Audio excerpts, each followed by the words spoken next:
The story begins with notifications asking if he really wants to live a new life. Shortly after, a voice says it's just another one of those spam pages. Then, it introduces a boy sitting at a table, reading manga, and complaining that he doesn't need such outdated ads, and hasn't been able to find a job for weeks. The protagonist's room is a mess. As he continues messing with his computer, with his hand on the mouse, he gets upset about something he sees, dropping his lollipop. The computer screen shows an image of a black hole with colorful lights around it. The boy is pulled in, and, frightened, he asks what's going on. More notifications arrive, saying that he's embarking on a journey, but he still doesn't understand anything. The protagonist's eyes shed tears, and scared, he asks what they're talking about, as he didn't even have a choice. In another place, it shows the Earth era at Starlight Academy in the year 2666 of the Earth era. The Academy was invaded by alien creatures and suffered devastating blows. Later, the government used nuclear weapons to wipe out the creatures. However, the X-virus they left behind spread across the world, causing zombies and beasts to wander the Earth. From there, martial artists emerged and became the most respected warriors. Suddenly, Shu's bully of a roommate kicks the door open, angrily calling for him and finding the boy asleep. He picks him up from the bed and shakes him, asking where the food he asked him to get is and if he wants to starve him. Without a second thought, he throws the boy onto the ceiling, cracking it, still cursing at him. Falling onto the floor, Chiang's roommates observe and comment that he might be unconscious. He responds, saying the protagonist is just a loser. Approaching, he steps on the boy's hand and curses at him, saying it's an honor for him to be eliminated by his hands. Next, the laundry room is shown, full of dirty clothes. While Chiang steps on the boy's hand again, he says that he didn't bring food and made him look bad in front of June.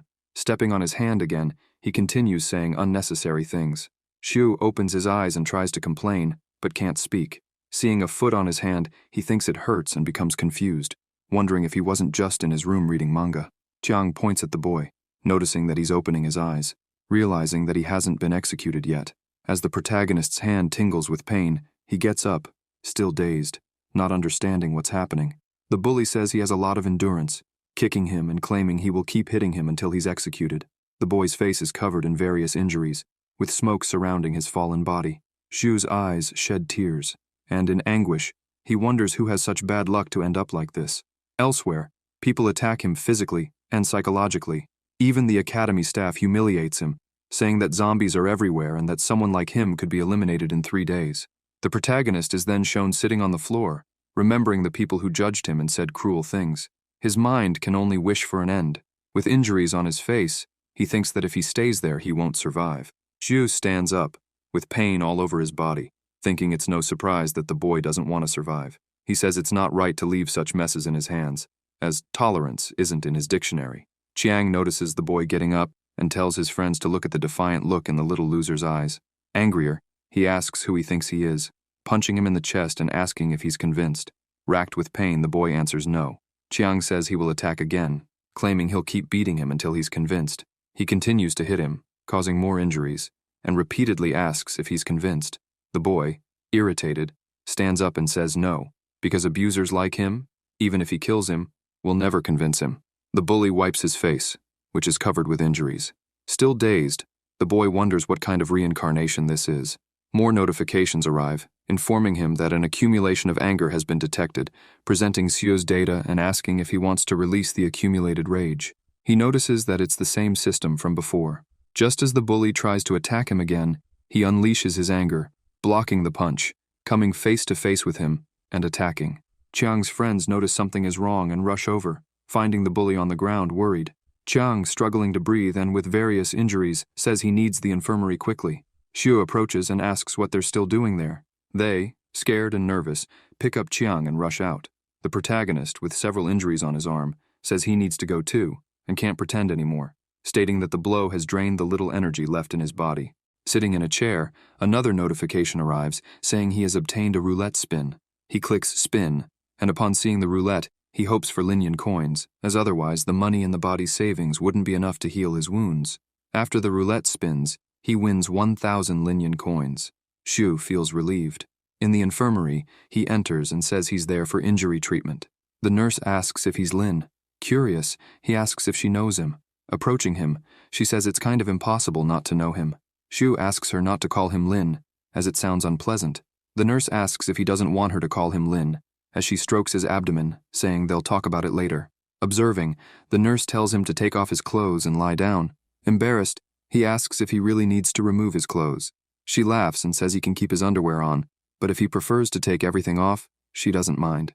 Xue removes his pants, and she comments that it's not so bad and that it's not small. He asks where she's looking and thinks she's scary, fearing that if he doesn't control himself, he might lose his virginity right there. The nurse asks how much healing he wants. He replies that it costs 9,800 coins. He then lies down and reflects that the previous owner of the body was much weaker than he thought and probably suffered a lot. However, from now on, he won't let that happen. During the full preparation, it's noted that the body is completely injured, and the time for full healing will be 5 hours. He waits, lying down, for the process to finish. 5 hours later, he says he'll be a new Lin Xue. Meanwhile, in Class 29, it is explained that a recent exploration of Area 20 found 20 slots. The teacher says all martial arts beginners can join. However, he notices that Chiang is absent, and his classmates say he's undergoing surgery in Area C. The teacher asks what happened. They explain that he was beaten by Xue and that all his ribs are broken. The students can't believe it. One student from the class says he saw it with his own eyes. The teacher puts his hand on his face and says that, so, Chiang won't participate in the exploration of Area 20. Suddenly, Xue appears at the door and asks if he can go. The students observe and comment that the protagonist looks different now and doesn't seem like the same person. The teacher tells him not to rush, as Area 20 is more dangerous than he thinks, and he should first reach the initial rank in martial arts. Jun says Area 20 is a territory full of zombies and monsters, asking if he's trying to get himself killed. Xue laughs confidently and asks if he beats him, will he be allowed to go? The boy tells him to stop dreaming. Still confident, Xue asks if he wants to try. Jun slams his hand on the table, saying it's obvious. Standing up, he says he'll teach him a lesson, and that he shouldn't think he can act arrogantly in front of him just because he beat Chiang. The evaluation eye is activated, and Xue sees all of Jun's data. He notices that Jun is weaker than Chiang, as he just needs to dodge his attacks and wait until his anger maximizes, then strike with everything and easily defeat him. He tells him to meet him in the arena after class. In the academy arena, people comment on how Xue dares to challenge a martial arts beginner rank, saying they're about to witness a great show. The redhead approaches Xue and asks if he's really planning to fight him. Xue, confident, replies not to worry, as he's wanted to hit him for a long time. After climbing into the arena, Jun asks if he really dared to step up. Approaching to attack, he says he's going to teach Xue a lesson. Trying to land a punch, Xue dodges and thinks that Jun does have some strength, as even with his injuries and ailments healed, the punch still causes him some pain. A notification pops up, informing that the anger is still charging. Jun attempts several more strikes, but misses, telling Xue to stop dodging and take this seriously. Xue thinks that all he needs to do is dodge and block, waiting for the anger points to accumulate. The anger bar is almost full. The crowd laughs, saying that, as expected, he only knows how to dodge. The teacher thinks that if dodging isn't humiliating, he's never seen anyone this stubborn. Still dodging, Jun gets angrier and tells Xue to stop doing that. Then the anger reaches 100%, and the notification asks if he wants to release the accumulated anger. He says yes. As Jun tries to attack again, Xue strikes back, getting into close combat and throwing Jun away. Xue raises his hand, celebrating the victory. The crowd in the stands, who had been watching, are outraged. Jun, lying on the ground, coughs, and with injuries stands up, calling Xue trash. Xue approaches and responds that he was defeated by trash, asking what that makes him, and says it's something much worse than trash. The teacher orders that Jun be taken to the infirmary and that this doesn't affect the exploration of Area 20. People help him go to the treatment area. Then, the teacher claps and says he's impressed with what Xue did. The protagonist turns around and asks if he can now participate in the exploration. Area 20 is a city infected by a nuclear virus. The virus spread throughout the area, which is filled with zombies, mutants, beasts, and monsters, making it extremely dangerous. However, because the risk and the rewards are equal, parts of mutant animals and monsters are valuable materials, and their brains contain a magical crystal that helps martial artists cultivate. This material is unique and rare, with high value.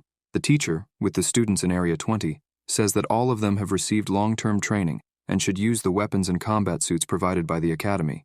Dealing with regular zombies and monsters won't be a problem. He says it's different from training because the mutant zombies and monsters they'll face are much more dangerous, and students have already been eliminated, devoured by zombies due to fear. Only by combat experience will they assess their skills, and that will make their hearts stronger. The redhead asks if Xue is scared because he looks so nervous. Xue asks, Scared of what? Thinking that, to him, these zombies are just valuable experience points. The teacher asks them to split into 4 groups and tells them not to go too deep, as they haven't been able to defeat the monsters in the deeper areas. He tells them to go. Everyone shouts, "Yes!" Next, a wounded bird appears. On one side of Area 20, the redhead and Shu walk. The blonde tells Shu not to be dead weight. The redhead says they should be careful and not cry when they see the zombies. The protagonist raises his arm, signaling him to stop talking, as he's spotted movement. The boys get alert. The smoke moves. The protagonist watches closely and says something is approaching. They take combat positions. The smoke increases, and sounds begin. A zombie appears, along with its specialties and combat abilities. The zombie charges forward. Shu observes the zombie's data and notices that even the zombie has better combat skills than him, as he only has 291 combat skills so far. The other boys watch as the protagonist positions himself with a sword in hand. He charges forward, focusing and attacking the zombie with his sword. Notifications come in, congratulating Zhu for defeating the zombie and leveling up, earning 2 attribute points. He's pleased and decides to add the 2 points to strength. Strength increases to 38, and he gets distracted. The redhead shouts for him to be careful. When he turns around, the protagonist faces some more zombies. The blonde tells him to move aside and, running, attacks the zombies with his sword. His friend says he's the best. Zhang remarks that he didn't know there was a mute chicken here. Shu observes and thinks about his experience points. Walking, he says they should leave. Elsewhere, a giant tree with bones appears. They walk, looking around, when a monster's foot approaches. Several smokes move, and Zhu, alert, tells them to wait. The monster has huge, sharp teeth.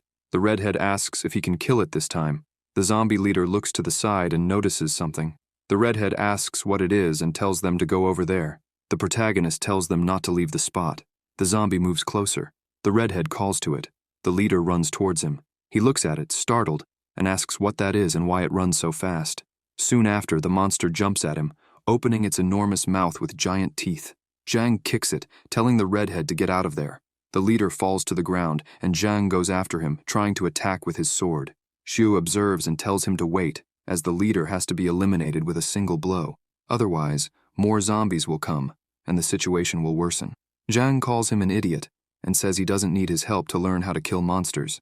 When he goes to attack, the zombie dodges, but Zhang still manages to cut off one of its arms. Zhang, indignant, says that the zombie knows how to dodge. The leader starts emitting a sound that grows louder.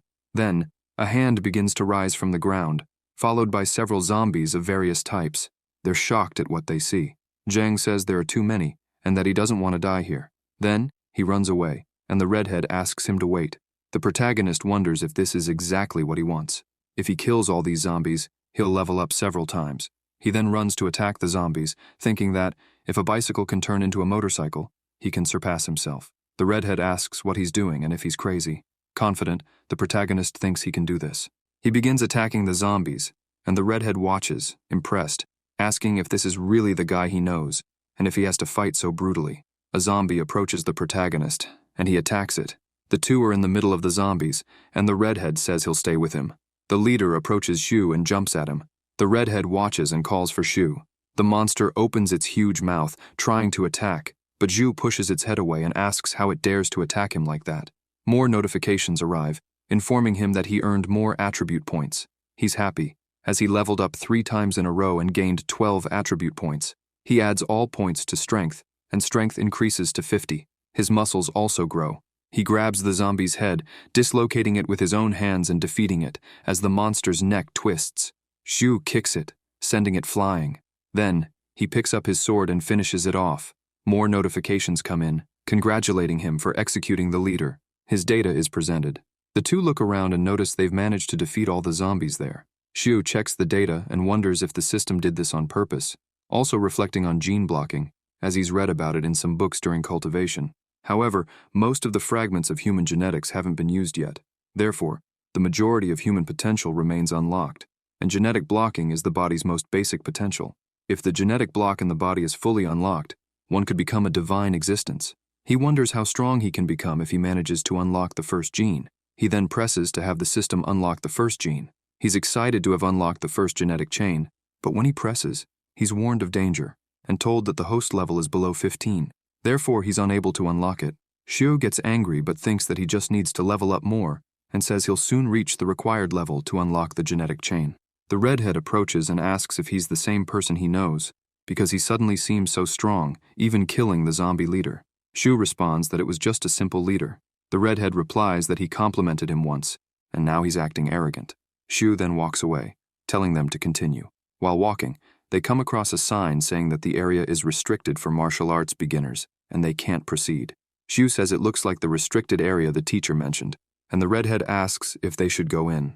The protagonist wonders if they should check, as on the way here, there wasn't a single zombie that didn't give experience. He's curious whether they should investigate.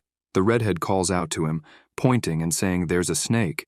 Xiu looks and is startled.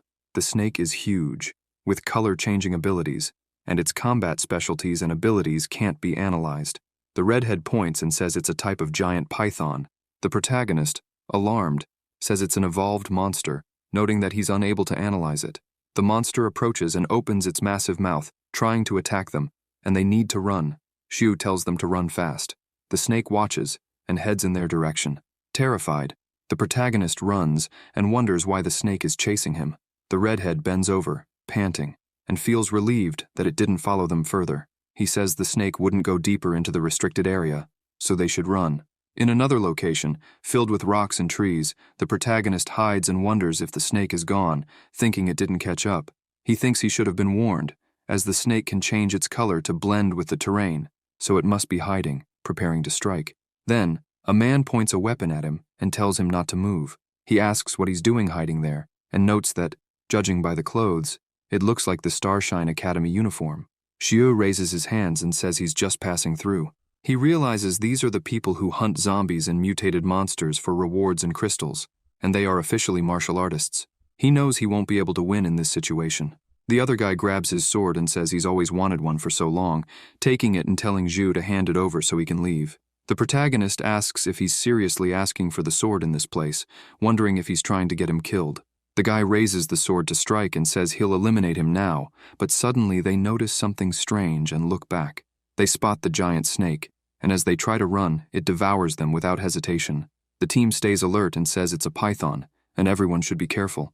They mention that being rank 3, it drops materials and crystals worth millions. They decide to kill the snake, saying they're going to get rich. Hidden, the protagonist observes and thinks about rank 1 attacking rank 3. He wonders if they think it's that easy to get rich. They try to attack the giant snake, and Xiu thinks he needs to find a chance to get his sword back and escape. They attack the snake, but it throws them away. The bald man approaches to attack, but the snake opens its enormous mouth and ends up injuring his arm. The brunette asks everyone to attack the 7 weak points of the snake together. They prepare and strike.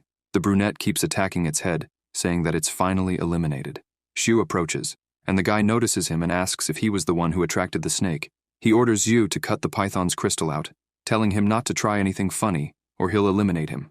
The protagonist asks if he's an idiot, saying that a failing commander dares to act arrogantly and give orders. He says he'll cut and dismantle the snake, take the crystal out, but now, the crystals will be his.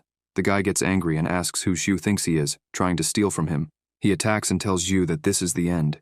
Xiu dodges and says the guy has nothing in his eyes, then attacks the guy's arm, inflicting a serious wound. The guy falls to the ground and asks how Xiu dares to touch him, challenging him to do it again. He says he's from the Zhang family. The protagonist responds that he doesn't know any family by that name, but he knows they tried to steal his sword and eliminate him, so he won't let them get away with it. He then attacks the guy with his sword and eliminates him, leveling up and gaining 2,500 experience points. Xiu observes and thinks that the rewards aren't bad. He then adds the 7 points to speed and physique to stabilize his strength. He approaches the snake to collect the crystal and thinks that it's the first time he's seen a monster core. Martial artists absorb energy cores to cultivate, and they can also be used as an energy source for certain machines. A color-changing python could be sold for a high price. Looking at their bags, he notices they had 2 monster cores, but the weapons were worthless, of low quality, and would only be unnecessary weight if he took them. So he grabs what's useful, and with the backpack on his back, says it's time to find Yang and the others. While walking, he comes across a sign that reads, "Dangerous Area." He wonders why he's there and whether he went in the wrong direction. He realizes he can't stay there anymore and needs to run. Suddenly, he hears an extremely loud noise. Looking around, he says, "Why is something like that showing up there?" He comes face to face with a leopard, its specialties and combat abilities unknown. Hidden, He thinks it's a rank 4 evolved beast, but he can't analyze it, so he needs to escape. However, he notices something strange, wondering if someone is there. Looking to the side, he sees a martial artist of rank 4, but the data is not visible. Xiu is surprised to see her but can't analyze her combat specialties and abilities. He watches as she tries to attack the leopard. The leopard stays alert and attempts to pounce on her, but she dodges and strikes it with her sword, sending it flying. Xiu wonders if this is the combat power of a high-rank martial artist and affirms that she's really strong. He believes that, one day, he'll be much stronger. The leopard is still on the ground. The girl approaches it. The protagonist, still observing, is curious and wonders if the fight is over. But suddenly, the leopard gets up. Injured, it still attempts to attack. The girl takes an offensive stance, but the leopard uses terrifying moves, causing an explosion and sending the girl flying. Xiu wonders if she's dead, as the leopard pretended to be dead and launched a critical strike on her. But upon closer inspection, he realizes it's not a fake death, but rather an attack before dying. He thinks the leopard still isn't dead and wonders if he lands the final blow, he'll be the only one to kill the monster and get the core of an evolved beast, which could be very valuable. He then slowly approaches the beast, and just as he's about to strike it, he looks back and gets startled to see another leopard. He starts running and thinks that he forgot that these types of leopards hunt in pairs, a male and a female. The leopard begins chasing him, and he, terrified, tries to run as fast as possible, shouting that he wasn't the one who killed it. But suddenly, he stops and finds himself at a dead end. Looking back, he grabs his sword and tells the leopard not to come any closer, or he'll wound it. The leopard tries to pounce on him, but without hesitation, he jumps into the abyss and says he'd rather jump than be eaten and devoured. Xiu falls into the water and starts shouting, wondering if this is the bottom of the cliff. He thinks the trees on the cliff must have softened his fall, and the river helped cushion the impact. Getting out of the water, he notices someone floating on it. He sees a girl and says it seems like she was also thrown off the cliff by the leopards. As he approaches her, he asks if she's dead. He then picks her up and says she's still breathing, assuming she fainted. He gets out of the water and places her on the grass. He wonders why it has to be such a beautiful girl. Xiu observes her and guesses that she's around 17 or 18 years old, but despite her young age, she's already a rank 4 martial artist. Then, he thinks she must be a genius from a big family. He says he hasn't eaten since morning and looks at the river, noticing there are fish. He makes a fire and grills them. Sitting on a stone, he eats the fish and comments that, even without seasoning, it still tastes good. But then he notices something strange again. Upon observing, he realizes something is trying to attack him and asks if the girl is crazy and what she's trying to do. The girl, holding a sword, asks why he's so naked and what he did with her. Annoyed, he responds that he pulled her out of the water and, if it weren't for him, she would have drowned. Then she asks if he saved her. While eating the fish, Xiu tells her not to worry because he doesn't need her to offer her body as payment. The girl calls him a pervert. Xiu says that even though she calls him a pervert, her voice sounds cute. He then offers her the roasted fish and asks if she's going to eat. She takes the fish, and the protagonist asks if she got hurt, since he doesn't have any medicine with him, and tells her to eat to regain some energy. He sits down and introduces himself, telling her his name. She sits down, eating the fish, and says her name is Luo, asking what he wants. Since she doesn't like owing anyone anything, she tells him to say what he wants, and she'll give it to him. Then there will be no more debt between them, or he'll be eliminated. Xiu gets startled and says he's her savior, and that he wants to be stronger than her, asking what she thinks. She responds that his potential is very weak. Tears start to fall from his eyes, and he asks if she could stop hurting him with her words, wondering if she thinks he has no self-esteem. As night falls, Luo falls asleep while the protagonist stays seated, observing the system and laughing. He notices that after eliminating the martial artist, he got a spin from the system's roulette. So he decides to spin the roulette. He spins it, joining his hands and closing his eyes, praying for a weapon. Watching it spin, he says, "Unfortunately, it's just more coins." He gets irritated, but the roulette stops on another prize. He is congratulated and informed that he won the super prize, 100 birds versus the phoenix. The protagonist is happy and says that finally, God has blessed him. He gains a skill card created for martial artists of rank 6 or higher. It's categorized into bronze, silver, gold, and diamond, and the higher the rank, the more powerful the skill. However, he observes and isn't thrilled, asking if the system is playing with him and what all of this is above him. He notes that it's a bronze card with a spear skill, harder to cultivate. Then, he sees a glowing green object. He picks it up and says it's a growth card, which is very precious because it grows and changes according to the martial artist's cultivation. He's thrilled and says the system didn't deceive him. With this card, his next skill will be to find a long spear as his weapon, since spears are the hardest to master. Luo notices the protagonist laughing and asks what's so funny. He awkwardly replies that it's nothing. The girl looks away and asks if he heard something. Xiu says yes, it sounds like someone is approaching. She says it could be a group. Hidden, he tells her they need to leave now because they don't know if they're friends or enemies. Seeing that she's still struggling, he asks if she can move. He then approaches her and asks her to climb onto his back. She asks if he's asking her to be carried. Xiu asks if she's happy to take the initiative, and if she feels bad about it, he can leave her there. Maybe later, when they see how beautiful she is, they won't be able to resist doing things to her. Luo climbs onto his back and tells him to stay quiet. A group approaches where they were and notices there was someone there. They say they must not be far, and that there seems to be another martial artist around, so they should find and eliminate them. While the protagonist is still carrying the girl, she asks if he knew she's heavy, and that he should lose some weight. He responds that he's the one who should lose weight, as she's not heavy, it's just the sword on his back that weighs. But then, he suddenly stops, facing several plumes of smoke.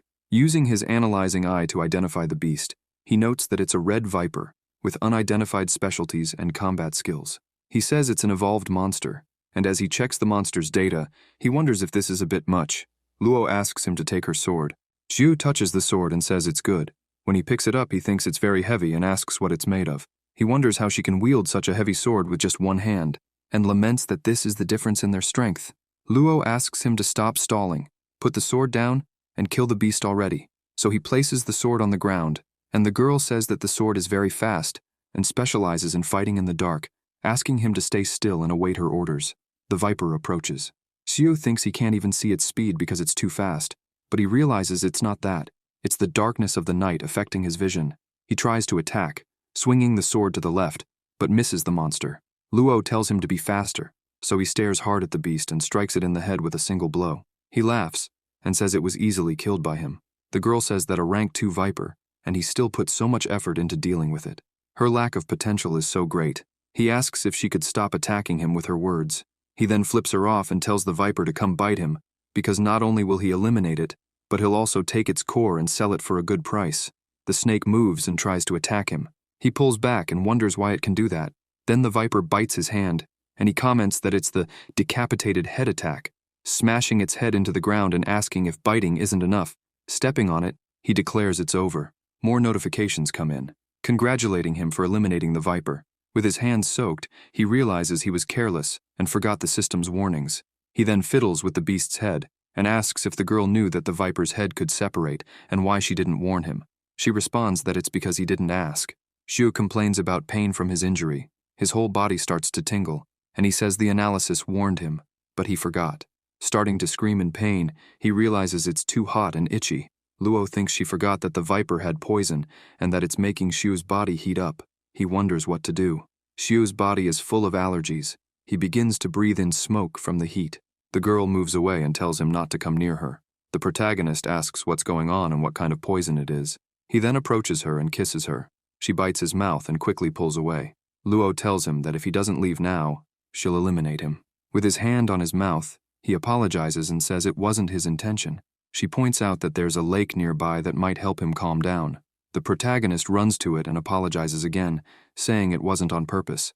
Without a second thought, he jumps into the lake, feels relieved, and says it's so refreshing.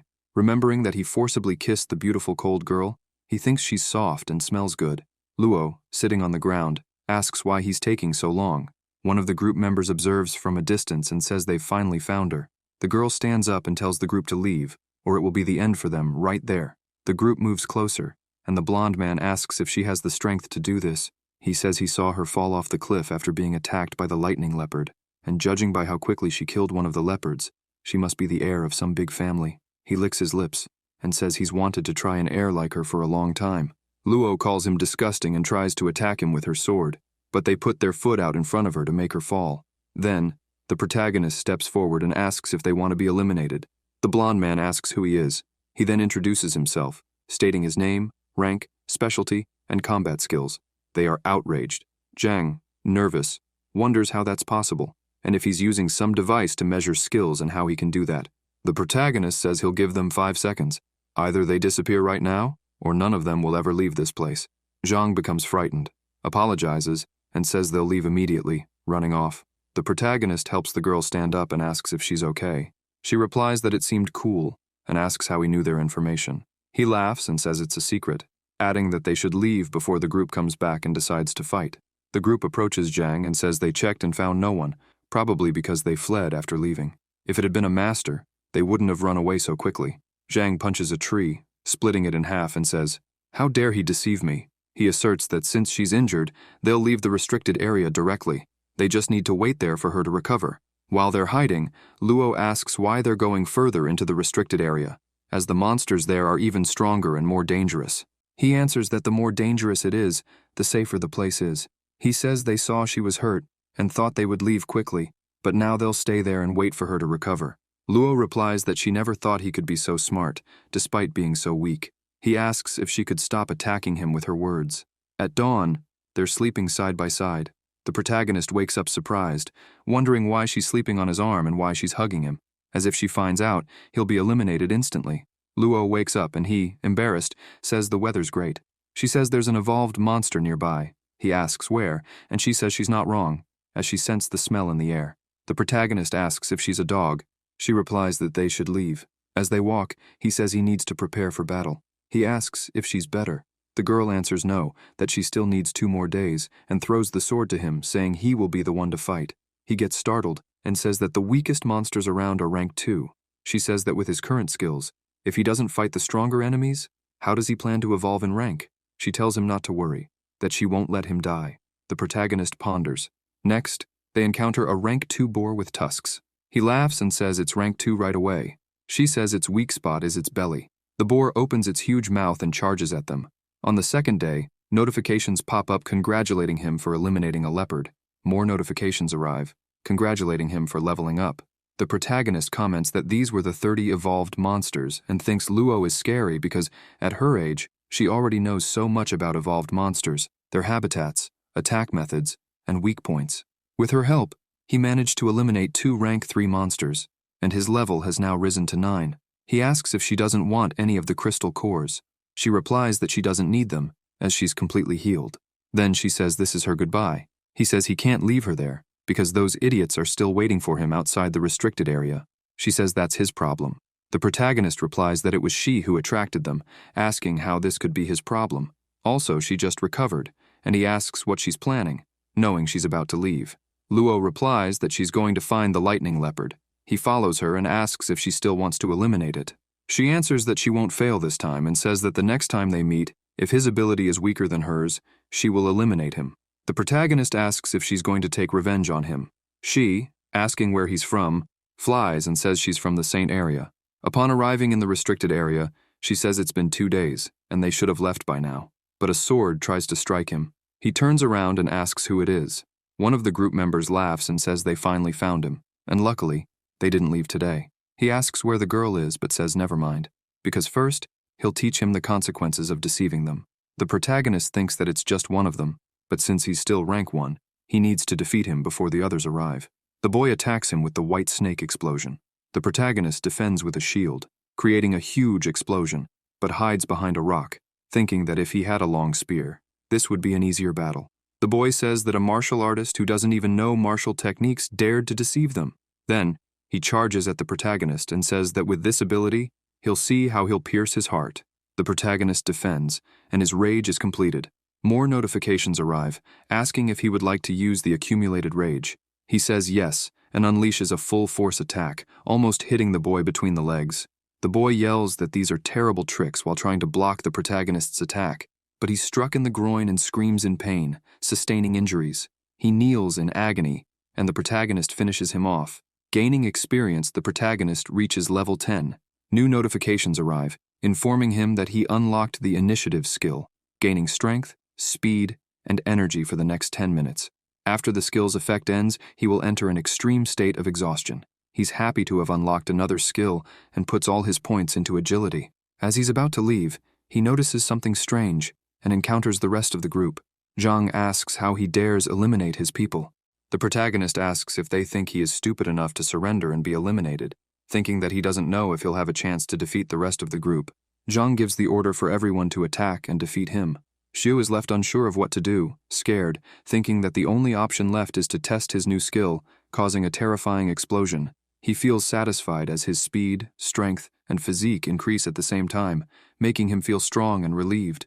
The blonde is indignant, asking why his aura has gotten so strong, as they are attacked again. He notices that Zhu is no longer there, wondering if he's a monkey and why he's so quick to run away, ordering his team to spread out and look for him. Hidden, Zhu thinks he only has 5 minutes left before he becomes too exhausted, and when that happens, he'll be weak again. So, he needs to finish this quickly. Noticing that one of the group's weapons is a long spear, he jumps on top of the person, knocking them to the ground and taking the spear. Saying that he's ready now, another member of the group approaches and informs the leader that Shu is there. Without thinking twice, the leader runs to the location and orders him to stop. The dark-haired one then uses his martial technique, bronze windblade, to attack, while the protagonist uses the spear and his 100 birds against the phoenix ability, with multiple flames. The dark-haired one is impressed and asks what kind of martial art that is. Without waiting, Xu attacks and notifications appear, saying he gained EXP. Zhang, observing from afar, doesn't understand and wonders how he managed to eliminate Hong like that. Then, together with his group, he tries to attack him.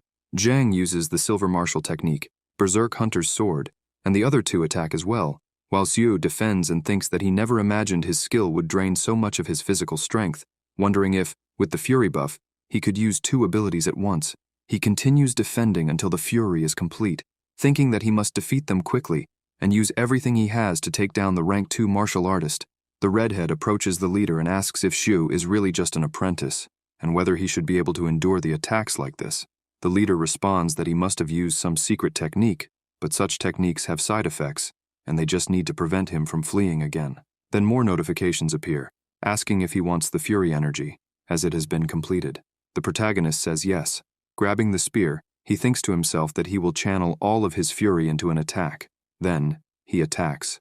Zhang says it's all a bunch of stupid tricks, but Xu's spear pierces through his weapon, breaking it into pieces.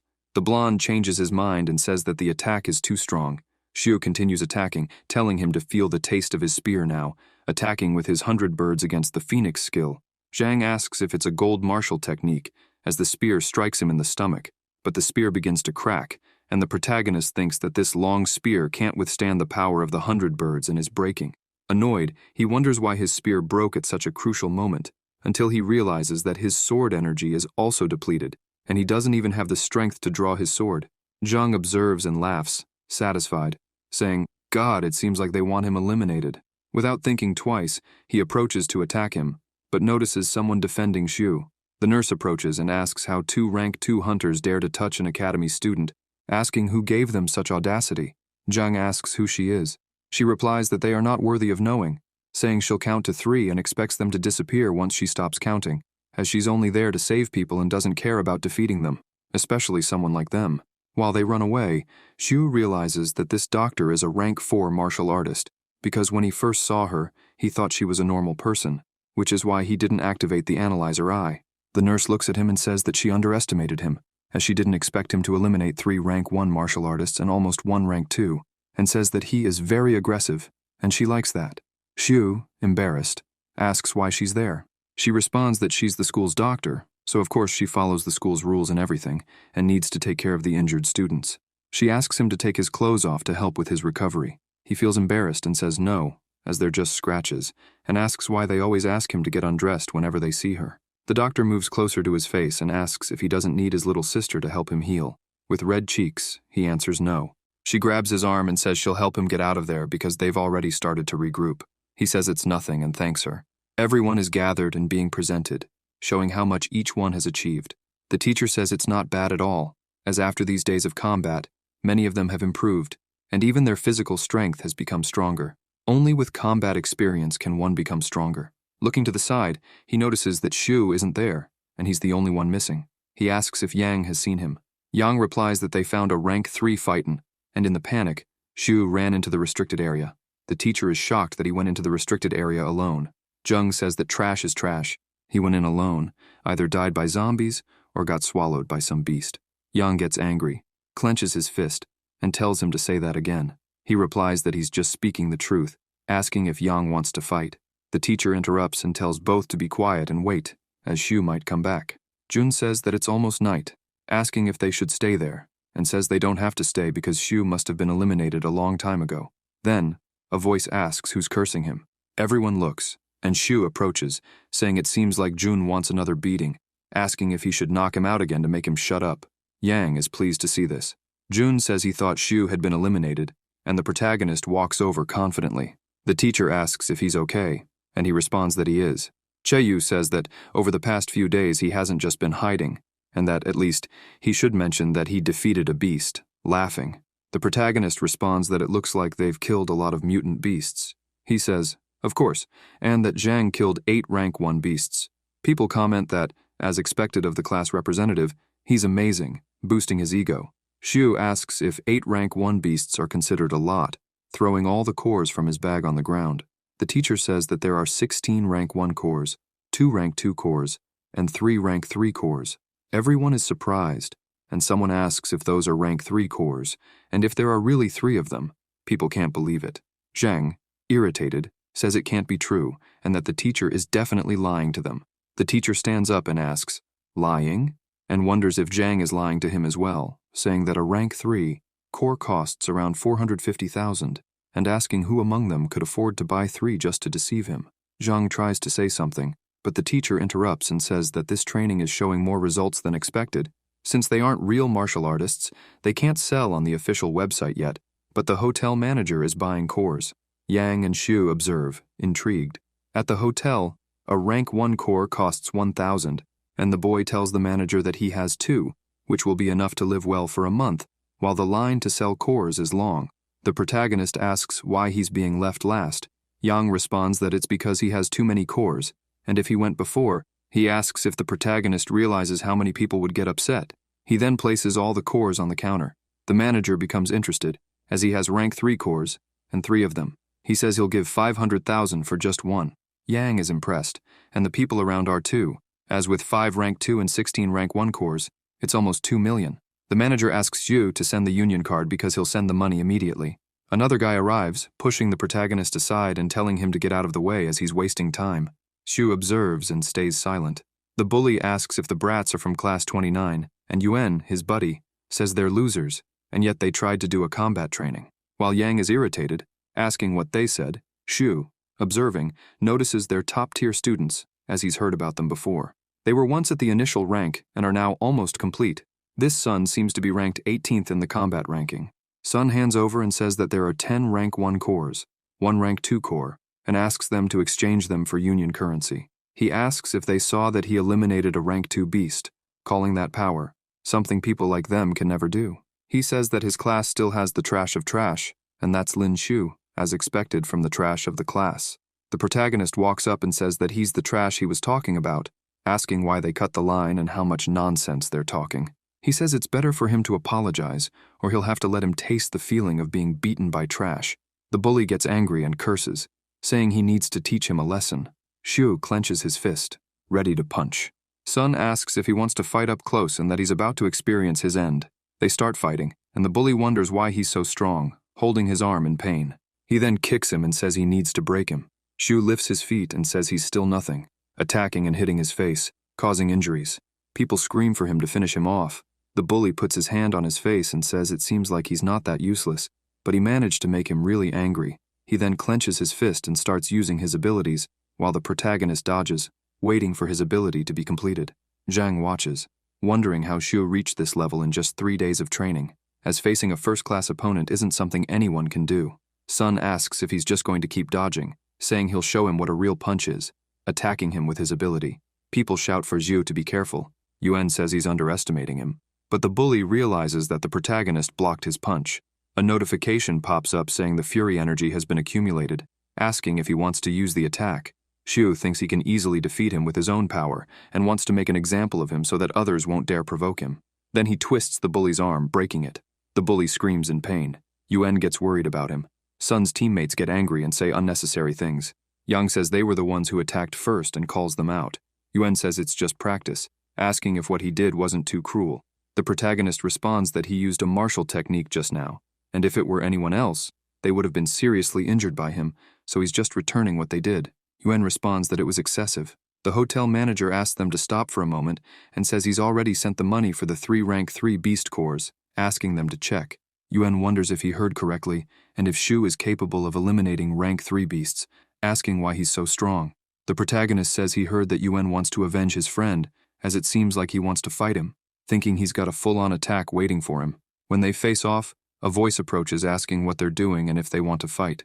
The teachers enter through the door, and Sun's teammates tell the teacher that the class 29 students broke his arm. Yang says they're talking nonsense, as he attacked them first. The teacher asks him to tell everything, without leaving out any details. After hearing everything, the teacher says he understands and asks Shu how he can hit students from the same school, telling him to apologize. But in his thoughts, he thinks it's good because the elite students act arrogantly every day and even look down on others. The protagonist walks up to Sun and apologizes for using too much force, saying not to worry, as he'll pay for the medical fees, since that's the least of his worries now. Sun looks irritated. The teacher puts his hand on his forehead, wondering if he's really apologizing, as the damage is so high, but it's super humiliating. Professor Jiang says that both made mistakes, so Xue has already apologized, and the matter will be closed there, asking for Sun to be quickly taken for treatment. The bully leaves with his arm broken, still grumbling, asking if he dares to come again next time. Xue asks why he would be scared. He replies that they'll meet in the arena and walks off. The students from class 29 get excited, saying that Xue is really strong and thanking him. The professor tells them to drop the matter and says everyone should head down to check their combat capabilities. They go downstairs, and the professor says he wants to see if they improved after the real combat training, asking who'll go first, since the tavern owner's device setup has been updated and needs verification. Chayu says he'll go first. He shows his data, and his overall combat power is 450. The professor goes through everyone's stats and mentions that Zhang is almost ready to become a martial artist. Xu observes and thinks that combat power between 300, 600 is a basic level warrior, 600, 800 is almost a warrior, and 800, 1500 is a first-order warrior. The professor says that since Zhang reached the level of a great warrior, he can try cultivation tomorrow. Zhang thanks him. The reason he became so strong is due to the cultivation technique, as there are many energies in the universe that are beneficial to humans. These energies are called sources. Through cultivation, a martial artist absorbs source energy from the air, strengthens cell vitality, muscles, and even bones, making the body stronger. Then it's Xu's turn. He steps onto the device, and people laugh, as Chu says he doesn't need to test anything, and that even with some strength, trash is still trash. Yang asks if he has the ability to break one of Sun's group members' arms. Xu responds that it was just a coincidence. On the equipment, Xu thinks everyone will be able to see his current strength, even though he's the #1 trash at the academy. The professor at the academy says he left Zhang and Xu behind because he wanted to discuss their choices for their future development paths. Since both are potential martial artists, they need to pick a suitable weapon. Zhang gets furious that Xu is also a potential martial artist, and after checking the device, he finds that Xu's overall combat power is 676. Yang is happy for him and says that's a bit more than Zhang's. Chu and Zhang are speechless. The professor says it's excellent, as their class has 2 future potential martial artists. Zhang still can't believe Xu is stronger than him.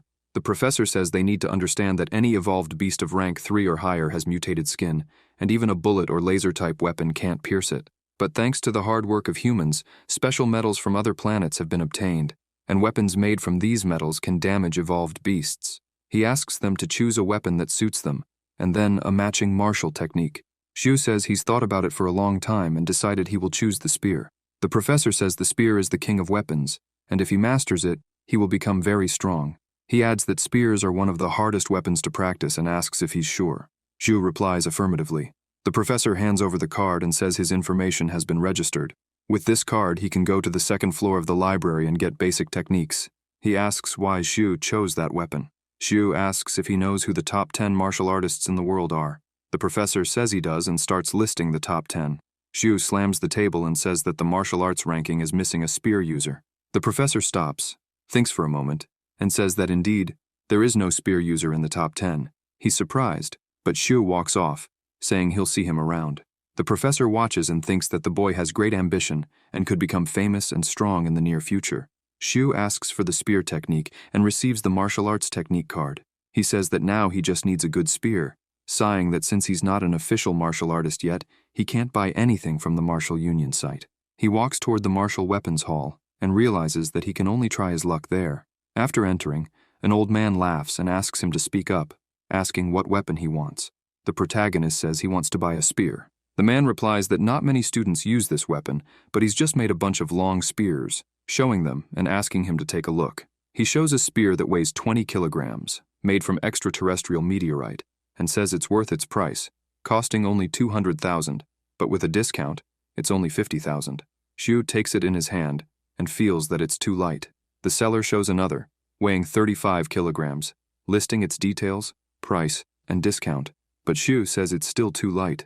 He tries another one, and the man says it's 45 kilograms, listing all the details, but Xiu says it's still too light, asking if he has anything heavier. The seller starts sweating. Getting irritated, he asks if Xiu is here to buy a spear or just to mess around. If he wants something heavier, he has one, but he's afraid Xiu won't be able to lift it. The man grabs a huge box and sets it on the ground, saying it's been stored for a long time because it's extremely heavy. He opens the box, revealing a spear that's covered in dust, saying it was made from the mother stone of stellar ore, weighing 65 kilograms. Xiu is left speechless, continuing to listen as the man talks about how strong it is, explaining that normal stellar ore alone wouldn't be able to create it. He says the spear is called the Steel Soul. Xiu picks it up and says it feels perfect. Satisfied, he says he wants this one. The seller says the original price is 1.5 million, but since it hasn't been sold in a long time, he'll give a 20% discount, making it 1.2 million. He thinks to himself that the spear weighs 65 kilograms and the boy can lift it freely, wondering if he's truly just a potential martial artist. Xiu thinks the price is steep and asks if he can pay in installments. The man says no, he has to pay it all at once or leave it. Xiu thinks it's a scam, as he worked hard to get the cores, and just buying this spear alone will make him pay half of his earnings. Meanwhile, Xiu believes that after becoming a potential martial artist, he can finally use the cultivation technique. Currently, there's energy in every corner of Earth, which martial artists call yuan, but normal people cannot sense, absorb, or forge their bodies with it. Sitting on the ground, he wonders what kind of change his body will go through, as he doesn't feel any alteration. He then checks his system, noticing that his physique and strength have increased by 2 points each, which could be due to the cultivation technique. To increase these stats, he usually needs potential points from the system. A notification arrives asking if he wants to proceed with the draw. Xiu realizes that, aside from the regular rewards, there's usually a chance for a monthly lottery. He starts the draw. As the roulette spins, he hopes he doesn't get another weapon, since he just spent 1.2 million on a spear, and it would be a big loss. The roulette stops, and he wins a fast growth package. A surprise box appears. When he opens it, he finds several outfits and asks what they are. More notifications arrive, asking if he wants to use the fast growth package. The protagonist agrees, and more notifications appear, asking him to wear the items from the package for cultivation. After putting them on, he wonders what these items are. Once dressed, he asks, "Now what?" Another notification says that he successfully equipped the items and the fast growth package has been activated. The current progress begins to load. He becomes frustrated, falls to the ground, and asks what's happening, saying it feels heavy. The data shows that the vest weighs 40 kilograms, bringing the total weight to 130 kilograms. He places his arm on the ground with the weights and says he doesn't want to play anymore, calling the system a scammer and asking it to stop. More notifications appear saying that the fast growth package isn't over yet, so it's impossible to remove it. The protagonist gets angry. The system then says it suggests that he gets used to it, because if he doesn't, he'll crawl to school like this tomorrow.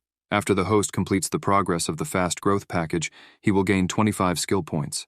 Xiu calms down, knowing that he can earn 25 skill points. He asks if it's just crawling, as before learning to walk, he had to learn to crawl. The next day at the academy, the protagonist walks and says he crawled all night, barely able to get up and walk. He did a few laps, but it seems he's on the 19th lap, although there's still a long way to go. The fast growth package is still at 1,010,000ths. Then, someone taps his back, and he falls to the ground. He turns around angrily, asking who it is, and why they pushed him from behind. Shuang looks embarrassed and asks if he's okay, wondering if he's sick. Feeling awkward, sitting on the ground, he says he's fine, just distracted, and didn't notice. With his hand on her head, he says it's been 2 years since they last saw each other, since the end of high school, and tells her she has become a beautiful young lady, asking what brought her there. She replies that the exams are soon, so some professors brought them to visit a few universities to see which ones they like. Xiu asks if she decided to enroll in the academy since they study there. Shuang tells him to stop dreaming, saying she didn't enroll in this school because of him. Just then, a voice approaches and asks her if this was her neighbor. As it gets closer, the person says they heard that the worst trash in the academy is also named Lin Xiu. asking if it's the same person. The girl gets irritated and asks what he's trying to say. Tang says he just wanted to practice a little with the senior, who is 2 years older than him and now considers him his opponent. Shuang pulls on the sleeve of her shirt, saying she'll practice with him. The bully says he doesn't want to win against her, asking if her neighbor is scared and telling him not to be a coward. Xu laughs and says, "Sure, since he's asking to get beaten, I'll grant his wish," thinking that, even though his body is carrying an extra 200 kilograms, dealing with a spoiled brat is no problem.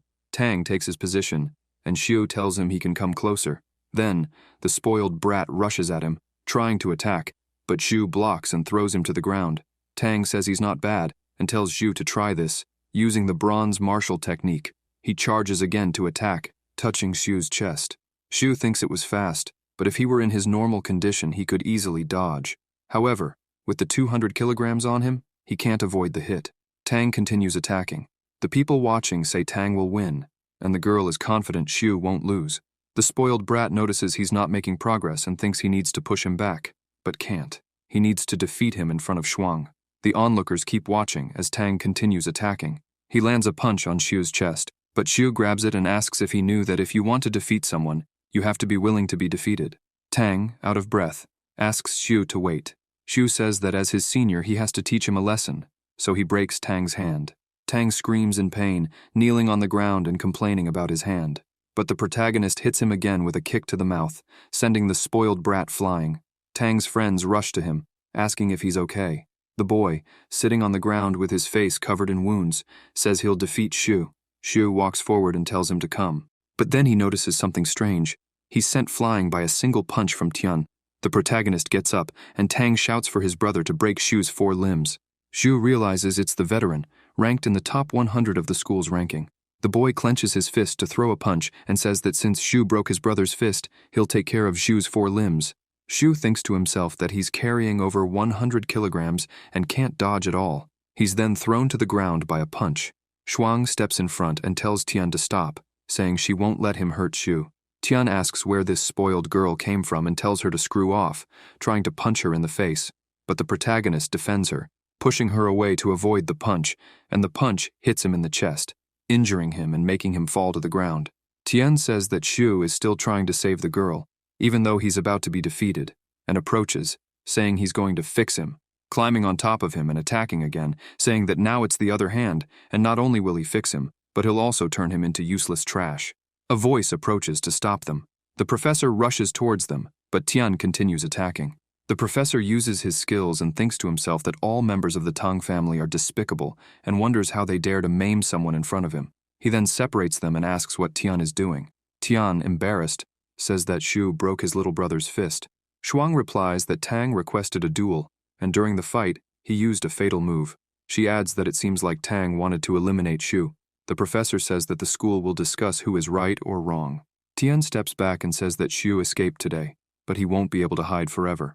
The protagonist tells him not to worry, and that in 3 days, he wants a martial arts duel against him. The professor tells him to stop being an idiot, as Tian is no match for him, and a martial arts duel is a life-or-death battle that will defeat him. Shuang tells him not to do it, but Xu responds not to worry, asking if Tian accepts the challenge. Tian replies that if Xu will be his opponent, then why would he be afraid, and that when the time comes, he will fix him in front of everyone. People at the academy start talking, saying Xu wants to have a duel with Tian, who is in the top 100 of the school's ranking, and that Xu will be beaten to the ground and defeated. In the classroom, they also comment that Xu will be eliminated, and that all of this is because of a girl. In the medical ward, the doctor asks him to remove his clothes so she can examine his whole body. He replies that only his left arm is broken, and that a full checkup isn't necessary. He asks what medicine she used on his hand, as the effect is so good. She tells him that it's medicine from the Xiao family, which helps regenerate bones, and warns him to be careful when entering the life-or-death duel, as the Tang family is very influential, and he cannot offend them. The protagonist replies that it was they who provoked him, asking if she wants him to just back down and take the punches. The nurse says she knows he's strong and hands him a card. Xu is happy to receive the bronze-level martial arts technique card and asks if she's really giving it to him and if it's not too expensive. The doctor answers that it's free because she got it from the library while her fist was shattered. She adds that the punch technique can produce a powerful air blast and is one of the most fierce combat techniques. However, if the body isn't strong enough when using it, the cultivator's arm can explode. She takes a bottle in her hand and says that with the Xiao family's medicine, bone and muscle damage won't be a problem, and it will help him practice the punch technique quickly. The protagonist thanks her. The nurse approaches and says she'll take care of him and not let him be eliminated easily. At dusk, Xu is training and thinks that he heard the technique causes internal damage to the opponent, destroying their organs, but at his current level, he can only inflict external damage. However, thanks to the medicine, he manages to master the technique in 3 days. Soon, a notification pops up saying that the host has reached level 11. Xu thinks that with these points, he can become even stronger. It seems the pace of the fast growth package isn't enough, though. He's already used to the extra weight, but his combat ability has dropped to 80%. Tired from training, he thinks that tonight he needs to compete in the martial arts duel, so he will go back to take a bath and prepare for the fight. In the martial arts arena, the presenter announces that the first duel of the year is about to begin and introduces the 2 students in the arena. The 2 stare at each other in the arena, and the crowd shouts for Tian. Professor Jiang tells Professor Luo not to worry, as he has warned his student to take it easy and not eliminate Xu.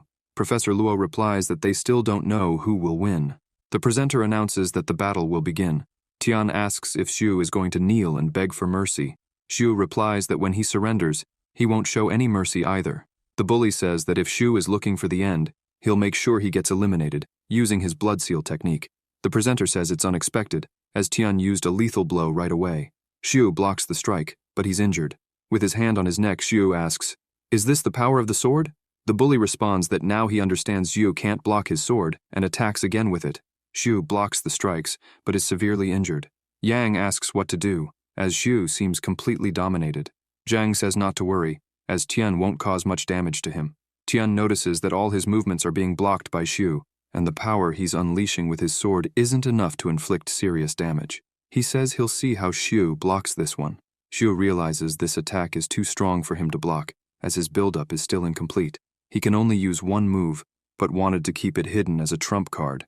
However, he uses the move, releasing several flames. The professor is surprised, wondering if he learned a cultivation technique so quickly. Tian and Xu attack simultaneously, causing a massive explosion. Xu is thrown back.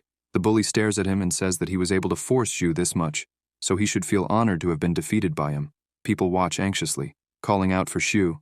Getting up, he tells them not to worry, as he's fine. Notifications arrive, telling him that the growth package is complete and that he earned points.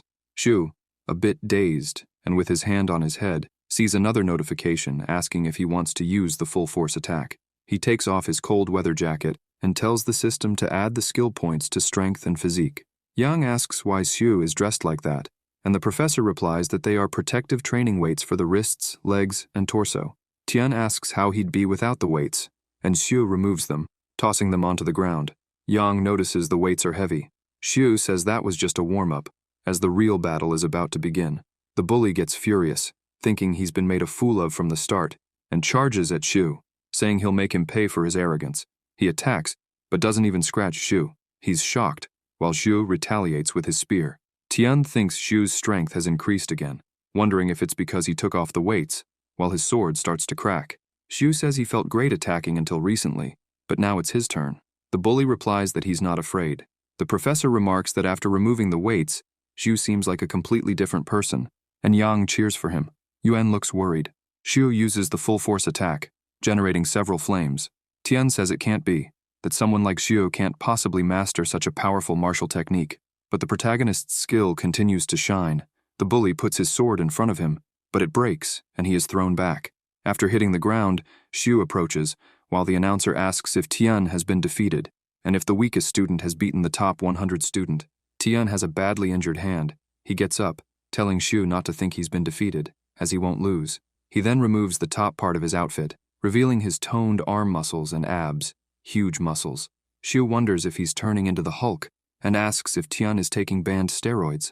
Tian says he wants to eliminate Xu, and then attacks with the crushing fist technique, striking the ground with such force that it causes an enormous impact. Xu approaches with his spear to attack, but the bully grabs it with ease, saying that today is Xu's end. He kicks him and throws him far, causing Xu to fall hard to the ground, injuring him. As Tian approaches with the spear, Xu, alert, uses his shattering fists technique and attacks, creating a massive explosion. The protagonist is thrown back. The professor watches and says that the bully used alphas just to defeat Xu. Yang asks what that is, and the professor explains that when the Federation soldiers fought zombies, a drug was created to enhance a combatant's strength for a short period by forcibly absorbing energy to boost their physical strength. However, it damages the bones and muscles of the user, with a severe side effect. It will leave them maimed for the rest of their life. Yang asks if Tian is crazy, willing to become crippled. The professor says that because Tian used a forbidden drug, the fight should be stopped. The announcer is unsure of what to do. Jiang says that there is no rule in the school that prohibits the use of alphas during the battle. The announcer agrees that Jiang is right, and announces that the fight will continue. Professor Jiang is satisfied, but Professor Luo notices something. Observing that Bai, the patriarch of the Tang family, is there, he wonders if the school is trying to please him and if he will do nothing while Xiu is eliminated. Tian continues attacking, throwing Xiu away again, saying that without the weapon, Zhu is no match for him, and that his crushing fist technique is one of the most powerful attacks. Xiu, lying on the ground, gets up and asks what made Tian think that he can only use a spear. He then activates the Fury Discharge ability, moving toward Tian quickly. The bully says he's underestimating him, and they face off, fighting hand to hand. The onlookers wonder if Tian, having used the forbidden drug, shouldn't be at an advantage. Angrily, Tian thinks that he forced Xiu to take steroids, and yet he can't stop him. Xiu notices that after removing the weights, his potential has increased, and he feels his shattering fists becoming stronger. The bully says his punch technique is more powerful, and Xiu thinks he's about to show his true technique. The two face each other, and Xiu attacks. Tian says his skin is resistant, and questions if Xiu's weak punch will even cause any damage. Xiu responds, asking what the problem is with being resistant, as he's attacking the internal organs, causing Tian to scream in pain. The people in the stands recognize the technique and wonder if Xiu should have been eliminated or lost both his arms. Kneeling on the ground with his injured arm, Tian wonders how Xiu mastered this technique in just 3 days. Xiu replies that this is the reality and that he won. But the bully doesn't give up and charges at him again, attempting to attack. Xiu blocks and says that since Tian wants to be eliminated, he will grant his wish. Suddenly, someone uses their power and throws Xiu far away without touching him. The professor and students rush over, concerned, asking if Xiu is okay. Bai says, "How dare you try to eliminate someone from the Tang family?" Xiu responds that the Tang family members rely on the help of other family members, and asks, even if it's a martial arts battle, the professor explains that both parties signed an agreement before the fight. Bai says he'll remember the boy. Xiu just watches. The announcer declares that Xiu is the winner of this battle and is now ranked in the top 100 for power in the school. The next day, someone knocks on Xiu's door, asking how long he's going to sleep. As it's already nearly 11 a.m., Xiu responds that he's getting up. He opens the door and asks the professor what happened and why he's in such a hurry, as he's very tired after last night's fight. Luo says he has good and bad news and asks which one Xiu wants to hear first. Xiu says he'll listen to the bad news first. The professor enters the room and tells him that the school wants to punish him. Xiu asks why he's the only one being punished. Luo explains that the Tang family is one of the main shareholders of the academy, and this time, Ping had his wrist destroyed, and Tian almost got eliminated by Xiu. For high-status people like them, this is a huge and ridiculous humiliation. Since Tian consumed drugs during the martial arts battle in front of everyone, the Tang family can't say anything about the fight, so they used it as an excuse to claim bullying, pressuring the school and asking for a punishment. Xiu clenches his fists and curses them, asking what the punishment is. Luo responds that the punishment is to go with the soldiers and participate in the annual extermination operation at the Shining Fortress, explaining the location and that the battle caused a nuclear accident, turning humans and soldiers into mutants, creating an endless horde that threatens the surrounding areas. The city organizes an operation with soldiers every year. Xiu wonders if this will make the zombies and beasts even stronger and more numerous, creating a wave of XP.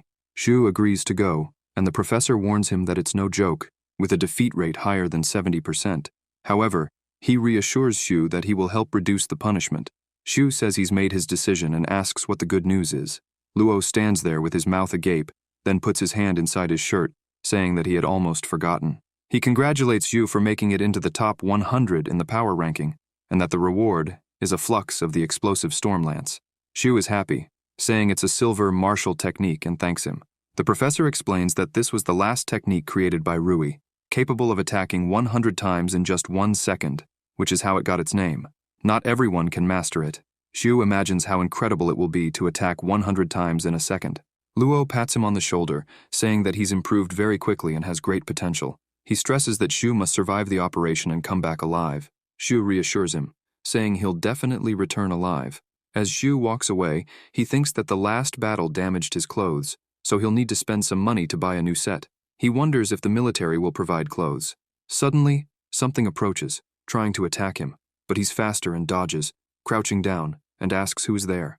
A group approaches, complimenting him, saying they didn't expect much, and still can't believe he's not a full-fledged martial artist. Shu thinks that they're all rank 1 martial artists, wondering if they're here to give him XP. He asks if they dare touch him, as this is a part of the city.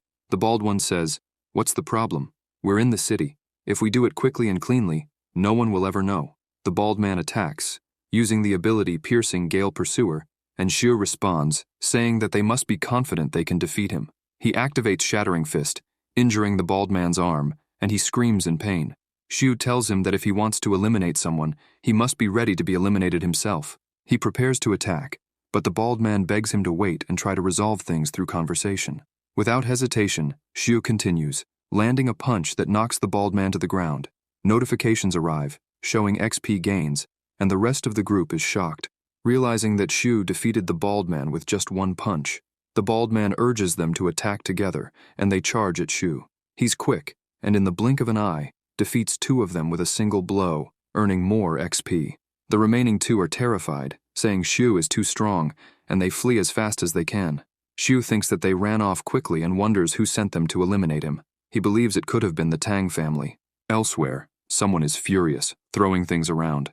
An angry woman appears, saying that 5 rank 1 martial artists ambushed an apprentice martial artist, and that 3 of them were eliminated. The men kneel, apologizing, saying they never expected the kid to be so strong, as he defeated them with just a few punches. The lady asks how they dared try to defeat someone in the city, wondering if they're trying to ruin the Tang family's reputation. Bai enters and tells them to leave. He asks the lady if she thinks no one will figure out what happened if she handles it this way. He tells her that if she hadn't had them clean up the bodies quickly, the investigation unit would have easily figured out they were responsible. The lady responds that she can't stand to see her 2 sons being humiliated, and begins to say various unnecessary things. The madame keeps saying that it was because of Zhu that her son was forced to train on the path of the end. Bai says that he himself caused it, as he knew the drug would have consequences and still chose to use it. He adds that there's no need to worry about it anymore, as he has already pressured the school to punish him. The place has a 70% mortality rate, and he wouldn't care if it increased. The next day, the soldiers are all gathered, doing a roll call. Ouyang asks if he is Shu. He responds that he is, and notices that this soldier is another martial artist who cannot be analyzed by the analyzer eye. Ouyang says it's better for everyone to stay alert and be prepared, hoping that everyone survives this mission. The big guy asks if the protagonist got lost and ended up in the wrong place. The leader tells everyone to shut up because this time, Starshine City will change 4 teams, with a total of 40 participants who joined the hunt.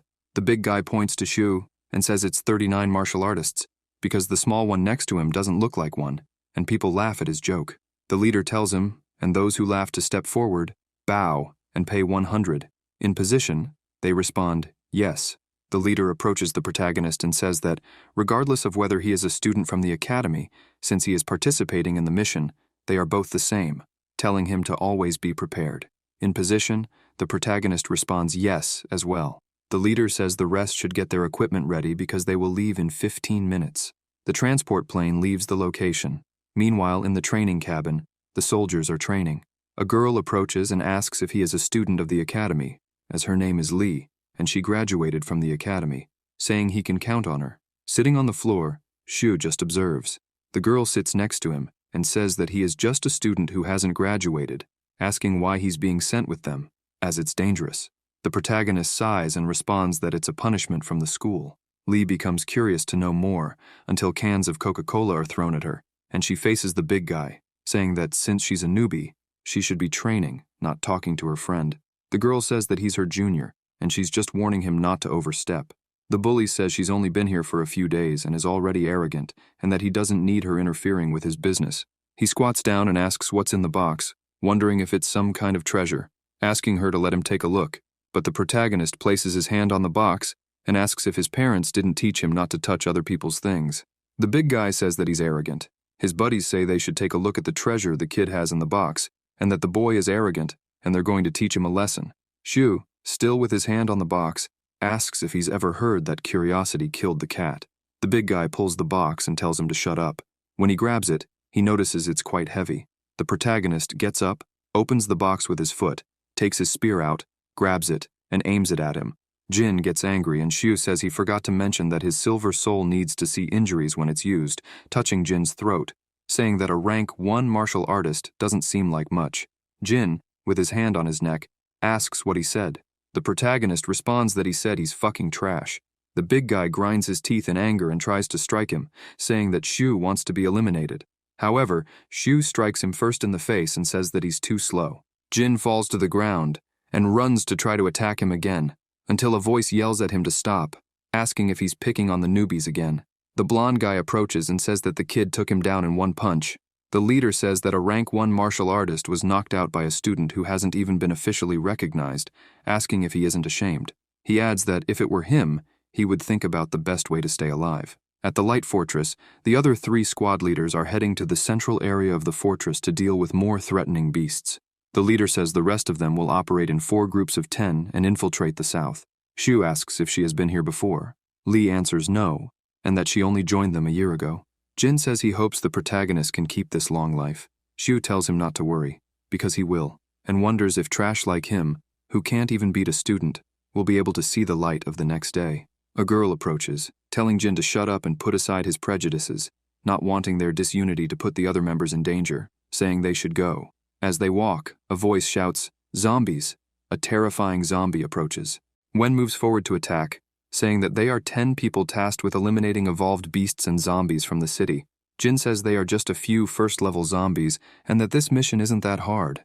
She responds that it's only the outskirts of the city, as the higher-level zombies and evolved beasts are closer to the city center. The 10 soldiers walk and notice something's wrong, coming face-to-face with several second-level zombies. Jin says more idiots have appeared, approaching with his weapon to attack them. The zombie runs towards him too, and he realizes it's quite fast. He underestimated it, but suddenly, the zombie is defeated by Zhu with his spear. The big guy thanks him for the help. The protagonist runs to attack more, as the second-level zombies are giving a lot of experience. Several zombies approach, and he fights them, defeating them. The soldiers observe, and Lee asks if he's not an official warrior, as he seems stronger than them. The big guy, indignant, sees that the spear, which he couldn't hold with both hands, the kid is handling easily. Wen tells them not to just stand there, as these are second-level zombies and they need to be careful. Then, they run to attack too. Wen fights them, and the other 2 join in. Then they hear a strange noise and are confused, until Shu says the zombie boss is calling for more of them. They get scared. The zombies approach them to attack. Wen, with her weapon in hand, tells them to stay calm and not panic. Everyone with weapons in hand starts shooting at the zombies, but there are too many. Even so, they keep shooting. Shu gains experience points for defeating a few, showing his stats and noticing that his strength and speed have increased. More notifications come in saying that his combat power has increased, and he received the title of Level 1 Warrior, thinking, this is great, and that the Fury energy can only be used 3 times a day, with an 8-hour cooldown. The soldiers keep attacking the zombies. Wen says to prepare for close combat. Then, she takes out her sword and uses the martial skill, Void Slash. Everyone then says to attack. Shu goes ahead, laughing. The others find it strange, but he runs and attacks them. However, the blonde guy notices more zombies appearing behind them, and there are many. Wen says the number of zombies is huge, and they can't be surrounded, asking them to run. They find a building and tell everyone to take shelter there. While heading to the building, they keep shooting at the zombies. They enter the building. Lee tells the captain and Shu to go quickly because there's a security door that can still be closed. Wen responds that if they run, they won't manage to close the door in time and tells Shu to go first, as she will hold off the zombies. The protagonist pushes her towards the door. She is confused, and he says that he doesn't have the habit of letting women protect him. The captain calls for him, but Jin grabs her arm, pulling her. Wen tells her to let go as the kid is in danger. The big guy asks her to look, and Shu is handling the zombies very well. He uses his martial skill, the 100 birds meeting the phoenix, causing several flames, and the zombies are burned, creating a massive explosion. They watch, mouths agape, asking what technique that is, so strong. Jin tells the kid to get inside quickly. The protagonist enters, and as they go to close the gate, he notices it's heavy, but they manage to close it. Then a strange noise starts, with zombies banging on the gate. Wen says there are too many zombies, and the gate won't hold. The The soldier says that the second-floor staircase has a very thick iron door, and the place is narrow, good for defense. The gate is very weakened and being broken, and several zombies approach. Xiu says the gate is too weak, and the captain tells them to go upstairs. The zombies approach quickly, and they run, closing the iron gate behind them. The zombies keep trying to get in. Wen tells them to go up first, check, and eliminate any necessary dangers. They go up, and Li notices something strange. She comes across a mummy and several spider webs in the area. She says it's impossible for it to be a mutant spider staring intently, but something falls onto her back. Jin removes it with his weapon, revealing a spider. The protagonist says it's a level 1 black spider. The big guy says Li has a coffin mouth because whatever she says happens, and one says it looks like they've found a spider nest. The blonde guy tells them to look, and several spiders approach. Wen says they should run to the 3rd floor. When they get there, they encounter more spiders, and several of them come closer. Using her skill, she tells them to go up, still trying to defend. Xiu says the building has 4 floors, and the staircase can lead to the rooftop, asking them to go there. Then, they attack, driving the spiders away and heading for the rooftop. Li closes the door and says she's dying of exhaustion, and the captain tells them to recharge and rest for a bit, since the zombies should disperse on their own. The protagonist observes and Wen approaches, saying there are many zombies around the building. Then, they spot a level 2 sharp-toothed dog, and there are several of them, starting to attack the zombies. The soldiers are confused, as the dogs and the zombies are fighting in a group brawl. They keep watching. Wen says the zombies on the 1st floor must have been drawn outside, so now is their chance to leave. While the protagonist wonders why the evolved beasts are attacking the zombies, the captain tells everyone to organize their equipment to prepare to go down. Li asks if they're just going to leave like this, and she responds that first. They'll get out of the encirclement, then reorganize outside and continue with the extermination mission. They go down and notice the presence of a few, so they chase after them and quietly eliminate them. Xiu observes and says they are safe. Then, they run while the zombies and dogs are still fighting. However, they stop, and the dogs notice their presence but think they haven't been discovered until one dog approaches, trying to attack. The protagonist manages to defeat it. Wen attacks another dog with her void slash, and the other soldiers attack it too. Jin asks if they're done, but Xiu notices a level 3 dog approaching with a zombie in its mouth. Wen says that's their leader, and the protagonist confirms. Then, the leader throws the zombie away, and Xiu tells them to be careful, as the dog is heading toward a soldier, wondering why it's faster than the previous dogs. The leader attacks, and Xiu tells the soldier to move away, as its attack didn't even make a scratch, realizing that the dog is very resistant. Then, the leader bites the soldier's arm, causing an extremely severe wound. Wen gets angry and uses her void slash, but the leader dodges and approaches her. However, with his spear, Xiu attacks, causing some injuries. Wen thanks him, and Xiu says the dog has tough skin and firm flesh, with very strong defense. He continues attacking the dog with his spear several times, but the dog keeps withstanding. Xiu then uses the accumulated strike, holding the spear firmly and defeating the dog. The soldiers are happy he succeeded. The strike causes a huge explosion, and the protagonist says the dog wasn't eliminated, thinking that he still hasn't received the system notification. Then, the leader rises, injured, using a bloodlust technique. It's a furious strike surrounded by an aura, as it's a special skill of the leader. However, Xiu thinks he didn't imagine the evolved beasts would have such a powerful ability. Telling them to get away, suddenly a very strong explosion happens, throwing the protagonist into the wall. He starts coughing and says that even though he retreated quickly, he still got hurt, but fortunately, he received the system notification. Otherwise, he would already be eliminated. The soldiers stand up, and the dog approaches, jumping near them. Xiu asks if more are coming, and attacks it with his skill, causing a very strong explosion. The protagonist screams, and a notification arrives saying that the dog was eliminated. Xiu feels relieved, and the soldiers are surprised that he managed to eliminate a rank 3 beast. But then they notice something different. They encounter a giant monster approaching along with the zombie leader. Xiu says that the scream that caused the zombie siege must have come from him. The leader approaches the dog, puts his hand inside it, rips out its core, and swallows it, looking satisfied. The soldiers watch, confused. Then, the protagonist observes with his analyzer eye that the zombie has evolved to level 3. Wen asks if it can evolve. Xiu runs, and says they need to stop him before he finishes evolving. The zombie emits an extremely loud sound. They stop and see several zombies approaching. The captain says they are surrounded.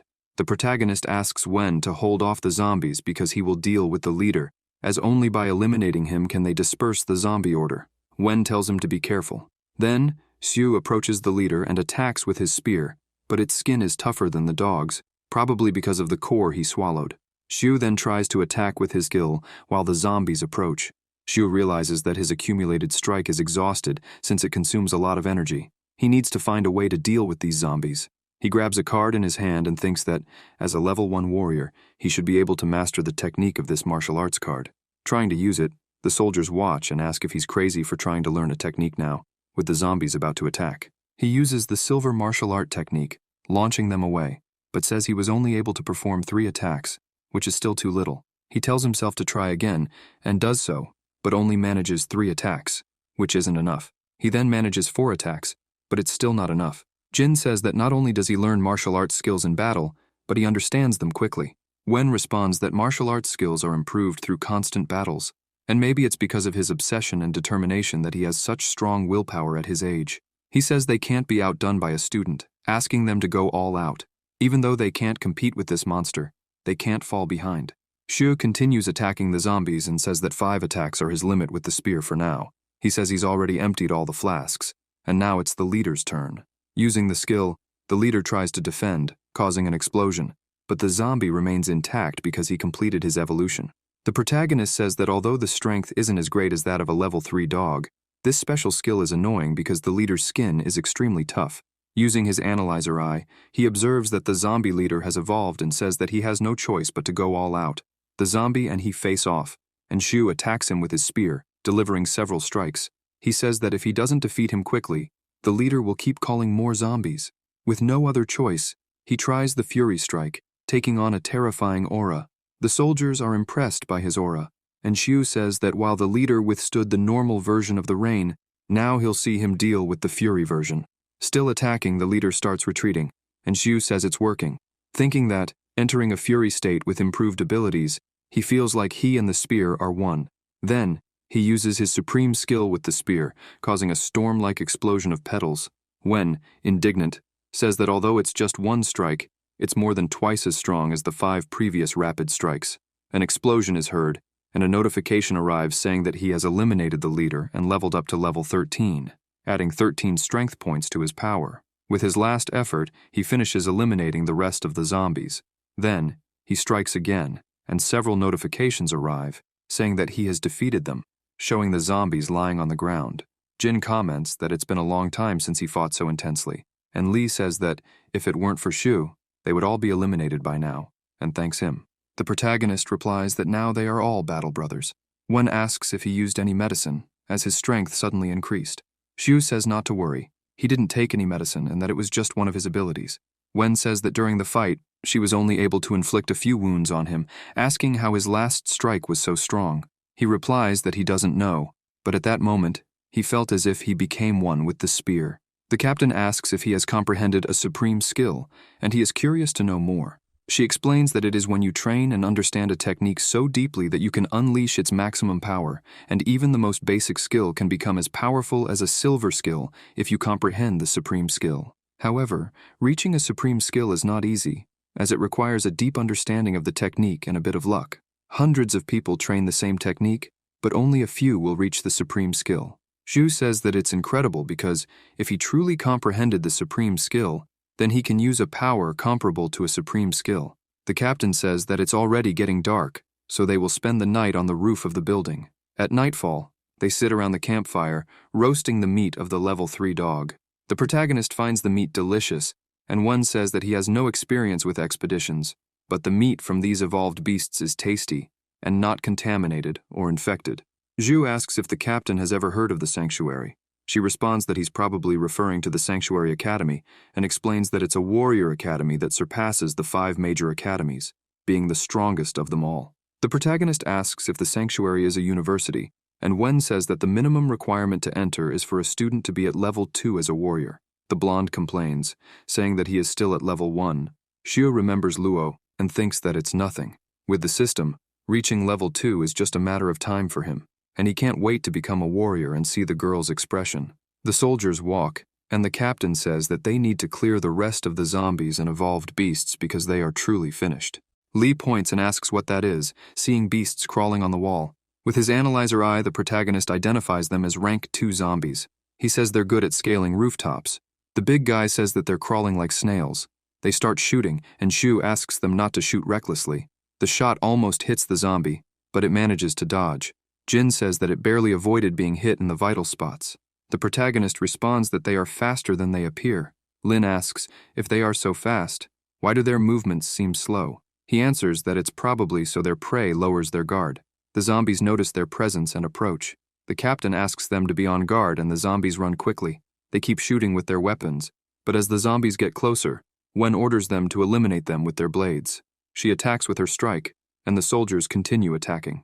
Suddenly, a zombie appears behind the blonde and attacks him. The captain calls his name and says that they are coming from above. They begin fighting non-stop. Xu tries to dodge and tells the captain that he suggests they retreat to an area with enclosed spaces so they can't be reached from the higher ground they have. She responds that it's a good idea and tells everyone to run and regroup in the area they passed through before. Still running, they stop in a forest and find themselves surrounded by zombies. The captain says that, if they don't want to be eliminated, now is the time to take a stand.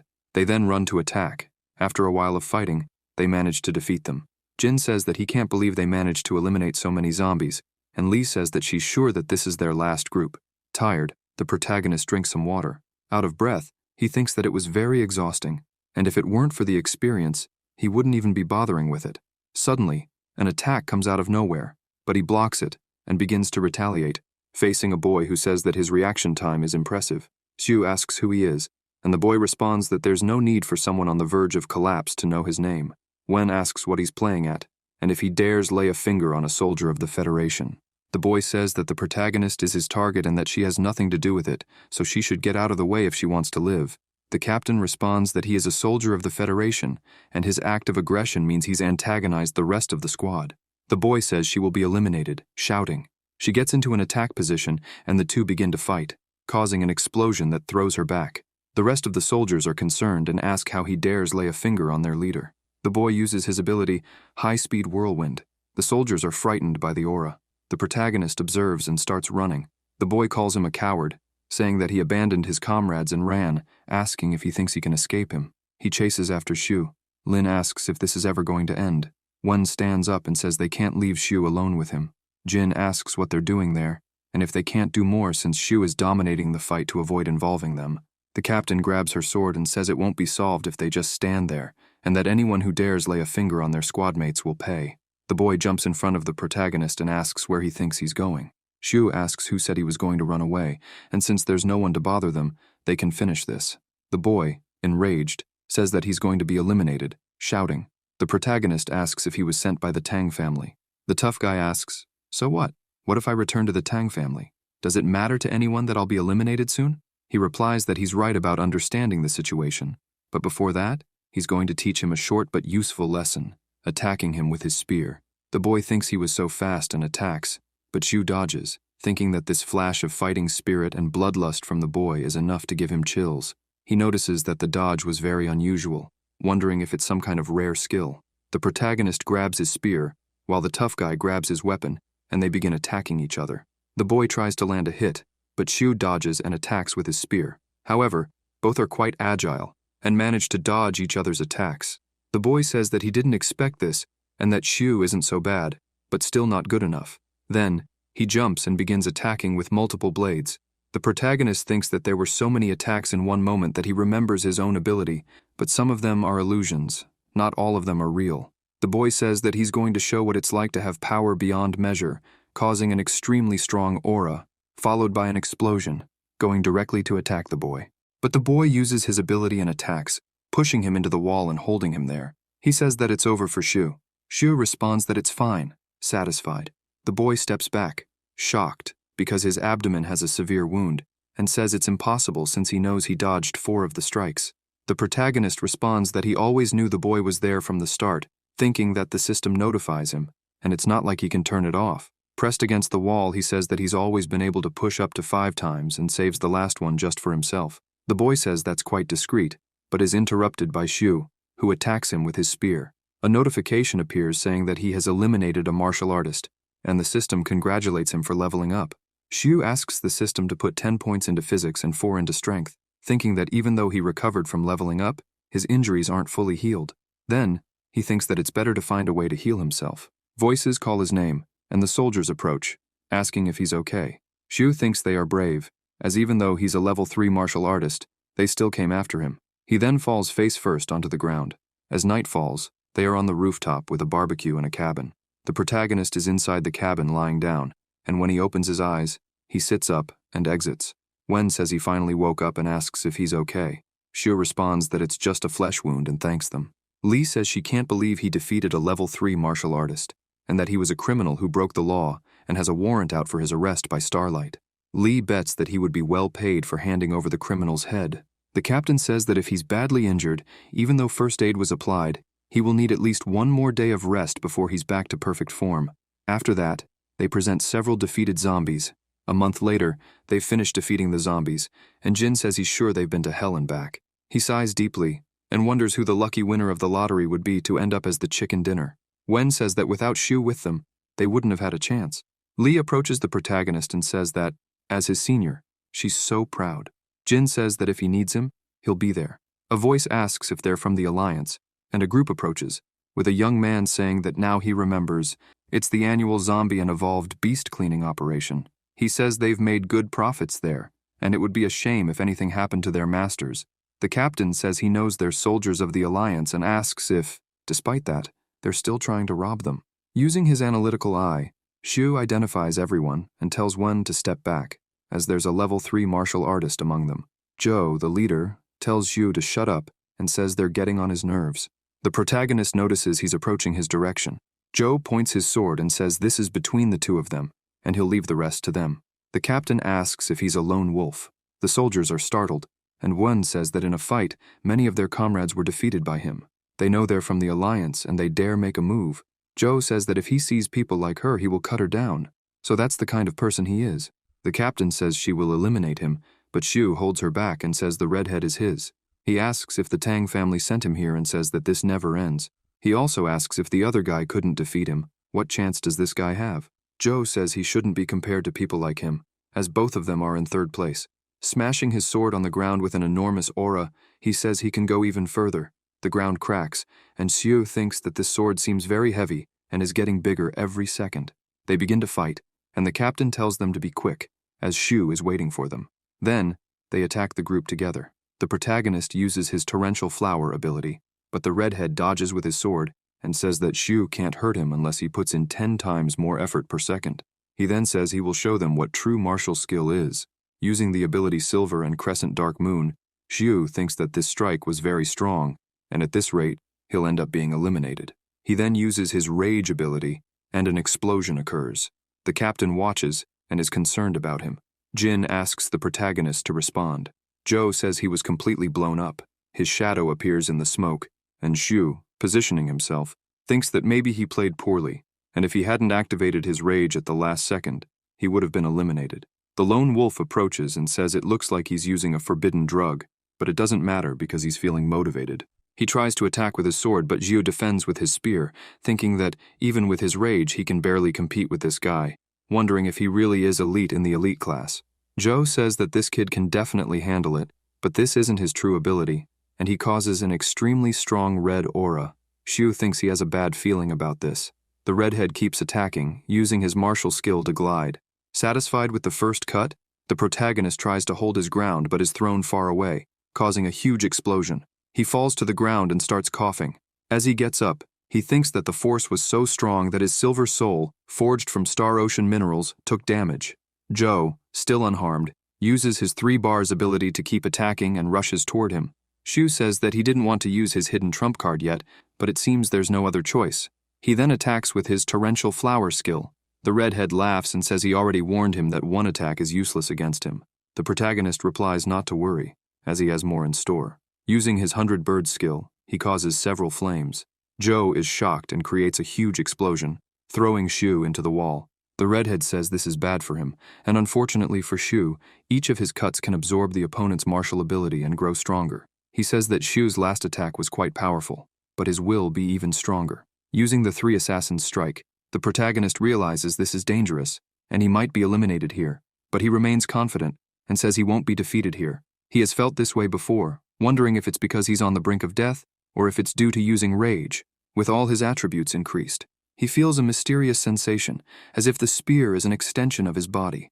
A strong aura is released, and he says he will show the true power of torrential flower. Creating a powerful aura, he uses torrential bloom, crouching down. Meanwhile, Joe can't believe how this is possible. It's the same martial technique as before, but this time, injured, he says it can't be a definitive technique. He falls to the ground, and notifications appear saying that a martial artist has been eliminated, and Shu's level has increased to 15. Shu is happy with level 15, but as he tries to run, he falls face first to the ground. The transport plane is in motion. Meanwhile, the protagonist is lying in bed, slightly disoriented, and opens his eyes. Wen asks if he's awake, as he slept the whole day. Shu asks if they are on the aircraft. She replies yes, and that the cleaning operation is over, so they're heading back. She hands him a card. The protagonist asks what it is, and the captain says that the card contains 3 million Alliance coins, as his reward for eliminating Joe. She also says she nominated him. Shu thanks her, and says he'll be able to fix his equipment now. She says she passed the money to him, and isn't even thinking about reimbursing him, calling him a cheapskate. The protagonist feels embarrassed and says it's all thanks to her, asking how he can repay the favor. Wen touches his hand and says she didn't give much to it. Moving closer, she asks if he's willing to pay with his body. He, flustered, responds that he's still a high school student and needs to focus on his studies. The captain steps back and says he's so clueless. To change the subject, Shu asks what day it is. She replies that it's the 12th and asks why.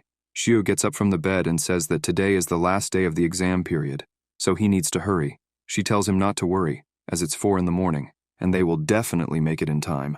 They arrive at the military academy's airport, and the leader announces the squads and the number of casualties and survivors.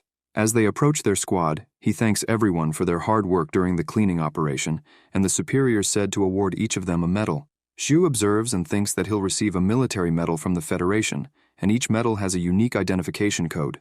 Having a medal brings all kinds of benefits in daily life, to the point that even the police have to be careful how they treat you. The chief approaches him and says that his performance in this operation was truly exceptional, and because of him, the squad's survival rate was the highest. He even eliminated a level 3 dog and 2 wanted criminals all by himself. The soldiers are surprised that Zhu was able to eliminate a 3 RD level martial artist. The captain praises him for his skill and strength, asking if he is interested in joining their army. The protagonist responds that he is hesitant to accept, but is still in high school, and plans to continue his studies and attend college. The captain laughs and says he had forgotten that Shu is just a student, but mentions that if he is interested in joining them after graduating from college, he would be welcome. Wen becomes interested in him, as he is concerned about his studies yet demonstrates the ability to defeat a rank 3 martial artist. Shu says goodbye with a hug to Li, and the captain asks if he isn't going to say goodbye to her. Then she hugs him and says, "Who would have imagined that a guy so fierce in battle would be so shy? You should visit us, no matter how your status may change in the future. Don't forget the comrades who fought by your side until the end." Meanwhile, at the academy, the end-of-term competition is underway. The announcer welcomes the 20 participants to the arenas. The professor thinks that the protagonist hasn't arrived yet, and worries that if he doesn't participate, he will be expelled. Yang asks where he went to train, as it has been a while since he left and hasn't returned. Luo suggests waiting a little longer while they watch the fight. One student is thrown out of the arena, and the medical team rushes to help him. The announcer announces the winner, Tian, who easily defeated his opponent Liang, ranked 98th in the Academy's power ranking. The students in the stands discuss how Tian trained in the Path of Demise, a place with a 90% mortality rate. Then, the announcer calls out for the next participant, Shu, asking him to enter Arena 15. The professor grows more concerned as he hasn't arrived yet. The announcer asks if Shu is at the location. Meanwhile, his opponent, Chen, wonders how strong this guy really is. The announcer says that if Shu doesn't enter Arena 15 within the next 10 seconds, he will be disqualified. Shu responds that there's no need for that, and leaps, landing in the arena. The professor is relieved that he has arrived. Yang comments that Shu is always late, but always makes a dramatic entrance. Zhang mentions that it's been a month since he last saw him, and notes that he seems stronger now. Tian watches and asks if Shu wasn't eliminated by the Fortress of Light, and says that this is perfect, because now he can defeat him with his own hands. The announcer announces that the battle is about to begin. Chen approaches Yu and asks if he is the trash from Class 29, telling him not to think he got lucky defeating Tian because the same thing will happen to him. Xu shows his pinky finger and says that Chen isn't even in the top 100 of the ranking, and that weaklings like him aren't worth the effort. Chen gets angry. The announcer signals for the match to begin. Chen, weapon in hand, approaches to attack, but Xu easily blocks. Chen is outraged by this. With a kick, Xu knocks him down and says that he doesn't even need a weapon to defeat him. Lying on the ground, Chen wipes his mouth and curses. He gets up and attacks with his martial skill. But Xu says it's his turn now and uses his explosive crack skill, causing a small explosion. Chen wonders how Xu's punches are so powerful and says that this can't be. Someone like him underestimated him. Then, Chen attacks again with his silver martial skill, 3,000 high steps. The people in the stands are impressed by this special skill, as Xu forced Chen to use a skill that drains his stamina, while Xu is still fighting barehanded. The protagonist thinks to himself that he is enjoying his martial skills, as they consist of 9 forms, and he easily dodges them, charging his rage meter. Since there's only 1 or 2 matches per day, the cooldown time isn't a problem. Xu then attacks with his explosive fist skill. Chen doesn't know how to react and is hit, thrown to the ground again. The announcer declares Xu as the winner. The professor is astonished, as Xu defeated someone ranked 150th with bare hands. After the protagonist exits the arena, people gather around to congratulate him. Yang asks where he was the whole month and why he didn't take him along to train. Xu responds that he went to a dangerous place and bringing Yang would only slow him down. The redhead jumps on him and starts teasing, asking what he just said, and the professor laughs. Then, Xu is observing the system, as after defeating Zhou, he couldn't check his stats after leveling up. He notices that he has unlocked the skill, Feign, which can hide his energy flow and make him appear as an ordinary person, distracting others. He also unlocked a genetic lock. He thinks he didn't expect so many updates, and that this Feign skill is clearly meant to deceive opponents, making them think he's weaker than he actually is. Additionally, he has finally unlocked a genetic lock. Looking at the process to unlock this lock, he sees that the chance of failure is high. 10% chance of elimination, 20% chance of losing consciousness, and 30% chance of failure to unlock. He thinks it's not worth risking his life on such a gamble, so he decides to put the 15 potential skill points into strength. The announcer calls Xu back for another battle. Lin, the academy's dean, observes the battle between the protagonist and his opponent and ponders. He hadn't thought Xu would return alive from the cleanup operation at the fortress, and yet he came back stronger. Now he wonders how he will face the Tang family. He thinks that putting him against one of his most powerful opponents who could publicly defeat him would be enough, and that he shouldn't have messed with the Tang family. After the fight, everyone watches the top 100 finalists. Yang says he hopes Xu's opponents will be martial arts beginners, and Xu replies that as long as they aren't anyone ranked in the top 10. Then they notice that the protagonist will face the opponent ranked 8th. They get irritated. Xu looks and asks, "Gu, number 8. Yang says he's a senior ranked in combat and often goes to areas infested with zombies and evolved beasts to gain battle experience. Meanwhile, Zheng comments that he is facing Tian in his first match and heard that he is stronger now. The professor approaches them and says it won't be easy to defeat both opponents, so he asks them to be careful. One of the staff members announces that Ye is there and asks for him to be welcomed. Ye greets them, and the staff member comments that he arrived earlier than expected, asking if he is eager to see the strength of his students. Ye asks Li to bring the record of his best students. The man says he's in no hurry and is more interested in the top 100 competition, suggesting they watch the matches first. The announcer then calls participants Zhang and Tian to Arena 15. Tian asks if Zhang is from Class 29, and Zhang responds yes, acknowledging that Tian is strong, but he won't admit defeat easily. The blonde replies that there's no need for Zhang to admit defeat, as he will simply eliminate everyone from Class 29. Zhang challenges Tian to try, attacking him with his sword, but Tian dodges and grabs his arm, dislocating it and knocking the sword out of his hand. Stepping on Zhang's back and holding his arm, Tian says it's not over yet and that he will break all of Zhang's limbs. Then a voice tells him to stop.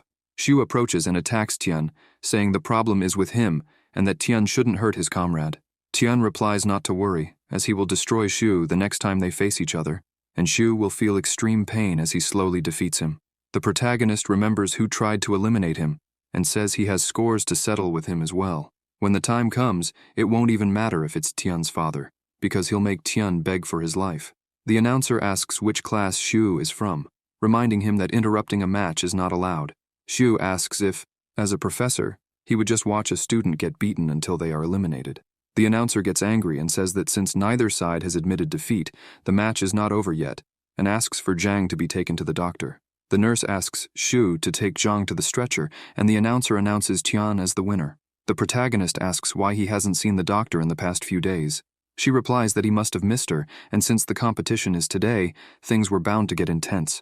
She was worried about him, and came in case anything happened. Lying on the stretcher, Zhang raises his hand, his eyes filled with tears, and says he can't accept this, as the thought of being defeated with a single strike is unbearable. He warns Yu to be careful when facing him again. Yu says he will teach him a lesson. The announcer then calls Yu and Gu to enter Arena 9. The protagonist says it's his turn and walks over. People around him wish him good luck, and as he walks, he finds his opponent already in the arena. The dean observes the match. Once in the arena, Gu asks if Shu is the infamous one. Using his analyzer eye, Shu notes that Gu reached rank 2 at only 18 years old, and his overall strength is similar to Zhou's. He realizes it's no wonder Gu is ranked 4th in the entire academy. The announcer says to start. Without hesitation, Gu moves forward with his weapon and strikes the ground, making it crack. The arena floor is made of a special stone with steel-like hardness, and the protagonist wonders how Gu managed to make a hole with just one blow. Still holding the hammer over the ground, Gu says that no matter how fast Shu is, he won't be able to avoid having his head crushed by the hammer. He promises a painless elimination. The announcer narrates that this was a fierce strike and asks if Lin will be able to keep his position. Yang asks if Shu is going against Gu, and says it's a death sentence. The nurse tells him to shut up, and Yang flips him off. The redhead responds that anyone with eyes can clearly see Shu is going to lose, and if he wins, he'll eat the arena. The doctor says he won't be able to take back his words later. Gu raises his hammer to strike again, but Shu dodges, and the hammer hits the ground once more. Shu uses his spear, and the large man says he's weak, asking if he hasn't eaten or something. Shu observes and thinks he didn't expect Gu's brute strength to be so overwhelming, wondering if rage is his only option. But he realizes the skill's cooldown is long, and the top 100 competition has just started, so he decides to save the skill as a last resort. Gu asks if that's all Shu knows how to do, and tells him to just accept defeat. Then, the protagonist uses his torrential flower skill. The large man is outraged and defends, but is wounded by the spear. The redhead gets angry upon seeing Gu injured. The nurse observes with satisfaction and asks if Zhu has figured out how to put the whole arena in his mouth. The redhead says Gu hasn't fought seriously yet. Gu laughs, turns with his hand on his shoulder, and says it wasn't too bad but is getting fun, and now it's time to take it seriously. He raises his hammer and uses his skill, releasing a massive aura. Gathering origin energy, Lin is alarmed, and a terrifying explosion occurs. Still attacking, Gu uses his mountain coercion skill. Shu thinks the hammer is emitting powerful waves of origin energy. Unable to move, he realizes there's no way to dodge, so he decides to give it his all. He then uses his homage to 1,000 birds and torrential flower skills. The announcer asks what technique that was, and the staff member suggests it might have been a combination of 2 skills. Ye is impressed and says that thinking the boy can use his martial skills like this. Another terrifying explosion happens, and the protagonist steps back, coughing and wounded. Gu laughs and says it's fine. It's been so long since a fight has been this exciting, and as a reward, he'll crush Shu's head with his hammer, asking if that wouldn't be fun. Shu is alarmed as the large man uses his martial skill Stilver and Fierce Tiger attack. The redhead watches and says that Gu has finally used the elimination attack. The nurse screams for Lin to leave the ring. Gu continues attacking. The redhead says Zhu didn't even try to dodge the attack and is probably crushed. The blonde responds that he could have just jumped out of the arena. Yang and the professor are worried. The doctor is also concerned. The large man yells, saying now he'll see if Shu is still alive after this. The protagonist appears, coughing, saying he was almost crushed, and wonders why he always ends up facing the worst opponents. Gu, outraged, asks how this is possible and how Shu is still alive. Lin says he's sorry to disappoint him, but now he's done warming up. He then attacks. Gu asks if it's that skill again and says it's meaningless. He blocks, and Shu continues attacking.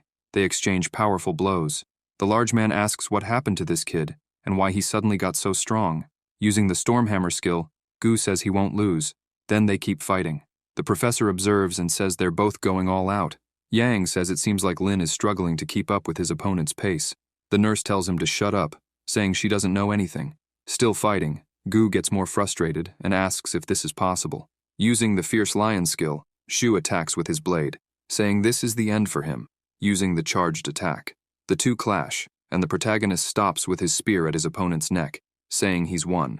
Yang cheers happily for his friend and the nurse asks the redhead how he would like to eat the arena, asking if he prefers it raw, fried, or steamed. The dean stands up, thinking he can't believe Lin won. The announcer raises Xu's arm, and people start chanting his name. Gu, injured, gets up and throws a pocket bomb. Then, he gets scared, causing an extremely strong explosion. The large man falls and laughs, saying that for sure, that eliminated him, and that it serves him right. But Xu is protected by Mr. Ye with a shield. It was a high-level technique that uses spherical origin energy, and only martial artists of level 6 or above can release origin energy within their bodies and use it to create a shield that protects them from any attack. Ye asks if Xu is hurt. He wonders if this old man is a high-level martial artist and answers that he's fine and thanks him. Mr. Ye says he's happy to see him okay and encourages him to keep up the good work because he sees potential in him. He then tells Gu that he knows he wants to win at all costs, but using underhanded techniques against his peers is crossing the line. The dean approaches and asks if Ye is all right. Ye responds, asking if this is what they consider outstanding students. The dean apologizes, saying he has no tolerance for such malicious behavior from his students and will ensure proper discipline. Xu thinks that, from the dean's flattery, Mr. Ye must be a good person. The doctor approaches and lifts his shirt, asking if he's hurt anywhere. He answers that he's fine and asks where she's putting her hands, as he already told her he's okay. The professor approaches and says that tomorrow's matches will be postponed due to this unexpected event, and asks Xu to treat his injuries, then go back to the dorm to rest and recover. The protagonist asks who Ye is. Luo responds that he's not sure but thinks Ye is the supervisor of one of the 5 main academies and is here for an evaluation. Lin says he can't wait to become a martial artist like him. In the student dorm, Xu is in his room and notices that, besides the monthly lottery the system conducts, he received another as a reward for reaching level 15. Now, he has 2 chances. He tells the system to spin the wheel. He hopes for a big prize. When the wheel stops, he gets frustrated, as it's a silver martial arts skill card for knives, and he doesn't even use knives. Then, the system detects an excess of martial arts skill cards, activating the synthesis system, which uses any 3 skill cards of the same level to merge them into one. Xu gets excited and says he can't wait to try this new feature, and he still has to spin for the rest, so he tells the system to spin the wheel again. Hoping for a gift pack, he's delighted when he finally gets one. After opening it, Xu finds the cards Piercing Blaze, Celestial Cut, and Glacial Strike. Xu isn't surprised, as Piercing Blaze uses the body's strength and agility to deliver a fatal blow, which is no different from a charged attack. He believes his Torrential Flower is much more useful in terms of speed. Now, with 3 silver martial skill cards, he decides to try out the new system. The system asks him to select the type of martial skill to synthesize. Asking if he wants to synthesize, Xu presses yes. The system then draws another card. He gets the silver martial skill card Spear Weapon Arts Judgment. Lin says it seems amazing, and that it's time to learn. It's a skill that reflects the opponent's attacks and martial arts back to them, consumes great energy, and has strict conditions for use. The protagonist gets excited, as everyone tries to block attacks, but now he has a skill that can reflect them. The announcer calls for Xu in the arena, and Fel asks if he's ready. Lin responds affirmatively, thinking he never imagined he'd face a girl. Fel raises a circle and traps Xu inside it. He asks what she's doing. The girl says there's no way for him to run, kisses his cheek, and leaves a lipstick mark. She tells the referee she surrenders, saying she can't fight against a celebrity. Xu is confused, and the people cheering for him are too. Then it's announced that he won the match. Yang says he's never been in this kind of situation. The nurse gets angry, asking how the girl dares to seduce her precious little one right in front of her. Yang asks if Lin didn't like it, and Lin gives him the middle finger. Suddenly, someone tugs at his shirt, and when he notices, it's the nurse who pulled him and kissed him. Xu covers his mouth and asks what that was. The nurse says the girl kissed his cheek in front of her, so she stole his first kiss. Sitting on the floor, he says she can't just steal his first kiss like that. She pats his head and says not to worry, as she'll take care of him. The announcer says it's time to decide the finalists, but there are still 25 participants left, so a 3-on-3 match will happen. The announcer thinks Xu should get ready for another surprise. Then, Lin notices he'll be fighting with 2 people and is shocked to see who they are. The professor says Zhu is ranked 12th in the academy, while Jiang is 10th, and from what he knows, the 2 are friends, so the match will turn into a 2v1. Xu worries but thinks he can win with his new martial skill. The 3 enter the arena, and the announcer asks them to prepare and start. Jiang uses his skill, 9 Claws Carnage, and Zhu uses his silver skill. They close in on Xu and attack him. Jiang also approaches to attack. Lin blocks both their blows, attacking with tribute to 1,000 birds. Jiang looks confident and blocks the attack. Xiu observes and comments that he even sliced it. Jiang says his skill creates high-speed wind currents that can repel any attack sent against him, and that they've studied the match, so they know all of Xiu's skills. He lists the skills he learned from the protagonist and attacks with the broken claws of heaven, saying Xiu has no chance of winning. Zhu also attacks with his silver martial skill Steel Bat Spin. The people in the stands notice that the skills both are using are their strongest. The nurse says they're shameless, teaming up against Xiu and using their most powerful techniques. Lin notices and asks if Jiang's skill can repel attacks. He says it's a coincidence because he has a similar skill. Using judgment, he faces both and attacks. Jiang gets scared, being attacked and thrown far away. Xiu says now it's Zhu's turn. Using the charged attack and torrential flower, Xiu causes a huge impact and explosion. Both fall to the ground. The announcer approaches to check the opponent's pulses, raises Zhu's arm, and announces him as the winner. The people cheering for him are happy. The dean thinks it's unfortunate but that Xiu won again. Tang asks to be matched up against him. The dean says he'll do it immediately. Tang says Xiu is acting pretty arrogantly and that all the pain he endured on his way to the end will make sure Xiu gets everything back in double. The announcer says the match now will decide the 6 finalists, and the first match is Xiu against Tian. People comment that Xiu defeated Tian in the past, and that both have become stronger, so it will be a risky competition. They wonder if Tian has been affected by the drug he took, and mention that Xiu has walked the path to the end and trained for an entire month. Yang shouts for Lin to make sure to teach him a risky lesson this time.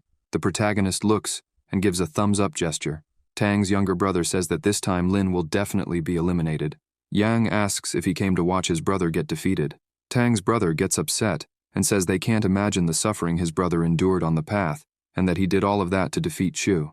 Tian, in the arena, says that time flies, and he's here again, facing him. But this time, he will make sure to eliminate him.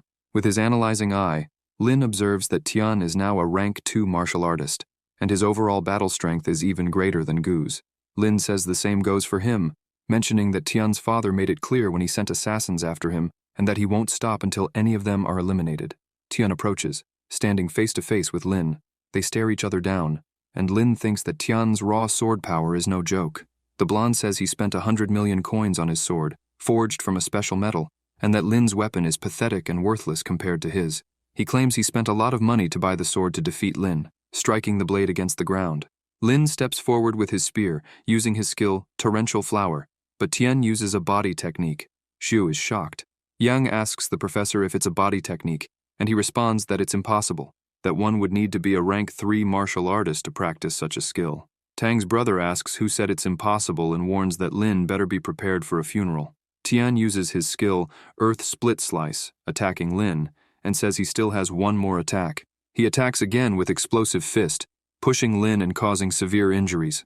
Lin thinks that Tian's Explosive Fist is much stronger than last time, and that, now being able to use body techniques, it means he's likely met the criteria to become a rank 3 martial artist. Lin can't even use Rage yet because of the cooldown, so he needs to come up with another way to win the match. Tian approaches and says that Lin is as weak as always, while the protagonist tries to think. Using his skill tribute to 100 birds, Lin asks if Tian still thinks he's afraid of that martial skill. Using more skills, Tian says he not only spent money on his sword, but also on various skill cards, all to find the perfect attack against Lin. Attacking with Cloudburst Torrent and then Traction, he creates multiple flames, dissipating Xiu's attack. The people in the stands are shocked. The protagonist thinks that this is his second encounter with a skill that can neutralize tribute to 1,000 birds. Telling him to try again, he asserts that Tian won't be able to do the same with the next attack. Using Torrential Flower along with tribute to 1,000 birds, Lin prepares. Tian says he's welcome to try, attacking again with Torrential Torrent. The two fight intensely, creating a terrifying aura, and soon after, an explosion. But Lin notices that Tian really did dissipate the attack. The blonde laughs and says that now it's his turn. He steps forward, using bloody flames. The protagonist tries to defend with judgment, but his spear breaks and falls to the ground. The people get worried. Xiu notices he couldn't reflect the martial skill with judgment, and this only happens when there's a huge gap in strength. Without thinking twice, Tian rushes forward, attacking with his sword. But Lin blocks with the charged attack, counterattacking and throwing Tian back. Tian says he shouldn't have dodged his sword, and that he would have been eliminated without pain in a single strike. Punching Lin in the face, he says he's going to crush every bone in his body. Using the technique again, Xiu tries to block, People in the stands tell him to give up. Lin says no, that he will never admit defeat, while being attacked by multiple punches to his face. The crowd is shocked, and the announcer tells the blonde to stop, asking if he doesn't see that Lin is already unconscious. Tian steps back and says he'll let him go this time because there are too many people watching, and he can't be eliminated yet, but he's definitely crippled. Lying on the ground, Xiu thinks this is so humiliating. Then he looks at the system and thinks about unlocking the genetic block, even though his chances are slim. He says that to take revenge on the Tang family, he's willing to risk it. Then, all of Lin's attributes are increased, and the system congratulates him for unlocking it, leveling him up to a rank 2 martial artist.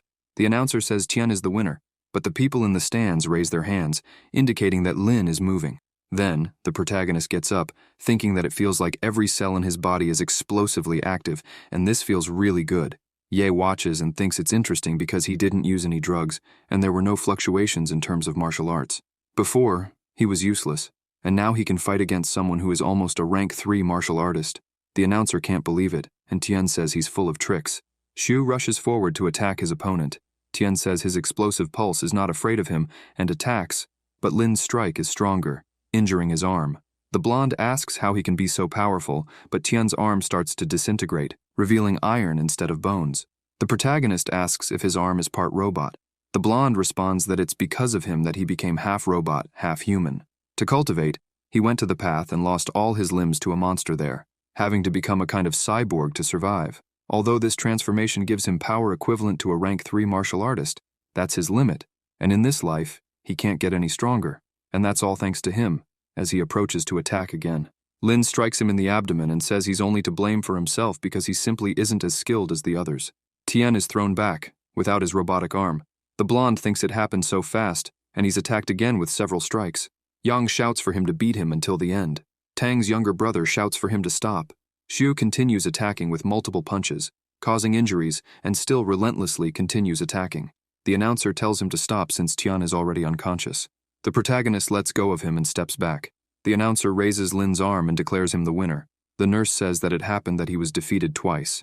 Tang's brother says Tian demonstrated the power of a rank 3 martial artist, but his opponent is too strong.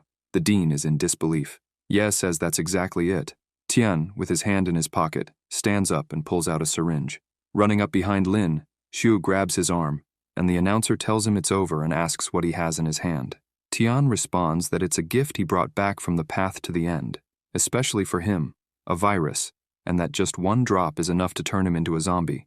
The announcer orders him to stop right now, as he's breaking the law. The blonde laughs and says that his goal is to turn Lin into a zombie. Xiu says he's forcing him to do this, taking the syringe from his hand and injecting it into Tian's neck. The blonde starts screaming no, transforming into a monster. Then, Xiu grabs the blade of his spear with his foot and kicks it, defeating him. Tang's younger brother shouts no. A voice approaches, saying to return the life of their little Tian. Lin looks up and finds Bai attacking him, but the protagonist dodges.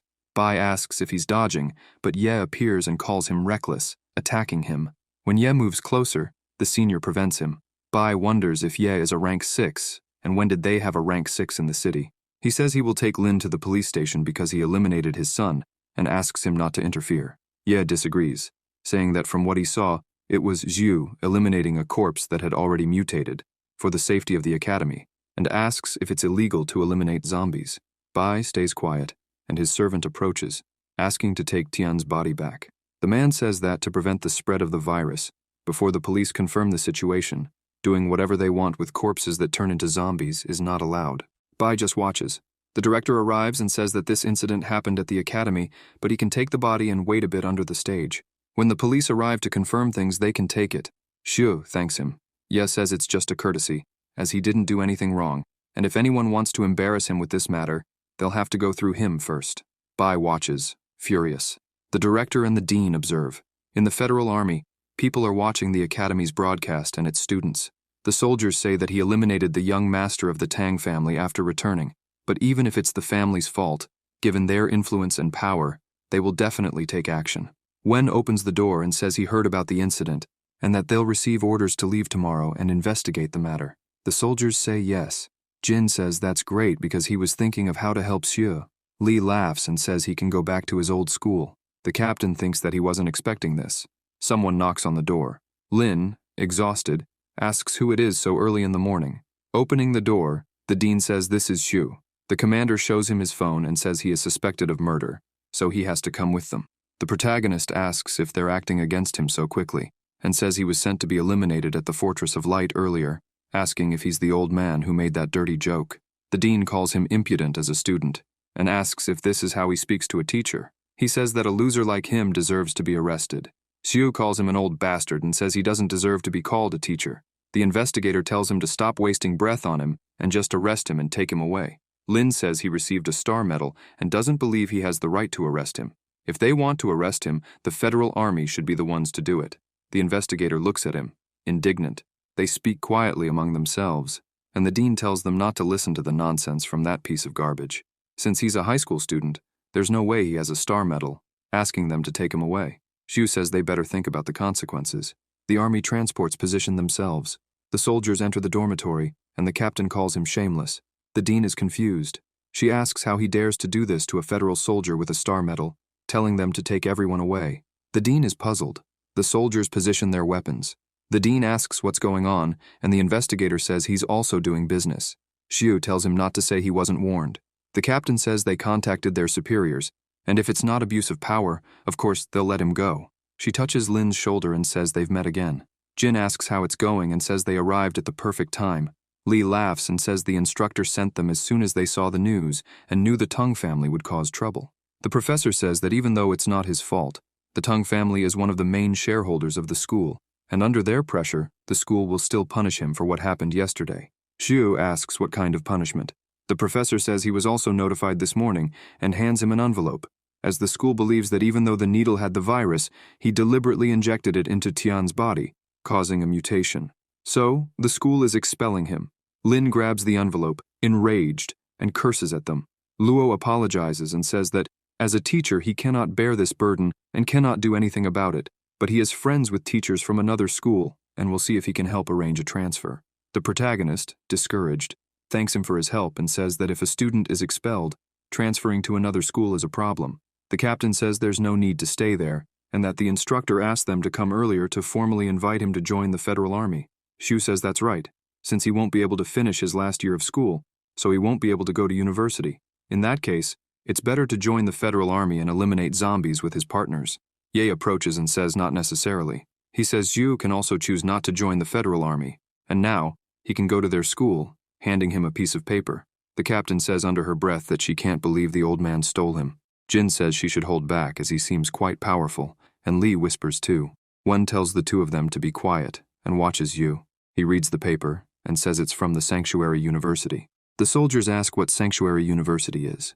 Ye says it's responsible for the university's special admissions office and is always looking for talented students to offer special admissions. Since he observed Lin, his talents fully meet the university's requirements. The protagonist says he's already been expelled. The senior says the reason Sanctuary University has special admissions offices is that it has the right to offer special admissions. He doesn't need to attend the National College Entrance Exam. As with his ability, he doesn't even need to attend the last day of high school. Lin is happy and says he'll definitely go. While reading the admission letter, he thinks being expelled was a blessing in disguise, as he never imagined he would become a student of Sanctuary. He remembers Luo and thinks he never imagined they would meet so soon.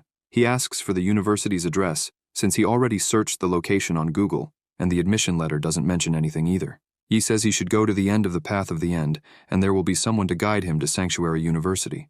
The soldiers are shocked. The path of the end doesn't refer to a road, but to an area. This place has enormous zombies and high-level evolved creatures, and it's known as one of the most dangerous areas on the planet. It is also said that some of the strongest rank 10 evolved creatures are there. There are also the remains of several mysterious labs that were left behind during the war. Ye asks if he's scared. Xiu replies that he's just a little excited, thinking there's nothing scary about the path of the end because the more zombies and beasts there are, the more EXP he will gain. The senior pats him on the shoulder and asks what he plans for the future. Xiu says he needs to get his martial artist license and then report to the university. Ye says he'll have many benefits for his development. He wishes him good luck. People congratulate him for becoming a student of Sanctuary University. He thanks them. The captain asks why they don't have some drinks to celebrate. Xiu calls the professor to come along, and he asks if he can bring some friends. Lin says the more the better. The nurse, drinking, says she wishes the best for little Xiu. Everyone says cheers and toasts. The doctor pulls him aside and says not to worry, because when he settles at the university, she'll accompany him.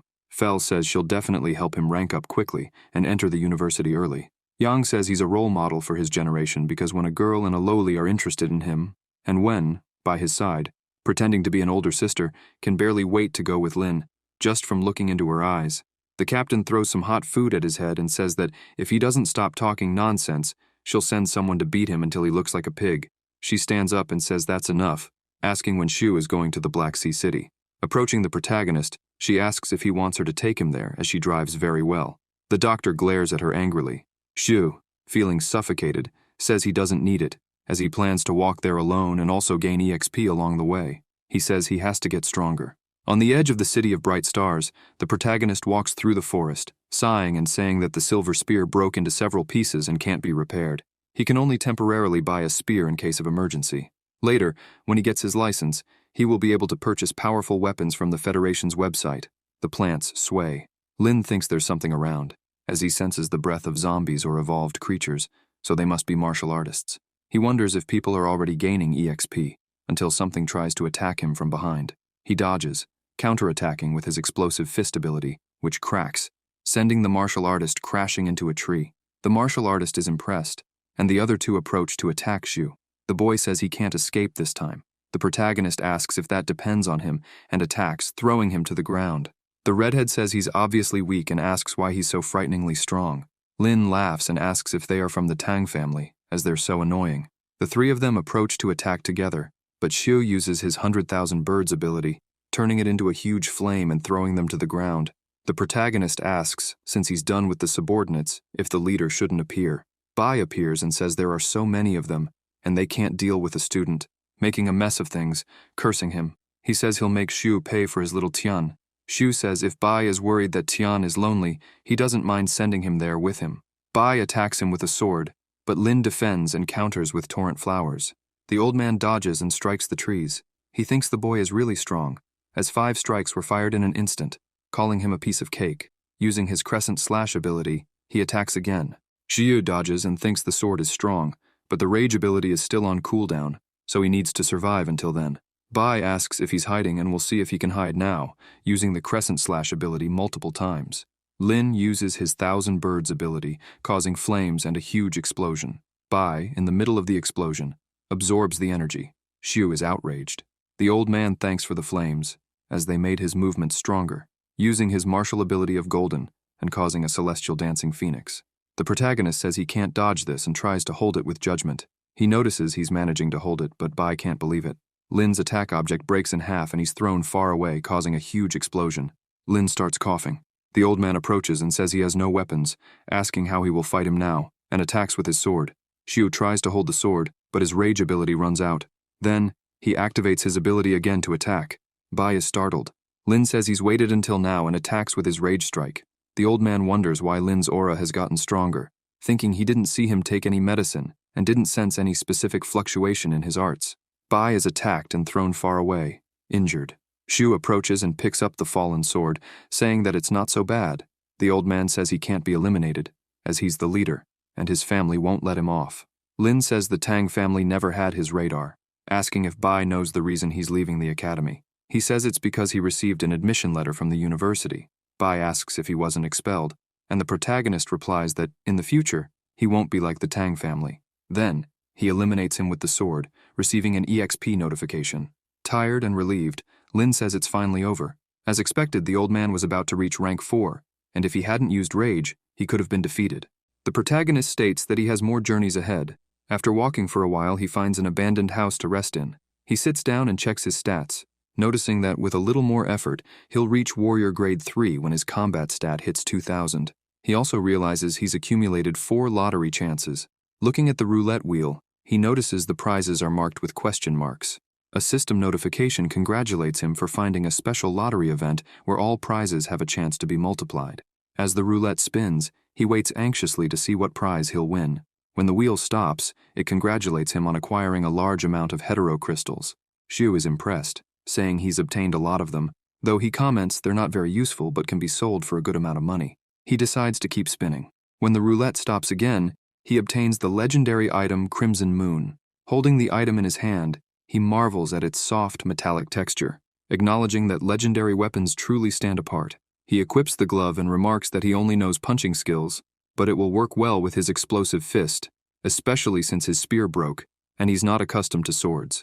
This prize is exactly what he needs. He continues spinning, wanting to use all his chances. This time, he obtains a large number of skill cards. While he observes the stack of cards, he notices none are spear skills. Frustrated, he considers them useless, but notes that combining them might yield something valuable. The system notification shows skill card combinations and asks for confirmation. He agrees. The protagonist successfully combines bronze skill cards and obtains the silver spear skill card. He figures that even if he doesn't need a new skill, he can sell the combined cards for a good profit. While reviewing the new skill, he wonders what kind of ability it is, deciding to use the combination anyway. Another notification congratulates him on combining the skill cards, granting several attack items. Xiu becomes annoyed, accusing the system of mocking him with insincere congratulations for what he considers a failure. Grumbling, he takes the cards in hand and realizes he still has 6 skill cards left, giving him 2 more attempts. Clasping his hands together, he pleads for a gold tier skill. The system congratulates him again, but immediately informs him that the combination failed. Furious, he calls the system garbage and demands his silver tier skill back, kneeling and imploring it. The system asks if he wants to combine again. He accepts. This time, he notices it's a gold tier skill card and also a spear skill. Overjoyed, he states that even though he can't learn it yet as a grade 2 warrior, it won't stop him for long. Soon, he'll become a grade 3 warrior. He commands the system to spin again, expecting a surprise. He wins a quick upgrade pack too, and the system asks if he wants to use it now. Disappointed with the prize, he curses the system multiple times, but reluctantly equips the pack for the 50 bonus points it provides. Frustrated by the weight of the equipment, he sighs and remarks that there's still a long road ahead. As he walks, a voice cries out about a grade 2 silver-clawed bear. The enormous bear is chasing a boy who runs desperately. The protagonist steps forward and unleashes his explosive fist on the bear, causing a massive explosion. He notices the glove amplifies the power of his skill and successfully defeats the grade 2 evolved beast. The boy introduces himself as Liang and thanks the protagonist for saving his life. Xiu introduces himself and continues walking. Liang catches up and asks if he's also heading to Black Sea City. Observing that Xiu took down a grade 2 beast with one punch, Liang wonders why his aura is only that of a potential warrior. The protagonist replies that he is indeed heading there, planning to take the exam to obtain his warrior license. A woman approaches to ask if the boy is okay. Liang responds that he's tired because he had to fight off evolved beasts. Otherwise, he would have been killed a long time ago. He points to Lin, saying he was lucky that he showed up and saved his life, then mentions that he's also heading to Black Sea City to take the qualification exam. Liang suggests they all travel together since their destination is the same. Xiu agrees. The boy then adds that they actually have a 5th member they met on the road, though her behavior is a little strange. He points to a girl in a tree and introduces her as the Princess in Black, saying her name is Howling. The girl repeats her name and asks how she's doing, introducing herself to Lin. Howling then asks Lin if he's willing to become her disciple. Xiu is confused by the sudden offer, considering they've just met, and she's already inviting him to be her disciple. Liang whispers to him that she said the same thing when they first met and that she's asked everyone the same question. The protagonist apologizes, stating that he's not interested in accepting someone he just met as his teacher. She replies that he'll regret it. Xiu thinks she's eccentric. As they walk, they come across numerous bones scattered on the ground. Liang asks why there are so many human bones. Xiu explains that they're the remains of humans attacked by grade 2 man-devouring birds, a species of carnivorous birds that hunt in groups. A boy questions how Xiu knows this and suggests it could be the work of a carnivorous beast. The girl calls him an idiot and points out the bite marks on the skulls left by the birds. The boy, irritated at being called an idiot, warns her not to think he won't hit her just because she looks young. Howling ignores him, instead praising Xiu. The boy, angrier, says he's talking to her. At that moment, they spot a bird flying toward them. The boy throws his sword, killing the bird and claiming it's weak. Lin counters, saying that's not true. The real danger is just beginning. A flock of birds approaches them. The protagonist notices and says they're coming, closing his fist and using his ability, emitting an extremely powerful aura. The girl observes and comments on how impressive his abilities are, saying he's now more worthy of becoming her disciple. Xiu tells her to stop asking people to become her disciples, stating that if she wants a disciple, she must prove her worth first. Howling asks if eliminating all the birds would make him agree to be her disciple. She then steps toward the birds, saying she'll show her skill. Lin tries to stop her, but she ignores him and continues attacking with her abilities. The protagonist notices her strong killing intent and wonders how someone like her can have such a powerful aura. Howling keeps fighting and successfully defeats all the birds. She stands her ground and asks if Lin is willing to become her disciple now. Liang is amazed by her strength, while Lin thinks she's extremely powerful. The boy approaches and comments on how easily she cut the birds in half, asking where she bought her twin blades. The girl replies that they're not for sale and that her mother forged them. Liang praises her mother's skill, while Xiu observes and suspects the others don't realize the blades aren't special. It was her ability that cut through the birds so easily. A red-haired girl notices and asks where the heterocrystals are. Howling, holding a bag, asks if she's referring to the ones she collected. The protagonist is stunned, wondering how she managed to gather all the heterocrystals while taking down the birds without anyone noticing. The girl asks if he wants them. Xue questions whether she's really going to give them to him, and she confirms, saying he can take them as a gift from his new teacher. Lin refuses politely, saying he didn't agree to be her disciple, while pondering why she's so desperate to become someone's master. He reflects that with that amount of heterocrystals, she could sell them and earn a lot of money. Howling tells him to forget it, stating that she won't give them to anyone else either because she's going to absorb them herself. She then begins absorbing them with a pink aura. The protagonist observes, indignantly wondering if she has already reached such a frightening level of cultivation technique, as she absorbed dozens of heterocrystals so quickly. The two boys lament tearfully, saying that with all those heterocrystals, she could at least consider making them her disciples and giving them everything. Shortly after, they roast meat on skewers. Xiu watches and criticizes, saying it's a terrible way to eat, asking if it's her first time eating grilled meat. The boys tell her not to rush, as there's still plenty of food. Lin asks if she's also from Starflare City. With her mouth full, she responds that she isn't. He tries analyzing her data, wondering if she's a grade 4 warrior, as the system can't measure her strength. He reflects that her power might be comparable to Tang's. Suddenly, Howling feels strange, kneels down, and asks why she suddenly feels so weak. The protagonist asks what's wrong, questioning if she ate too much and has a stomachache. Alarmed, he also feels a sudden weakness, kneeling down and asking what's happening, wondering if they are responsible. The girl questions if the meat was drugged. A group approaches, armed with swords and menacing eyes, explaining it's not poison but something to weaken them, as they're after money, not their lives. Jiang, with a sinister expression, explains they added a few drops of iserlin to the skewers, a drug that can temporarily strip grade 1 warriors of all their strength. Xiu comments that while the drug is weak and only works on warriors below grade 2, it's a rare and expensive item found only on the black market. He notes that the group must be placing a big bet. Liang remarks that they wouldn't risk it for a lesser prize, adding that they always target weak yet rich individuals like them and make a fortune every time. One of the attackers taps Lin's chin, commenting on how unique his gloves appear. Eyeing his backpack, the man notes it also seems packed with valuable items. Turning to Howling, he strokes her face and demands her twin blades and backpack, promising to leave her alone afterward. The protagonist reacts, telling him to stop and pointing out that the aroma of the barbecue seems to have attracted an uninvited guest. Looking back, they see something with glowing red eyes, a blood-eyed wolf. The wolf approaches and attacks one of the group members.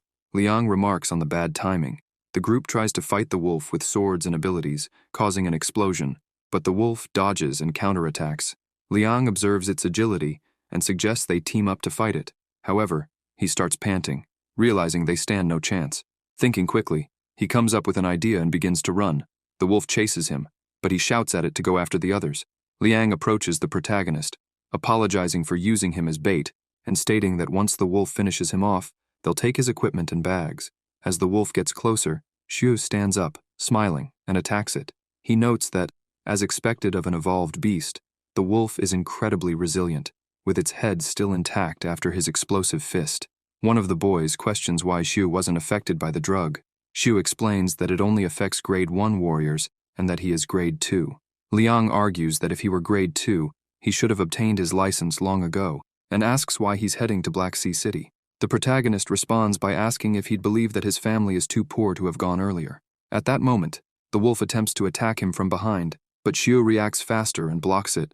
Liang questions how his family can be poor when his gloves can block the wolf's sharp claws. Xiu counters the beast, thinking the weights on him are hindering his full strength. He tears off his vest, freeing himself. Lin comments that he'll be taken down in front of her if he doesn't start helping. Howling laughs, claiming she knew this wasn't his true strength and, Since he's her disciple, she'll assist him.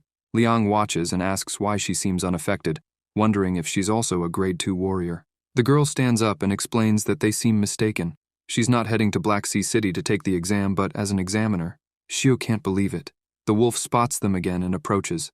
Howling comments that the beast is still acting arrogantly and rushes toward it, using her abilities. She notes how fast it is.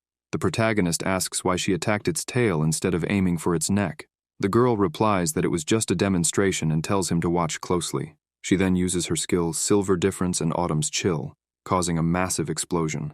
Lin watches in awe, noticing how she split her energy source between her twin blades and legs in an instant, enhancing both her speed and the power of her blades. He wonders if source energy can really be used that way.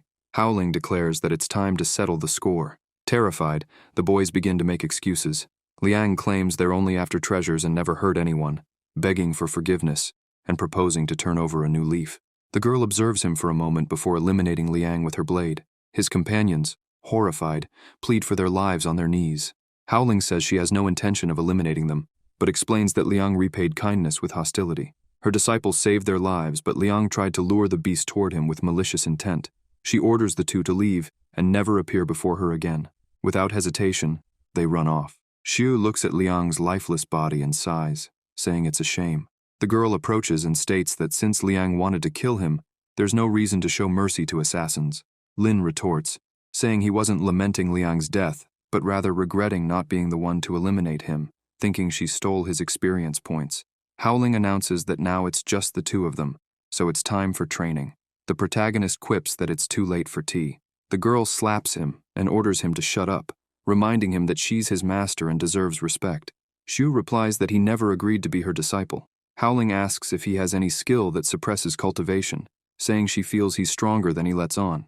Lin denies it, stating he's always been at this level. She tells him to forget it if he doesn't want to share, but asks if he has any questions for her. The protagonist naturally asks if she's a grade 3 warrior, if she's really an examiner for Black Sea City, and how old she is. The girl says it's a lot of questions, but confirms she's a grade 3 warrior and an examiner, though she warns him he won't get special treatment during the license exam. As for her age, she says it's a secret, and that he shouldn't ask such things. However, she adds that if he becomes her disciple, she'll teach him all her skills during their journey to Black Sea City, ensuring he passes the warrior license exam without issue. He responds that he's already a grade 2 warrior and questions why he wouldn't pass. The girl asks if he has a master. He says no. She then asks if he thinks she's stronger. He responds that he believes they're about equal. Howling questions if he doubts her power and proposes a match. If she wins, he'll become her disciple. She promises not to use weapons and asks if he dares accept the challenge, pointing at him. Xiu accepts, thinking it's a good opportunity to teach her a lesson. The girl gets excited and calls for the fight to begin. Lin activates his explosive fist and quickly approaches her. Howling closes her fist, ready, waiting for him. The protagonist wonders what she's doing, thinking she intends to face his explosive punch head-on, risking pulverizing her hand. Their fists collide, releasing a massive aura around them. Xiu feels her strength, but suddenly, he's sent flying. Howling tries to locate him. The impact throws him to the ground, landing against a rock. The girl approaches and asks if he's satisfied now. He is baffled, unable to comprehend how she managed to do that. Howling asks if he wants to learn and says she can teach him, but first, she wants him to call her master. Lin observes and thinks that, despite her young age, she clearly has some skill, as she truly defeated his explosive fist. Deciding to learn her abilities first, he reluctantly calls her master. The girl pretends not to hear, claiming his voice was too low. The protagonist warns her not to push her luck. Howling laughs, and he reflects that no matter how he looks at her, she never seems like an expert. The girl says she'll stop teasing him and explains why his strike was weaker than hers. She points out that he's using his source energy inefficiently, although he doesn't fully understand. Howling asks him to pay close attention. She uses her ability on a stone, causing cracks, and explains that she merely infused a small amount of source energy into it. This, she says, increases the stone's hardness by up to 0.5 times, but in the end, it's still just a stone and will break upon impact. Then she demonstrates what happens if, instead of merely infusing the stone, she also envelops it with source energy. She throws the stone, which creates a significant impact, but remains intact. Lin asks if maximizing the effect wouldn't require infusing the energy directly into the weapon. The girl explains that cultivation techniques allow warriors to absorb energy from the universe and store it within their bodies. Some of this energy transforms their muscles, organs, and bones, while the rest is stored as source energy. When a warrior infuses their weapon with source energy, it becomes stronger and sharper, but despite its increased durability, it cannot transcend its material limits. Xu comments that he doesn't notice any significant change in her sword, only a faint layer of source energy. Howling instructs him to focus his source energy in his eyes and look again. He closes his eyes, concentrates, and then opens them. The girl explains that by channeling energy into his eyes, he can see the source energy of others. What he saw before with his bare eyes was just a weak layer. She describes the energies and their colors, explaining that observing an opponent's source energy can help deduce their strength. She notes that her sword, forged by her mother from common materials, would sell for 10 to 20,000 alliance credits on the market. However, when coated with source energy, the sword can rival those worth hundreds of thousands. She warns, though, that simply infusing energy into a weapon makes it prone to breaking, and then demonstrates the technique again. The protagonist asks why warriors need high-quality weapons if this is true. Howling explains that he misunderstood.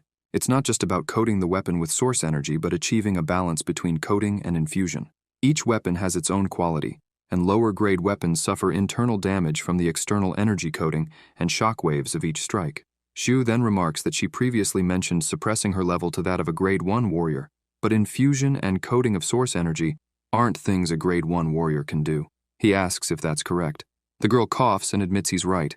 Lin, irritated, accuses her of cheating and demands that the bet be voided.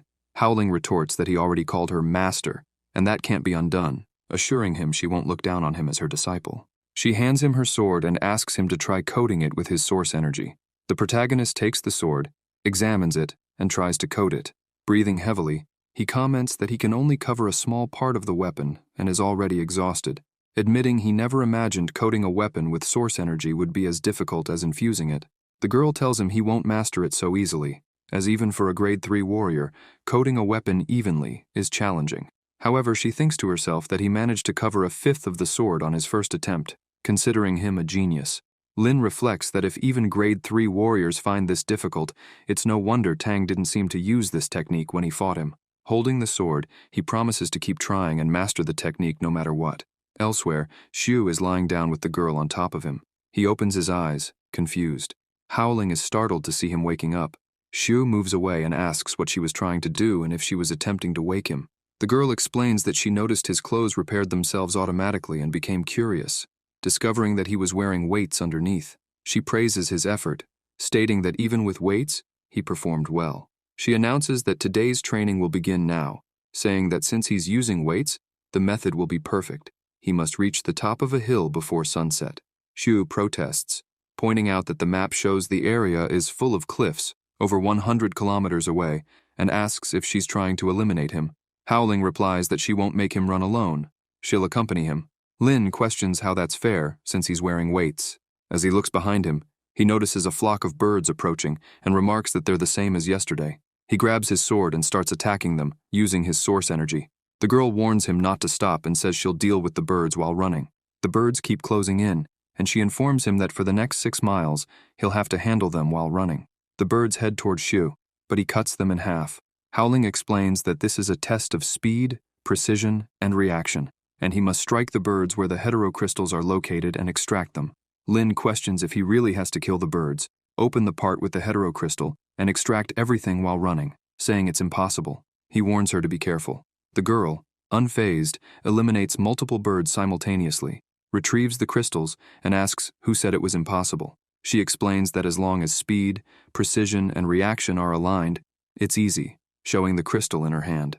A bird approaches Xu, and although he cuts it in half, he shatters the crystal. As more birds come closer, he declares that he doesn't think he can hit the correct spot. Exhausted, he sits down and asks to rest, questioning if he's at least covered 30 miles.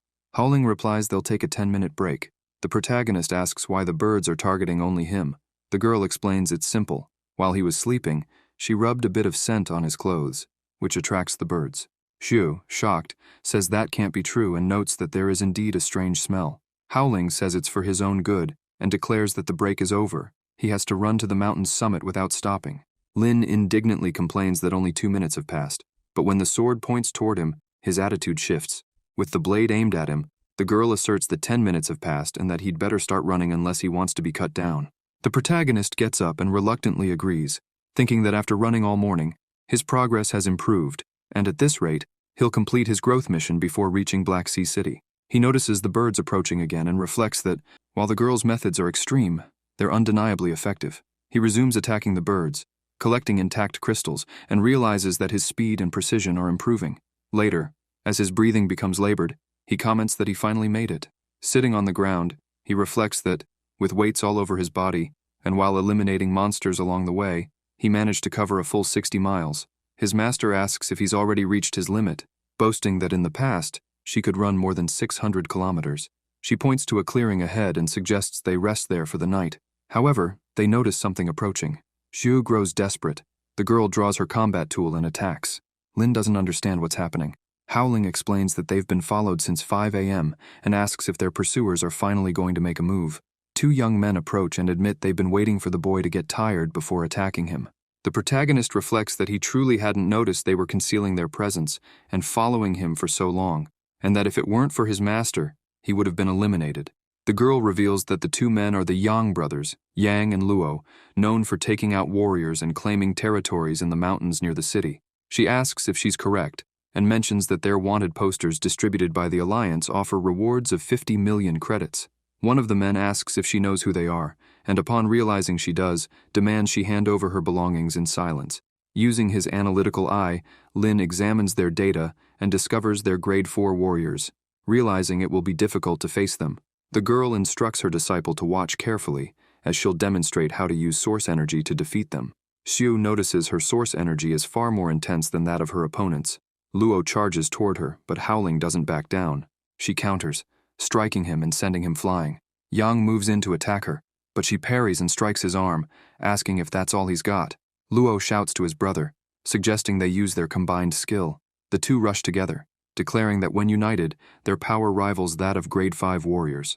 Luo leaps into the air while Yang readies his weapon.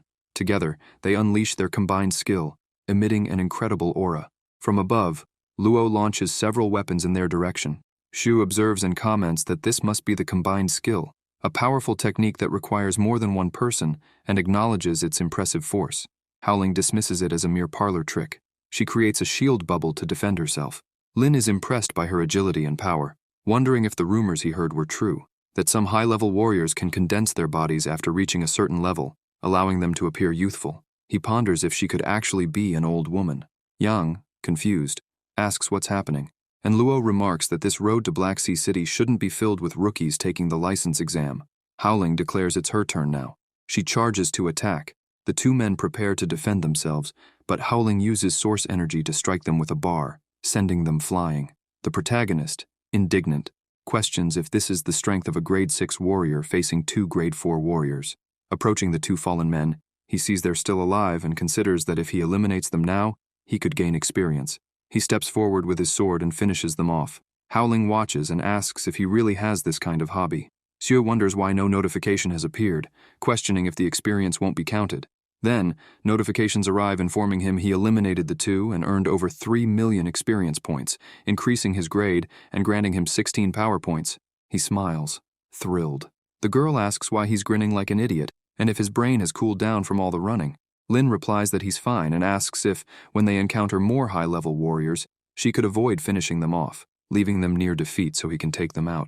Howling scoffs, saying that'll only happen in his dreams, and that if he wants experience, he should do the work himself. She adds that it was pure coincidence they encountered these two wanted criminals, allowing her to make some pocket money. She asks how shameless he can be to compete for such a small sum. Xiu thinks to himself that she assumes he's after the reward, but the experience points are far more valuable to him. Then, the system sends a notification indicating a bug he doesn't understand. The notification explains that since he caused less than 40% of the damage against high-level warriors, his experience points will be reduced by 10%. Furious, he exclaims that it's not his fault. Another notification arrives, explaining that since he discovered the bug, he has 3 chances to draw a prize. Relieved, he comments that the system isn't entirely heartless. The girl touches his face and asks if he's really okay. He laughs and assures her he is. Howling tells him they need to continue running, as their goal is to reach Black Sea City by noon tomorrow. Xiu, not at all pleased, asks if there will be even more running. They roast meat on skewers. Shu asks why she's eating as if she's never tasted this kind of meat before, telling her to take it easy since no one's going to steal her food. The girl replies that he shouldn't speak to his master like that, adding that if he has enough energy to talk, it means his training isn't intense enough. She warns that they'll resume training after dinner. Lin, indignant, asks if there will be more training. She confirms, stating that they'll arrive at Black Sea City tomorrow, and if he doesn't pass the exam, why not take advantage of the time to train? He responds that he's a grade 2 warrior and can't possibly fail. He adds that since she's an examiner, he hopes she wouldn't sabotage someone over something trivial like makeup. Howling tells him not to overthink it, saying she's not interested in such things, and orders him to stop eating and start training. The training focuses on controlling source energy. She instructs him to begin by coating his sword with energy. After observing his efforts, she comments that it's not bad, and then asks him to envelop his body with source energy. Observing again, she says it's pretty decent. Next, she asks him to let her test it with her fist. She punches him, sending him flying into a tree with an explosion. Shu asks why she suddenly hit him, and if she's trying to kill him. The girl responds by asking if he didn't notice his defense had improved. Realizing this now, Lin remarks that her punch was strong and that he'd normally be injured, but he only feels pain around his stomach. Howling explains that his source energy is still weak, but as it strengthens, his defense will also improve when he coats his body. He asks what she plans to do next. She responds that tonight's training will involve taking hits to build resilience. The protagonist is horrified. Without hesitation, the girl punches him in the face. Shu pleads for her to go easy on him, but she continues hitting him relentlessly. After the beating, Lin complains, asking why they agreed not to hit his face and how he'll recognize people with a swollen face. She replies it was an accident and promises to compensate him. The protagonist asks how, saying he hopes it's with a bank transfer. The girl punches him again and orders him to start training, telling him to run to Black Sea City before nightfall. She urges him to run and stop complaining, giving him a kick to get him moving. As he runs, he asks why she hit him again, questioning if she's addicted to it. Howling yells at him to run faster, warning that if she catches him, she won't be gentle. Elsewhere, an old man sits in a chair, commenting that Mubai was clever, but was carelessly defeated by a high school student. Another man remarks that the boy couldn't have done it alone and suspects someone is helping him from the shadows, possibly someone connected to the federal soldiers, perhaps with a star medal. The old man notes that someone once considered weak has improved so much in such a short time, becoming a grade 2 warrior and even earning a star medal. He states it's no simple situation and that the Tang family can't suffer any more losses. He reveals that the boy is heading to Black Sea City to obtain his warrior license and that he's already asked some old acquaintances to eliminate him. In Black Sea City, Shu and Howling arrive at a treasure shop. Howling suggests they take a look around, but Shu asks her not to call him disciple in public. The girl, teasing, starts repeating disciple over and over. He tells her to be quiet. Upon entering, the attendant greets them, saying the shop has skill cards, hetero crystals, weapons, and combat suits, and asks what they're looking for. The girl replies that she'll choose some battle cards for him. While browsing, she asks why there are only silver skill cards and whether the shop has any diamond cards. The attendant responds that such high-level skills likely can't be found anywhere in Black Sea City. Other customers in the store comment that they've never seen a diamond card in their lives unless it belonged to someone at grade 6 or higher, and that such a card is the kind of treasure families keep as heirlooms. Howling tells Yu to forget about it and suggests he examine the silver cards to see which ones suit him. A few guys in the store remark that she's very beautiful and that if they were in Xu's place, they'd gladly be her disciples too. Xu explains that his main weapon is the spear and that knife and sword skills don't suit him. The girl reminds him that he's always carried a sword and asks where his spear is. Lin responds that it was destroyed during a fight in his city and that, once he gets his license, he plans to order a new one online. His master reassures him and, raising her hand, requests several items, including a staff. The attendant agrees and starts packing the items, informing them that the total for 8 silver skill cards is 2.56 million alliance credits.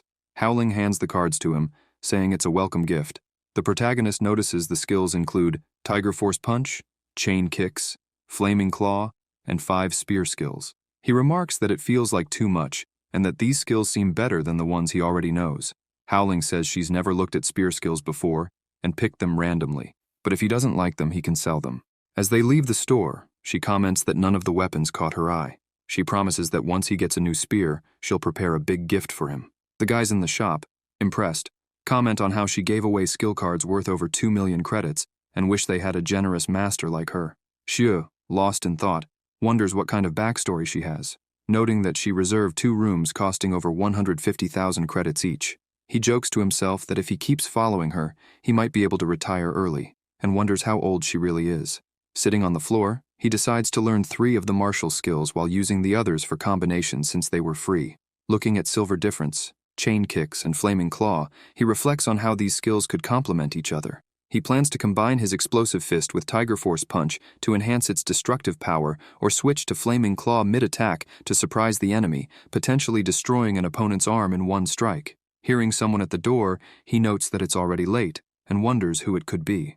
Walking to the door, he thinks it might be his master coming to train with him, and jokes to himself about a man and a woman alone in a room in the middle of the night. He asks who's there, and a voice replies that his friend ordered him dinner. He thinks to himself how thoughtful she is, realizing he's starting to get hungry after all the training. Opening the door, he starts to thank the visitor, but suddenly, the waiter attempts to attack him with a sword. The protagonist quickly dodges the attack. Blocking the attack, Zhu pushes the table away with a powerful strike. Another opponent rushes at him. The protagonist tries to kick him, but the smaller attacker dodges and attempts to strike Zhu from behind. Lin blocks the attack, surprising the smaller man, who wonders how a rank 2 martial artist has such incredible defense. Then, Zhu counters with the silver martial skill Flaming Claw, burning the man's arm with flames. Unsure of what to do, the attacker realizes that the information he received was incorrect. Before he can react further, Zhu hits him with explosive crack, sending him flying and eliminating him. The waiter watches in shock, asking how this is possible, and wonders why the intel claimed Zhu was proficient only with spears. Zhu notices his presence. The waiter panics as Lin charges at him, using Charged Strike, Tiger Punch. Desperate, the waiter yells, questioning what kind of punch creates such a powerful gust of wind that it pushes him back. He screams for Zhu to stop, claiming he's from the Hua Temple and that Zhu cannot eliminate him. Without hesitation, Zhu lands his punch, creating an explosive impact that eliminates the waiter. Looking at the body, Zhu remarks that the Hua Temple must indeed be powerful, but if he hadn't concealed his strength to make them lower their guard, he wouldn't have defeated them so easily. He wonders why the 2 were sent to eliminate him and suspects the Tang family might be behind it. Howling observes and praises him for being so quick, as expected of her disciple. She notes that he was able to strengthen himself in an instant, making it impossible for a dagger to pierce him, and that he's greatly benefited from their recent training. The protagonist asks when she arrived. She replies that it was when the attacker tried to push him back with the dagger. Xu, annoyed, asks what kind of master she is, saying she sat there eating popcorn while 2 people tried to kill her disciple. Howling responds that she trusts her disciple. Xu sighs, deciding not to argue further, and asks what to do with the bodies. She tells him to gather their belongings, as she'll request another room at the reception. Walking away, she reassures him not to worry, as someone will clean up the mess. The next day at the Martial Arts League, the receptionist announces that the martial artist license exam will begin at 9 a.m., and that all registered participants must submit their test certifications there before heading to the northern courtyard for the test. Howling tells Yu to get in line, as she'll see him later in the examiner's room, wishing him good luck. A loud voice commands everyone to move out of the way. People look around and ask who the arrogant man is. Another person advises them to stay quiet and not provoke him. A large man approaches Xu and asks if he's deaf, since he's already told him to get out of the way. Xu asks what the rush is and tells him to join the line. The man, irritated, questions why he always encounters trash, like Xu every year, sighing that it seems he'll qualify again but implying it doesn't matter if he eliminates idiots like Xu. Onlookers murmur, saying the boy is messing with Chu. The large man steps closer, warning that Xu is asking for trouble. Lin counters with his explosive fist. The 2 clash fist to fist, but Xu remains firm, injuring Chu's arm and knocking him down. Xu remarks that Chu won't be getting his license this year and asks if anyone else wants to cut the line. A group of men quickly steps back, claiming they wouldn't dare and that they're all respectable citizens who wouldn't think of doing such a thing. The examiners begin evaluating the participants' battle strengths. Xu's name is called. He walks to the testing area, noting that the average battle strength of the participants is around 800, barely reaching the level of a rank 1 martial artist. He's unsure if the device will detect his true power with his camouflage active. The system analyzes him, and the result displays a battle strength of 890. He's relieved, thinking it's good that it didn't exceed 1500. Otherwise, he'd be labeled a rank 2 martial artist, and people would mock him for lacking martial skills. The crowd looks at him, surprised that someone so young is so strong. The examiners instruct all martial artists participating in the exam to proceed with the strength test at the designated area. An examiner asks the group to form a line for the test. Lin observes his master and realizes she really is an examiner, thinking she was only joking before. The examiner tells a boy that a single punch must reach 1,000 kilograms to pass. The boy asks if she's really an examiner. She asks if there's a problem. A bully doubts her ability, saying even his own punch doesn't reach 1,000 kilograms. The crowd laughs, mocking her and asking why they'd let a child be an examiner. Healing calmly says it's fine and, with a simple arm movement, measures her strength. She tells them to open their eyes and watch closely. The device shows her strength at 99,999 kilograms. Everyone is stunned, unable to believe it. One man claims the device must be malfunctioning and asks to try it himself. He steps forward, and the examiner measures his strength at 895 kilograms, confirming the device is working correctly and dismissing him. The man accuses her of tampering with the device. She responds that his power simply isn't enough and tells him to leave. The man begins spouting insults and attempts to attack her, but with no effort she blocks him and twists his arm. He falls to his knees, screaming in pain. Healing gives him 30 seconds to leave, warning that otherwise, he'll never leave. The man quickly apologizes and retreats. She asks if anyone else wants to try and calls the next person forward, noticing it's her disciple. Xiu mutters under his breath about how many times he's told her not to call him disciple in public. She cheerfully responds, "Of course," and calls him disciple again. The protagonist asks if she's really an examiner. Healing assures him she is, explaining that she's a 3-star member of the Martial Arts League and is frequently invited to oversee exams. Lin is surprised, thinking about the 5 levels of membership in the league. He recalls that 5-star members are nearly at the top of the organization. 4-star members are state leaders or martial artists with great contributions, and 3-star members are already impressive. The examiner tells him to take his test. When Shu punches, his strength measures 1,999 kilograms. The crowd murmurs, commenting on the impressive number and noting that he must indeed be her disciple. Healing remarks that it's still lacking, reminding him that there's also a 100-meter sprint and a 50-kilometer endurance test to complete. She orders him not to embarrass her and to get on with it. At the reception hall of the Martial Arts League, a staff member congratulates him on becoming a member of the league, handing him his martial artist card and explaining that his identification number is printed on the back, with the initial password being the last 6 digits of his ID. She explains that with this card, he can access the league's website, request information, buy weapons, or take on various tasks. Lin thanks her. Healing approaches and asks how it feels to have a martial artist license. She pulls him aside, explaining that her work as an examiner is done and that she's received information about a new mission from the Martial Arts League, meaning she won't be able to train him until she returns. Zhu thinks to himself that he's finally free of her. His master questions his attitude, asking if he won't do anything to stop her. Sarcastically, the protagonist kneels and begs her not to leave, saying he wants her to keep training him. Healing smacks him, accusing him of insincerity, and asks where he's headed now. Zhu responds that he's going to the path of death, as he's been accepted into the Sanctuary Academy and must cross the path to reach it. His master warns that at his level it's dangerous, but if he's been admitted, he must go. She then announces that, as promised, she's giving him a great gift for earning his martial artist license, a spear. Lin, surprised, asks where she got it. She explains that she just received it from the branch owner of the league, adding that while he can enhance weapons with source energy to make them stronger, using high-level weapons will significantly increase his combat effectiveness. The protagonist examines it and asks if it's truly a high-level weapon. She explains that the spear is called Black On and was left by the spearmaster Barry. Shu looks at her, then at the spear again, and asks if this spearmaster might be the leader of the Black Sea Martial Artists Union. She responds no. Lin turns around and says he knows. She must be Barry's daughter, and the spear must have been given to the affiliate leader of the Martial Artist Union in Black Sea City. Howling asks why he doesn't become a novelist, praising his incredible imagination, and questions how she could be Barry's child, saying she isn't that old. The protagonist then suggests she must be his granddaughter. She tells him to shut up and clarifies they just share the same last name, ordering him to try out the spear quickly. Xiu picks up the spear and notes how heavy it is, asking about its weight. Howling answers that it weighs 500 kilograms. He remarks it's no wonder it's so hard to lift, observing that it's made from black steel meteorite stone. She explains that the only spear in the world made of black steel meteorite stone is this one. Lin recalls that the meteorite fell 100 years ago, destroying an entire city, which now only has zombies and mutant beasts, so fortunately, no one was hurt. He adds that after the impact, the crater was as large as a massive boulder. Some people brought the meteorite back, used precision hammers to forge it, and created 12 different weapons.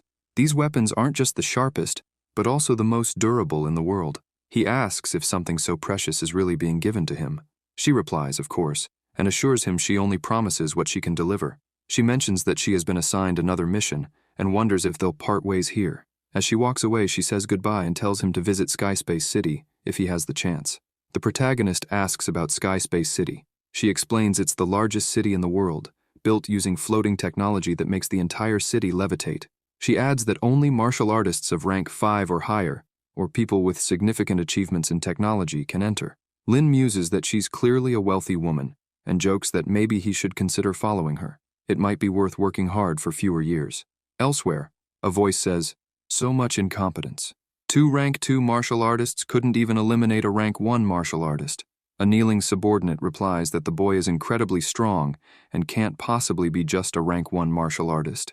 The man smashes something to the ground, shattering it, and says the boy has some connection to the Tang family, a family he had hoped to repay a favor to, but the child dared to eliminate his people. In another location, an announcement states that the train to Phoenix has departed, and that those who missed it should visit the service desk to change trains or request a refund. The protagonist reaches the receptionist and asks if the train has already left, and mentions there were supposed to be 3 trains a day. The receptionist explains that the path of death is very dangerous, with few travelers, and that the low operational profits led to a reduction from 3 daily trains to 1. Xiu buys a ticket for the following morning's train, thanks her, and walks away. He notes that since the train is tomorrow, he should return to the Marshall Hotel to spend the night there, even though it's expensive, because it's comfortable. As he walks, he wonders if those men are still tracking him and jokes that maybe the Temple of Transformation sent more people for him to gain experience again. Then, he starts running. A group comments on the number of people running at night. Xiu replies that he's been followed since the train station, wondering aloud if they aren't tired yet. He observes that they're all rank 2 martial artists, except for one rank 3, indicating they aren't underestimating him. A system notification arrives, informing him that the rapid growth system progression is complete, and he feels pleased. Using his analyzing eye, he identifies names and ranks. Zheng orders his team to prepare, but Lin suddenly removes his vest and commands the system to allocate all his power points to strength. Park, shocked, asks if he had been carrying such a heavy weight the whole time. Zheng steps forward and warns Lin not to think they'll be intimidated by this. Zheng attacks with his skill but immediately notices something is off. The protagonist asks where Zheng thought he was aiming, mocking his slowness, before countering with his technique and sending him flying. The rest of the team charges together, but Xiu uses his abilities to strike them all down, throwing them far and eliminating them. 2 more opponents approach. Without difficulty, Xiu attacks them both at once, using the martial skill Flaming Claw. Shortly after, a continuous kick eliminates the 2 of them. Park asks if this is really the power of a rank 2 martial artist. His companion responds that it's terrifying. Zheng observes and comments on Xiu's strength, admitting that if he didn't have high defensive skills, Xiu's punch would have broken his spine. He declares that Xiu must be eliminated. Zheng advances. Lin strikes with his punch, but it passes through Zheng's body, realizing it's not real. Zheng attempts to attack him from behind with his skill. After the strike, Zheng notices that Xiu is injured on his shoulder. Preparing to attack again, Zheng uses a golden martial technique, 1,000 Illusions Barrage, stating it will turn Xiu into minced meat. Xiu confidently remarks that it's as easy as eating cake. As Zheng charges, Xiu states he's good at handling clones. Dodging, Xiu faces his opponent head-on. Zheng, shocked, asks how Xiu managed to see through his martial technique, and even knew his name. Lin calls it a living cheat. Xiu moves forward, using Tiger Force Punch and Explosive and Shattering Punch to strike Zheng, sending him flying. Though injured, Zheng declares he'll take Xiu down with him. As Zheng uses his ability, Xiu realizes it's another self-destruction technique. Thinking quickly, an explosion occurs. Xiu is thrown back, crashing against a wall. Injured, he reflects that if he hadn't used what his master taught him to strengthen his defense by covering his entire body with source energy, he would have been eliminated. The remaining team approaches, relieved. They claim that even though their leader failed to eliminate Xiu with the self-destruction, he probably can't even lift his fist now. They vow to cut him down slowly and avenge their leader. Lin asks why they think he can't lift his fist. Activating his fury, they're taken aback, noting how he appeared weakened and exhausted, but suddenly became stronger. In an instant, Xiu defeats all of them. Elsewhere, The protagonist is on his computer and comments that using Fury is incredible, though he's so tired now he can barely hold the mouse. Knowing he has to head to the path of death tomorrow, he decides to gather information online. He discovers access to the site costs 10,000 coins and becomes irritated, questioning why he still has to pay to view the site. Deciding it doesn't matter, he uses what money he has left. He learns the path of death is surrounded by black rocks, devoid of grass, and looks terrifying. Reading further, he finds information about a rank 3 evolved rock snake hidden among the stones with paralyzing toxins that can leave a person anesthetized. A rank 4 crow, massive with wings that cover its body, goes berserk at the sight of humans. Shu comments on the variety of evolved beasts, both big and small. He notes the presence of a rank 5 giant, extremely strong, and a rank 2 demon specializing in ball-type weapons for attacks. He's left speechless seeing images of rank 5 evolved beasts, realizing how powerful they are. Sighing, he closes the page and leaves his fate to luck. Curious, he checks the value of the spear his master gave him. He discovers it's worth 1 billion Union coins, and that's just the starting price at auction. Lin comments that he never imagined she was so wealthy, giving him such a valuable gift. He wonders if she actually likes him and wants him to feel grateful and offer himself to her. Elsewhere, Howling sneezes, remarking that she always sneezes when someone speaks ill of her. As night falls, in another location, an angry voice remarks that Zheng and the rest have been eliminated, calling them all useless. The speaker says it's no longer just about the Tang family. Since Xu eliminated several members, he must be taken down. He orders a bounty to be posted on Hunter Skynet. A subordinate questions if such measures are necessary. The man responds that if the headquarters finds out the Black Sea branch couldn't handle a mere child and lost so many members, they'll lose all credibility. On the moving train, the camera pans across its passengers. Xu is seen on his phone, smiling as if enjoying something. Then, the system displays his data. Lin comments that he bought the phone yesterday, sent his contact information to some friends, and someone is already calling. He sees it's Professor Luo and returns the call. Luo asks where he is at the moment. The protagonist replies that he's on the train heading to the path of death and asks why Luo is calling. Luo asks if he's seen Hunter Skynet and warns him that he's become a wanted target with a bounty. Xu asks about Hunter Skynet. They discuss how the site is obscure and uses highly sophisticated technology, making it impossible for even skilled hackers to infiltrate, and not even the federal government can take it down. Luo advises him to be careful, as many people will try to eliminate him. Xu assures him he'll be cautious. He searches on his phone to find out who posted the bounty, suspecting it's the Temple of Transformation. He notices the reward is 10 million Union coins and concludes that high-level martial artists won't be interested, only lower-level ones. He says this is great because he's waiting for these bastards to come and give him experience. Suddenly, the train starts shaking. Lin remarks that despite all the advanced technology, the train feels like it's experiencing an earthquake. He wonders what's happening outside as the noise grows louder. Suddenly, someone kicks the train door open and tries to attack him, but he dodges. Clenching his fists, Xu counters, but the adversary also evades. Xu attacks again, and this time the enemy falls to the ground, injured. Xu observes a group of people and asks if this is an attempt to hijack the train. He notes that the confined space puts martial artists specializing in large weapons at a disadvantage. Through the window, he sees a ship flying by and comments that these people came prepared. An attacker tries to strike him from behind, but Xu swiftly turns, grabs the man's arm, and uses flaming claw. The enemy's hand burns, and Xu follows up with a punch, sending him flying. Lin watches the man collapse nearby and notices a thug threatening another passenger, demanding money or preparing to be eliminated. Xu attacks the thug with explosive punch and asks the passenger if he's okay. The man thanks him and says he's fine.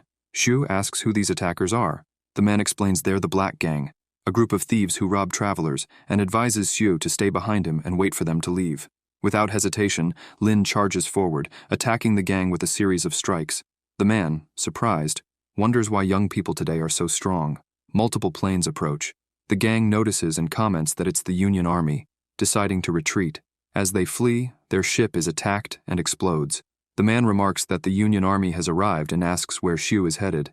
Xu casually replies that he's gaining experience. Approaching the remaining group, he comments that it's free experience. Soldiers board the train and order everyone to put their hands up and remain still. The man pleads with the soldiers not to shoot, explaining they're just passengers. He points to Lin, saying that he already took down the entire gang before the soldiers arrived. A soldier asks to see Xu's ticket. After verifying it, He confirms Xu is indeed a passenger. An assistant approaches the passengers, apologizing for scaring them, and stating that the company will provide compensation. The man questions what will happen to the martial artists who were eliminated because of the company's mistake. The assistant says the matter will be addressed with their families. The protagonist walks away, commenting that since they chose to head to the path of death, they should be prepared to be eliminated at any moment. Tian approaches and asks if Xu is really going to the path of death, introducing himself and proposing they work together to look out for each other. Lin introduces himself and asks why he should team up with him. Tian explains that 3 years ago, he ventured to the path of death with an adventure team and knows the first half of the route well. He claims traveling with him will help avoid many nighttime dangers, pointing out that it's Lin's first time and it will be difficult without guidance. Xu agrees to work together and asks why Tian is going to the path of death. He wonders if, like others, Tian hunts evolved beasts to make money. Tian responds that he's looking for a rare herb that might be near an evolved beast, and asks if Xu could help him. The protagonist says he'll think about it and tells Tian to find him when they arrive at the station. They reach the beginning of the path of death, the only place where people can stay. Tian calls it the City of Black Steel. As they walk, a voice orders them to stop. They encounter a boy who claims that the path of death isn't for kids and warns they could be defeated at any moment. He suggests they hand over all their valuables, promising to protect them along the way. Xu asks if he's trying to rob them, thinking how quickly opportunities to gain experience keep coming. Suddenly, a beast appears and devours the boy with its massive mouth, chewing him up thoroughly. Lin observes and comments that one could be eliminated here at any moment, then asks what the beast is looking at. The beast charges toward him. The protagonist asks if the creature thinks he's weaker than that trash and strikes with his explosive punch, sending the beast flying and causing a huge impact. Tian, stunned, stares in disbelief. Xu asks why an evolved beast appeared so suddenly. Tian explains that it's common.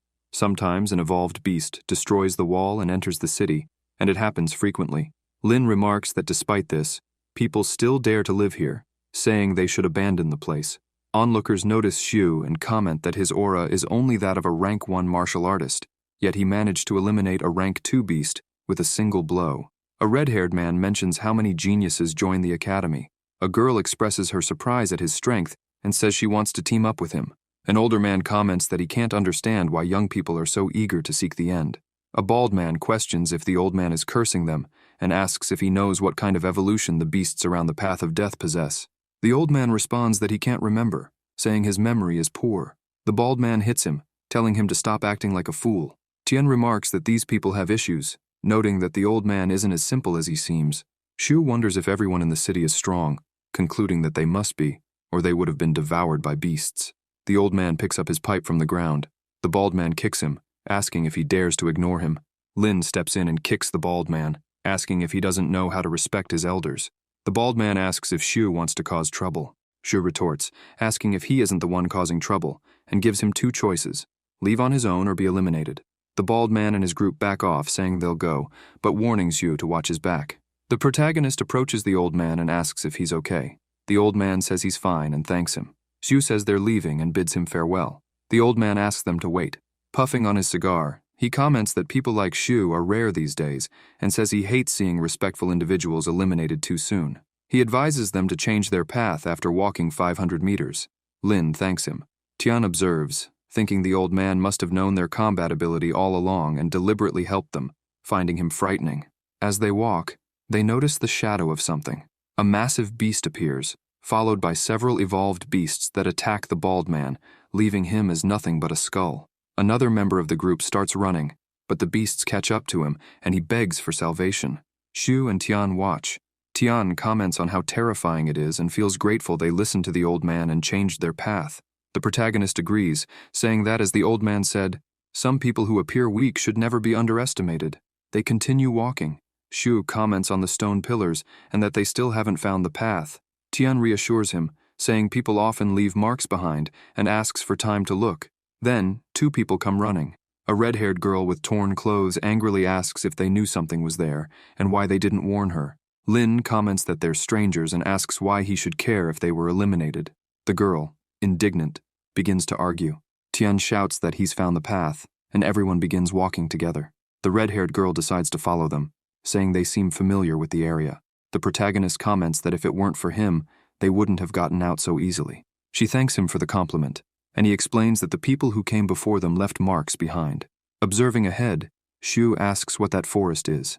Tian replies that it's the Blue Forest, named because all the trees are blue. He warns that there are many beasts inside, so they need to be cautious. Lin notices something unusual and hears sounds as beasts approach. Tian complains about the large number of them, while the protagonist thinks to himself that he was worried about not gaining enough experience. Martial artists begin running from the beasts. Lin observes and thinks they're afraid of grasshoppers. He grabs a rope, noting that while they're small and numerous, they're tricky to deal with. But for him, it's easy. Grabbing his spear, he uses the skill 100 Birds returning to the phoenix. Several notifications pop up, indicating the beasts have been eliminated. Shu realizes he didn't gain much experience but managed to take down many of them. Kneeling on the ground, he watches the burning grasshoppers and comments that in such a short time, he collected over 100 rank 2 crystals, concluding that the path of death is truly a place to make fortunes. He confidently asserts that even if millions of grasshoppers come, he can handle them easily. The onlookers are stunned. Tian reflects on how Shu easily eliminated over 100 grasshoppers and thinks he's incredibly strong. Perhaps now he can retrieve the herb he's looking for. Shu walks ahead and tells the others to follow because more monsters are waiting. He asks Tian what he's searching for in the Blue Forest, since they don't need to pass through it to reach the Black Salt Lake. Tian explains that, according to the Martial Artist Union Forum, the farther they go, the more evolved beasts they'll encounter. He adds that the beasts are influenced by the soil, and even their skin turns blue, allowing them to camouflage within the forest. Lin checks his phone and sees the available rewards. He asks what the salt crystal is since it has such a high value.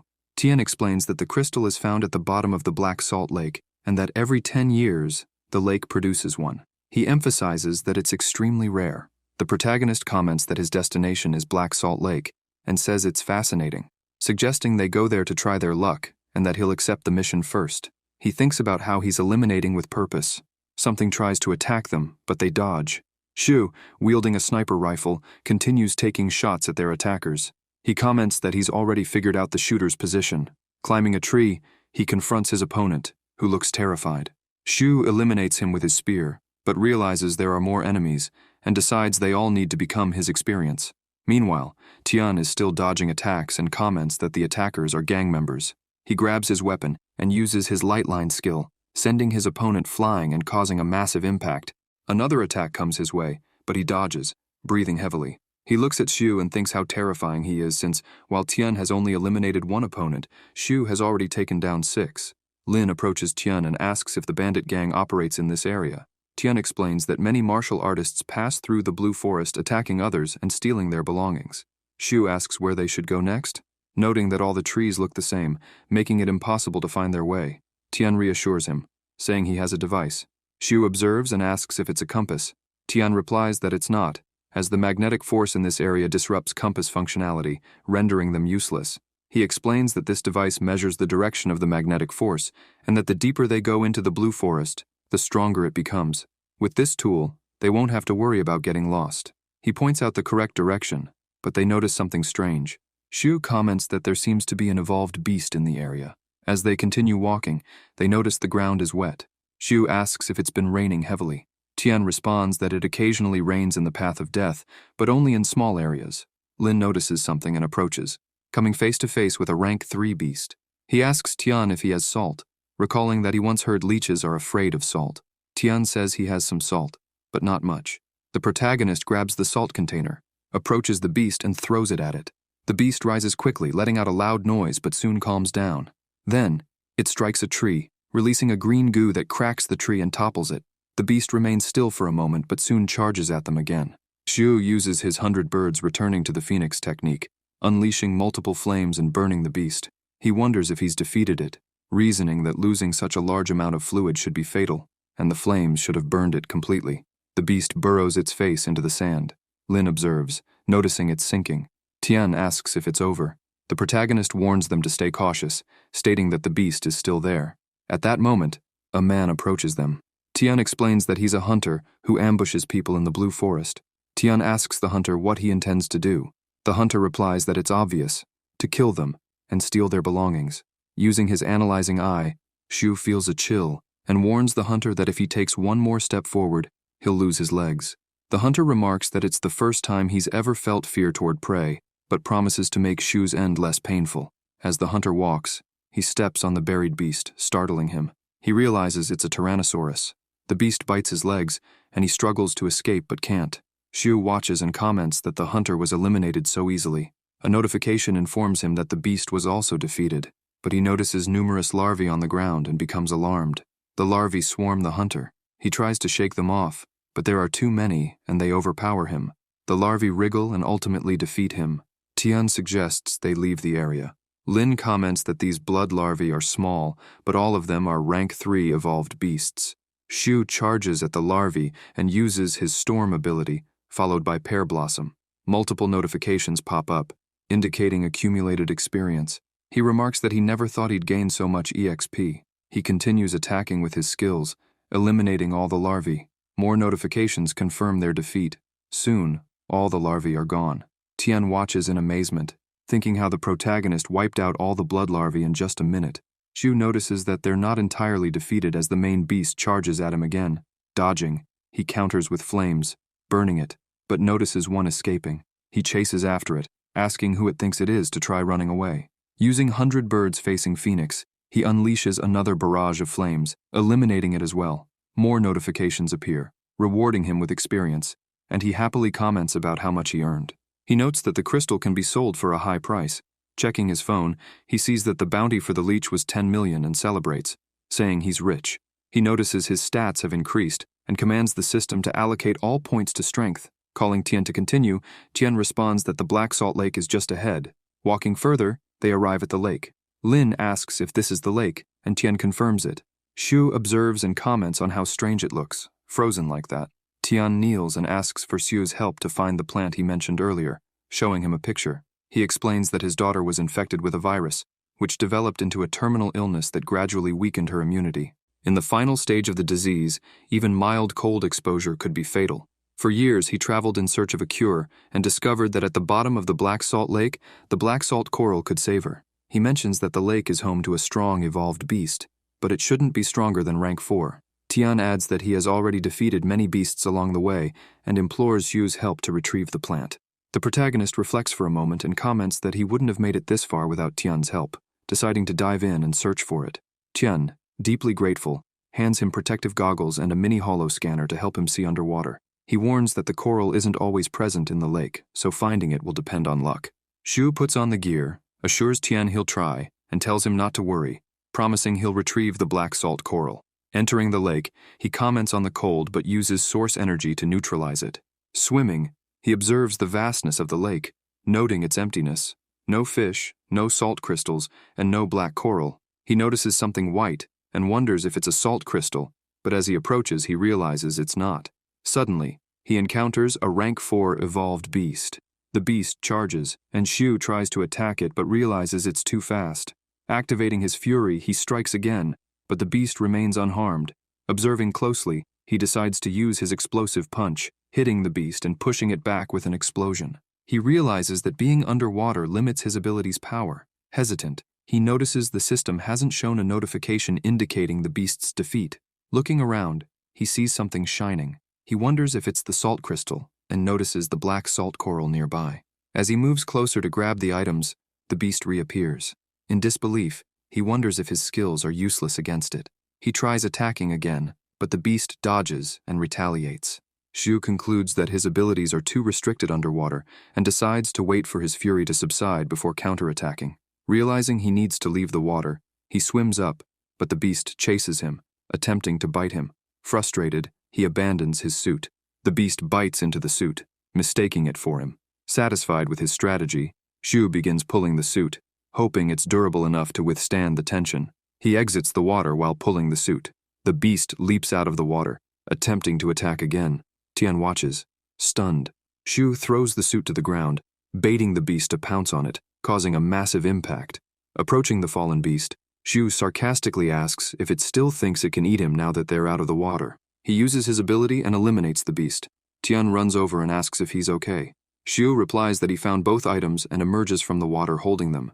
Tian, with tears streaming down his face, confirms that it's the correct coral and expresses immense gratitude, saying that his daughter is now saved. He hands Shu a martial arts cultivation scroll, explaining that it was left by his ancestor, but he can no longer cultivate it. He insists it's a gift for Xu. The protagonist remarks that such an item is incredibly valuable and says he can't accept it. Tian insists, explaining that the black salt coral's value isn't less than the scroll's. To him, the coral is a life-saving medicine, and he urges Yu to keep the scroll. Xu accepts, saying that since Tian insists, he'll take it. He then asks if Tian plans to return now. Tian confirms, saying he'll deliver the coral to the doctor to create the medicine and save his daughter. Lin asks what lies ahead if he continues forward. Tian explains that 50 kilometers ahead is the rest of the Blue Forest. After that, he's unsure, as 3 years ago he ventured there with other adventurers but retreated due to the strength of the beasts. Saying goodbye, Tian heads off in another direction. Sitting by the campfire eating, the protagonist comments that he never imagined the fish's meat would taste so good, and that the technique snow step without a trace seems incredible. He feels lighter and notes the power of technical cultivation. Looking at the rainy sky, he complains that his shirt still hasn't dried. As the rain grows heavier, he sighs and wonders if he should stay where he is. Suddenly, he notices a girl running toward him, shouting for help and saying an evolved beast is chasing her. She collapses, and Xu uses his analyzing eye to observe her. Approaching, he helps her up. She thanks him, but then suddenly tries to punch him. Xu dodges and asks why she's attacking him. Lin calls her by name and rank, deducing that she's a hunter from the Blue Forest, and that her performance is poor, as she couldn't hide her intent to eliminate him. Wang, surprised that he knows her name, retorts that someone as weak as him can be easily killed. She calls her team and orders them to attack. A boy charges at the protagonist, but Xu counters with his Pear Blossom ability, sending the boy flying and eliminating him. The rest of the team advances with abilities such as Continuous Whip, Mad Dog Punch, and Bone Clamp Kick. Xu, confused by the names of the techniques, counters with Judgment. One of the attackers is struck, but Lin continues fighting and eliminates the rest. Wang observes and comments that even though he's only rank 1, he easily defeated rank 2 opponents. She says this makes her even more excited, as taking down a strong martial artist is far more interesting. The protagonist notices Wang standing right in front of him and thinks about how fast she is. She strikes him with several attacks, but Xu dodges. Wang remarks that he's not bad and attacks him with the Infernal Dragon technique, emitting a terrifying aura. Lin dodges again, but she quickly follows up and lands a hit. She mocks him, asking why he can't even defend himself. Laughing, she explains that the more he tries, the faster she'll become, until he's injured so much he can't resist anymore. The protagonist runs toward her, saying he'll take her out first. Despite his injuries, he continues attacking. Wang asks if he's seeking his end, and counters with the Moonfang Slash ability. Xu retaliates with Total Assault, Explosion, and Pear Blossom Storm, causing a massive explosion. Wang, surprised, comments on how his power suddenly increased, but she is ultimately defeated. Leaving the forest, Lin remarks how strange the place is, with one side overflowing with water and the other completely dry. He drinks some water, noting how the intense heat could easily lead to dehydration or heat stroke without sufficient resources. Thankfully, he brought a bottle that can hold enough water for a day. As he continues walking, he notices the sand shifting and becomes alarmed. He starts running and encounters something enormous approaching him. He soon realizes it's a rank 4 monster attempting to attack. Grabbing his spear, he uses the 100 Birds returning to the Phoenix ability, unleashing flames. The beast opens its mouth, swallowing the flames, and then freezes in pain. Lin wonders if the creature is that weak and already defeated, questioning why something so large would go down so easily. Hearing laughter behind him, he turns to see a group of people approaching. One of them explains that the creature is an Imizno worm. A boy asks if Xu defeated it. Another member of the group comments that they must have underestimated him, doubting that a rank 1 martial artist could take down such a creature. They suspect he got the kill by sheer luck. Xu insists that the creature is his prey, but the boy challenges him to prove it. The group hurries toward the worm, eager to extract its teeth, claiming they're excellent materials for forging weapons. A girl in the group intervenes, stating that Xu already claimed the creature, and warning the others not to start trouble. Chen calls her stupid, asking which group she belongs to, implying she's siding with Xu because she finds him attractive. The girl demands he repeat himself, saying she's tolerated his behavior long enough. Another boy tries to calm them down, suggesting they let it go and allow her to do as she pleases. The protagonist wonders why they're arguing among themselves and jokingly speculates it might be because they think he's handsome. Suddenly, the monster rises. A blonde girl warns everyone that it's not dead and tells them to move. Chen looks back, startled to see the worm getting up. Zhang orders everyone to retreat. One of the boys accuses Xiu of causing this and asks why he didn't warn them the beast was still alive. Xiu calmly replies that he already told them it was his prey. As the boy charges at him, Lin remarks that since this is the path of death, he should have been prepared to be eliminated. Xiu takes him down with a single strike. The group becomes outraged. Xiu notes that they seem to be from the same group and questions why they didn't attack him together. Zhang clarifies that they're not part of the same group, explaining that they merely decided to travel together along the path. He adds that he could have taken down the beast alone. The blonde girl warns that the worm is coming back. Xiu acknowledges that his previous attack wasn't enough.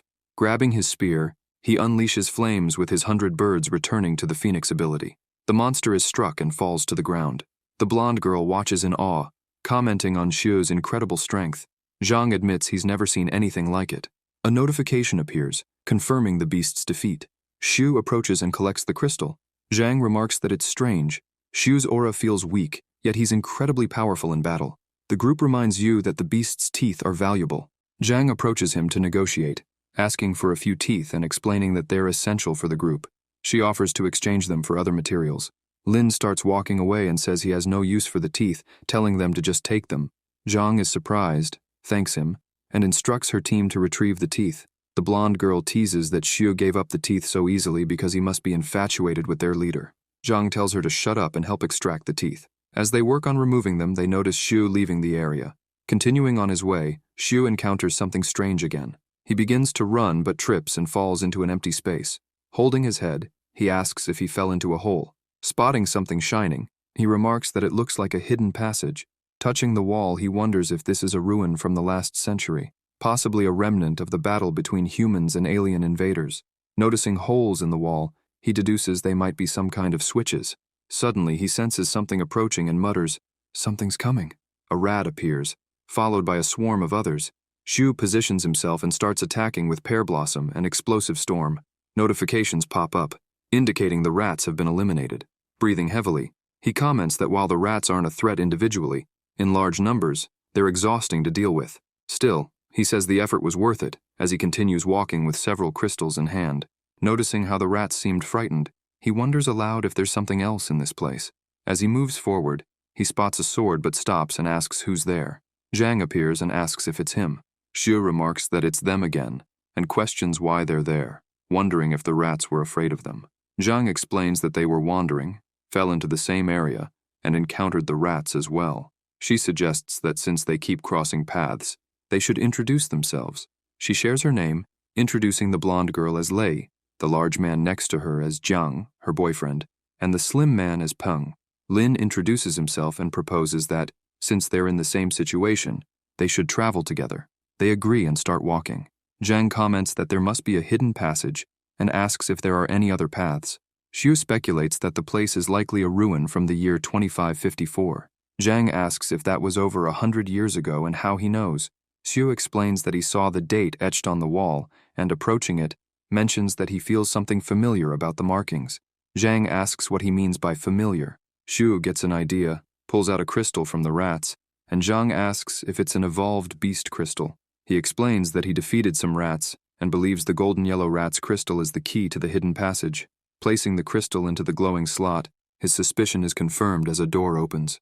After the door opens, they enter, and Zhang remarks that in the last century, evolved beast crystals were used as a new energy source. Xiu responds that, when the time comes, they can't simply rely on crystals. They notice something and appear confused. Zhang asks what it is, and the protagonist suggests it might be an experimental lab from the past century. Then, they look to the side and realize it's a mutant. He explains that in the last century, to defeat alien invaders, humans fused their bodies with beast DNA to create new humans. Although these humans were incredibly strong, they were ruthless, leading to the experiment's termination and the destruction of all mutants. Lin expresses disbelief that, after a century, something so terrifying hadn't completely disappeared. Suddenly, a plant creeps along the floor, grabs someone's leg and abruptly pulls Peng. Everyone panics as the plant drags him away. Peng desperately screams for help. Zhang grabs her weapon, and the boy is lifted upside down. Something attacks the plant, and the others shout his name in alarm. Xiu moves in, slicing the plant. After cutting it, Peng falls to the ground. Lin observes that he is unconscious and urges them to leave. However, Peng's finger twitches, he vomits, and then he stands up. The group asks what happened, The protagonist explains that it's a virus and that the tentacled monster's body contains it. Panic spreads. Lei points out a nearby exit, but as flames begin to approach, they all run, pursued by a massive flame-covered monster. Xu notices several monsters chasing them and urges everyone to run. Peng transforms into a monster and approaches. Zhang attempts to attack him, but Lin intercepts and strikes as well, explaining that the virus is extremely potent. He elaborates that if a martial artist is infected with this virus, they will immediately turn into a zombie of the same rank. Even if their body is injured, they will continue moving. Anyone defeated by them will also be infected. The only way to stop them is to completely immobilize them. Lin attacks Peng with the intent to paralyze him. More plants approach, attempting to attack, but he dodges, startled to realize they are not just vines but a type of unknown evolved beast. He warns everyone to be cautious. A multitude of unknown beasts continue advancing. The team charges to confront them, but Zhang gets ensnared. Lin cuts the vines, remarking on the difficulty of dealing with them. Then, he uses his 100 birds returning to the phoenix technique, burning them all. Realizing they fear fire, he attacks again with the same technique, incinerating them. However, the beasts wrap around some glass containers. The protagonist warns that they are trying to break the containers to release the mutants and urges everyone to stop them. They rush in, but the glass begins to crack. Eventually, the containers shatter, releasing the mutants, creatures with green eyes, massive claws, and enormous mouths filled with sharp teeth. Zhu observes a rank 3 mutant and tells everyone to find the exit. The mutant's hand grazes his hair, but he quickly dodges, realizing he was almost eliminated. He retaliates with his pear blossom explosive storm technique, but the mutant counters, sending him flying. Zhang grows worried and calls out to him, inadvertently drawing the mutants toward her. Standing her ground, she uses her skill to attack them, but wonders if it's ineffective. Determined, she unleashes 100 birds returning to the phoenix, emitting a barrage of flames. Meanwhile, the monsters close in on Lin. He tells the team to leave first while he holds them off. He thinks about the many unknown dangers in this ruin and the need to preserve his combat abilities, temporarily refraining from using rage or an all-out attack. Instead, he employs techniques taught by his master, striking the mutant with his spear using pear blossom explosive storm. He notices that his power has indeed grown stronger. Then, he grabs his spear infused with source energy and continues attacking, taking down enemies and gaining a substantial amount of experience points. More mutants approach to attack.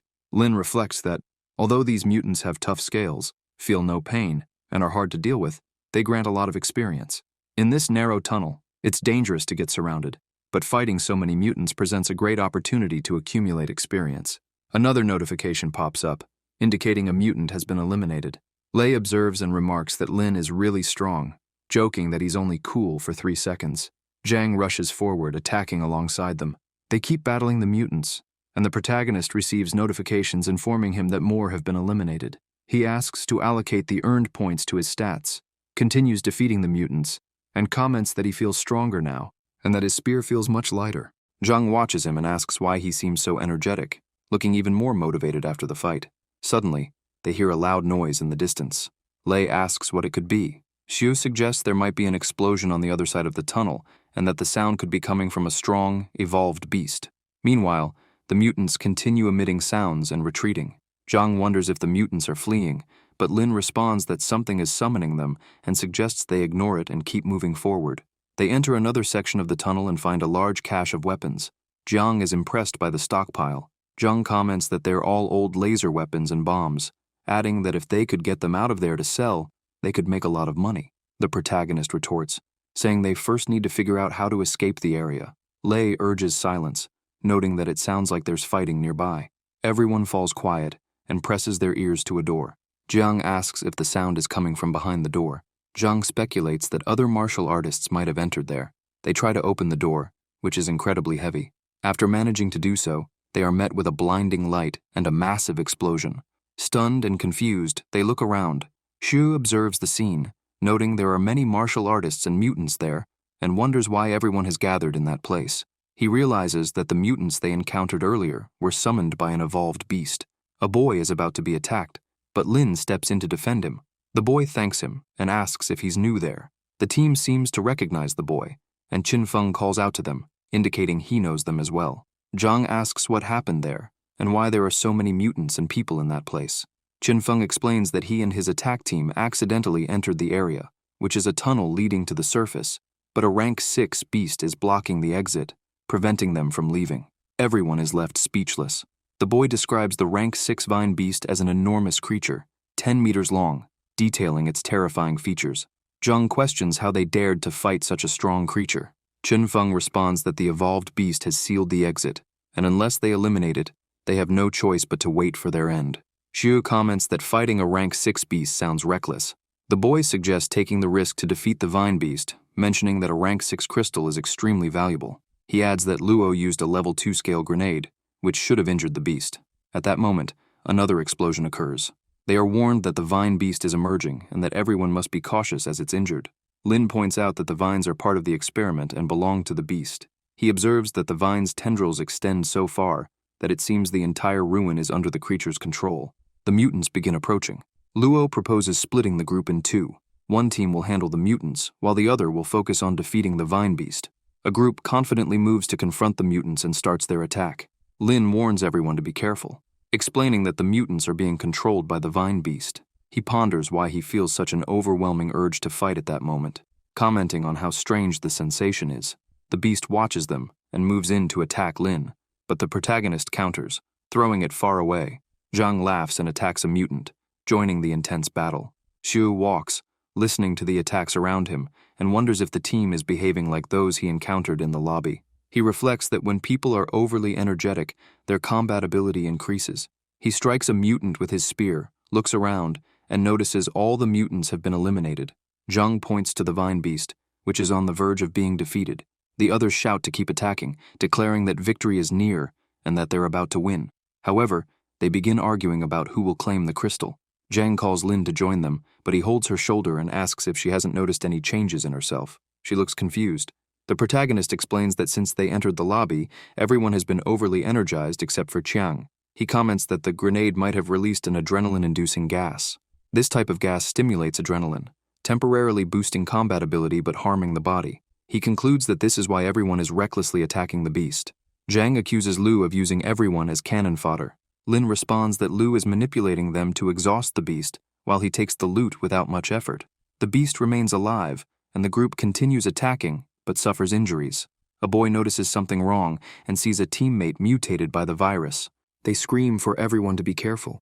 Many are infected and begin closing in to spread the virus. Zhang observes and comments that they've turned into mutants. Fortunately, she says they no longer need to worry about them and orders the mutants to be eliminated, as the evolved beast is luring martial artists, turning them into puppets, and using them against others. Lin states that the situation can't last much longer.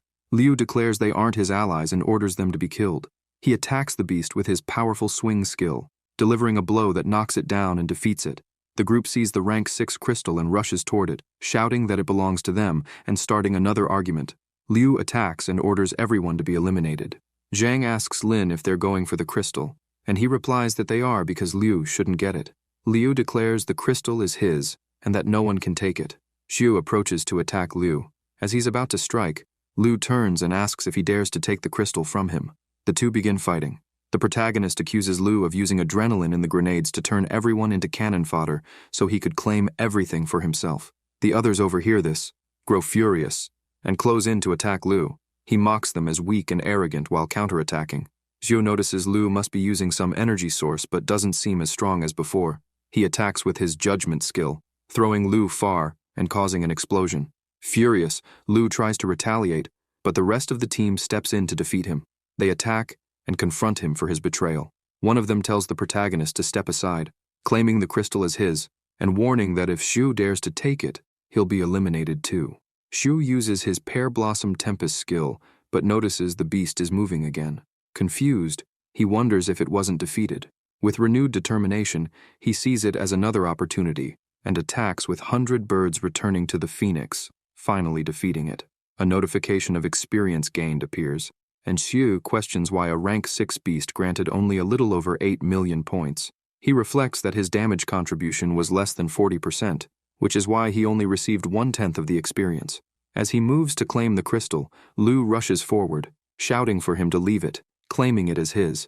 Liu approaches rapidly and unleashes a flurry of attacks. Lin realizes that, as expected, He can't handle a rank 5 martial artist. If this continues, he'll be defeated. So he decides to use his ultimate move. He channels all his power into Pear Blossom Storm Explosion. Lu, shocked, wonders how Zhu suddenly became so strong. The protagonist responds that a martial artist isn't as invincible as they seem, attacking again and declaring that his martial technique has grown even more powerful. Lu, injured, reflects that the protagonist's move wasn't even his strongest. Zhu uses his ability and runs away, mocking Lu. Furious, Lu vows to defeat him. Meanwhile, Lin encounters a closed door and tries to open it but fails. Liu rushes toward him, shouting for him to stop dreaming big. The protagonist keeps forcing the door and finally manages to open it. Liu attempts to attack him, but is hit by an explosion.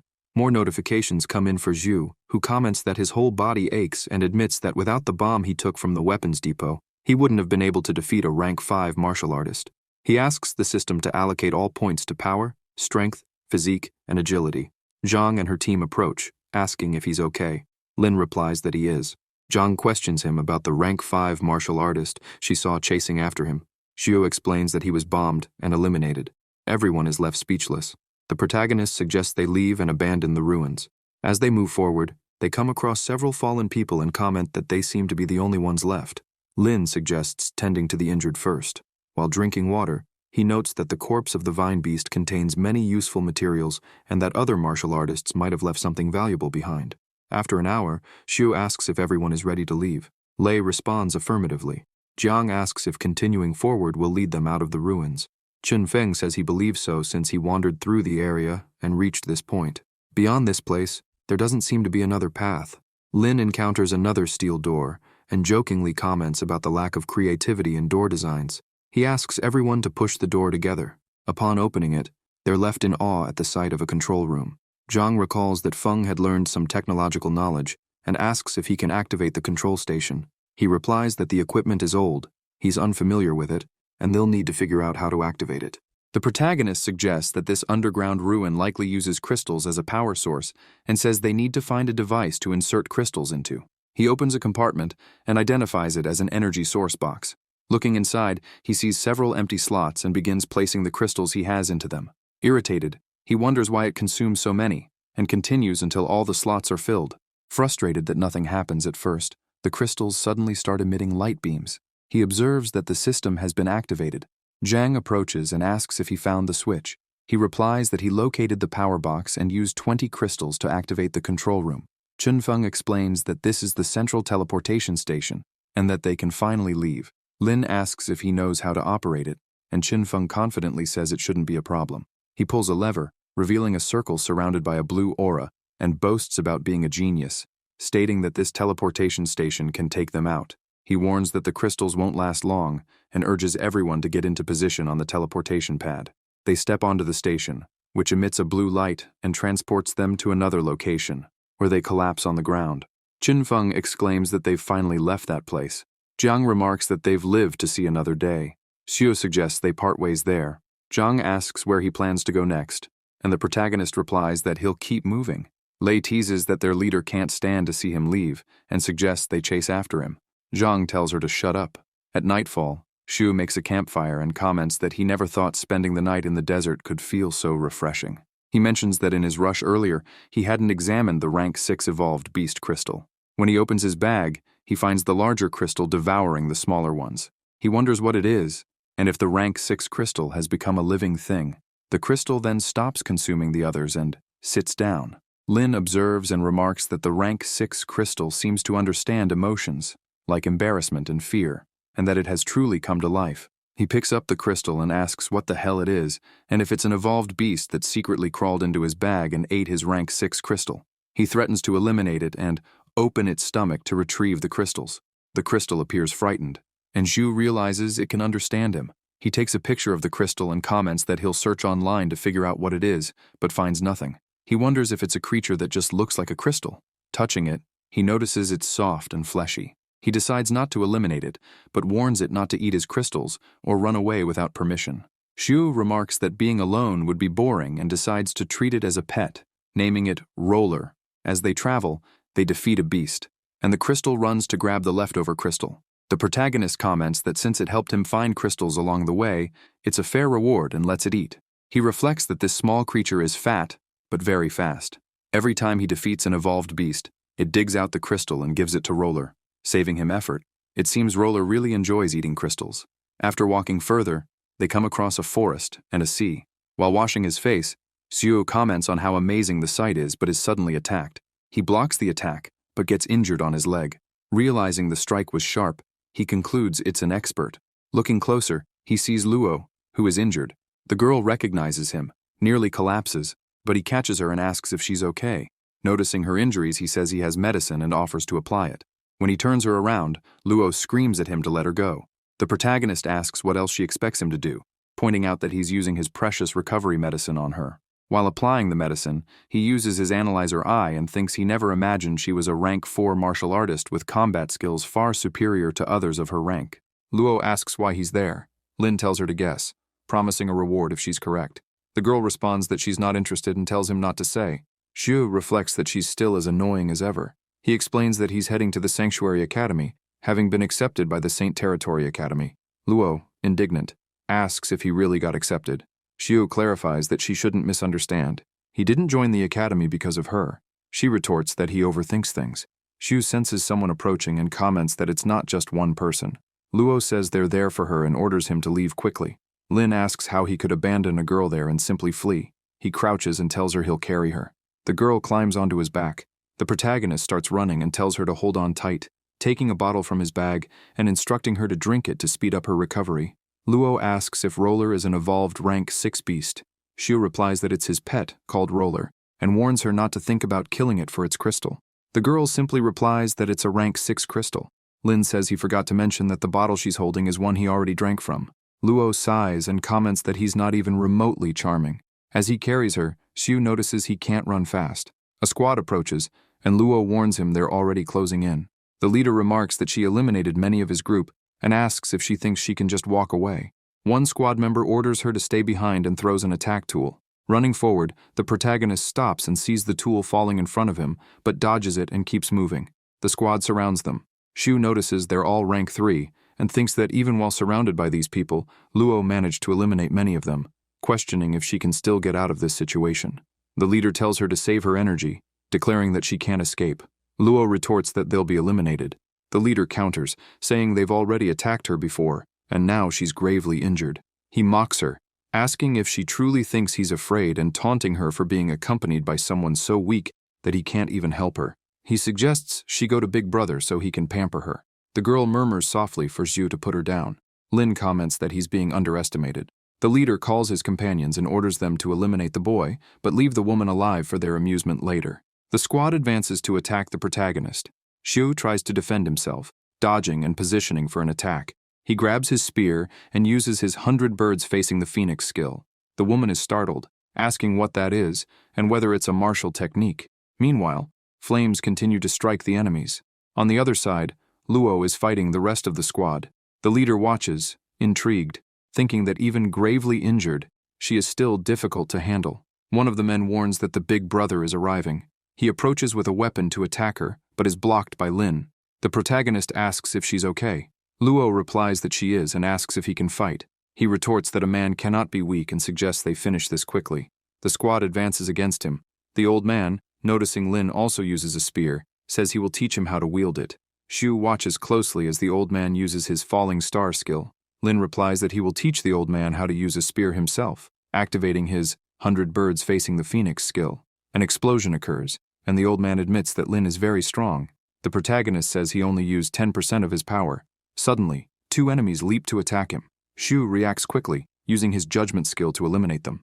Meanwhile, the old man approaches again to attack, but Lin turns and blocks the strike. The old man, surprised by the weight of Xiu's spear, asks him to wait and comments that it's a black spear, possibly of black on. The protagonist asks if he knows the weapon. The old man says he never imagined Lin would be lucky enough to find such a high-quality weapon there. He declares that once he eliminates Lin, the spear will be his.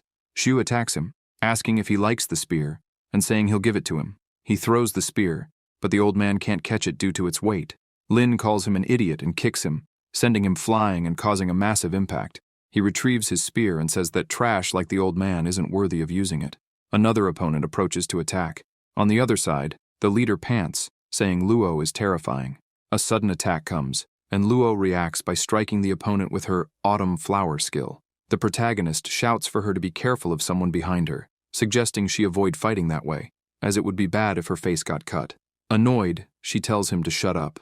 Meanwhile, Zhu continues fighting his enemies. He is attacked and realizes that those three bastards have excellent teamwork, using short and long weapons, making the situation quite challenging.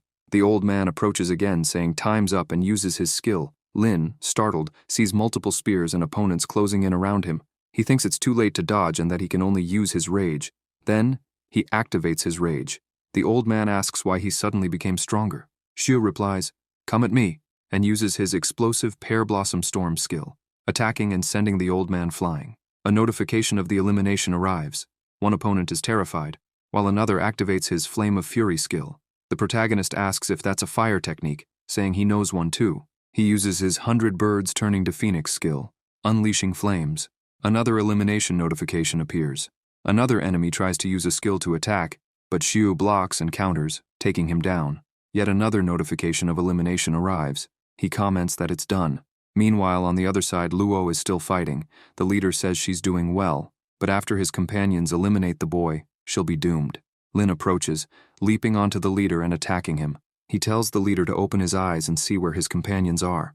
The leader responds that those three are just trash, but claims he can handle the two of them alone. He activates his thunder skill. The protagonist says he'll leave it to him and moves closer, taunting the leader to catch him.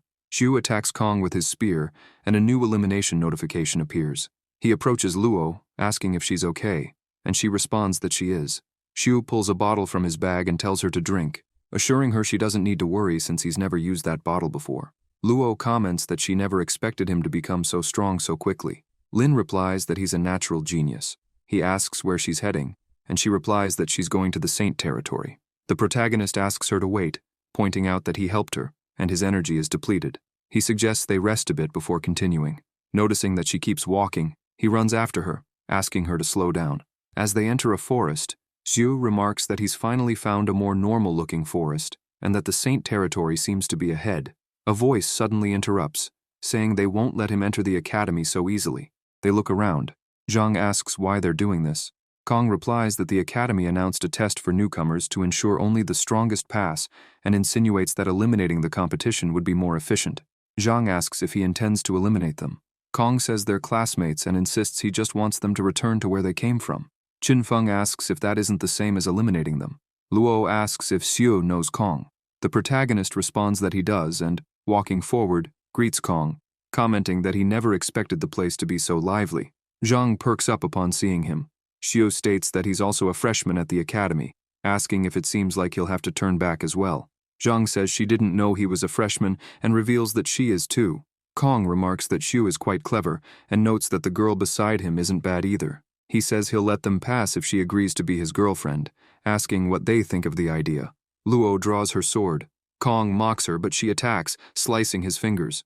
The bald man comments that she's rank 4. The leader notes that she's injured and insists they can't let her leave like this. Xiu intervenes, asking if they've heard of the Black Tiger Gang.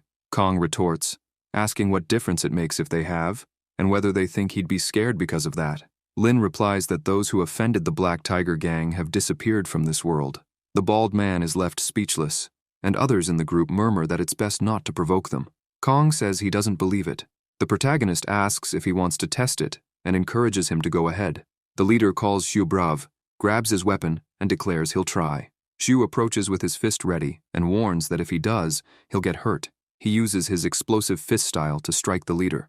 The bald man exclaims that Xiu is asking for his elimination. Kong orders everyone to attack and eliminate them. Suddenly, a weapon touches Kong's shoulder. He turns and sees Luo, who tells him that if they take a single step, she'll eliminate him. One of the group members pleads for them to let it go. Xiu gives them 3 minutes, asking if they'll leave or prefer to be eliminated. Zhang grips her weapon, as do the others in her team. Kong hesitates and finally orders his group to retreat. They move away. Zhang thanks Yu and explains who the troublemaker was, saying that without him, they wouldn't have known what to do. She also thanks the girl with him. Lin replies that they already know each other and there's no need to thank him. He asks if continuing along the path will take them to their destination. Luo confirms that it will. Zhang asks if she can join them. The protagonist agrees, commenting that they can look out for each other along the way. She expresses her gratitude. Later, many people gather around a campfire in the area. Xu, his mouth full, remarks that it seems like everyone there is heading to the academy, asking if anyone knows how many freshmen the academy accepts each year. Zhang says she doesn't know but mentions that they and 5 others were selected, along with students from another school. Lin deduces that this means 10 freshmen were selected, and notes that at Starshine, it's just him. The leader asks what the problem is, pointing out that he's far stronger than all the others. She mentions that she heard this generation has a genius from Sky Academy who reached rank 5 at just 18 years old. Luo adds that his name is Xing and that he's from the same academy as her. Everyone is impressed to learn she's a student there. Lei remarks that she's incredible and that ordinary people can't get into Sky Academy. In another location, many people are gathered.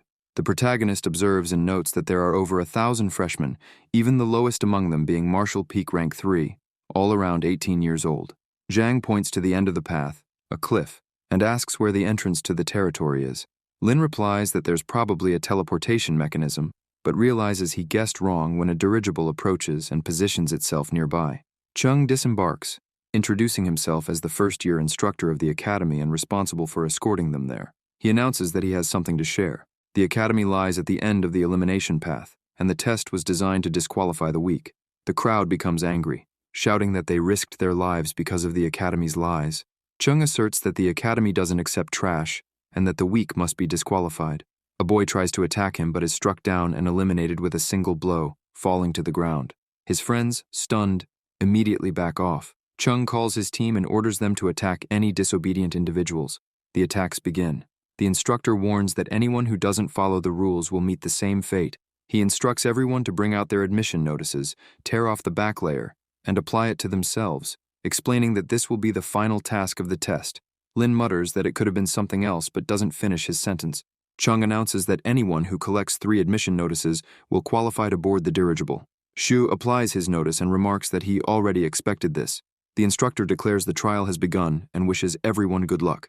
A large man tries to take Luo's notice, but she calls him trash. He attempts to touch her but is struck and sent flying.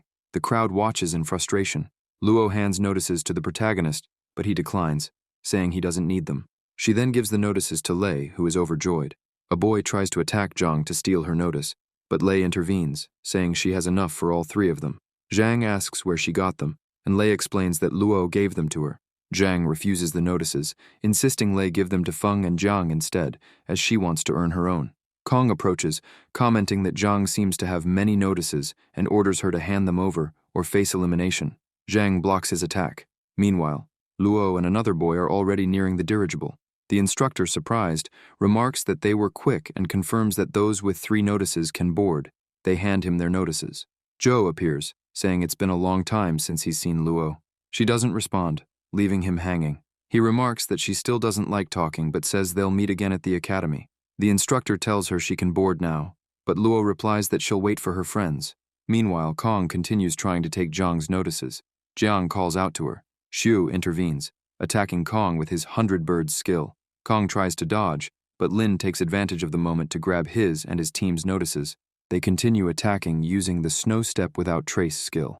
Lin comments that with Luo's notices, they should now have enough for everyone. Zhang thanks him. Kong returns, ordering his team to reclaim the notices. The protagonist remarks that ever since their encounter in the forest, he's grown to hate them. One of Kong's team members hesitates but is quickly eliminated with a single strike. The leader observes and comments on how strong Xu is. Another opponent steps forward, saying he'll handle it. Lin taunts him, asking if someone so weak can wield a spear, and dares him to prove his skills. The opponent replies that he'll take Lin's spear but is eliminated as well. Another is defeated right after. Kong orders his team to attack together. The group moves in, using their skills. Xu calmly remarks that it doesn't matter how many approach, they won't be able to defeat him. He activates his judgment skill, sending his enemies flying with his spear and telling them to be more careful in their next life. Kong tries to plead, saying they no longer want the notices and begging for mercy, but Xu mercilessly eliminates them. Several elimination notifications appear. The surrounding onlookers comment that he is terrifying, having easily defeated 5 people, and acknowledge him as a very strong martial artist, warning others not to provoke him. Jiang and her team approach to thank him, but he responds that they don't need to worry. Meanwhile, he notices Luo and asks if she was waiting for him, but Luo simply walks on. On the dirigible, The instructor congratulates the survivors for passing the final test and announces that they are now officially qualified to study at the academy. He informs them that from now on, they are classmates and that academy rules prohibit eliminating fellow classmates. Lei remarks that just a while ago, he made them fight each other, and now he's acting like a good person.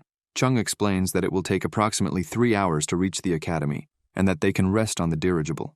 The protagonist comments that the dirigible doesn't even have windows, seemingly to prevent them from knowing the academy's exact location. He asks Luo if she knows much about the academy. Luo replies that on the surface, there are the 4 universities of Nan, which are the best, but in reality, the Territory Academy is the most advanced. She notes that its instructors are scientifically trained and all high-quality martial artists. Xu agrees, remarking that this is evident in how they treat new students, where even geniuses from other schools are considered trash and can be eliminated easily. He reflects on how many martial artists he eliminated and how many had their admission notices stolen yet survived to tell the tale. Upon arrival, the dirigible lands, and Chung announces their destination. Everyone disembarks, and the instructor welcomes them. A massive bird approaches, and the crowd is awestruck to recognize it as a rank 9 phoenix. Chung reassures them, explaining that it's their ally. Xu observes the creature and thinks it's one of the 12 most terrifying evolved beasts left on Earth, fitting for one of the most mysterious and powerful academies. Chung asks everyone to gather for data collection. The analyzer greets them and instructs them to line up for scanning. The freshmen approach the machine. Lin comments that it seems like they'll part ways there. Luo responds that the academy isn't that big. Xu reflects on her response, thinking they will meet again, or perhaps it's an invitation to seek her out when he's free. Zhang urges them to hurry up. Xu says he's on his way. As he approaches, the analyzer introduces itself as Nan and informs him that it will be his instructor from that moment forward. Lin notices that the analyzer cannot evaluate his combat ability, deducing that it must be extremely powerful. The instructor shows the building assigned to Class 10, explaining that students simply need to insert their cards into the desk device to register. He outlines the daily lessons: basic theoretical knowledge, simulated practice, mech operation, and special martial artist training. He mentions that a class representative will be elected to manage certain responsibilities and asks for recommendations. Xu asks what the benefits of being a representative are. Nan explains that the representative holds the key to the training room, maintains the equipment, can train at any time, and receives 500 points per month as a reward. The students are impressed. The instructor asks everyone to take their seats and announces that the candidate with the most votes will become the Class 10 representative. After the vote, Xu discovers he received 5 votes and will be the representative. Some students protest, claiming it's unfair because he knows the voters. The instructor asks what they consider fair. They suggest that the representative should be the strongest. Nan comments that a battle would take too long and suggests deciding with the strength testing machine. Whoever has the strongest punch will win. Everyone agrees. The red-haired student goes first, preparing himself and punching the machine, registering 9,800 kilograms. The crowd is impressed. The instructor comments that it's not bad. Ping interrupts Lin, saying he's too weak.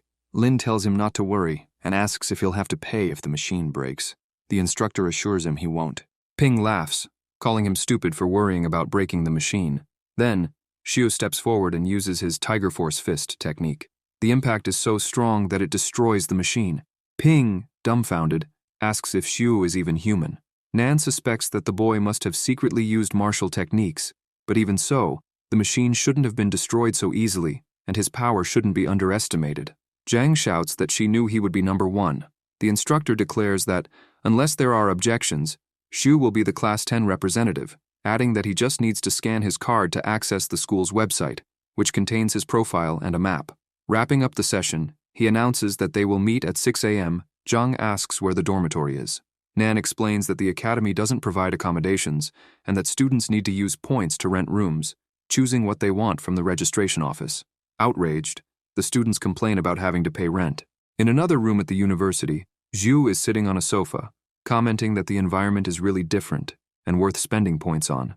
He accesses the school's website, exploring maps, shops, combat rankings, and point missions. While reviewing the missions, he notices there are many strange options. He discovers the exchange center, where items can be sold for points, and remembers that he collected many materials from evolved beasts along the way. The next day, as Zhu walks, people observe and whisper, commenting that he hasn't picked up his uniform yet, seems naive, and that this year's freshmen are weak. The vendor asks if he wants to redeem his uniform or trade something. Xiu replies that he wants to sell something. The vendor clarifies that trades can't be made for coins. Placing an item on the counter, Lin asks how many points it's worth. The vendor is stunned to see a rank 4 leech hide and values it at 10,000 points. The crowd is shocked. The protagonist reveals he has more, presenting a salt crystal. The vendor says it's worth 100,000 points. The onlookers are even more astonished, noting that he pulled out many high-quality items at once and seems incredibly lucky. Xiu reveals even more materials and asks the vendor to evaluate them. The vendor, incredulous, identifies the meat of a rank 6 evolved beast and asks how Xiu obtained it, suspecting he killed the monster himself. The bystanders begin speculating that Xiu might be a genius from a prominent family, amassing treasures like the rank 4 tyrannosaur hide, salt crystal, and rank 6 evolved beast meat. The vendor explains that although valuable, the items are small and offers 500,000 points for them, bringing the total to 610,000 points with the other trades. Xiu thanks him and asks if they accept martial arts scrolls. The vendor explains that the academy produces many scrolls, so they don't accept them. Lin says it's fine but mentions wanting to trade a diamond technique he found before arriving.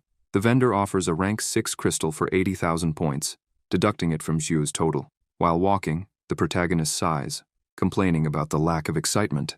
A voice interrupts, commenting that this is the perfect place to rob and eliminate people. Nakajima introduces himself, saying he saw Xiu trade many points and came specifically to find him. Xiu asks how Nakajima plans to take his points without a card reader there. Nakajima explains that the card has a transfer function. Understanding the situation, Lin asks how it would feel if Nakajima's group had to transfer their points to him instead. Nakajima, irritated, accuses Xiu of arrogance for suggesting such a thing. When Nakajima tries to attack, Xiu uses his snow step without trace technique to evade and move out of the way. Enraged, Nakajima uses his snake fist technique. Xiu, already prepared, counters before the attack lands, injuring Nakajima's arm. Nakajima orders his companions to take him to the training room. Xiu, however, blocks their way, demanding 1,000 points from each of them as compensation. When they refuse, he threatens to break all their arms. Desperate, they agree. After transferring the points, Xiu thanks them and walks away. Furious, Nakajima vows revenge and declares he'll spend 5,000 points to hire a third-year student to harm Xiu and Luo. Meanwhile, Xiu invites Luo to go out and eat something after training. Inside, Luo is meditating. When she finishes, she finds a table full of food.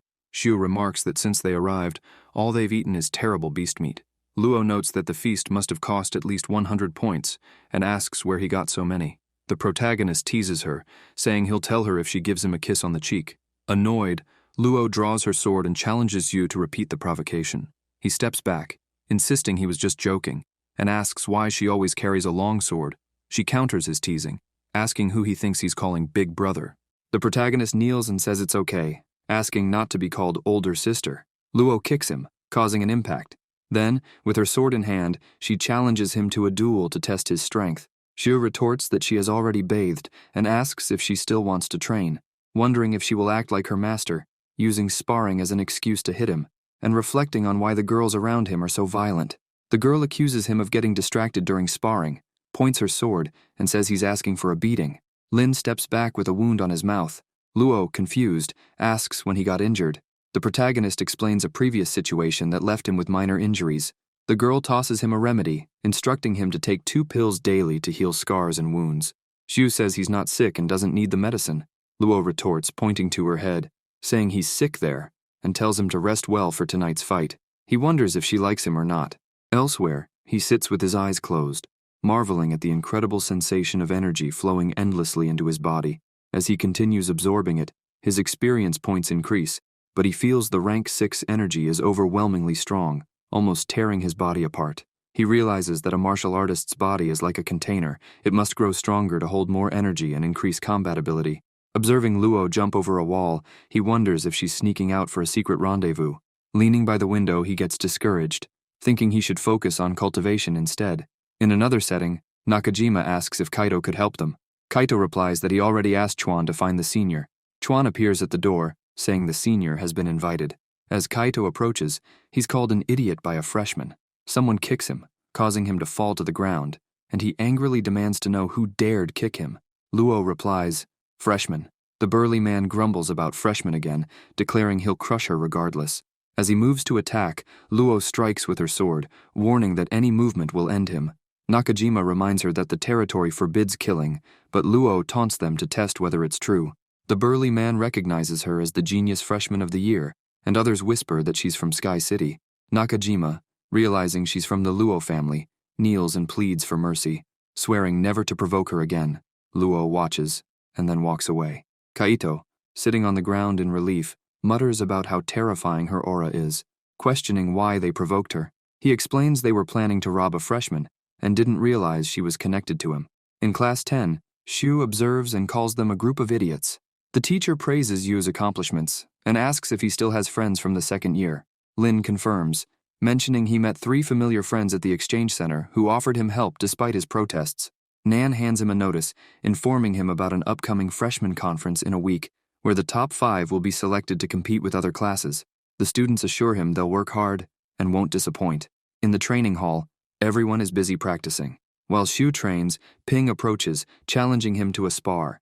Zhang asks what Ping is doing, and Ping replies, "It's nothing, just a sparring challenge with the class representative." He questions if Shu dares to fight, suspecting Zhu used tricks to break the machine yesterday, and noticing his aura seems weak.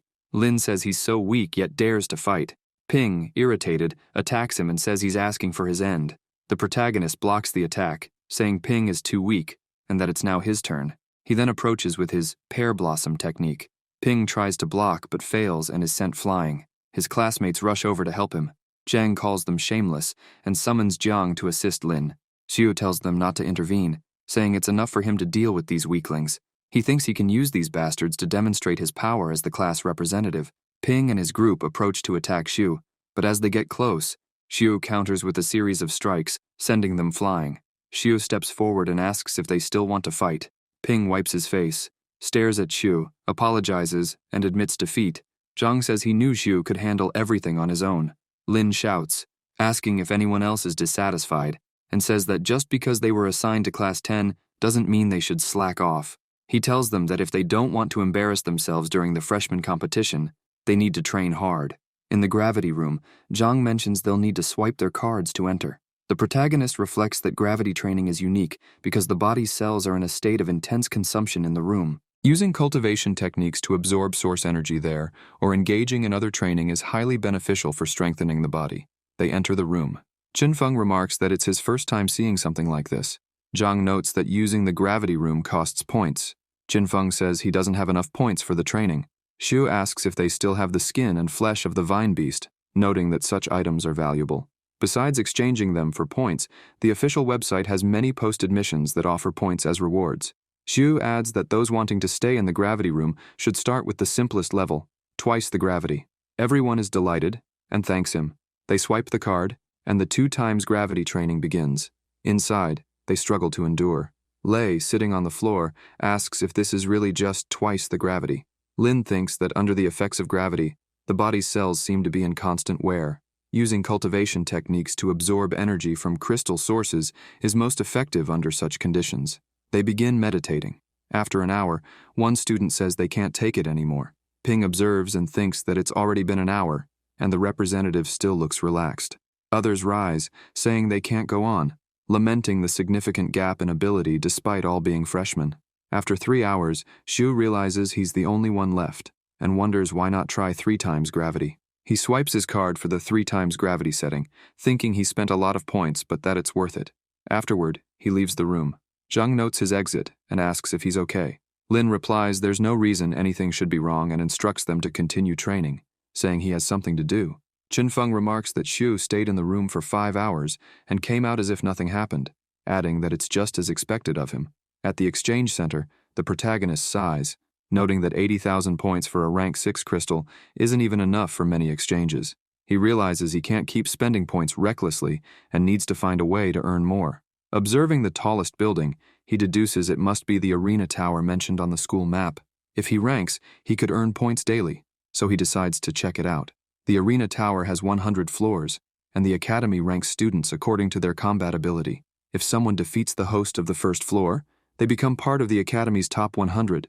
Rankings are reevaluated weekly, and floors are reassigned. To incentivize both the host and challengers, the academy awards different point rewards based on the floor. There's also a weekly challenge leaderboard where the top 10 earn additional points. People noticed that Luo defeated the host of the 17th floor, remarking that this year's freshmen are exceptionally strong. And they heard that this generation of freshmen is full of geniuses from Sky, so it's no surprise that children from these great families managed to enter the academy's top 100. They notice the protagonist arriving and comment that freshmen are bold and just need a beating, predicting he'll probably be defeated on the first floor. After entering, Xiu observes as the announcer declares the second-year student as the winner and calls Lin from the first year against Ola from the second year. Xiu remarks how quickly it's his turn and wonders if no one else is challenging. The crowd comments on another freshman stepping up, wondering if he'll cry after being beaten. The announcer notes that he's only a rank 3 fighter, while the previous fighter, who just lost, was rank 4. The announcer finds it odd since the freshman's combat ability device didn't even reach level 3. His opponent asks if he'll fight with a weapon or bare fists. Lin replies that it's only the first floor, so there's no need to use a weapon to defeat him. His opponent calls him arrogant and attacks with the breaking fist technique. The protagonist dodges and notices that his opponent also knows how to use burst. Ola questions his dodging skills, preparing another attack. Zhu approaches with his martial technique, the monster steps.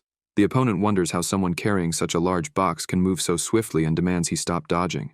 Lin reassures him it's fine, demonstrating his own burst technique with the explosive fist style. The crowd is outraged that a freshman already knows such a technique. The announcer comments that the freshman's burst is different. The protagonist continues attacking with the Tiger Force fist. The two clash, fist against fist, but Ola can't hold out and is sent flying, creating a massive impact. Xiu is declared the winner. Lin mocks him for being so weak. The crowd is astonished that he defeated Ola with just one punch, and the announcer questions if the freshman is too strong or if the combat ability device is broken. On the second floor, Xiu defeats his opponent and is declared the winner. On the third floor, he wins again. The announcer is surprised that he defeated the fourth floor host with his bare fists, questioning if the combat ability device must indeed be malfunctioning. On the fifth floor, a girl asks if he wants to fight hand-to-hand and what weapon he's carrying, telling him to use it because otherwise, he won't be able to defeat her. Xiu says he uses a spear and warns her to be careful because his spear is very strong. He attacks with the 100 birds technique, sending her flying. On the sixth floor, Lin wins again. On the seventh floor, he emerges victorious once more. The announcer is utterly shocked, questioning if he's truly a freshman as he reaches the 20th floor in one go. He announces the next fight, Buck versus the protagonist. Xiu thinks that since Buck is rank 5, it will be a tough fight, especially since Luo lost to him. Buck is shocked that the protagonist reached the 20th floor and recently defeated a freshman, asking how long he thinks he can last. Lin replies that he can last a long time. The fight begins. The crowd comments on the live broadcast of the arena tower, noting that someone has reached the 20th floor. Xing asks if the challenger is from their class, and his classmate replies that he's from class 10. Xing can't believe it, thinking a class 10 student must have weak combat abilities, yet he reached the 20th floor of the arena tower on the second day. His classmate asks if he knows him. Xing replies that he's a friend of a friend. Meanwhile, in the arena, Xiu reflects that Buck looks relaxed, but he's clearly exhausted. However, he has discovered Buck's footwork pattern and attacks with the 100 birds technique. Buck scoffs, saying it's useless and that the attack won't land, using his martial footwork technique to evade. Lin retorts that Buck isn't the only one with such techniques and counters with the snow steps. The opponent is confused about how Lin predicted his evasive movements and is hit by the spear. Embarrassed at being injured by a freshman in front of so many spectators, Buck charges with his attack tool, declaring it's the end. The protagonist blocks with his spear, narrowly dodges another attack, and thinks Buck is incredibly strong. The crowd can't believe Buck was struck by a freshman. The opponent declares he'll now fight seriously and put some holes in the protagonist's body, launching another attack. But Xiu blocks with his spear, holding firmly, yet he ends up being hit, thinking that the energy from the swing of his opponent's weapon can still hurt him. Buck says he'll see how many moves Xiu can dodge, thinking it's been a long time since he faced such a strong opponent. The freshman is then frozen. Onlookers comment on the incredible power. Lin manages to break free from the ice, thinking that the feeling of risking his life in a fight is exhilarating. As he moves in to attack, Buck considers that the freshman is much weaker than him, but wonders why he has such fearless determination and an intense desire to fight. Buck realizes it would be shameful to lose, and decides to end the battle now, using his martial technique, Ice Spear Explosion. The protagonist counters with his 100 birds technique, emitting flames, but he notices the attack is heading straight for him, and believes he won't be able to block it. An explosion occurs, Frozen, Zhu says it's so cold and that he can't stay frozen. His only option is to use his trump card, Fury. Buck wonders why his victory hasn't been announced. Zhu replies that if he can't fight within 10 seconds, it will be declared a win for Buck. Buck says it's simple. He just needs to push the ice out of the arena. But then the ice begins to crack.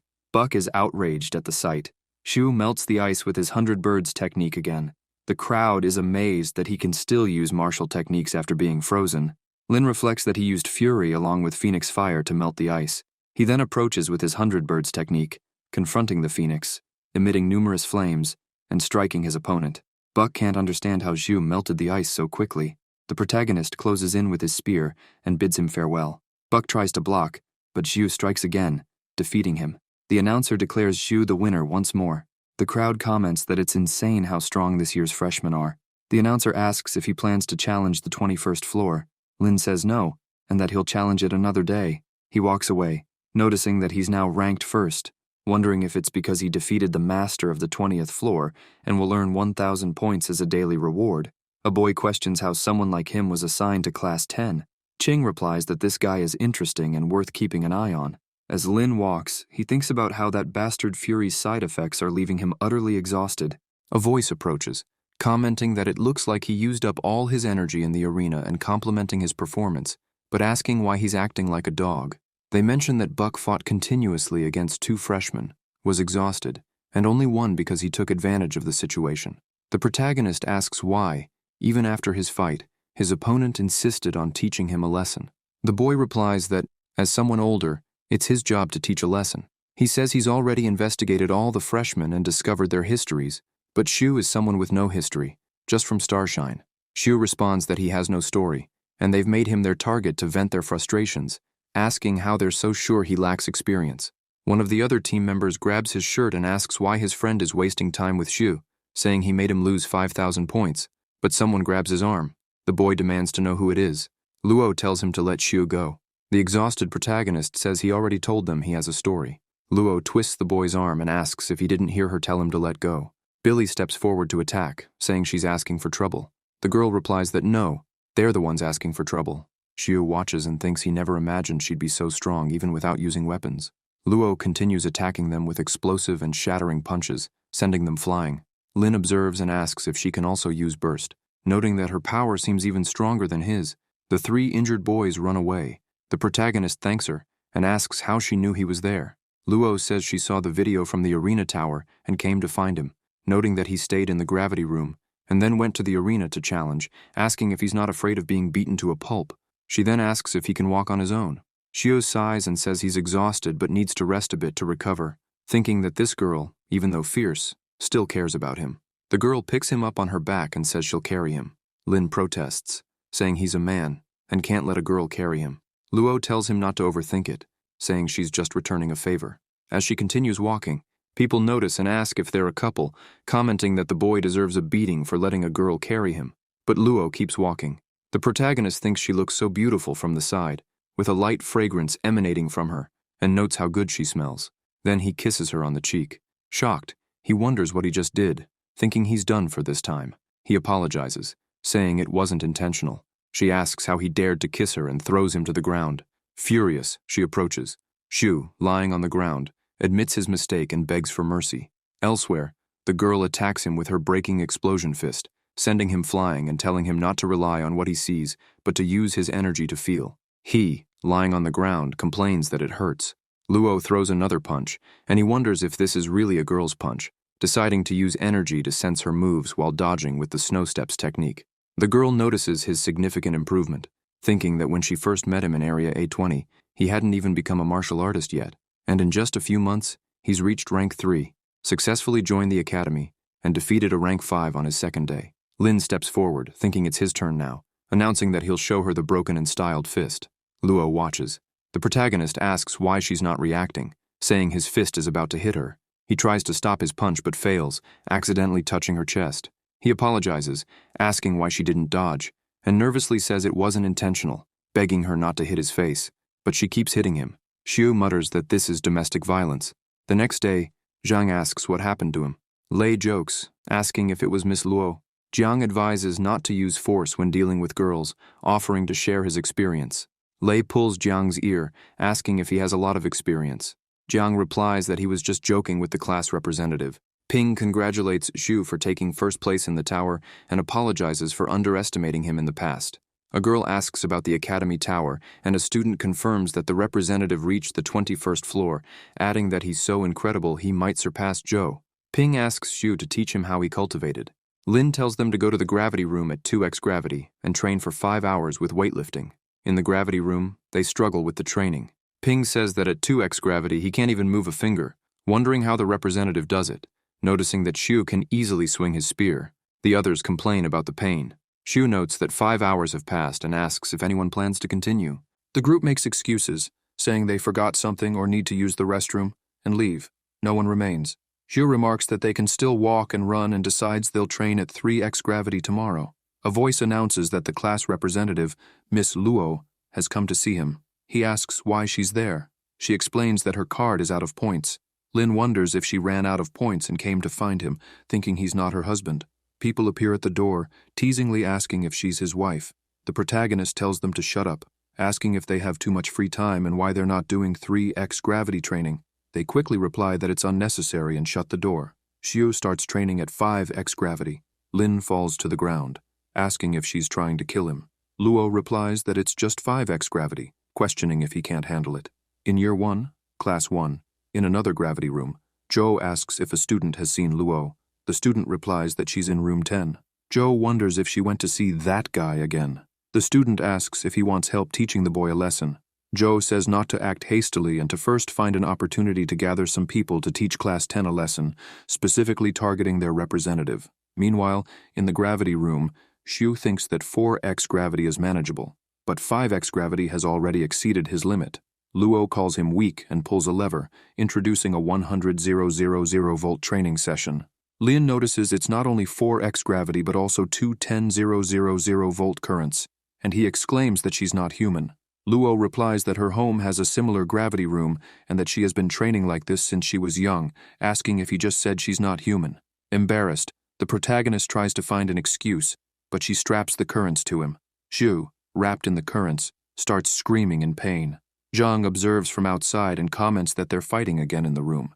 Jiang says he feels sorry for him, adding that, as expected, the prettier a girl is, the scarier she turns out to be. Lei asks if Luo is scary, and Jiang replies that she's not scary at all. Lei pulls his ear and asks if he's saying she isn't beautiful. Jiang apologizes and says she's the scariest. Lei asks what part of her is scary. Inside the room, Lin complains about the lightning, saying it hurts and that he can smell burnt flesh. He collapses to the floor, thinking about the sour feeling and how tired he is, but he notices the shock has increased his experience points. Luo tosses him some crystals, telling him to take them as compensation for using her card's points. The protagonist hesitates, saying he can't accept that, as she can use her points freely. Luo responds that if he doesn't want them, he should return them. Lin quickly replies that of course he wants them, and could never refuse a gift from her. 2 hours later, in the gravity room, Xu is once again being electrocuted and screaming.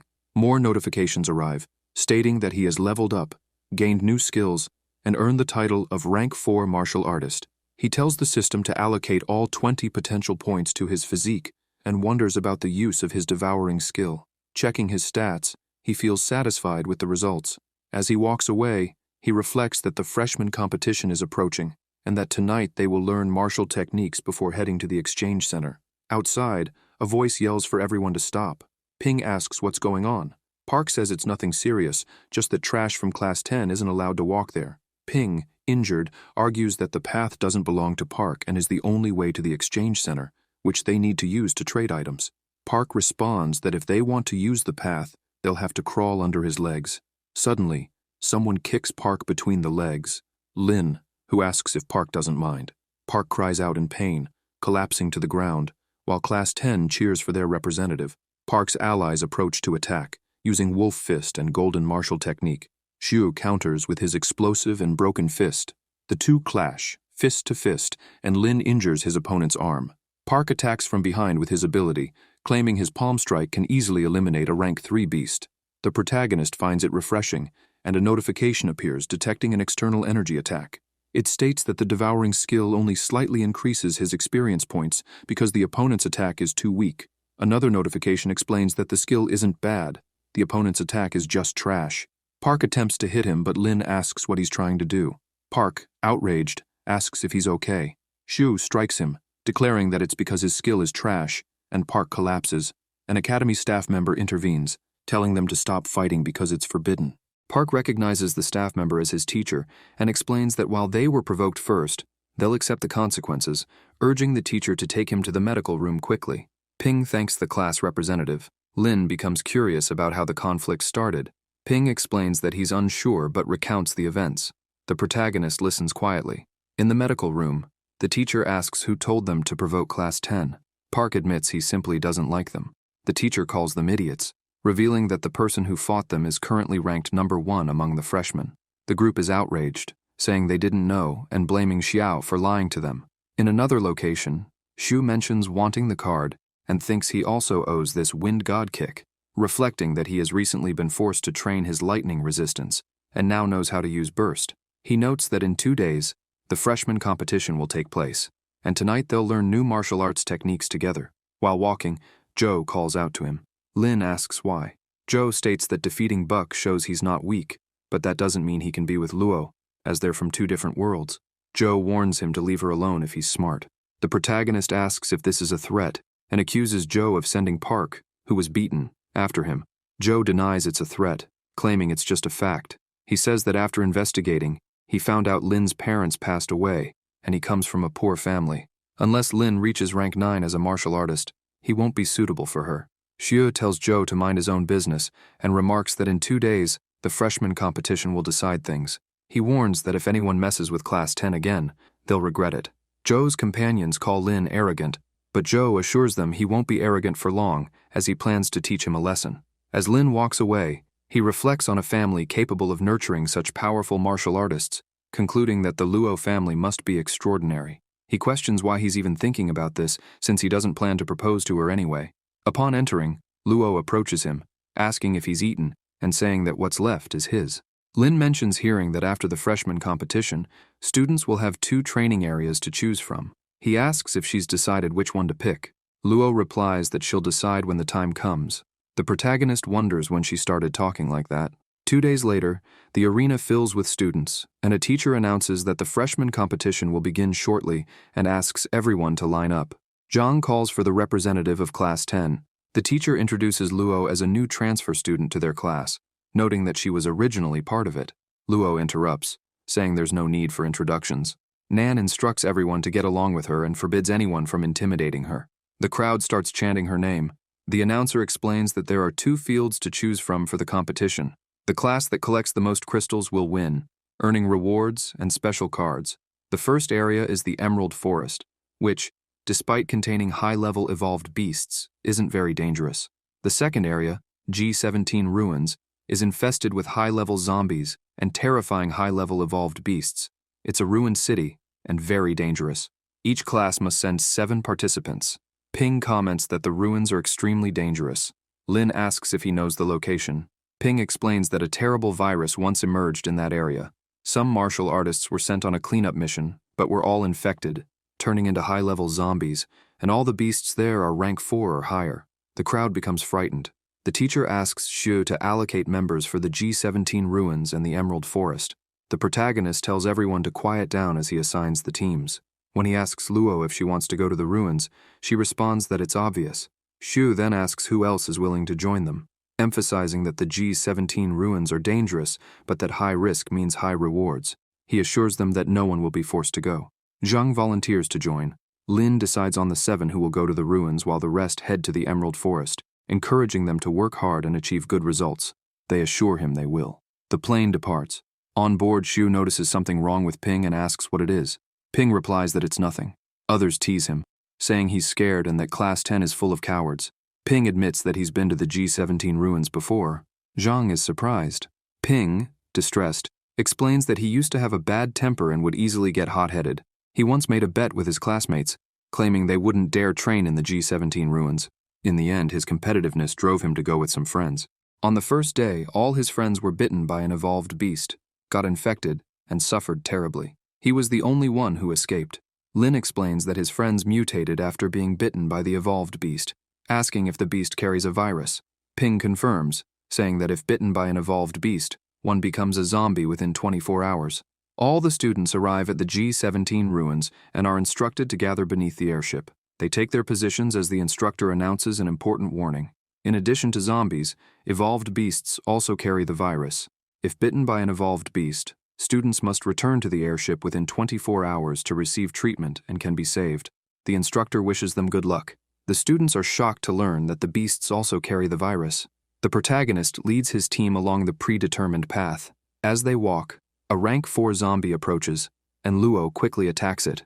Lei says it scared her, and thanks Luo. Zhang comments that the zombies are good at hiding in bushes to ambush. Xiu wonders how much experience points he'll earn from them. Luo warns everyone to stay cautious. They continue walking. While Lin yawns, a zombie tries to attack him from behind, but he turns and eliminates it with one strike. He notes that it's a rank 4 zombie but gives less experience. Placing his hand on his head, he sighs and thinks another one is already approaching. He attacks it. The zombie begins screaming. Ping warns that letting it scream will attract more zombies. The protagonist replies that he's doing it on purpose to lure them all out at once. Several zombies approach. Ping, panicked, says they should escape. Xiu moves toward the zombies, thinking they're all his experience points. Luo, being more active, fights them too.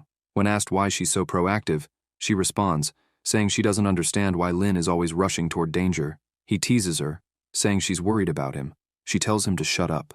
The rest of the team decides to help. Qin Feng comments that the two act like a couple. Zhang warns to be careful not to let Luo hear that. Meanwhile, the protagonist uses his 100 birds technique, emitting flames and receiving multiple elimination notifications. The team observes, noting that his technique seems to be getting stronger. Luo also fights the zombies with her skills.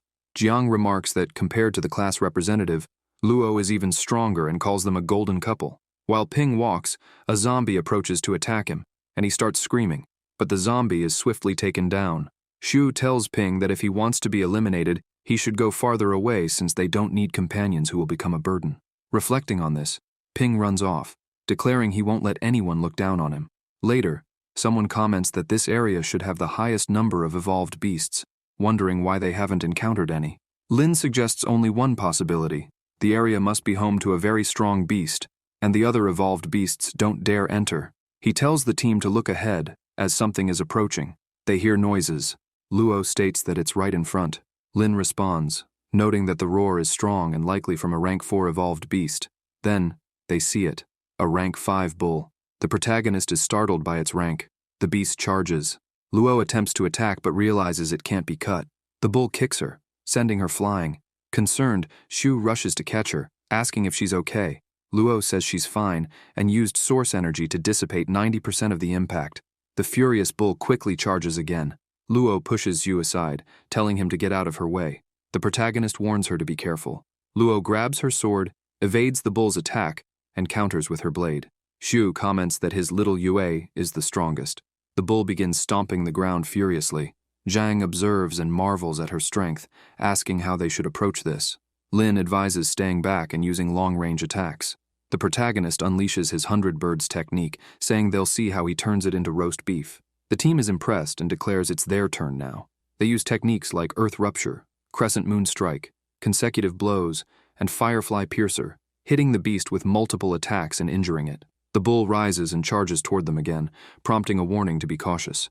The protagonist leaps and says that if the back of the bull is too tough to cut, he'll simply crush it, attacking the bull with source energy. Luo rushes in and splits it in half. Xiu is amazed, asking how she managed it since she just said its skin was resistant. Luo points out that the bull's neck was roasted after his flame attack. Lin jokes, saying it's already been barbecued. A voice approaches, expressing surprise that they actually eliminated their prey. He introduces himself as being from Class 4 of the North Branch and explains that the golden-backed mad bull had run there because they were hunting it. He thanks them and says they'll take the heterocrystal, leaving the other materials, noting that the back of the bull is excellent for crafting weapons. Zhang protests, calling it daylight robbery, yet defends himself, saying they're not just taking the prize, as this was originally their prey. He adds that they had a long battle with the beast and points out a wound on the back hoof caused by his teammate's hammer. Sun retorts, calling them trash from the South Branch. The protagonist mocks them, saying a group of rank 4 warriors surrounded a mad bull and only managed a small scratch. suggesting people might think they were just helping it trim its hooves. He then warns that if they're eliminated in these ruins, does Ya not think the Sanctuary Academy will investigate? Luo unsheathes her sword and points it at one of them. The boy backs away, asking if they're trying to eliminate them. Zhu sarcastically asks what's wrong with eliminating a few bandits and moves in to attack. Ya blocks the strike, and the other two from Class 10 join the fray. Ya calls them lunatic bandits, asking if they think they can steal his hetero crystal. Lin accuses Ya of twisting the truth and demands they leave all the hetero crystals and points behind. Ya, thinking they were just weaklings from Class 10, is shocked by their strength and ferocity. The protagonist attacks with his spear. Ya declares it won't be so easy to take him down, activating his Shadow of the Night ability. Shu taunts him, asking if he disappeared. Ya remarks that the academy won't investigate if a few students are eliminated during training. Lin counters, saying he's still slower than the laser weapon from the gravity room. Ya, surprised, asks how Lin knew he was behind him. The protagonist dismissively replies that Ya doesn't know much and invites him to try his new skill, Thunder of Sener. Ya, frightened, is blasted away with a massive impact. Shu admires the move, proclaiming himself the Lightning King. Meanwhile, Luo is defeating her opponent. The boy panics as her sword approaches his body, and she warns that if he moves, he'll be eliminated. Elsewhere, the others continue fighting. A bald opponent mocks, asking if Shu thinks his hammer is for trimming nails and declaring he'll crush Luo's brain. Just then, a spear strikes, knocking him down along with his hammer. He cries out in pain. Shu quips that he just trimmed the bald guy's foot, asking how it feels. Furious, the bald opponent retaliates with a piercing punch. Lin taunts him, asking if he wants to trade blows, as he's the one asking for it. The two clash, fist to fist, but the bald opponent is sent flying with an injured arm. His allies watch in disbelief as they're defeated. Zhang seizes the opportunity and moves in to finish them off. Ya complains about the pain, admitting they were wrong and begging for mercy. The protagonist says they'll spare them if they hand over all their points and crystals. Ya hesitates, explaining that if they give up all their crystals, their test will end. Shu points his spear at Ya, threatening to eliminate them and take everything if they refuse. Scared, Ya agrees to hand over the crystals and begs not to be eliminated. Zhang remarks in surprise that they had 2 rank 5 crystals, bringing their total to 3, and wonders if there are more to find. Luo points out that since they're in the G17 ruins, everyone must stay focused as there's still a week left, and they can't let their guard down. Lin notices her concern and asks what's wrong. She replies that it feels like someone is watching them. They look around, and Luo orders them to hide quickly. Someone shoots the protagonist in the leg, causing an injury and tearing his pants. He wonders what kind of ability that was and remarks that, luckily, he's wearing battle armor underneath. Otherwise, he would have lost his leg. Another attack follows. Luo says the sniper is in the building and that she'll take care of them. He warns her to be careful. The sniper tells his teammate to stay alert, saying someone is running toward the building and orders Team 2 to keep attacking. Zhang asks if Shu is okay. He replies that he's fine, instructing them to stay put while he goes to help Luo. As he runs, multiple attacks target him, but he dodges them, determined to eliminate those guys. Qinfeng remarks that they really are like a couple. Ping asks what they should do. She responds that Shu knows what to do and warns that leaving their position will only make things worse. Qinfeng asks why so many are targeting them. She explains that this place has all kinds of people, including those who eliminate others just to survive. Meanwhile, a team hides behind the bushes. Zhang asks who's there. A boy steps forward, saying they're allies from Class 10 of the North Branch and asks if they're from the South Branch.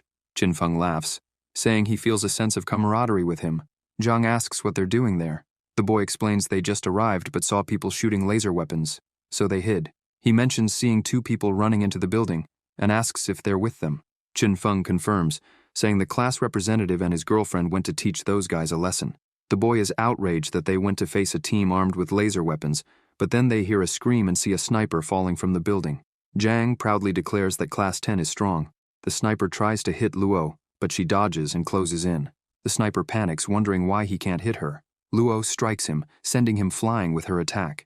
The protagonist observes and remarks that she managed to take down another one.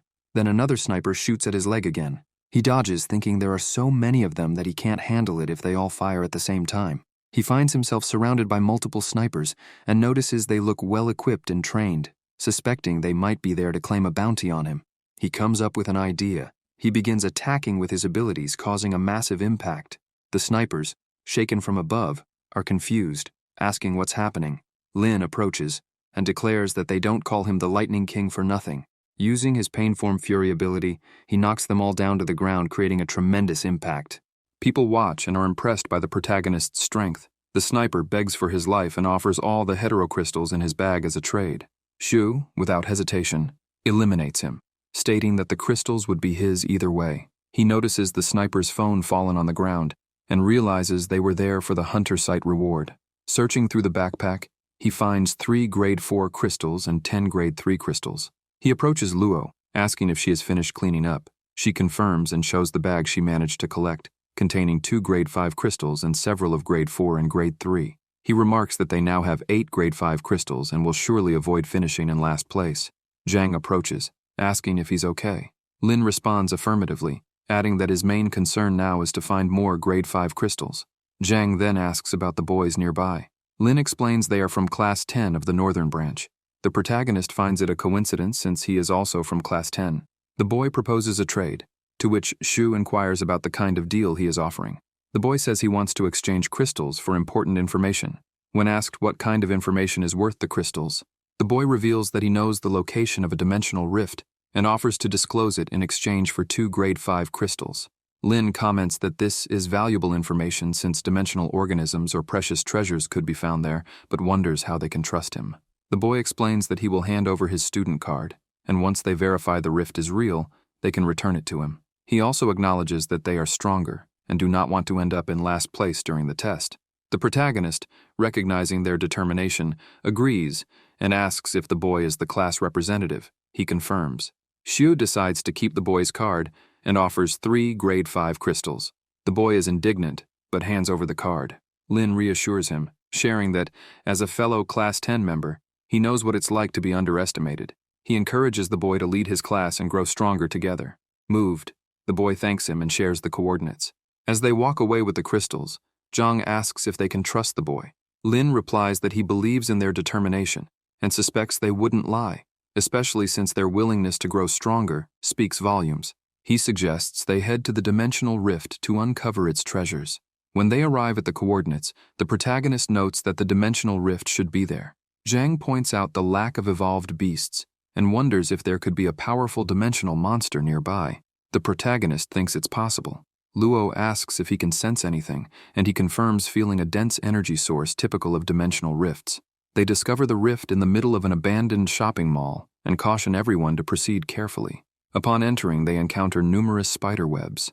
As they continue, Lei remarks it feels like they've entered an insect nest. Suddenly, something grabs one team member's arm. Startled, Jiang attacks but realizes it's just a corpse. Jiang scolds him for overreacting. Lei then observes the corpse moving as if something is under its skin. A beetle emerges, and they notice several other corpses. Jiang wonders if all of them have insects inside. Lin deduces they are likely parasites, cautioning the group not to step on the bodies and noting that they probably yield little experience points.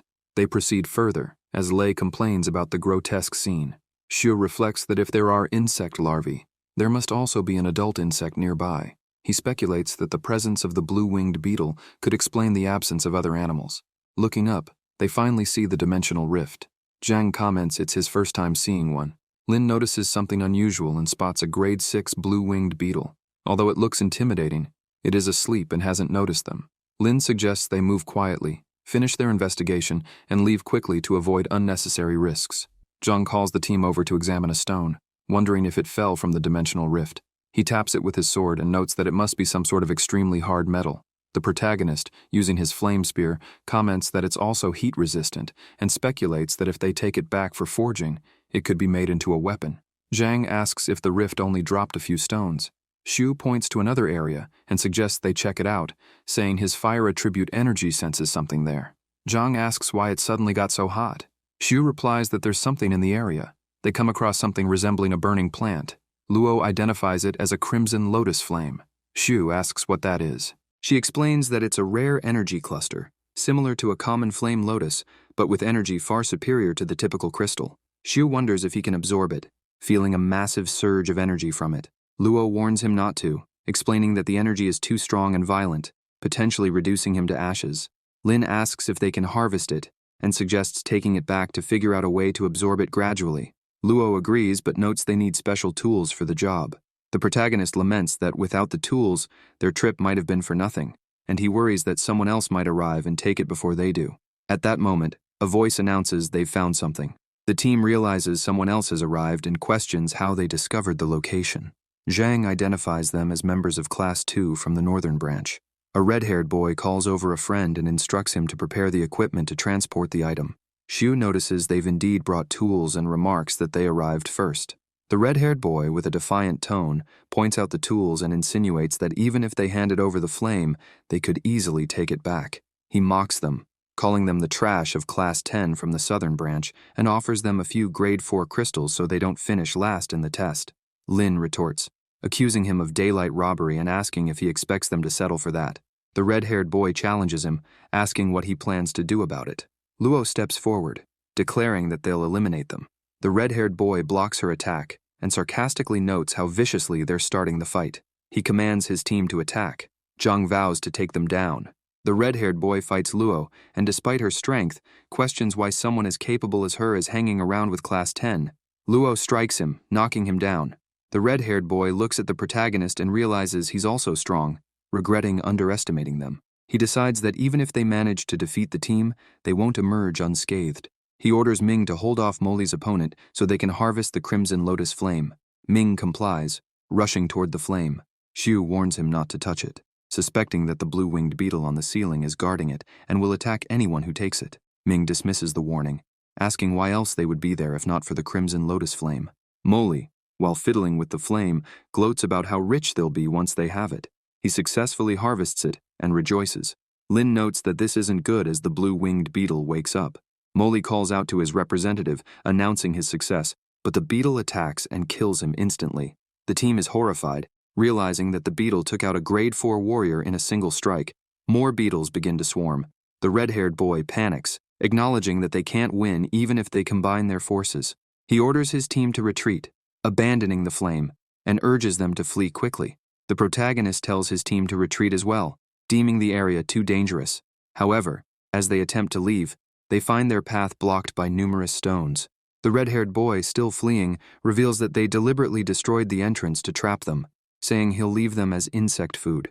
Zhang realizes they've blown up the exit, cutting off their escape route. Lei asks what they should do. Xu assesses the situation and volunteers to lure the beetles away while the rest of the team finds another way out. The team expresses concern, but Xu jumps into action, sprinting toward the equipment holding the flame. He grabs it and dashes away, reasoning that since the beetles are guarding the flame, he'll use it to draw them away. As they run, the beetles chase after them, but Xu encounters another beetle blocking his path. In the chaos, the tool opens, causing the lotus flame to fall and touch his body, setting him ablaze. The others rush to his side, concerned for his safety. Lin feels his body absorbing the energy from the lotus, but the process is too slow, and he fears his body will explode before completing the absorption. His body begins to burn intensely. Luo quickly attacks the beetle and asks if he's okay. The protagonist replies that it's unbearably hot and that he feels like he's going to explode. Luo approaches and hugs him, explaining that her energy source has an ice attribute that can help suppress the flames. Those around them watch anxiously. Luo channels her ice power and urges him to hurry and absorb the lotus flame's energy. Xu notices that it's working. Under her suppression, the absorption process accelerates. Zhang observes Luo's bravery, thinking how she ignored the flames and risked her life to save him. He vows not to let her be the only one willing to make sacrifices for the protagonist, remembering how many times the protagonist has saved his life.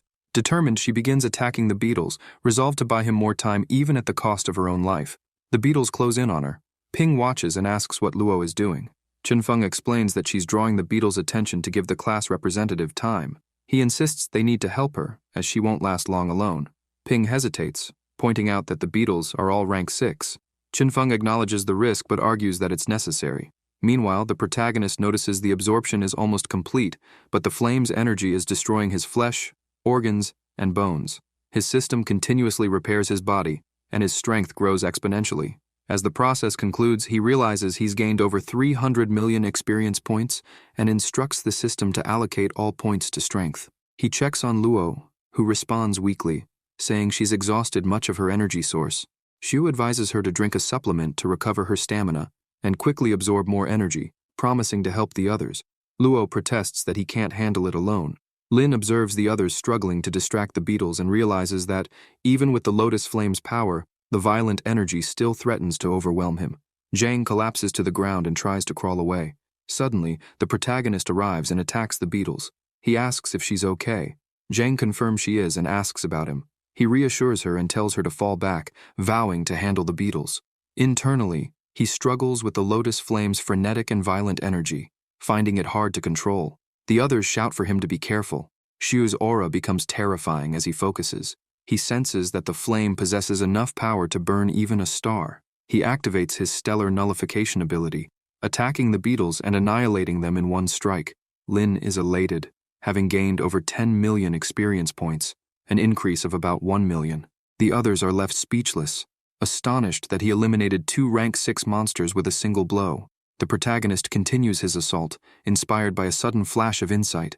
He uses the furious energy of the lotus flame to create his own move, akin to a secret technique that might be impossible to replicate. He names it Phoenix's Wrath and unleashes a series of fiery attacks, causing an explosion.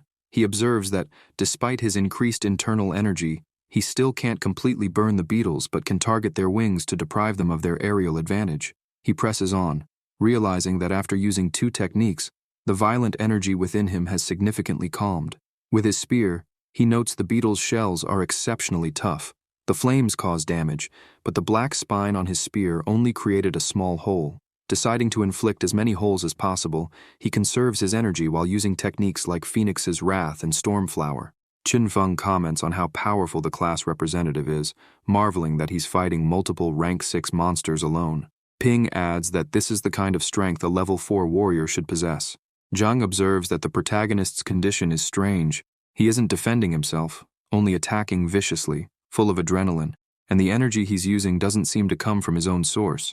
Luo approaches and explains that it's the power of the lotus flame, and if he doesn't expel the energy through fighting, his body could explode. Zhang asks what they should do, and Luo says they'll discuss it after finishing off the dimensional monsters. She grabs her sword and moves to help him, freezing a beetle. Xiu follows up, attacking and eliminating the beetle, commenting that he pierced through it.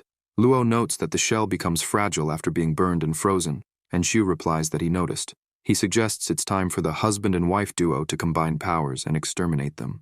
Luo smacks him on the head, warning that if he talks nonsense again, she'll tear his mouth apart. Qinfeng remarks that the class representative is so cool he's even having a lover's spat at a time like this.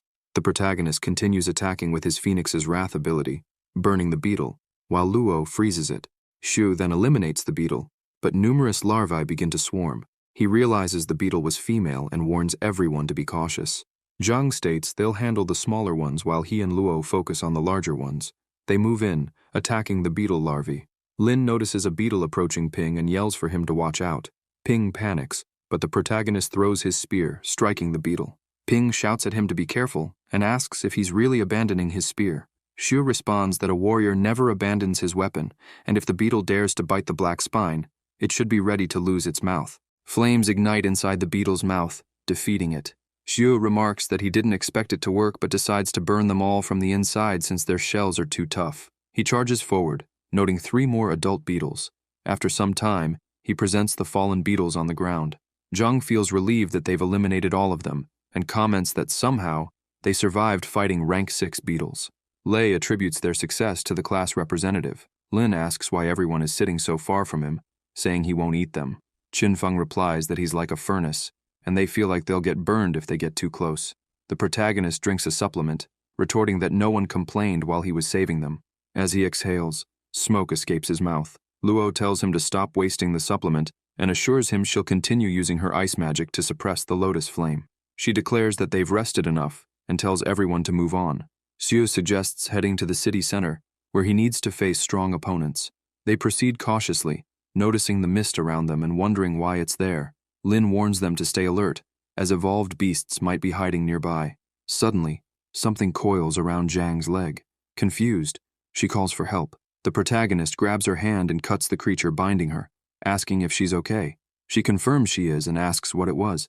Xiu notices numerous zombies approaching, identifying them as rank 4 tentacle zombies. Lin instructs everyone to stay together. Using his Phoenix's Wrath, he spreads flames, observing that there are far more zombies than expected. He asks Luo how she's doing, but realizes she isn't there. Calling out to the others, he notes that something is wrong with the mist. They've all been separated without noticing, and being alone puts them in danger. He unleashes flames in all directions, eliminating the surrounding zombies. Checking his device, he finds there's no signal, and even with a map he can't pinpoint his location. Determined, he sets out to find the others. While advancing, he hears an explosion and demands to know who's there. The red-haired boy appears, taunting him about their reunion and saying he didn't expect him to survive the dimensional monsters. The protagonist replies, calling him a Class 2 mutt from the northern branch, and adds that he was about to hunt them down for revenge, but their encounter saved him the trouble. The red-haired boy asks why the protagonist is alone, wondering if his friends were eliminated, lamenting that he remembers the 3 beauties in his group. Xue responds that everyone is fine, just separated in the mist, and that he eliminated the monsters and obtained several grade 6 crystals. The red-haired boy mocks him, asking if he expects him to believe that trash like him could defeat such monsters. But as he observes the aura around the protagonist, he notices the lotus flame and exclaims that he devoured it. Confused, he asks how the protagonist is still alive, as he should have exploded. Lin responds not to judge him by his trash standards and asks what a mere lotus flame could do to him. The red-haired boy, irritated, says he feels the protagonist hasn't fully absorbed the power and wonders how someone so inferior managed to absorb energy so quickly. He declares that if he eliminates him now, he can harvest the remaining energy in his body. The protagonist replies that he defeated grade 6 dimensional monsters and asks if the red-haired boy really thinks he can win. Confident in his numbers, the red-haired boy orders his team to attack. As they advance, one of them comments on how incredibly fast the protagonist is. A bald man challenges him, unleashing the mountain attack, and Xue responds with, "Storm flower." Surprised, the bald man admits his strength, but Lin retorts that there's more to come and attacks with the 100 birds skill. The bald man tries to counter but is sent flying, leaving the onlookers shocked that he was defeated in just 2 moves. His body is charred, and the red-haired boy acknowledges the power of the flame, asking how much the protagonist absorbed to make his skills so powerful. He calls for Senior Kodachi, who approaches, remarking how shameful it is for an entire group to struggle against one person. The protagonist asks if they are 4th-year students and if they are also participating in the test. Kodachi confirms but explains that their task is to hunt him. Xue remarks that the school forum often talks about freshmen being eliminated by evolved beasts, but never imagined it was actually caused by these old-timers. The senior explains that this time of year is ideal for hunting, as the trial is dangerous, and no one will suspect the freshmen were eliminated by them, helping the school get rid of losers. Lin asks if the mist is his doing. Kodachi denies it, explaining that it's the work of a high-level evolved beast sleeping nearby, creating the perfect hunting ground. The protagonist calls it ridiculous for Class 2 of the Northern Branch to associate with this kind of trash, declaring that he will personally help the school get rid of them. The red-haired boy, furious, orders them to eliminate him painfully. The senior responds that he'll fulfill that wish. Meanwhile, elsewhere, Ping wonders where everyone is and senses something behind him. Thinking it's a tentacle zombie, he turns and attacks, but his sword is blocked. Zhang asks if he's trying to eliminate her, and Ping replies that she scared him, thinking she was a zombie, as he's been fighting many, and they keep coming. Zhang asks if he's alone and if he's seen Luo or the class representative, but he hasn't. Zhang laments that without reception, they're running blind. Qinfeng suggests that everyone stick together, as they can't separate again. Back at Xue's battle, he continues attacking with 100 birds, sending enemies flying, followed by a fiery strike. The senior remarks on how he managed to eliminate 2 people even with everyone present and asks if he's really a 4th-year student, as he's incredibly strong. The red-haired boy confirms he's grade 4 but attributes his powerful fire energy to the lotus flame. Kodachi suggests that if they eliminate him now, they can absorb the undigested energy. Meanwhile, one of their allies, engulfed in flames, screams for help as he burns.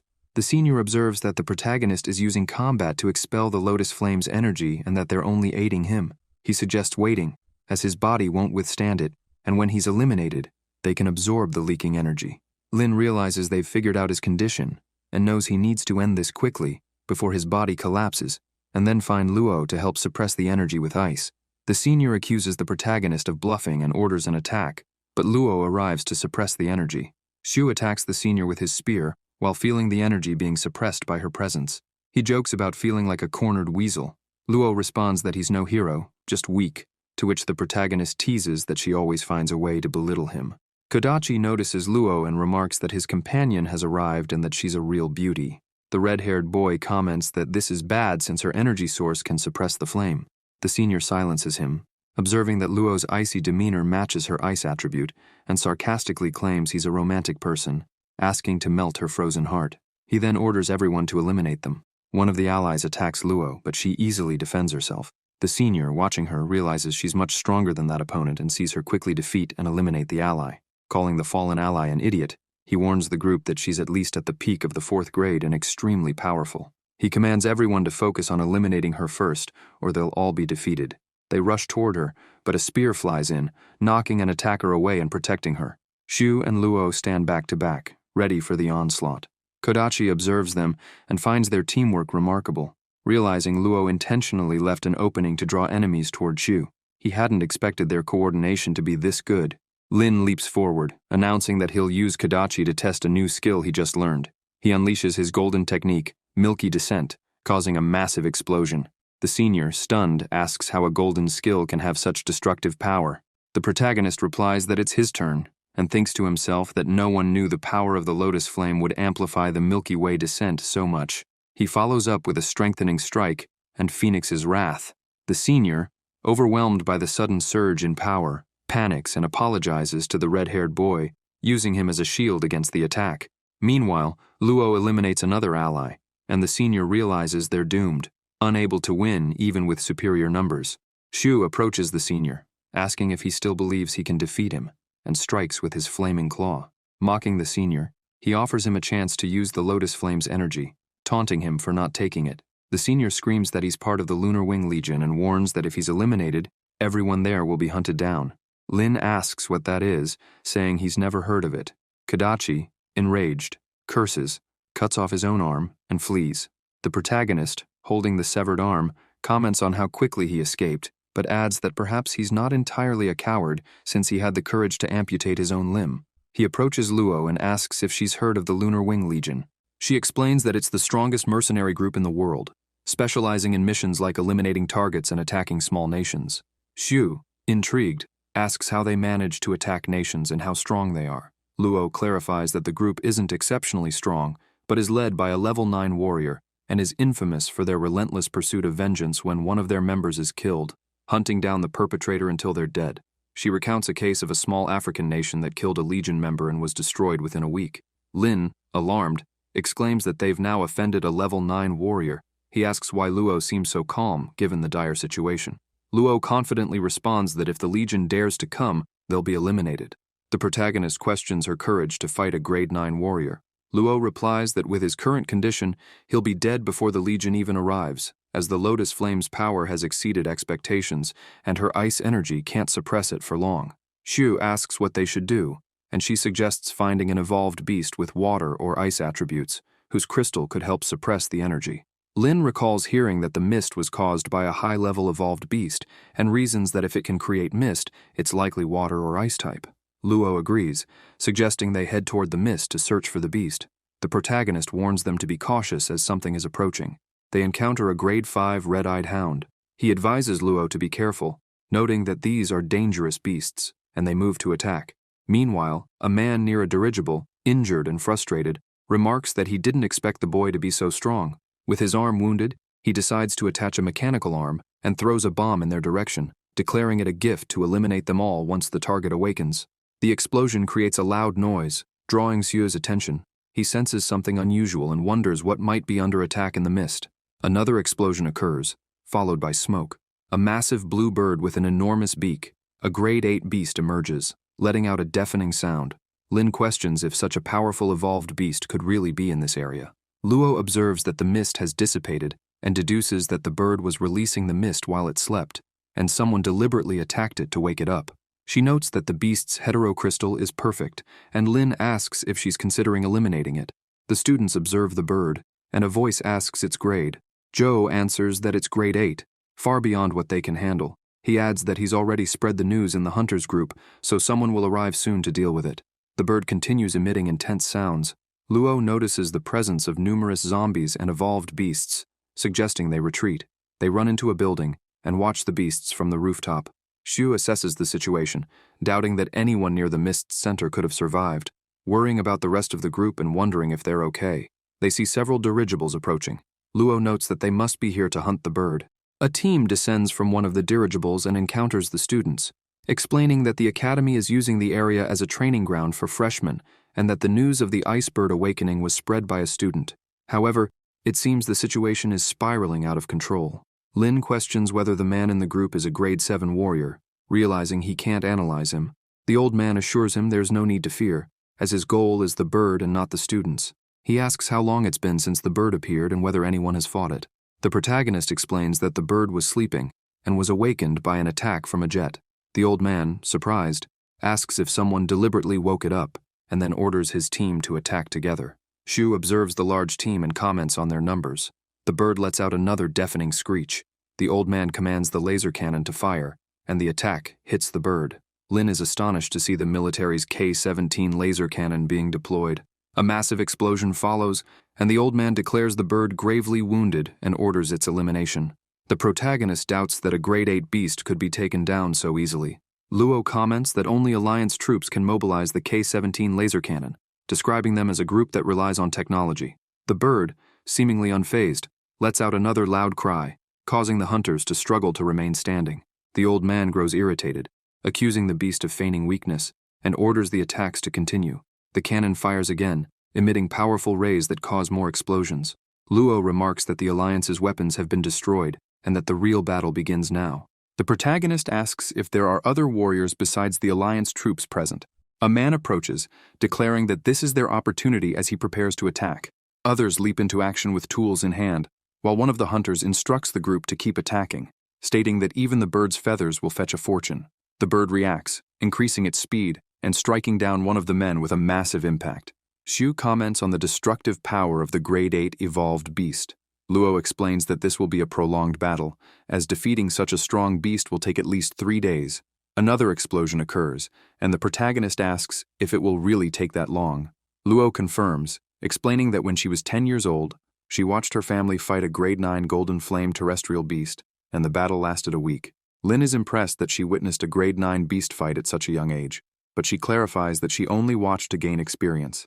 The protagonist reflects on how hundreds of warriors are struggling against a grade 8 beast, while her family defeated a grade 9 beast with a child present, concluding that she must be incredibly wealthy. After a long time, Xiu yawns while still observing the battle. He remarks that the soldiers keep attacking the bird, even though it's already weakened. Lin sarcastically comments that even an idiot can see the bird is out of strength. The bird screeches again, and the protagonist notices more Alliance troops arriving with even better equipment. They continue attacking, causing another explosion. Xu wonders why, even with advanced technology and skilled warriors, they still haven't defeated the bird. Luo explains that those who attack first become the target, and they are waiting for the hidden parties to make their move first. The bird falls, causing a massive impact, and the men cheer in triumph as they approach to collect the crystal. One man declares that, as per the agreement, he will take the crystal and materials from the bird, saying they're worth 10 years of work. Meanwhile, another man rushes in, accusing them of stealing the crystal and questioning what right they have to take it. The first man, irritated, asks what he plans to do about it and eliminates him with a single strike. Soon after, dirigibles appear, and the occupants announce that anyone who touches Alliance property will be eliminated. The man challenges them, ordering the cannon to fire again. A massive explosion follows, and he attacks with his skill, demanding how they dared to try to steal his crystal. He orders his team to join the attack. The protagonist observes and comments that the fight has begun among them. Luo warns him to be ready to leave quickly. Then he hears someone calling for the class representative. Turning around, he sees his team and remarks how good it is to see them safe. Ping says he was searching for him in the mist, but accidentally entered the giant bird's territory and was almost killed. Xiu expresses relief that they're safe and assumes the other students must have been evacuated, suggesting they do the same. Zhang asks why he and Luo haven't evacuated yet. Lin responds that they will, but they need to stay for now. Zhang asks if they're planning to steal the grade 8 crystal, reminding them that the hunters are experts from grades 6 and 7. Luo explains that they need the crystal because, without it, the representative won't survive to return to the academy, as the ice crystal can harmonize with the lotus flame. Lei comments that he thought the representative had already absorbed all the flame's power, but Ping responds that he used that power to save them, and that they didn't do anything to help him. The protagonist tells them to evacuate, and not distract him from the task of snatching prey from the tiger's mouth. Lei asks him to be careful. Soon, they come across destroyed dirigibles and defeated people. One man is exhausted, wielding an attack tool. Joe remarks that it's almost time to act, showing a special grenade and explaining that it's made with the latest technology, a paralyzing smoke grenade that covers the area for 3 seconds. He states that, while ineffective against high-level warriors, 1 second is enough. Joe leaps from a building and tells the others to leave, declaring that he will take the Grade 8 crystal. The man realizes something is wrong as Smoke approaches and panics when he finds himself unable to move. Luo comments that now is the time. The protagonist notices the mist and asks how they'll locate the crystal. She responds that the pet Raleigh can help. Shu finds the idea great and tells the pet this is its chance. They jump to the ground, locate the crystal, and grab it. The protagonist, excited, remarks how thrilling it is to get it. Luo urges him to leave. Meanwhile, Joe searches below and asks if someone got there faster. The furious young man shouts and curses Joe, accusing him of stealing his crystal and demanding its return. Joe responds by throwing another bomb but quickly realizes he's been tricked. The man yells again, enraged, promising he won't forgive him. Elsewhere, the protagonist remarks that it seems no one is chasing them, thanks to the man who launched the bomb. He says they got the crystal easily, but, upon checking the bag, finds an egg and is startled. Luo asks if he's blind and questions how he managed to take the bird's egg instead. Shu insists he was sure he grabbed the crystal and asks what the egg is for. Luo explains it's the egg of a Grade 8 beast and that there's a chance it could hatch, allowing them to train the bird as a mount. Lin imagines himself riding the bird and comments how cool it would be. Luo tosses the crystal to him, telling him to absorb it. The protagonist asks when she grabbed the crystal since he didn't even notice. She tells him to stop talking nonsense and absorb it already. Meanwhile, Joe, irritated, remarks that someone has stolen the crystal. A student doubts it, but Joe explains that it will be easy to find the culprit. He pulls out the latest crystal detector from his bag, capable of locating crystals inside beasts, or extracted ones. He points out the dense red dots indicating nearby crystals, and identifies the Grade 8 crystal, still close by. He quickly runs off. Meanwhile, the protagonist is surrounded by flames and ice, thinking that the dual attributes are about to overwhelm him. However, the lotus flame is merging with the ice crystal's energy, accelerating his absorption. A notification appears, indicating that he has leveled up, leaving him thrilled. Luo senses something amiss and notices zombies approaching. She comments that since the ice crystal was extracted and the bird defeated, the zombies have started to return. She tells him to keep absorbing the crystal while she deals with the zombies. After a while, Luo eliminates all the zombies but is exhausted. She observes that he's still absorbing the crystal and thinks that, while she doesn't know how much he's absorbed, the lotus flame's energy seems stabilized. Suddenly, a voice accuses them of being the thieves who stole the Grade 8 crystal. Luo is startled to see Joe, who states that, considering the good relations between their families, he'll let them go if they return the crystal. Another student, however, shouts, revealing that the boy is absorbing the crystal. Joe, furious, asks how he dares to absorb his crystal and orders Xiao Qi to attack and retrieve it. Luo blocks Xiao Qi, declaring that anyone who touches the boy will be eliminated. Joe attempts to strike her, screaming that the crystal is his. Xiao Qi remarks that trash like him wouldn't be able to absorb the crystal. They both advance, but their hands are burned and frozen. Lin asks if they think they're qualified to take something from him. Both cry out in pain as they're repelled. The protagonist grabs his spear, unleashing intense flames to attack the opponents. Xiao Qi comments on the extreme heat of the flames.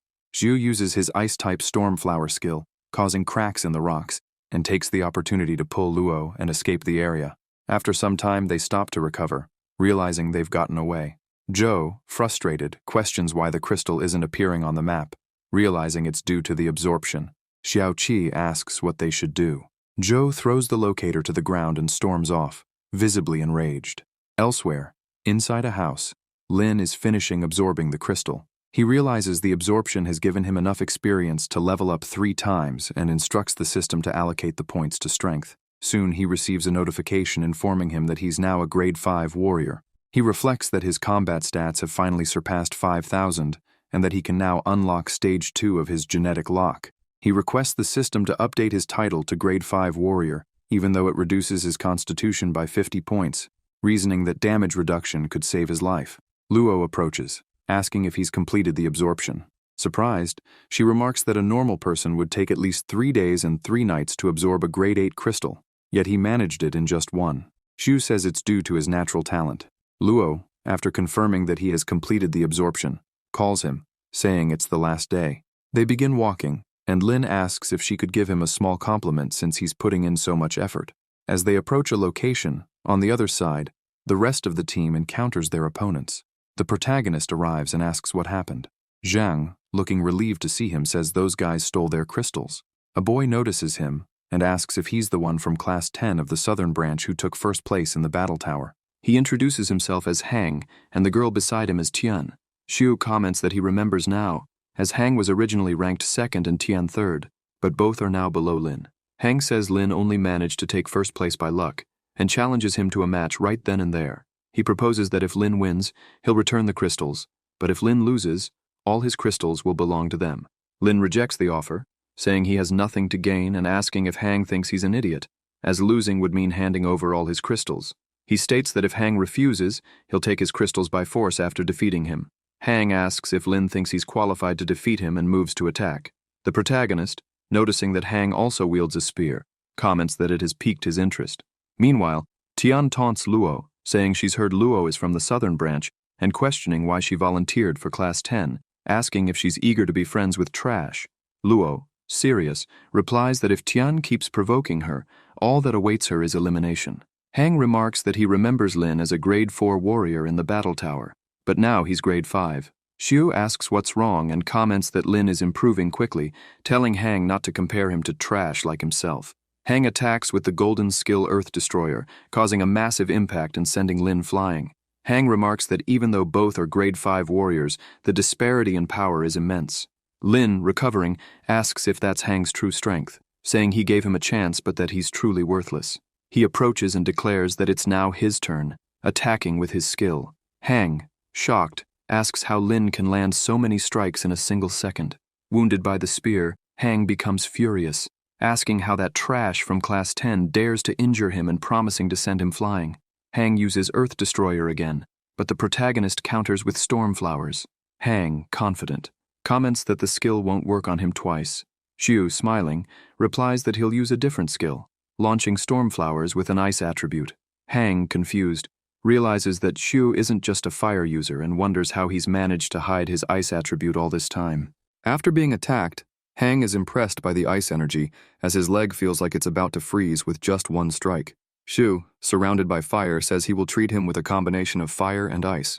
The boy observes and realizes that, since his leg is numb, he can't dodge. He will have to use this move, striking his weapon on the ground, creating a large aura with his sand wall skill. Lin asks if he thinks he can dodge his flames by covering himself, saying he will turn him into a roasted chicken while continuing to use his flame skill. Hang watches, irritated, and says he will tear him to pieces. He charges forward, saying he wanted to use this move on Qixing, but will test it on him first, using his Annihilation Strike skill and releasing terrifying flames.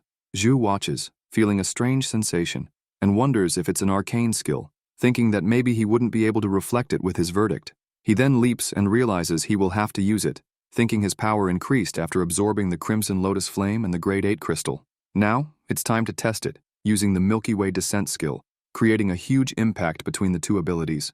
Hang is thrown back, coughing, with injuries. Lin, also coughing, is thrown away. Hang's friends rush over, worried. The boy sits on the ground, injured, and says he's fine, thinking his opponent has incredible abilities. Watching the two girls still fighting, he realizes his teammate is no match for Luo, as these two are tough to handle. Quickly getting up, he tells his classmates to go help Tian and suppress Luo. The boys run toward her. Zhang watches, sword in hand, and asks if they are trying to win by numbers. The boys approach, saying to get ready to be eliminated. Class 10 doesn't back down, and also heads toward them. Hang says their fight isn't over yet, and that they have no chance against him. He uses his Golden Salt skill, approaching to attack. Lin asks if he thinks he's the only one with fist skills, also using a fist skill that creates an extremely strong aura. The two engage in a fist fight. Hang screams in pain as his injured hand is thrown back. He falls to the ground wounded. Meanwhile, Tian is ready to strike with a sword. Frightened, she admits defeat. Xiu, satisfied, says his opponent has lost. Hang, wounded and supported by his teammates, admits defeat. Lin says it's time to honor the agreement and hand over all the crystals. Hang says no, as they can only give 1/3. The protagonist replies that, in that case, he will have to eliminate them all. The boy says again that they can only give 1/3. Otherwise, they will fight until the end, mentioning that Xu and Luo are fine, asking about the others, and stating that when the fighting starts, some of them will be eliminated. Lin watches and replies that 1/3 might be possible, thinking that these guys aren't weak, and if they push hard, the rest of their team will suffer. Tian throws a bag to them, asking if they can leave. The protagonist answers yes. Then, they retreat from the area. Suddenly Xie starts coughing, thinking his opponent was really strong, as expected from a grade 5 warrior. Zhang asks if he's okay, and the other girl approaches, also concerned. He replies that it's just a minor injury. Walking, he calls the rest of the team. Inside the airship, the instructor mentions the number of crystals and the class I grade. Tian tells her teammates to take the class representative to the infirmary while she will take care of things there. Zhou approaches her and says that Hang was beaten and it looks like they met a formidable enemy. Placing their crystal bags, he asks if they only got 258 points, as it's nothing special. The instructor then mentions the number of crystals and the grades of the Southern Branch class. Zhou, sarcastically, says that their class is the winner this time. Tian thinks that if she hadn't given Xu 1/3, first place would have been theirs. Upon encountering Lin and his team entering the area, Zhou tells him that he may not be first. Zhou asks if Class 10 can still win more crystals than they did, thinking they stole grade 8 crystals, and if they handed them over, they would win. But only a fool would hand them over to the school. The protagonist hands all of his crystals to the instructor. He is furious, stating that they have a lot of crystals, asking if they aren't from the weakest class, and even have more than the number 1 class from the Southern Branch. Observing that the number 1 class has 205 grade 5 crystals and 15 grade 6 crystals, totaling 280 points, Zhou watches in disbelief, unable to believe they defeated so many evolved beasts. Tian responds, saying that, in that case, he will also take some. Zhou asks how the prize will be divided with 2 groups tied for first, thinking the prize is extremely good and shouldn't go to Class 10. The professor replies that a tie for first is unprecedented and needs to consult the director. Zhou, irritated, thinks that they managed to tie without handing over the grade 8 crystal, wondering where it is, and that he will retrieve it. Lin sighs, thinking they really tied for first place and that he shouldn't have absorbed so many crystals on the way back. Elsewhere, the airship is presented. In 1 week, only 60 out of the 100 students who entered the G17 ruins returned alive. That's a 40% elimination rate.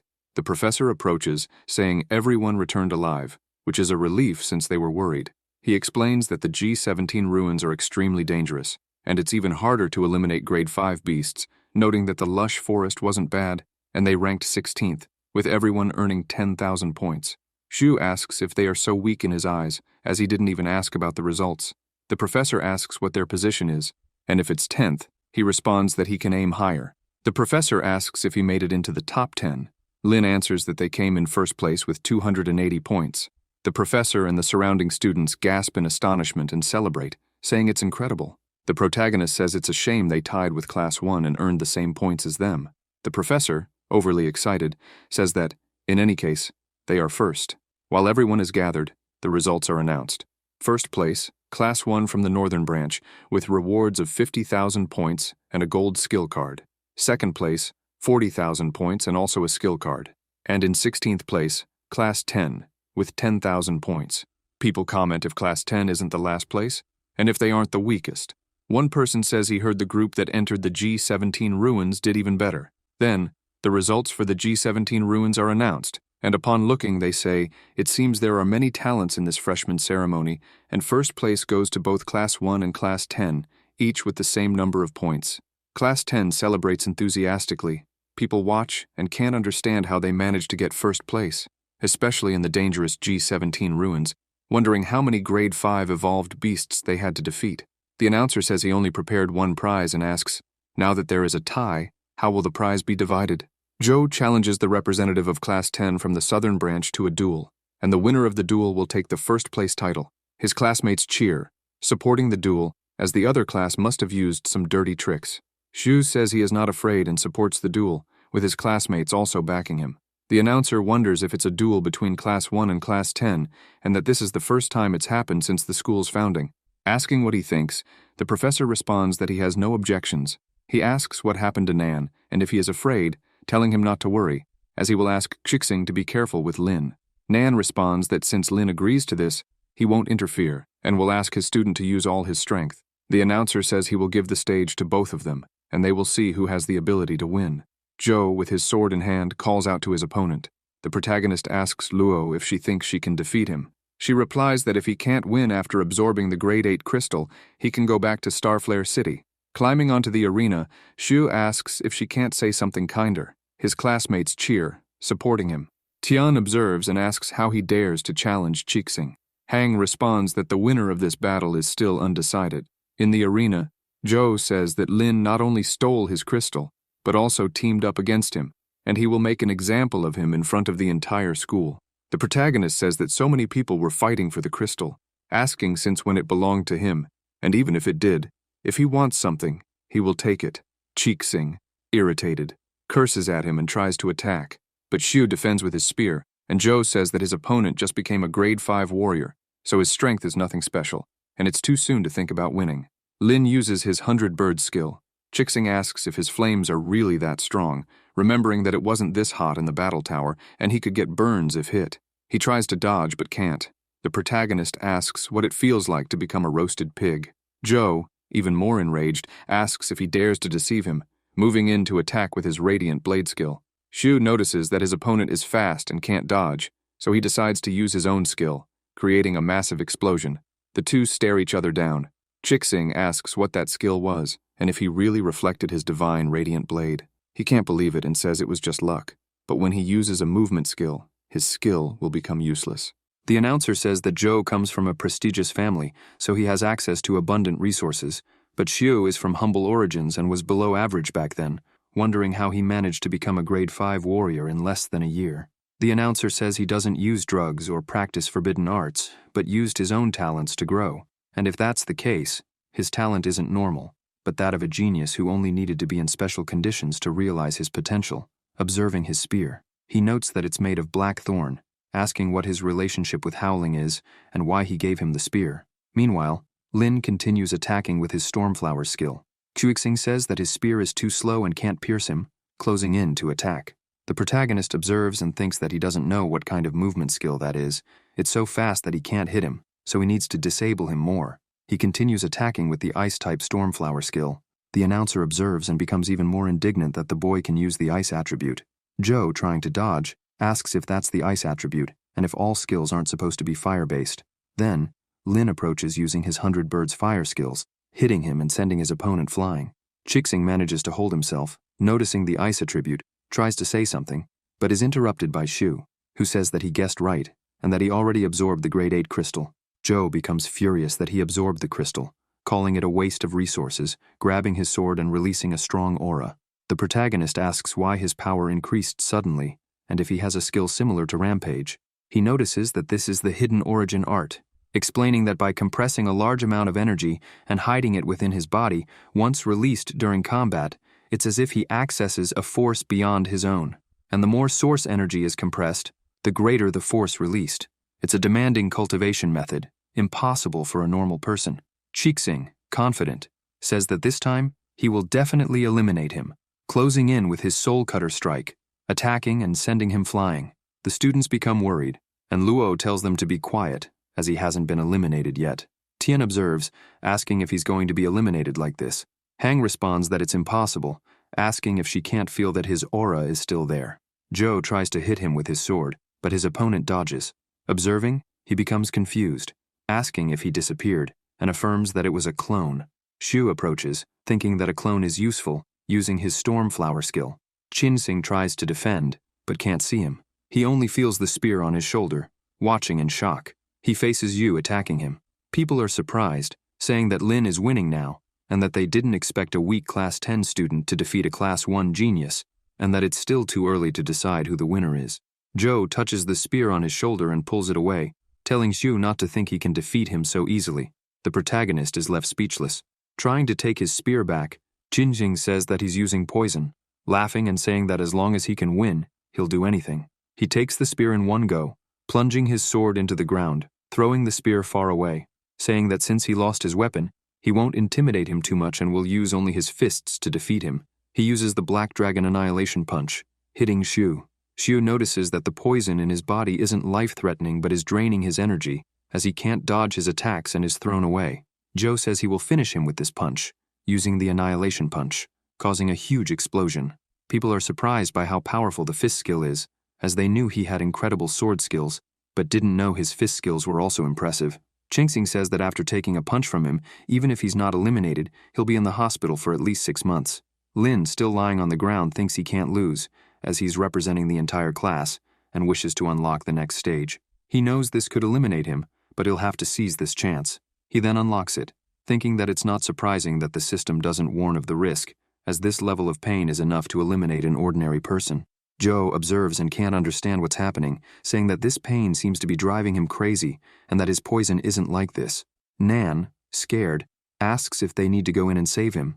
The announcer stops him, thinking that this kind of pain usually only happens when breaking a bottleneck, wondering what kind of skill he's cultivating, and that it's no wonder the girl gave him the black thorn spear. Then, a notification arrives saying that Stage 2 has been unlocked.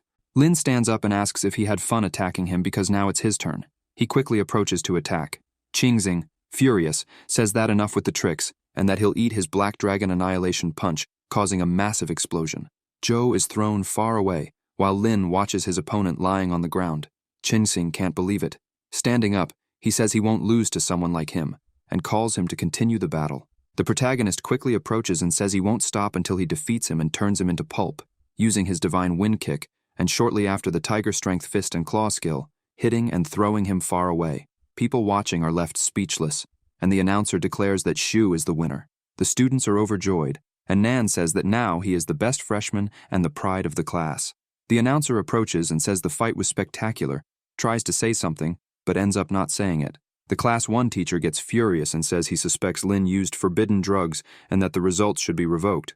The Class 1 students also won't accept the defeat and demand an investigation. The protagonist replies that he doesn't care and they can investigate however they want. The principal asks if, according to him, Zhou wasn't using the hidden origin art but a forbidden drug. The teacher replies that everyone knows Zhou used the hidden origin art, but they can't figure out what Lin used to increase his power. The principal says that martial arts are profound, and there are many things they still don't understand, and that the ability to discern his methods only proves they lack knowledge. Class 10 asks what kind of attitude this is and that they can't handle defeat. The teacher tells them to stop arguing and run to take Qingxing to the infirmary. The principal announces the winner and says that all students in the class will receive 50,000 points each, and the 7 who participated in the G17 expedition will each receive a gold skill card. The Class 10 students are very happy with the reward, while the Class 1 students are furious. In the martial arts pavilion, the students enter and notice the many skill cards. Zhang asks them to look at how many diamond skill cards there are. Ping asks, with so many gold and diamond skill cards, if they're not afraid of them being stolen. The protagonist asks if he didn't see the level of the teacher who guards the place and says the location is also full of cameras and alarms. Luo tells Ping not to waste time, as these diamond skills have nothing to do with him, so he should just go ahead and grab the gold skill. Shu walks around and notices a gold skill card already gathering dust, wondering how popular this is. He picks it up and wipes the dust, observing that it's the Sky Dragon Siege, a spear skill. Luo approaches, saying that this card is very strange, as more than 20 people have tried to learn it over the history of the school, but no one succeeded. Lin asks if it's really that hard to learn. Luo replies that to learn it, you need to combine it with another skill to maximize its power. The protagonist observes, impressed, and asks if it's the Overlord Spear technique. Just then, a voice approaches, saying it's a very well-known girl. They look and encounter the teacher, who says that many students wanted to learn this skill several years ago, but couldn't even read the skill's information. Zhu asks if they couldn't even read the information. The teacher responds that if they couldn't read the Sky Dragon information and learn it, then by combining both skills, they could increase their power. But they can only choose one card today. Lin thinks that when he selected Explosive Fist, someone also said it would be impossible, but he still did it. And just because others can't do it, doesn't mean he can't.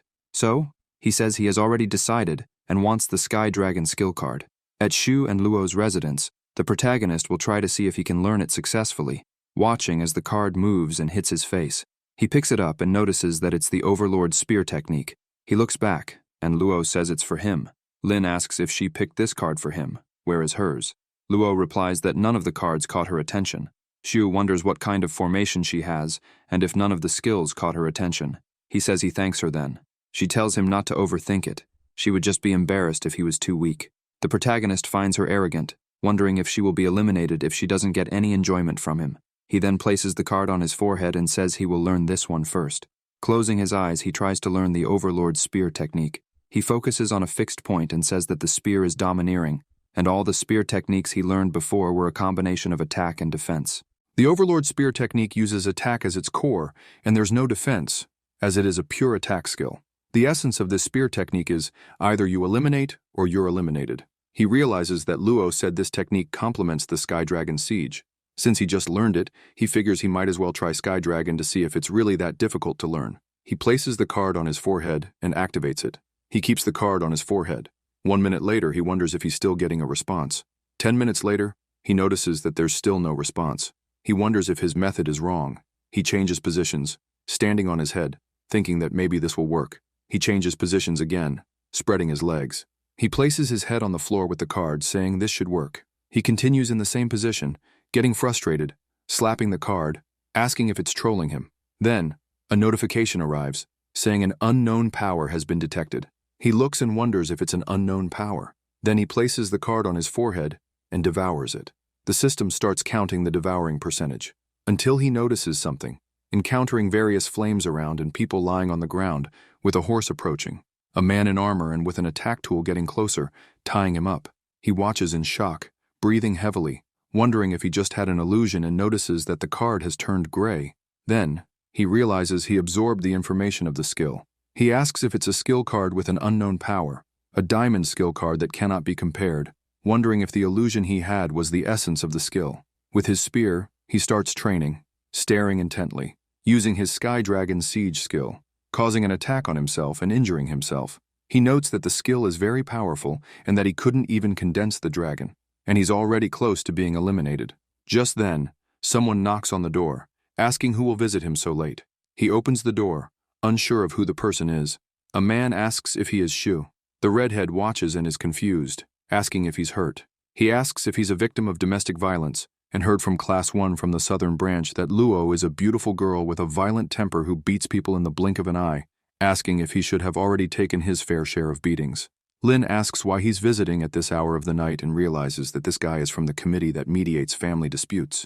The man replies that he's a second-year student, introducing himself as Bao Huo, currently the champion of level 25, and since he heard that Lin is the best freshman, he came to see if he dares to challenge him in the battle tower.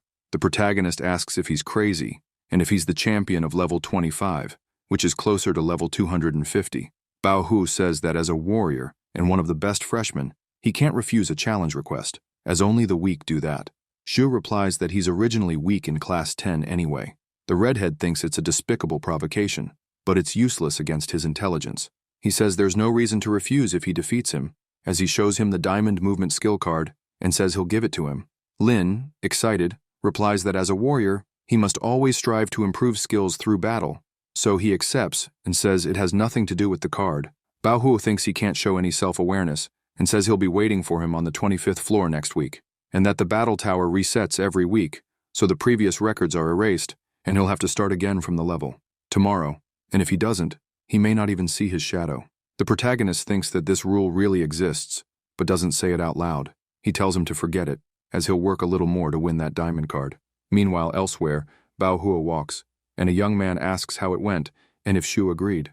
The redhead replies that when he saw the card, he started drooling and agreed immediately. The young man says that when the time comes, they shouldn't show mercy, as he dared to offend them, and he'll make sure he suffers a fate worse than death. Meanwhile, in the protagonist's residence, he spins the wheel, with 5 chances to win, feeling very happy, thinking about the 2 gold skill cards and someone offering a diamond card, so he has to end all chances.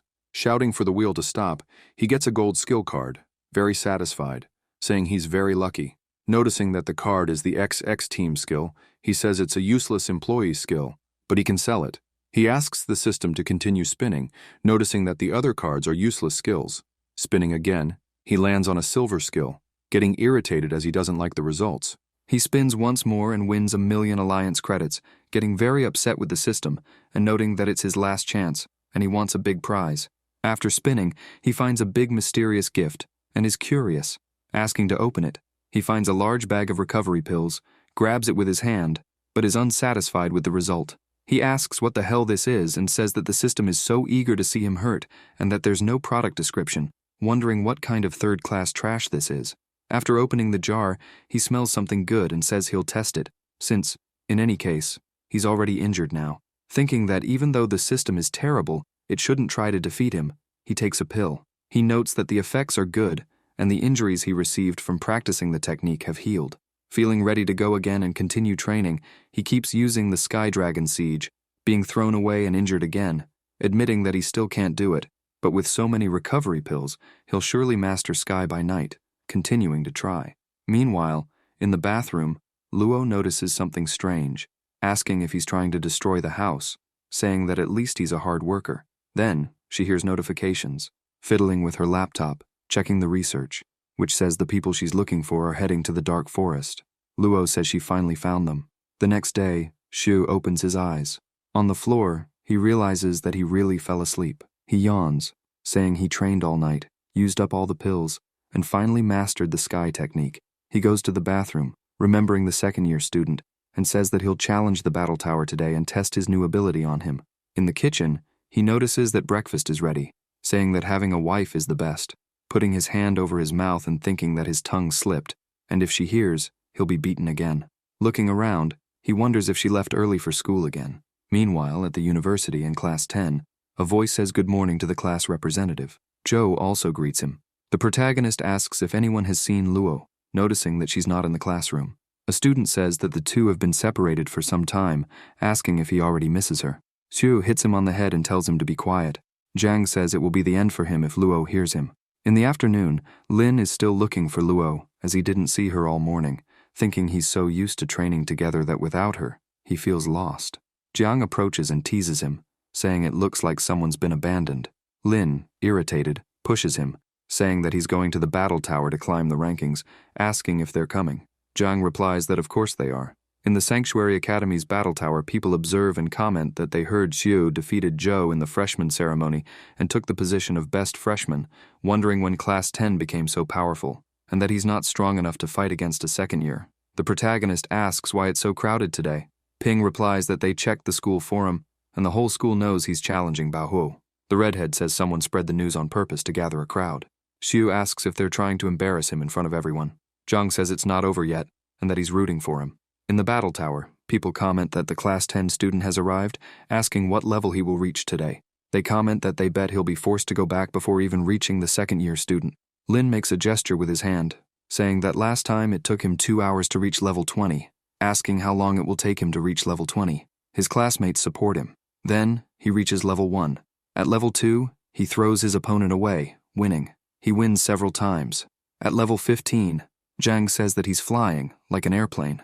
The protagonist responds that the champions below level 15 are all grade 4 warriors, which is why it's easy. But from level 15 onward, they're all grade 5 warriors. His opponent asks if it's him who wants to challenge the battle tower and seems very arrogant, approaching and saying unnecessary things. Shu approaches with his Silver Thunder skill, causing a huge explosion and throwing his opponent far. He approaches and steps on his face, apologizing because he's in a hurry. The students watch and are outraged that a student lost so easily. Others comment that they're useless for letting a freshman pass through them. It's a shame. At level 20, the student says that they've met again. Lin calls him a loser. The boy insults him and tells him not to think too highly of himself just because he defeated Zhou, as he has already beaten him as well. Zhou, watching, tells him not to bring him into this. The protagonist replies that it's different because he defeated both of them. The boy tries to strike him, but Shu defends with his spear. The boy remembers freezing him, thinking that last time he made him suffer with his ice skills, and now he'll give him another taste. He then approaches with the frozen ice attack. Shu observes and asks if it's an ice attribute skill again, saying that he can also do that, using his ice-type Stormflower skill, causing several attacks.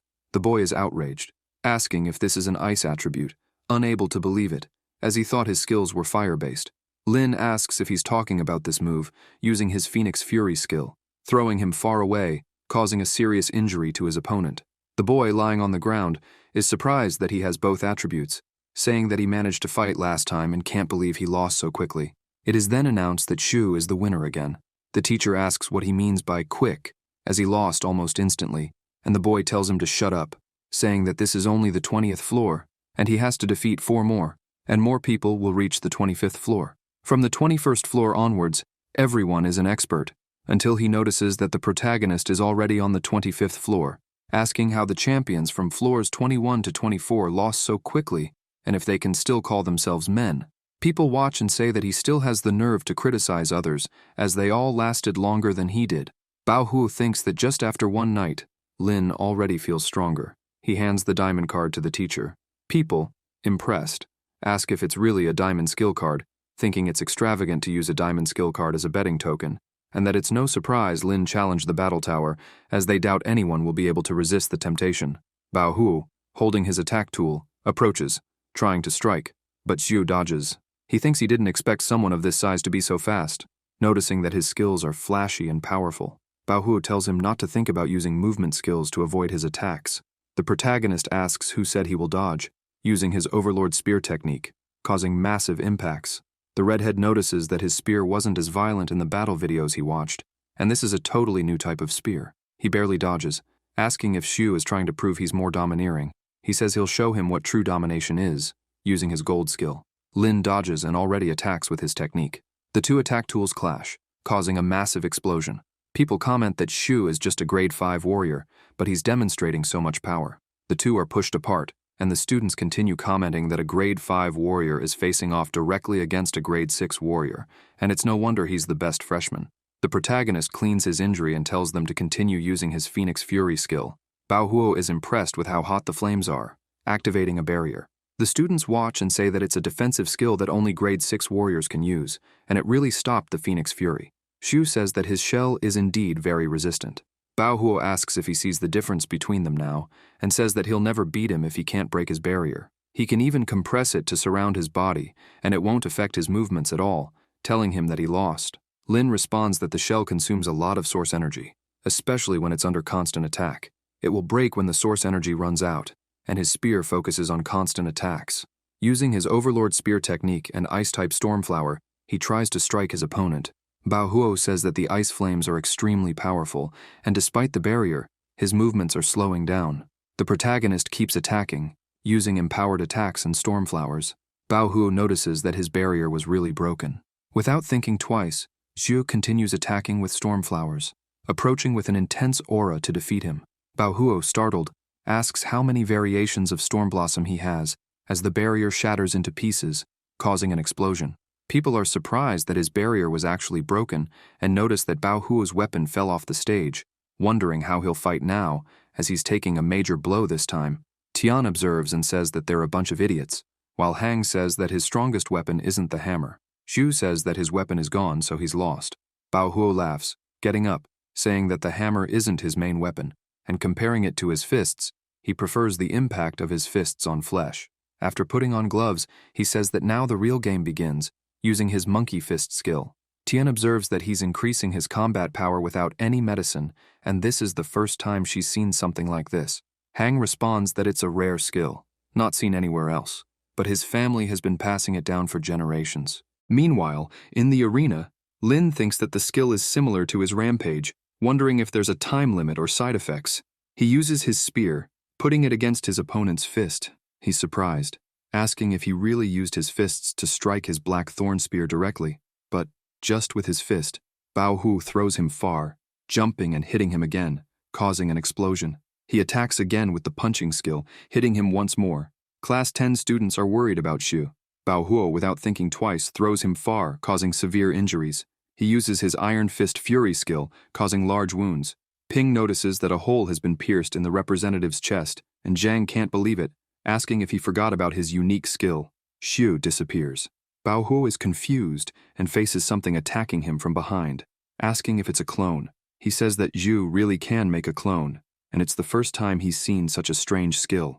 Lin thinks that, with his current strength, he can't match up, and will have to use Rampage to end the fight quickly. So, he activates Rampage. People in the stands are impressed.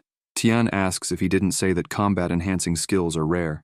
Hang replies, saying that since when have such rare skills become so common? Using his Milky Way skill, emitting an incredible aura, he approaches and attacks his opponent. Bao Hu says that he needs to be at least as powerful to entertain him and fight to the end, thanking him, using his skill. The protagonist observes, wondering what kind of skill this is, thinking that his opponent is injured but getting stronger, and his rampage has a time limit. Once it's over, he'll be weak and definitely lose. So, he needs to be fast. He uses his Sky Dragon Siege skill. While Bao Huo uses his Heavenly Fury skill, he notices something strange as he can't see Lin. He realizes it's another clone. Watching, he's startled, finding flames and people lying on the ground, with a horse approaching, carrying a man in armor, which is the skill, Sky Dragon Siege. Bao Huo asks if it's an illusion, wondering if he really got trapped in it, and that the blood-colored general is using the same skill as Shu. He realizes that both the skill he used and his clone are fake, and this is the real skill, asking what kind of skill can trap opponents in illusions. Saying that he won't just sit silently, he uses his Gold Division skill with his fist. Still in the arena, multiple lightning strikes are emitted, causing an explosion, shattering everything around. The students in the stands, covering their faces, are amazed by the power, and even the stage is torn apart. Bao Huo approaches and says that he never thought Shu had such a powerful skill, admitting defeat. It's then announced that Lin is the winner. The Class 10 students celebrate the victory. Meanwhile, Hang punches the wall and says that Bao Huo is useless. Zhang approaches, asking if the protagonist is okay. He replies that he is fine, just a little weak, asking Zhang to hold him up. The professor hands him the diamond card, saying that it's now his. Shu says that this is one of the top 30 movement skills in the world. He laughs and says that he found gold, and who knew his opponent was so rich, handing out skill cards like that. Then he hears a voice telling him not to get too arrogant. Looking back, he faces Hang, who says that one day he will settle the score with him. Lin says that he defeated Bao Huo in a fight, asking why Hang is so upset. Then he realizes and asks if the movement skill card is from him, saying he knew his opponent wasn't that great and used this card to mark the fight. Asking if Hang wanted to teach him a lesson, saying he bets Hang never expected him to win.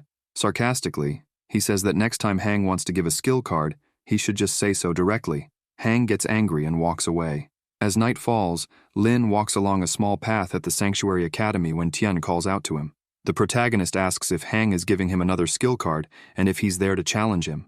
Tian says she bets he hasn't seen Luo today, asking if he's not curious about her whereabouts. Lin, intrigued, asks if she knows where she is. She replies that she was in the instructor building this morning and heard Luo asking Professor Nan for permission to take a 6-month break to go to the Dark Forest and save someone. Xiu is left confused. Tian asks if he's heard of the Dark Forest, explaining that it's a dangerous zone and only grade 6 hunters and above have dared to enter, asking if he thinks Luo can survive since she hasn't reached grade 6. The protagonist, furious, says that she's saying this so he can go to the forest, and if both of them are eliminated there, it would be the best result. Tian asks if he's not going to save his dear one. Lin responds that he will, but he'll bring her back alive. In the instructor building, Zhu thinks he researched some information about the Dark Forest on the Association's website last night, which was formed in the last century after a giant dimensional rift appeared, releasing a large amount of dimensional plants and organisms. The Alliance also posted some missions, but someone has already accepted all of them. In front of the instructor building, Ping asks why he's looking for Lin and if he's seeking conflict because the representative defeated Hang. The boy responds that he's mistaken. Then, the protagonist approaches and asks who is calling him. They all look at him. The doctor, in the Sanctuary Academy uniform, greets him. Xiu watches her, confused. Ruo quickly approaches, saying that she missed him, hugging him. Ping asks what kind of situation this is, and Zhang asks who this shameless woman is. The boy responds that they don't know either, since she just said she knew him but didn't think they were that close, and that their relationship seems anything but ordinary. Zhang, irritated, tells him to shut up and says she can see that. The protagonist steps away from her and asks what she's doing there, also wearing the second-year uniform. The doctor asks why she can't be there, saying that she was originally a second-year student there. Shu asks if she's not the doctor from Starflare Academy. Ruo responds that the academy doctor is her brother, and he had to step away for a while due to family issues, so she's covering for him. He's shocked and asks if it's that easy to replace a doctor and if she studied medicine. The doctor responds that it doesn't matter, and as long as she has the treatment capsule, lying inside it will cure any illness. Lin calls her irresponsible, saying it's a miracle that no one has been eliminated. Ruo says that her brother took forever to return to Starflare, and she rushed back the moment he returned, asking if he missed her, and she says she's heard about his accomplishments, that he ranked first in the G17 ruins, defeated Zhou to become the top freshman, challenged the battle tower twice, and, as expected, the boy who caught her attention. But she also heard that the witch from the southern class was transferred to Class 10 because of him, and that they are living together now. She gets irritated, saying that she's trying to steal her man while she's not around. He responds that it's not like that, as it just happened that he rented a large villa and it seemed excessive, so he split the rent. She responds that she will move into a villa today, and then she can split the rent. Ping says that he's so envious, as two beautiful girls are fighting over the representative. Jiang, still irritated, mutters. The bald man coughs and calls out for Miss Ruo. The doctor asks what's wrong, and if the conversation with Lin isn't important. Guo feels awkward and tells her to continue. Ruo says they'll talk again next time, as there's something else to discuss, and they want to invite him to a school mission. He doesn't quite understand, as they are high-ranking students, and even so, they want him to join. The doctor explains that it's an S-rank mission, and they need to go to the dark forest to search for mutated black-toothed spiders. Although they are strong, Lin's fire attribute skills will be useful. The protagonist asks what he will gain from this. Ruo says she's asking for a favor, asking if he's asking for rewards, and says she doesn't expect him to help her for free. She adds that the reward for the mission is 500,000 points, and there are 4 more besides the 2 of them, and she'll give him 200,000 points, asking what he thinks. He thinks it's not worth much now, but since he's going to the forest, he'll do her a favor since the doctor helped him before. He asks when they'll depart.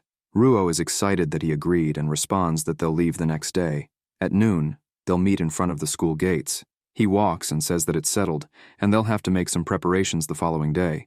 Zhang says that the forest is an S-rank danger zone. He responds that yes, and that he has his reasons for going there. Lei asks if that old woman charmed him and says he'll tell Luo everything.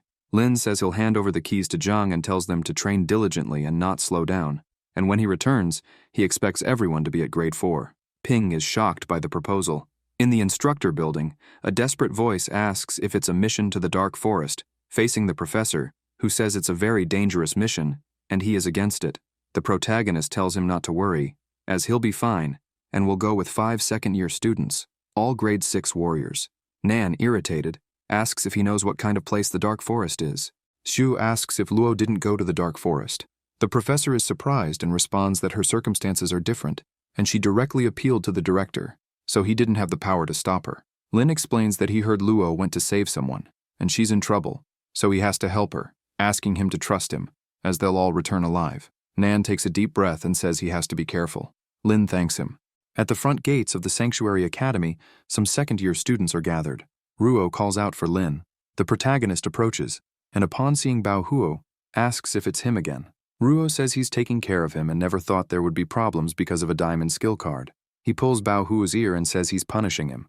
Bao Huo complains of pain, claiming he's already regretted his sins. He also says he didn't know Lin was a friend of Xiao's sister because, if he had known, he wouldn't have messed with him, and he asks to be friends. Xiu shakes his hand and says to forget it, adding that he should also thank him for the diamond movement skill card. Bao Huo replies that he came from Hang. The dirigible approaches them. Ruo calls everyone and says they will take the dirigible to a certain place, and then they will proceed on foot. In Blue City, they land at the airport. Xiao says that since the students often go to the forest for missions, the academy has a dirigible dedicated to these trips, along with accommodation and management. Blue City is the closest to the dark forest, and the scenery is unique, starting as dark blue and turning black. He then calls out to everyone and asks them to stay alert because he wants them all to return alive. At the same location, some young men are hiding, watching the Sanctuary Academy students. One of the employees says he saw them coming out of a small academy airship. The young master thinks about Luo and says that the Ice Queen is from the Sanctuary, and since she dares to eliminate members of his guild, he will have his revenge. He orders them to notify Maeda to ambush them outside the small town near the forest, and gather those in the city to support Maeda, adding that women should not be eliminated because it would be a shame to have them taken out. Sometime later, the academy students continue walking. Ruo says they rested in the city near the forest and left the next day until someone tries to attack them. The protagonist stays alert and asks them to pay attention. Bao Huo activates the barrier, protecting everyone, while the others keep attacking the barrier relentlessly. Bao Huo asks who they are.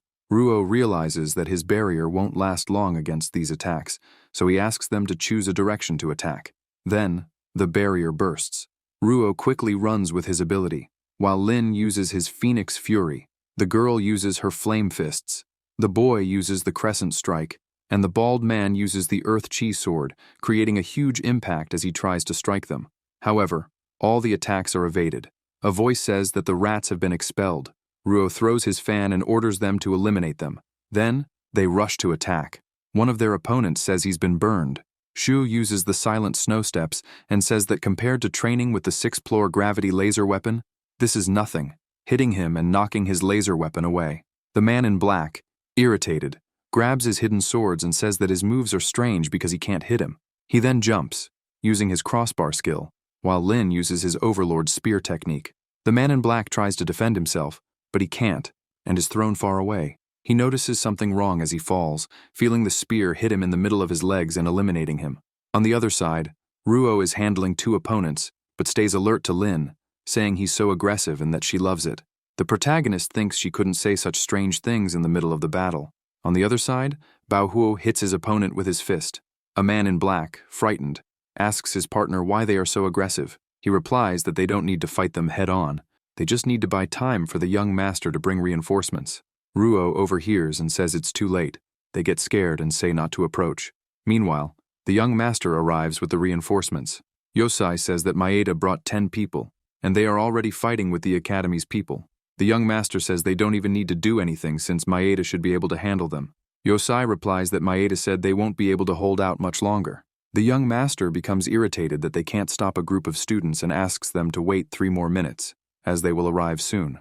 Yosai responds that Maeda can't hold them off even for a minute. The young master then orders his reinforcements to run. Yosai notices that the vice captain is the closest to them and asks if they should inform her. He asks if they should notify her and says that she will surely break through due to incompetence, but it's better to have something secure, ordering to notify her and run, saying to hurry, as it would be better to eliminate all of them, and they will go through a real hell when his mother arrives. Upon arrival, he sees his men and says they are all eliminated, observing the academy students. He says how dare they eliminate members of his guild, asking if they want to be eliminated. Bao Huo asks if he's with these assassins, and Zhu says that since they are together, they'll have to eliminate each one of them. The young master asks if the Sanctuary Academy students are so arrogant, and says that the Ice Queen acted the same way, and he will eliminate them before dealing with her. The protagonist asks who the Ice Queen is, and if it's a blonde girl carrying a long sword. The young master asks if he knows her and says yes, it's her, and she's quite beautiful, but has an icy personality. Shu asks him to tell them everything and promises to spare his life. A big guy enters the conversation and asks if a trash from the 5th grade dares to speak to his master like that, saying they are 5 6th grade warriors and that he will eliminate them. Kubo tells his men to show them the guild's power. The big guy approaches with his volcanic hammer. Lin dodges and says he's asking for the end. Then, he attacks him with his skill, Stormflower, closing in to attack again with the same skill. He lands several attacks, eliminating him. Meanwhile, on the other side, Bao Huo is attacking the men in black, and Ruo is also attacking. The young master watches and asks what kind of monsters they are. The protagonist says it's his turn now and attacks with his storm skill. Ruo attacks alongside her butterfly dance skill. The young master is startled and hides behind the guild until someone activates the barrier, protecting them and preventing the attacks. They then face a woman. The young master recognizes her as his mother and is happy to see her arrive. One of the guild members says it's the vice captain. Mieko already places her hands on her sword, preparing. Bao Huo notices that around her is an orange source energy and that she's a 7th grade warrior. Shu asks if she's in the 7th grade. The vice captain wants to know how they dare harm her guild and attack her son, saying they must be tired of living. Ruo asks if she's on the A-list, wanted by the Alliance. Mieko says she didn't expect a girl from the academy to know her name and the reason for eliminating her. Ruo says this place is near the small city where there are Alliance guards and asks if she's not afraid of drawing their attention.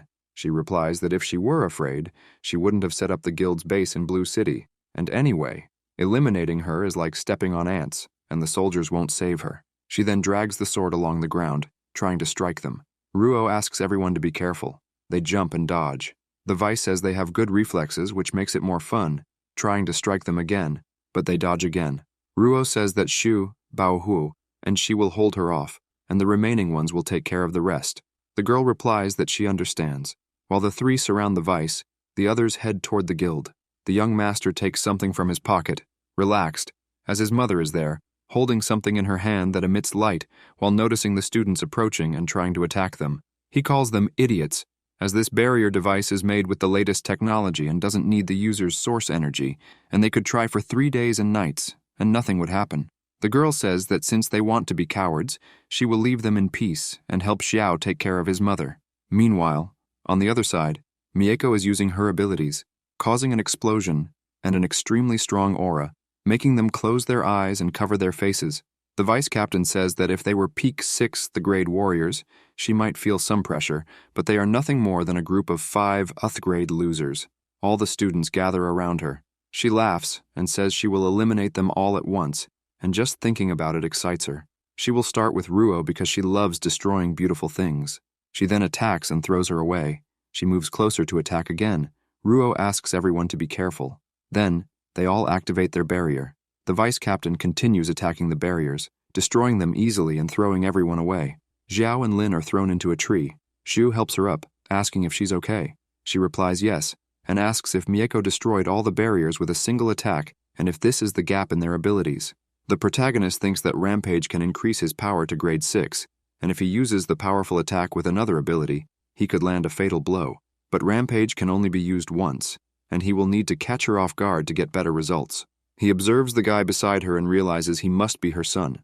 Since it's her weakness, he can make use of that. Ruo asks Ling to pretend to attack while keeping an eye on the cowards and not letting them interfere at the critical moment. The others go all out, as they've sent a message and are just waiting for the Alliance troops to arrive. Then they approach, attacking with their abilities. The vice captain defends with her sword. Lin approaches with his skill, Stormflower. Mieko continues blocking, asking if it's an arcane skill and saying it's not bad, but since he's weak, he can't hurt her with that ability. She then attacks without hesitation. The students watch, worried about him, but notice it was the clone. The vice captain is confused, and the students are too. Mieko stays alert as ice-type blows, Stormflower approach her. She asks if it's an ice attribute and notices it's slowing her down. Baohuo observes that her legs are frozen and says it's now his chance. He then uses his fist skill, throwing her away. He gets excited about sending a 17th grade warrior flying. The vice captain quickly gets up and says they actually managed to hit her. Then they quickly approach her with abilities to attack, but Mieko hits them first with a strong aura.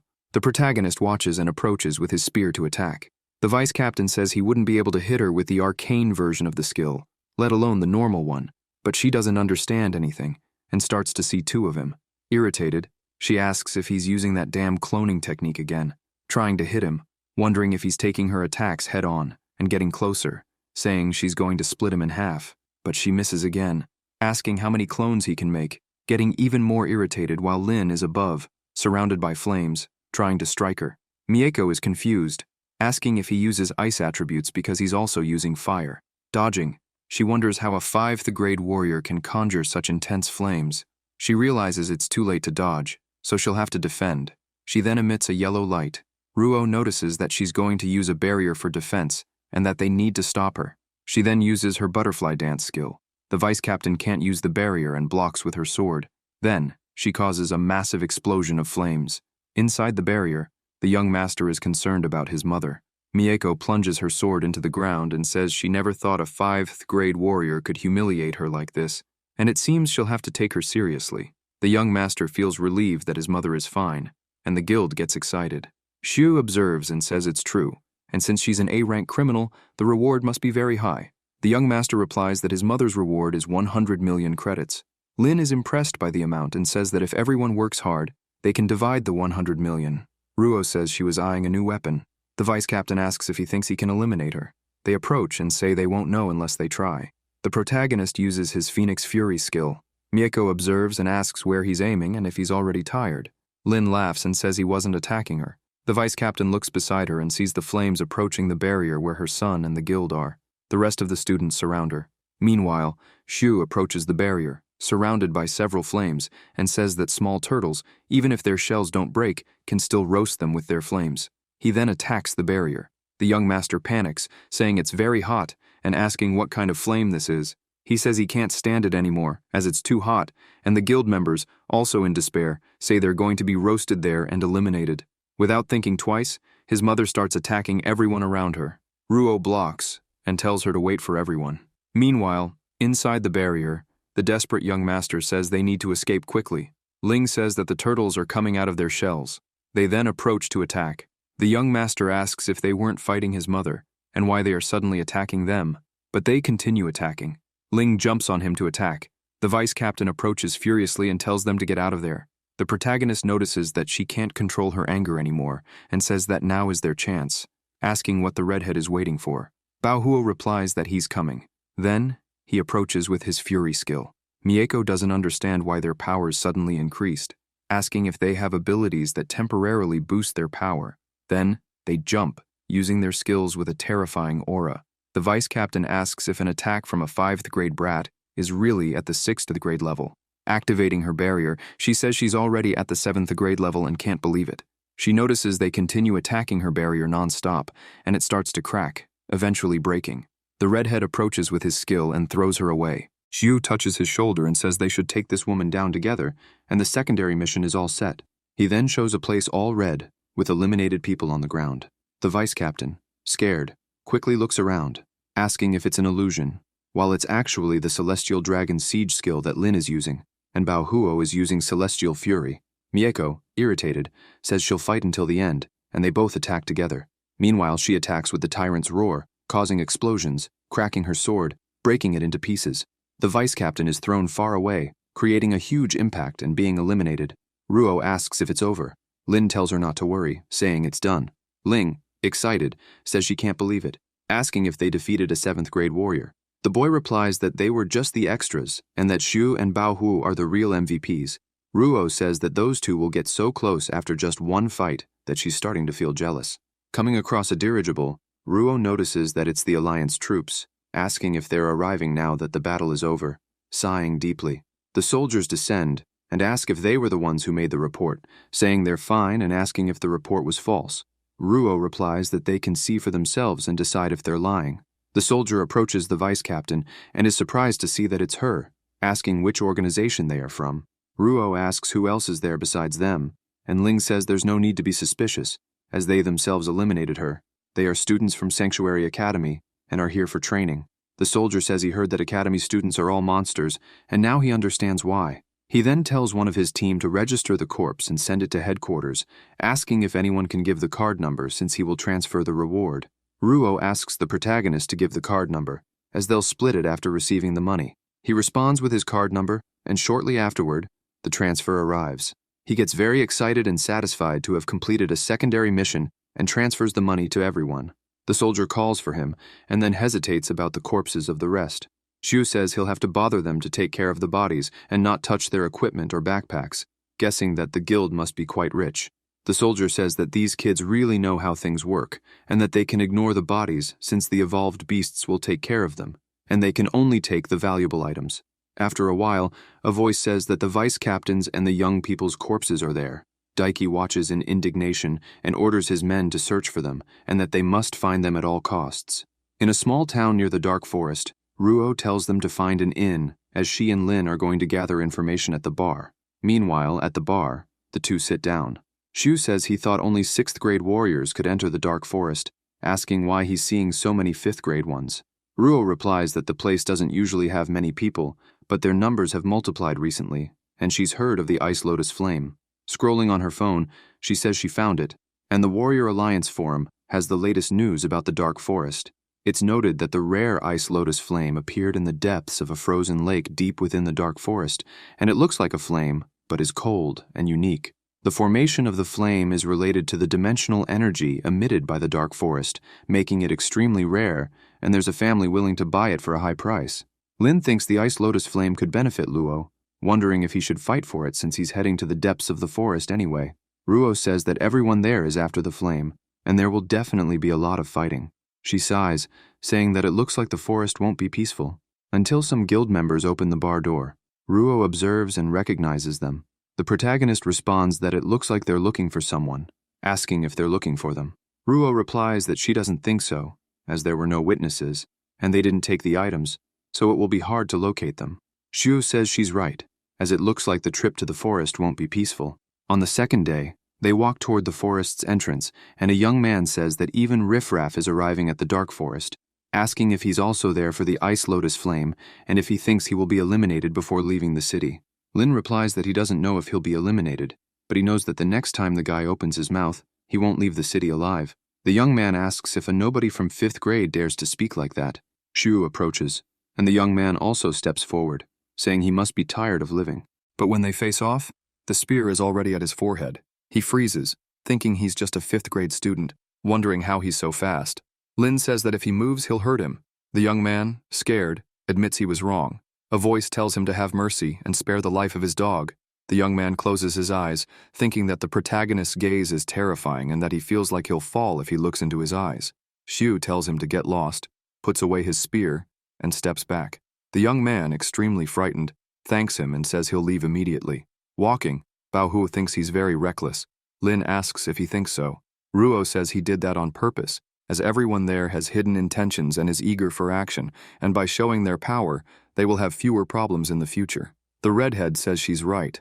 Ruo tells them to stop wasting time and walk quickly. In a small town near the dark forest, a voice tells the captain that 3 groups arrived in the town the previous day and are watching them. One from the guild is introduced, and it shows the 3 most suspicious groups based on the timing of the incident. The captain orders to send more trackers to follow them, who have signals in the dark forest, and to leave markings. She used her connections to get information about the appearance of the perpetrator from the Alliance troops, and as soon as the target is confirmed, she will rush immediately. Irritated, she mutters unnecessary things. Inside the dark forest, the Sanctuary Academy students walk. Bao Hu observes and finds the trees strange, asking who they are about to touch. Ruo tells him not to touch them, but he still grabs one. He asks what's happening. The herbs start moving and head toward him. The redhead dodges and says the trees are alive. Ruo tells Xiu to burn them because these things are afraid of fire. Then, Lin uses his skill to burn the creatures. But then, one of the trees notices the fire and pulls back, feeling the flames and running away. The protagonist asks if they're real trees and if they really ran away. Bao Hu responds that the trees grew legs. Xiao calls them idiots and explains that 20% of the trees have mutated into evolved beasts. The redhead apologizes and admits he was wrong. Ruo tells him to control his curiosity and stop touching everything. After continuing their walk, Xiao tells everyone to be careful until they spot a spider approaching. Ling gets scared as the spider is almost touching her neck. Lin throws his spear, eliminating the spider. It's noted that it's a grade 5 spider, and the protagonist asks if this is the spider they were looking for. Xiao replies that it's not, as they're looking for the mutant black-toothed spider, which lives deep in the forest, and tells them to be careful, as these beasts hunt in packs and their teeth are poisonous. Then, she notices they're getting closer and tells Xu and Ling, who have fire attributes, to attack, and the rest will defend. The 2 start attacking with flames, eliminating the spiders. Lin laughs and says not to steal his prey, thinking that 20 million EXP each isn't much, but there are tons of them. And when they eliminated the tyrant, it was a group effort, so he didn't get any EXP and will have to earn it all back. More notifications about eliminations come through. Bao Hu observes and asks why Lin is so happy, as if he's in an adrenaline rush. The protagonist asks if it's over, as they haven't eliminated enough yet. He sighs, thinking he's almost leveled up, so he really needs it. Ling thinks he's crazy. Ruo approaches and says he's the best, and there are many beasts ahead, and they can eliminate them until they're satisfied. Xiu says they should continue. They keep walking through the forest. The redhead, with his phone in hand, tries to check, but it's dark, and there's no way to tell north from south. The phones have no signal, so the GPS is useless. Xiao says it's already late and it's better to rest there. Ling, excited about the break, sits down on the ground, saying she's exhausted. Meanwhile, the protagonist is observing the system and notices there's a grade 6 evolved beast with rock-like characteristics. He then shouts at Ling to stay away from that rock, as it's a black rock venomote. The beast moves quickly, observing her. Ling starts screaming, not knowing what to do. Lin quickly approaches, picks her up, and takes her away from there. He sets her on the ground and says Zhao already told them not to carelessly touch things in the forest. She thanks him. The beast approaches and they're all impressed by its size. The beast opens its mouth, emitting blue lights, causing an explosion. A voice says that the energy beam of this beast is terrifying. The redhead says they'll be eliminated immediately if they're hit. The protagonist replies that he likes it, thinking that when he eliminates it, he'll successfully reach level 26, calling the beast to come closer to him. The bald man approaches, trying to attack the beast with his sword, but realizes he hasn't made any damage. He realizes that its skin is too tough to hurt. Xiu leaps forward and says he'll handle it, using his Phoenix Fury skill. The beast opens its mouth, swallowing the flames. Lin observes and asks if the beast can absorb his flames. But then, the beast starts to release the flames to try to attack him. The protagonist, unscathed, asks if it's using its flames against itself. The beast then tries to attack him, causing an explosion. Xiu says it can already absorb the flames through its mouth, so he'll burn its back. He leaps and attacks with flames from its back, hitting it and creating cracks. He laughs, noting that he managed to break its shell with his flames. Suddenly, stones start flying. He's confused, wondering what that is. The monster starts creating very strong winds with sound. Lin says he realizes this isn't good, as it's its attack. Then, it starts to disappear, getting angry and striking the monster's eyes with his spear, making it roar. The redhead says it was good work. The beast opens its mouth, emitting an extremely bright light. Ruo dodges and tells everyone to be careful. The beast roars. The protagonist appears, saying that its eyes are the weak point, so he'll attack the other one and blind it completely. He then attacks with the Milky Way descend, hitting the other eye. The beast roars again. Xiao tells the redhead to help. Bao Huo jumps and uses his celestial fury skill, hitting the monster with his fist and throwing it far away. Xu quickly approaches the monster and strikes the eye again. He sighs, thinking it was another group effort and a waste of experience. He's upset about not getting the EXP. Ruo says that the protagonist put in a lot of effort to defeat the monster, asking if she should give him the crystal. The redhead replies yes, and admits he didn't do much. Xiao asks if he heard that the crystal is his. Lin smiles and thanks. Ruo places the backpack on the ground and sits down, saying the danger is over and they'll rest there. Since the big guy was there, the place should be free of other beasts. After a while, they walk and spot a hole. Xu curiously wonders what's with this big crack and says it's dark, and he can't see anything. Xiao hands him a lantern. The protagonist takes it and asks if it's a lantern. Ruo says that spiders are attracted to light, and as soon as they detect it, they'll rush toward the flame. When they turn on the lantern, they encounter several of them approaching, heading toward them. Xiao orders them to quickly remove the equipment. Xu, confused, asks what they brought. Ruo replies that it's a high-concentration flamethrower, an essential item for the forest. Lin, irritated, asks if everyone brought a flamethrower, since they made him do all the burning. Xiao replies that it's to save all their energy and tells him to relax, as he's still her favorite. Lin asks her not to say random things when they're having serious conversations. Bao Huo warns that the spiders are getting closer. They then use the flamethrowers together, while the protagonist uses his skill to burn them. Notifications arrive saying he has eliminated and gained EXP. They keep attacking, and more spiders approach. Xu asks where the black-toothed mutant they need to capture is. Ruo responds that on average, 1 in every 100 spiders is mutated, and it should appear soon. Then, more notifications of elimination arrive. The boy looks beside him, startled, saying there are more, and they're already coming out.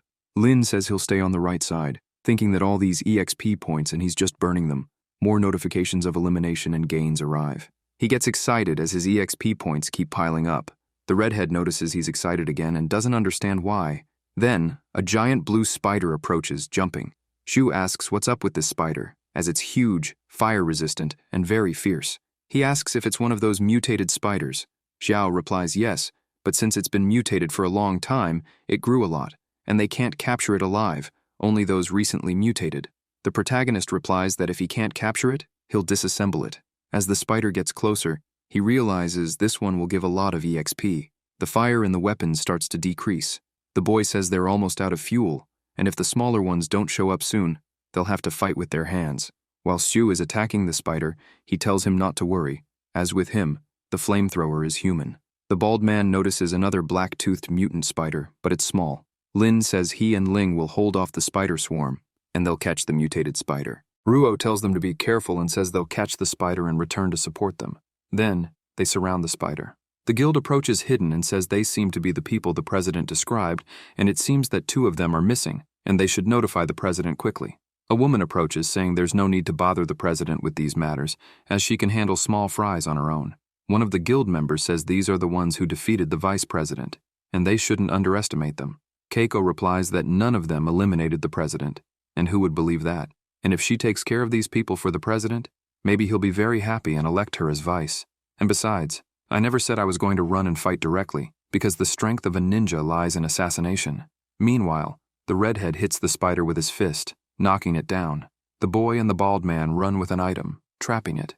The 2 celebrate as the spider tries to escape from the chest, terrified, until they notice something strange. The boy asks if he heard something, until several ninjas from the guild appear.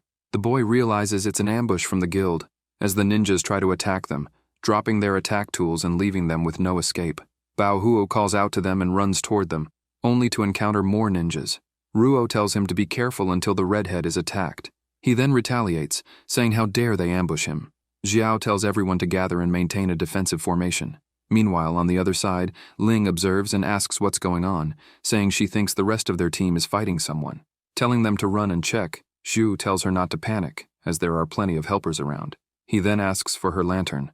As Keiko approaches the team, she says they are already surrounded, activating her skill and telling the guild to avenge the vice president. The ninjas approach quickly to attack them. Lin appears and says they're the ones who are surrounded. Kako asks if he thinks he can surround them alone. Xu tells her to look carefully, asking who said he's alone.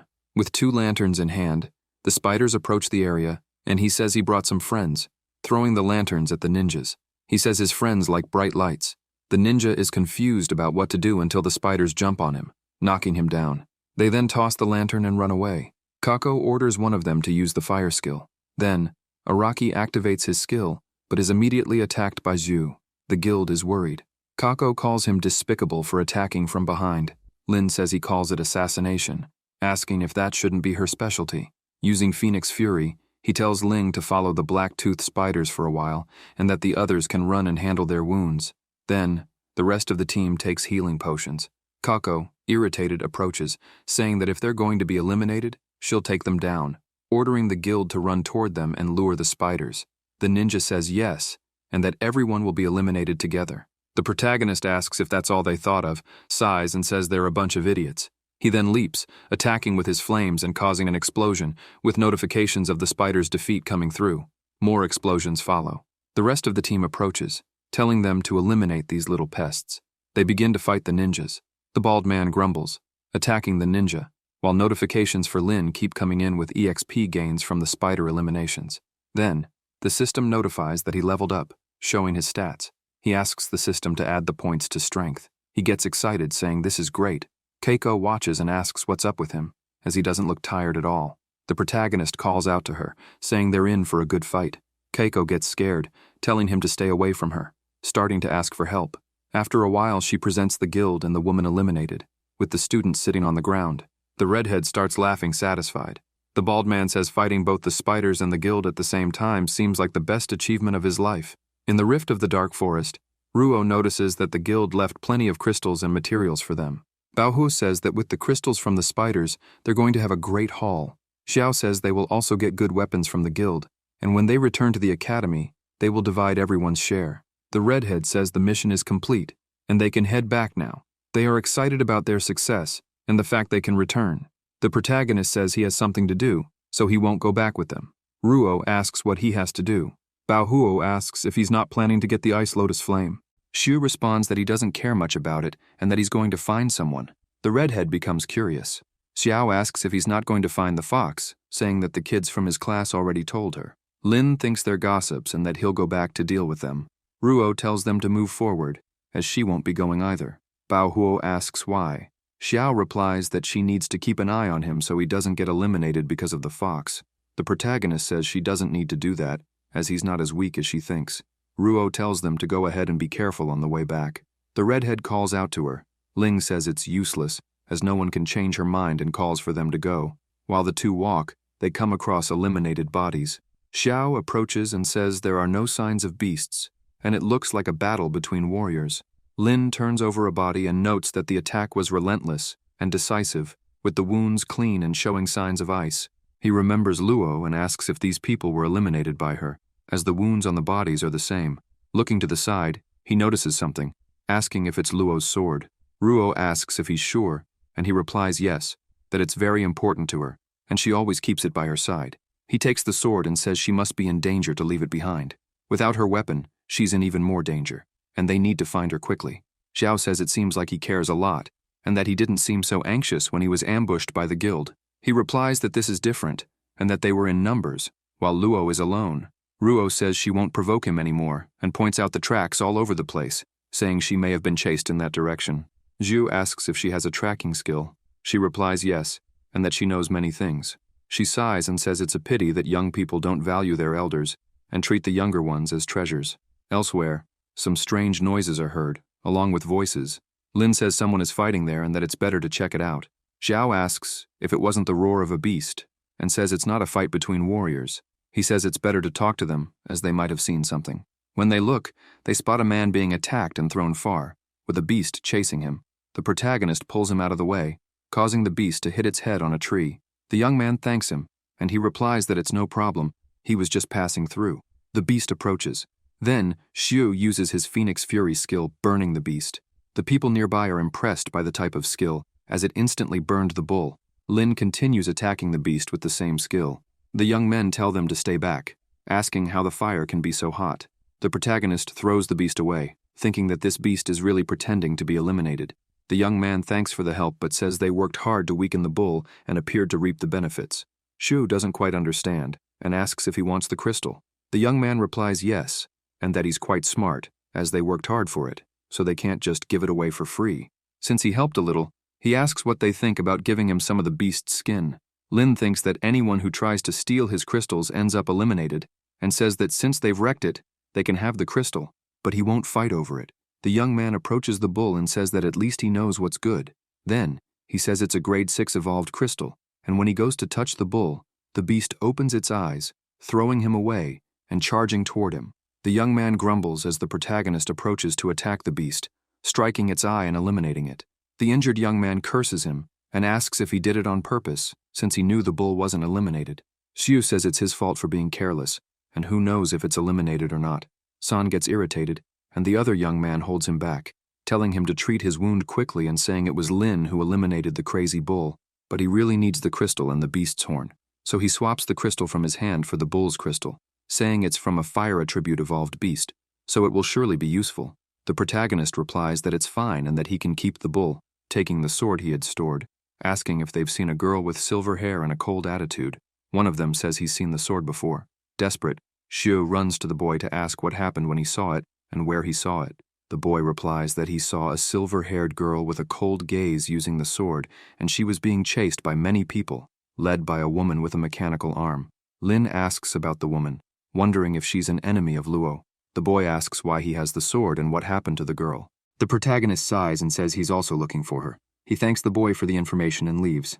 After a while, they sit around a campfire. Xiu says she can sleep first, as he will train and keep watch at the same time. Ruo says that with a beautiful woman like her, his reputation will increase. She takes the crystal from her bag and wonders how it relates to her reputation. She starts training with the crystal until someone tries to attack. They get startled, looking to the side and dodging.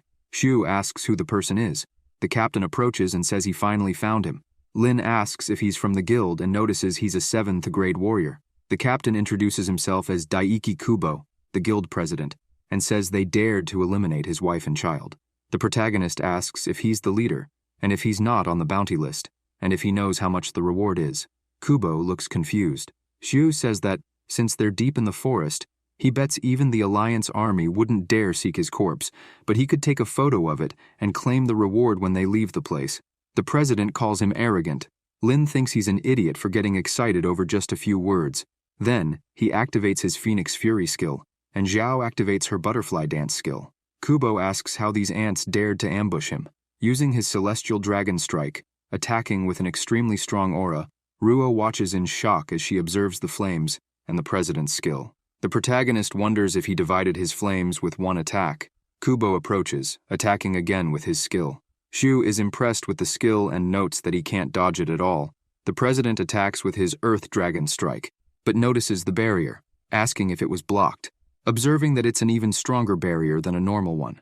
Lin, inside the barrier, thinks that, even though they're both grade 7, this man is much stronger than the woman, and the grade 5 warrior's defense was added.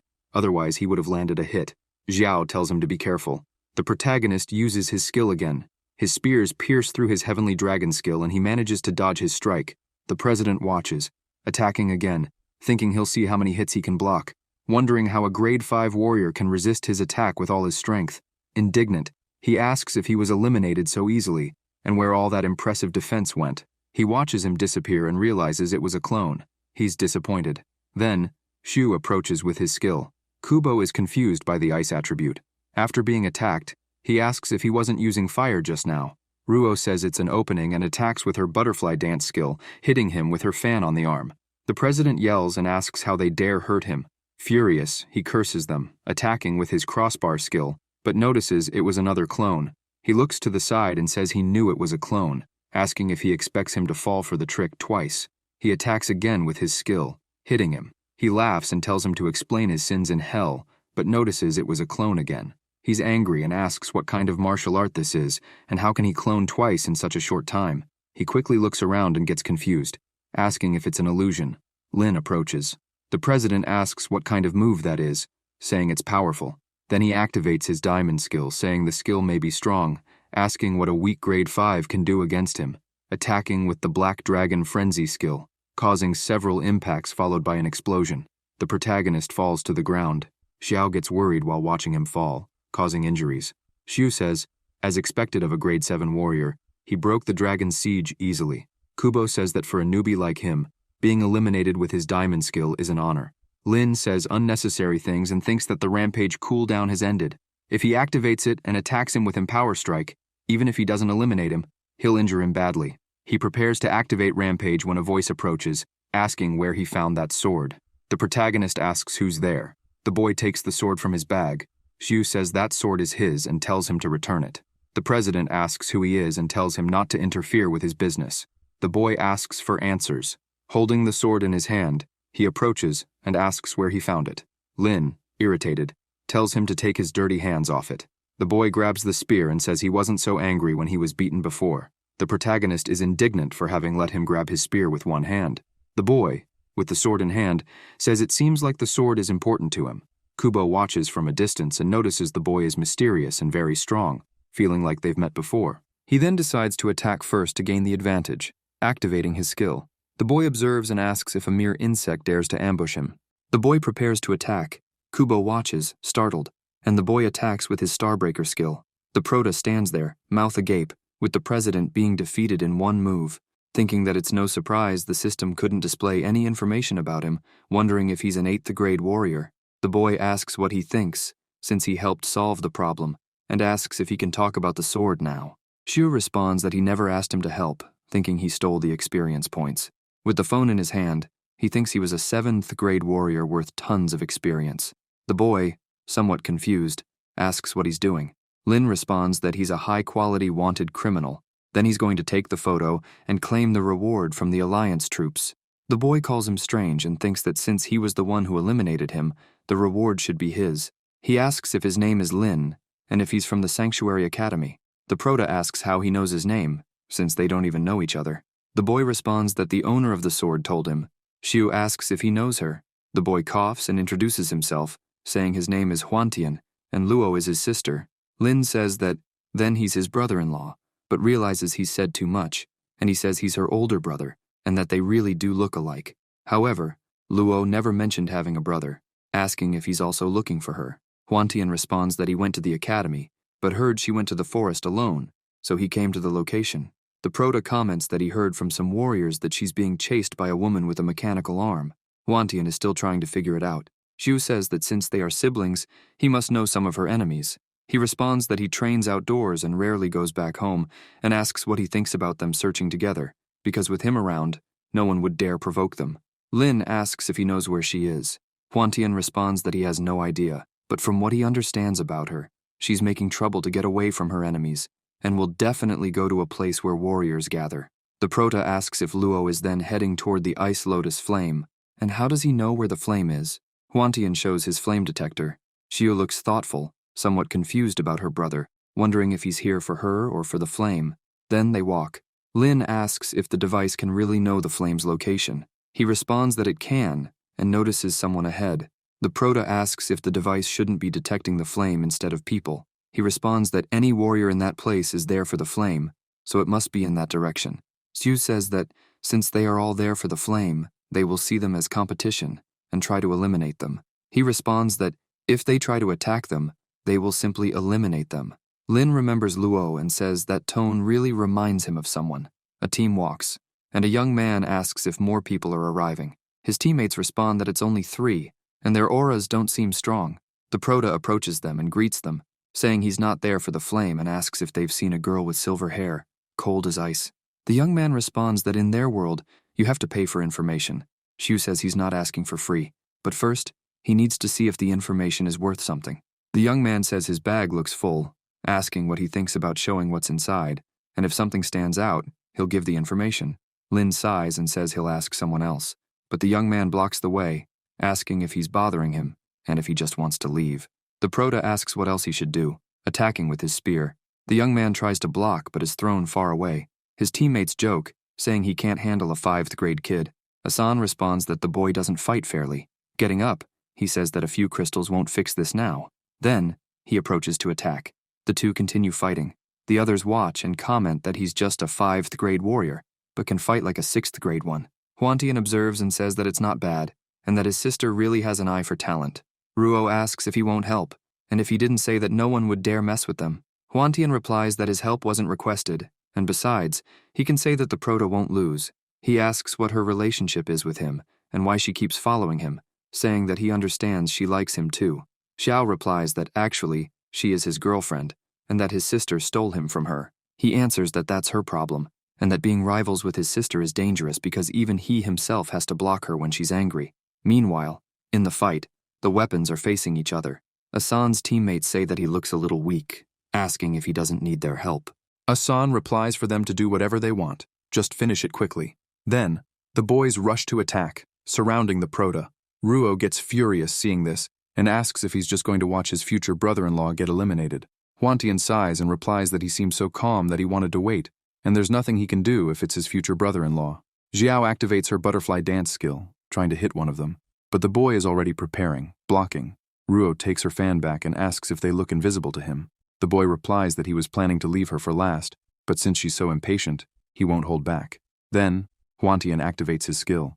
The boys are surprised, being eliminated with just one strike. The rest watch, outraged that they were eliminated with a single blow, all of them grade 6 warriors, asking if he's really that strong. Hwantian says they don't need to thank him, as it was nothing. Shu thinks about the experience points, as a grade 6 warrior is worth a ton. Hwantian observes the rest of the ones left and asks if they will come to him alone or all at once. One of them says that it was the 3 of them who offended him, that they have already been eliminated, and asks him to spare their lives, handing over their backpack. Putting all the backpacks on the ground, he continues saying that he doesn't intend to attack and asks for mercy. Hwantian says he's quite skilled and tells Lin to grab the backpacks. He replies that he understands. Taking the backpacks, he thinks he lost points, but managed to get some crystals, which are also not bad. Hwantian says that since he's being cooperative, he won't make things hard for him and will see him around. The guy watches him leave the location. One of the team says that the guy is also grade 7, just like that man. And in addition, there are a lot of them. The guy asks if they didn't feel the intent to eliminate from the guy, and even though he was holding back, he could still feel how intense it was, explaining that an aura like that is forged through mountains of corpses and seas of wounds, and if they fight with him, they could all be exterminated. In another place, the 3 continue walking. Hwantian says that he has the courage to face a grade 6 student in front of many, and says that the 2 can share the things of the 3 losers since he's not interested. Lin gets excited and thanks him. Hwantian says that he's still very weak. Shu observes and thinks that these brothers, remembering that Luo says the same thing, think that they're all proud monsters. Hwantian notices something wrong, attacking with his sword and eliminating a bee with a single strike. The Prota says that it's a grade 7 bee and one of the most poisonous creatures in the dark forest, asking how he saw that. He replies that it was through the intent to eliminate, because when it was about to attack, he could feel the intent. And it was the same with those little ones before and with the 3 warriors, because at the moment they attacked, he could feel the intent to eliminate and used it to predict their attack patterns. Shu asks if he can really feel something so elusive. Hwantian replies that this instinct can only be perfected through countless battles and endless shedding of wounds, and if he can't feel it, it means he hasn't eliminated enough people like his sister, who can also feel the intent to eliminate others and anticipate actions. But since she hasn't eliminated as many people as he has, she's a little weaker. Lin starts to think that she acts decisively because she feels the intention to eliminate the opponent, wondering if it's because she's temperamental and attacks those who disagree. Her brother says she really has a bad temper. Then people run by, saying that the location of the flame has been confirmed and it's ahead, at the mountain peak. Hwantian observes carefully and asks if he heard correctly that the flame appeared. The Prota says that, judging by how anxious they seem, it must be true. Hwantian notices that the device is reacting and pointing to the position of the warriors. He runs and calls them to go there. Shu thinks that he says it's not because of the lotus flame, but he's so excited. At the mountain peak, Hwantian says it's there, and they need to climb the cliff because the icy lotus lake must be at the top. He activates his skill and says he won't wait for them and will go ahead. Lin asks if he thinks it's great just because the level is high. Then, she starts setting up her skills. To cross, she uses the silent steps. Hwantian observes and asks if it's a diamond movement skill, saying it's impressive. Ruo uses her hands and feet and says they are terrible, and not at all gentlemanly, not even knowing how to take care of a weak girl. Then various people are shown at the mountain peak. Xiao finishes climbing and says she doesn't need a man to climb. Facing numerous people, she asks what all these warriors are doing there, and if she didn't say the flame is at the bottom of the lake. Hwantian asks if they don't understand the lake, saying he will show them. He then kicks a stone. When the stone falls into the lake, it cracks into several pieces. Ruo notices that it turned to dust. Hwantian explains that since the icy lotus flame appeared, it changed the properties of the original water of the lake, so it now has extreme yin energy, and anything that touches it turns to dust as if it were burned. However, warriors above grade 6 can resist the energy using their power source, as long as they aren't injured, though it consumes a lot of energy unless they desperately absorb crystals to replenish their source. Even so, it turns to dust in less than 3 minutes. And it's at the bottom of the sea and hasn't bloomed yet, and can only be harvested with special tools. After it blooms, the warriors will be waiting patiently for it to happen. It's the calm before the storm. The Proto looks around and says he doesn't see Luo, asking if he didn't say she could appear there. Hwantian answers that she could, but not that she will. The water nearby starts to bubble. Xiu approaches and says it's changing. Hwantian says he would stay away if he were him, until suddenly, grade 6 beasts jump out of the water. Lin is startled and says to stay away because the poison from these snakes is deadly. Hwantian says he knows what he's doing. Then a beast attacks a boy's arm, corroding it and leaving only the bones of the arm. A young man then approaches and, with a machete, cuts his arm off. The boy starts crying, lamenting his arm. The young man tells him to move away quickly, and the other says not to let it bite him, until suddenly, a snake leaves him without a leg. Hwantian asks if they can see that even on the shore it's not safe, as its poison has the same properties as the lake. The lake's water begins to bubble again, and more snakes emerge. 2 boys run away, saying the snakes are coming back. The beast approaches with its giant mouth. Xiu asks if the snake can jump that far and attacks with his Phoenix Fury skill, burning the snake. Then a voice greets them, and they face a young man who says his flames are impressive, asking if he wants to join them and fight for the flame. Lin replies that she has her own team. The young man asks if it's just 3 people and only 1 grade 7 warrior, saying he's too weak, and asks them to look at the group that's watching them. The Prota asks if he means those guys and says they've already eliminated 3 of them, and they wouldn't dare provoke them, asking why they should be afraid. The boy says it seems they've found some strong helpers, and should consider joining them, using the flame ability just to help deal with the snakes, getting their share once they obtain the flame. Xiu says there's no need for that, because if they think they can do it, then let them come closer. The boy grabs his sword and says it's fine if he doesn't agree. Lin watches closely, and the boy says that in that case, he's his enemy now and attacks. The Proto blocks, asking if she is part of their group, calling her Kim and stating her rank. He asks if they tried to ambush him when his guard was down and if a warrior of that rank is resorting to low tactics. The boy is confused, asking how he knows his name. Xiu mocks him. Kim gets annoyed, activating her ability, and the other guy approaches, asking if he thinks he'll let him escape after eliminating 3 of them, telling his brothers to eliminate them. Hwantian asks if they are 4 students of rank 7 and says it looks like he's heading for an elimination and they better prepare. He says there are too many, and he can't protect both of them when the fight starts. Ruo, annoyed, asks if he didn't say no one would mess with them. Hwantian says this is for the Prota's training, because to feel the elimination intent, he must survive near-death experiences. He tells him to eliminate anyone who has elimination intent directed at him. Lin says to attack. Then, the 3 activate their abilities. Kim says the Prota is the weakest there, so she'll take care of him first. Xiu observes, and thinks that this guy is at the start of rank 7, but still too much for someone of rank 5 like him, and if he doesn't use his rampage ability, he won't last long. But Luo hasn't been found yet, so it's not the time to use his trump card, and this guy thinks he's an easy target, so he's underestimating him. He'll have to catch him off guard, but they notice the snakes are back, and he tells everyone to move away. Kim wonders what to do, spotting a snake approaching. She runs toward Lin and says she'll get a significant elimination, using him as a shield. But Xiu disappears. Kim realizes it was a clone and gets angry for being tricked. Then, she creates a barrier and says a simple snake couldn't break it. Xiu approaches and asks if she thinks he can't break it too. Then, he uses the Strengthen Strike ability, causing cracks and breaking the barrier. The snake quickly approaches, biting Kim's arm. She starts desperately screaming in pain. The snake continues to bite. Lin asks if she feels the flames coldly and will give her a taste of extreme heat. then attacks with Phoenix Fury. Kim says not to be arrogant and asks if a rank 5 student thinks they can eliminate her, trying to block the attack but getting thrown far away. The Prota approaches and says he only needed to knock her down. Kim watches, terrified, and is pushed into the lake, falling immediately. She starts screaming in pain as her skin corrodes, leaving nothing behind. People watch, shocked, but since she lost her left hand earlier, she melted easily due to the wound. The others from the team approach the Prota to attack, but notice another snake approaching. Xiu watches and uses his clone ability, making the snake move forward and attack her opponent. The opponent's teammate pushes the snake, making it approach Xiu and bite him. Ruo watches and gets worried. Huantian is the same.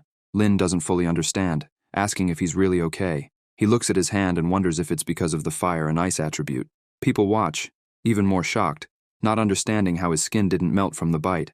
More snakes emerge from the lake. The Prota thinks of an idea and lets the snakes bite him. People are even more outraged, as he was bitten and still didn't melt.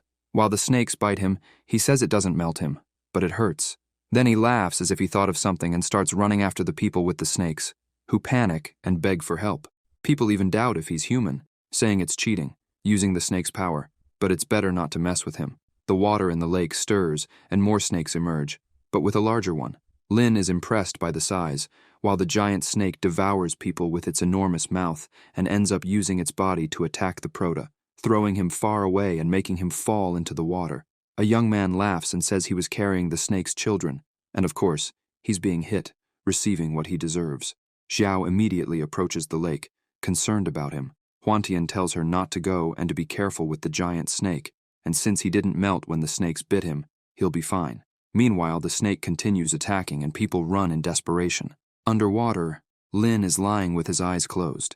After opening them, he realizes that the snake's bites didn't melt him, but his whole body feels like it's burning due to the lake's water, and wrapping his body with the energy of the source seems to help him resist for a while. He observes and wonders what the white light at the bottom is and if it's the ice lotus flame, thinking it's a wonder, wondering if it's Luo. While everything calms down outside, underwater, the Prota approaches and realizes it's really her. Luo wonders how he ended up there. Xiu tries to make gestures, thinking he was looking for her, but ended up being thrown into the lake, wondering if she can understand. Luo wonders what he's trying to say with all the commotion. Then, she grabs his hand and pulls him. He wonders where he's being taken, until he notices something shining. He's surprised, wondering if this is the ice lotus flower, thinking it seems like it's not yet throughout the whole forest. It starts to bubble underwater. He wonders what that is, if it's an underwater earthquake, and notices the flame is blooming, starting to open little by little, while outside, Ruo and Yue's brother are surrounded, until a man shouts, asking what's going on and if it's an earthquake. People start saying the earthquake is coming from the bottom of the lake, until they notice the movement and the water glowing, realizing the flame is blooming. A young man says the lotus flame is his. Others argue, saying it's theirs, and jump into the lake. Xiao says many people are jumping and hopes the Prota is fine. Huantian replies that the boy is smart and will be fine. While many of them are underwater, Lin notices the warriors are jumping toward the flame until someone touches it. Upon observing, he comes across Luo, who calls him. Xiu thinks they should hide and let them fight amongst themselves first. Then, he hides behind a rock. A young man approaches the flame, saying it's his, but another approaches, attacking him, and runs to the flame. The young man who was attacked begins to feel great pain from the injury caused. His skin starts to peel off until everything disappears. Meanwhile, others continue fighting and end up getting hurt, disappearing. A bald man laughs as if enjoying what he's seeing. Then, he approaches the flame, touching it. Lin observes and thinks it's bad, but when the bald man touches the flame, he gets melted. Zhu is surprised and thinks that he doesn't think one can touch the flames directly with their hands. A boy appears trying to attack them. Then the Prota's pet comes out of the bag and attacks him, causing severe injuries. Xu observes and wonders if it was an ambush, but thinks that, luckily, Raleigh reacted in time. People notice Lin and recognize him, but the Prota isn't happy to have been seen. People can't understand how he's still alive and ask who the girl by his side is, saying she must be hiding to reap the benefits without lifting a finger. Then, they advance and say they should eliminate him first, trying to hit him, but Lin dodges. Annoyed, he asks why they're following him, when they could fight amongst themselves. He thinks that, since he can't use his fire ability underwater, he uses another move, injuring them and throwing them far away. While being attacked, they scream in pain. Xu is shocked by his silver fists being so powerful underwater. The people are irritated and curse him. Lin asks why they're surrounding him when he didn't attack first, and it's not his fault that the water conducts electricity, but notices something looking at his side, wondering if Luo is going to break the lotus flame. One of them notices and says the girl is trying to steal the treasure. Then, he immediately runs toward her. The Prota attacks him before he can reach her, and believes she must have seen that his thunderous punch can hold them off for a while, hitting the others and causing a great impact. Meanwhile, Luo approaches the flame with equipment and grabs the ice lotus flame, observing Lin and signaling to leave. Xiu smiles, as if understanding. The group wonders how she harvested it so happily and asks what the wallet in her hand is, as it hasn't melted. They then surround her, saying the flame can be taken. The Prota is happy she managed to get it and tells everyone to stop there, hitting them with his fist. As they become paralyzed, they start cursing. Xiu tells them to leave, then to exit the lake. Ruo runs, calling out for the Prota. She hugs him, and is excited to see that he is fine. Luo watches, somewhat confused, and asks who the girl is. Xiao asks the same question. Lin introduces them, saying Ruo is her old friend and Yue is her classmate. The two get into a conflict, not understanding each other well, so the Prota tells them to calm down, as they are allies. Huantian greets his sister. The blonde responds that she has no brother like him and tells him to go away, until someone spots the lotus flame. They run towards it, saying it is now theirs. The Prota asks if they can stop arguing until they get past this. Huantian agrees, as there are many people watching them, and they can argue later after dealing with the others. They ask if they think they can defeat them, as there are 4 of them, and only one of them is at level 7. The gray-haired one asks, "Level 7?" and tells them to open their eyes and look again. They spot it, and are surprised, realizing he is level 8. Huantian tells them to come closer. One of them says not to be afraid, as there are many level 7 warriors, while he is just one, adding that with numerical superiority, even ants can defeat an elephant. The gray-haired one tells them to come and try, as it has been a while since he went out for an elimination. Xiu notices something strange with the flame and says it is dissipating. Huantian says the flame will dissipate quickly after leaving the lake, so it needs to be absorbed now. Lin asks if right here, with so many people watching. The brave one says he will take the lead and tells him to deal with the idiots. The Prota thinks that this time, he will protect her. He then tells Luo to focus on absorbing the flame while they protect her. Yue stays silent, while Xiao says he disagrees, as there are too many of them. Xiu asks her to stay by Luo's side. Ruo tries to say something, but Yue interrupts her, saying she will absorb it now. Then, the girl, as cold as ice, begins to inhale the flame. The group becomes even more furious upon seeing this, but they are struck by the gray-haired one, who asks where his opponent is looking. Without thinking twice, he attacks him with his fist, throwing the opponent away and causing a massive explosion. People are outraged that he managed to pulverize a level 7 warrior with just one punch, and even though he is level 8, his power is simply terrifying. Huantian says it is too late to be scared now. A boy approaches and thinks he is clever, believing they can continue fighting because the flame will be his. Then, Xiu approaches with her spear to stop him. The boy asks if a level 5 student dares to attack him. Lin, confidently, tells him to try it. He uses his Ice Storm Flower skill. The boy is confused, as he thought his skills were only attributed to fire, asking how he can use an ice skill. Still confident, he says this little frost means nothing to him, until a snake approaches and attacks him on the nose, causing his body to be corroded. The Prota asks if he now understands the reason for the ice attribute and says the guy in the lake doesn't like fire. But people run towards Xiu, cursing and ready to strike. Lin says they are dishonorable for ganging up on him, adding that, luckily, when he fell into the lake, he caught several snakes. People try to dodge and complain, saying the snakes are being thrown like darts. Meanwhile, Luo continues absorbing the flame until a guy appears wanting her to stop absorbing it. But Xiao defends with her butterfly dance ability. The guy notices someone behind him. Without even giving him time to turn around, he just feels the attack from the gray-haired man. Ruo watches. The Prota asks why Huantian came back, and if he took care of everyone in front. He replies that they are just a bunch of rookies, and it didn't take more than a few minutes. Looking around, he finds everyone eliminated. Xiao watches, indignant. Xiu is impressed by the speed. Then he presents a dissipation. The bully, with his eyes closed, recovers and asks if they liked the move, and if they want him to teach it, saying he can do it. He adds a condition, to become his disciple and go with him to the Dark World. Lin doesn't quite understand, and wonders if he's from the Dark World, introducing it, thinking that the Dark World is a region abandoned by humans, full of powerful evolved beasts and criminals wanted by the Federation.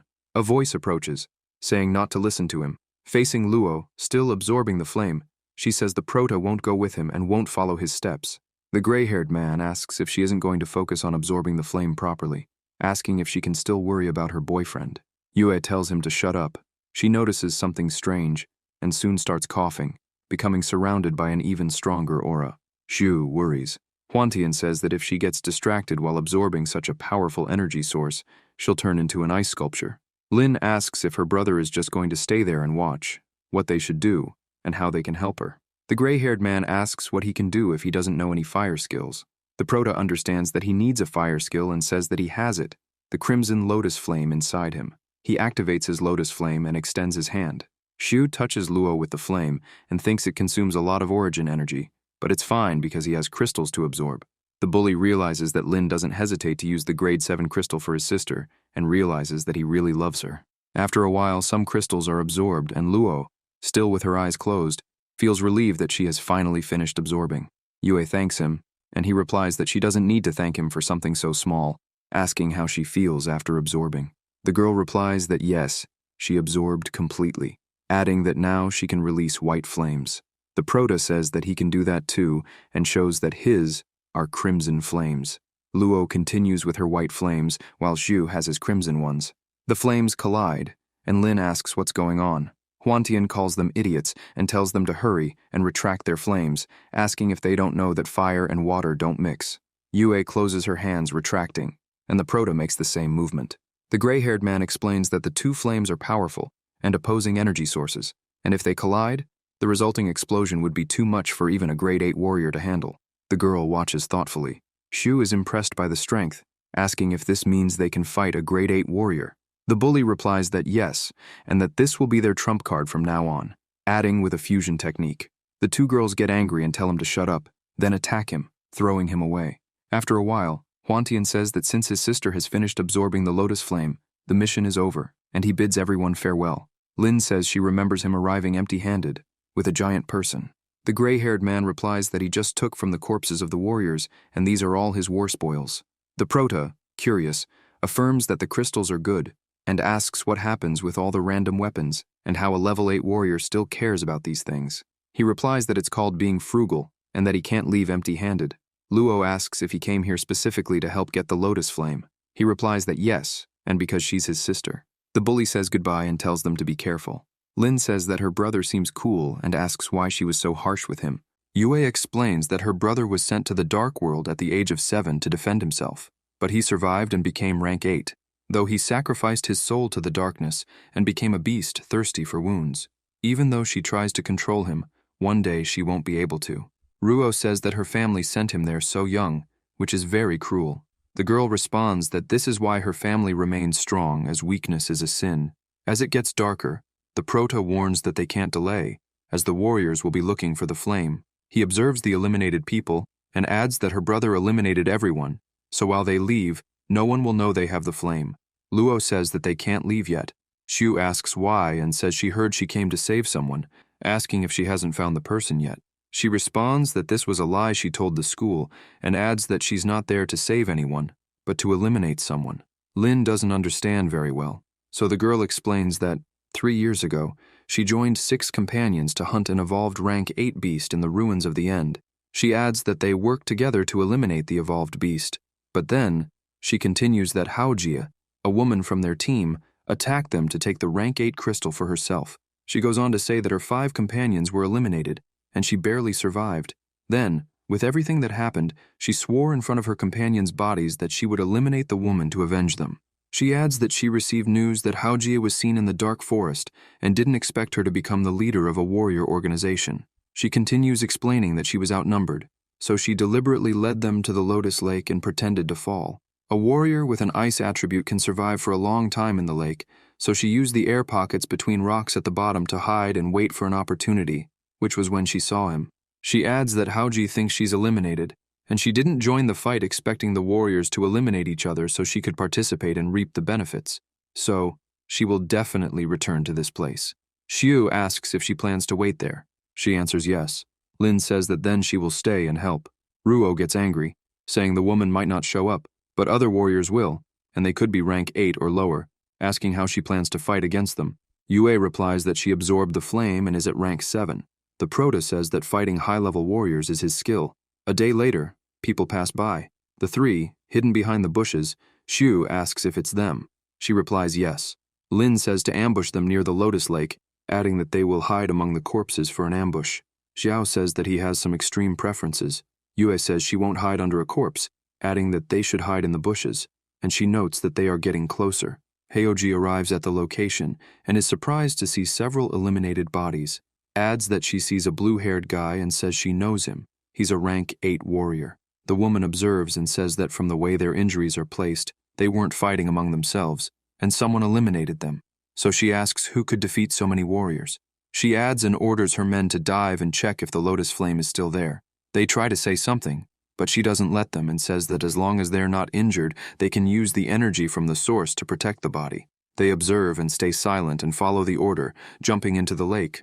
Luo, hidden, thinks it's perfect and realizes she can eliminate them under the water. Heoji tells the rest to spread out and check the bodies for crystals and clues.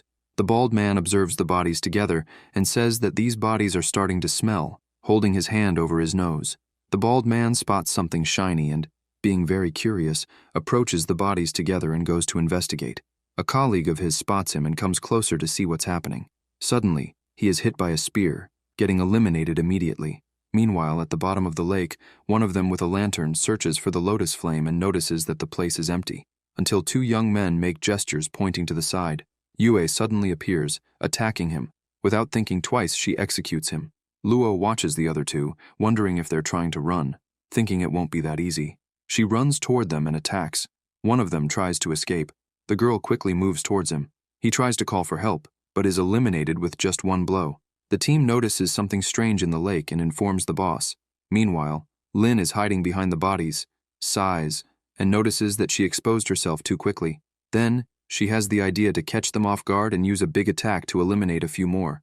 A boy watches, scared, unsure of what to do. Shu keeps attacking with her flames. The redhead realizes someone is ambushing them from behind, and the boss tells everyone to be careful. Suddenly, an explosion occurs, and some of them scream in pain, causing a huge impact. Xiao approaches with her ability and strikes two at once. Meanwhile, Luo exits the lake. Heoji protects herself with the barrier while telling her team not to panic, to retreat, and to get into defensive formation.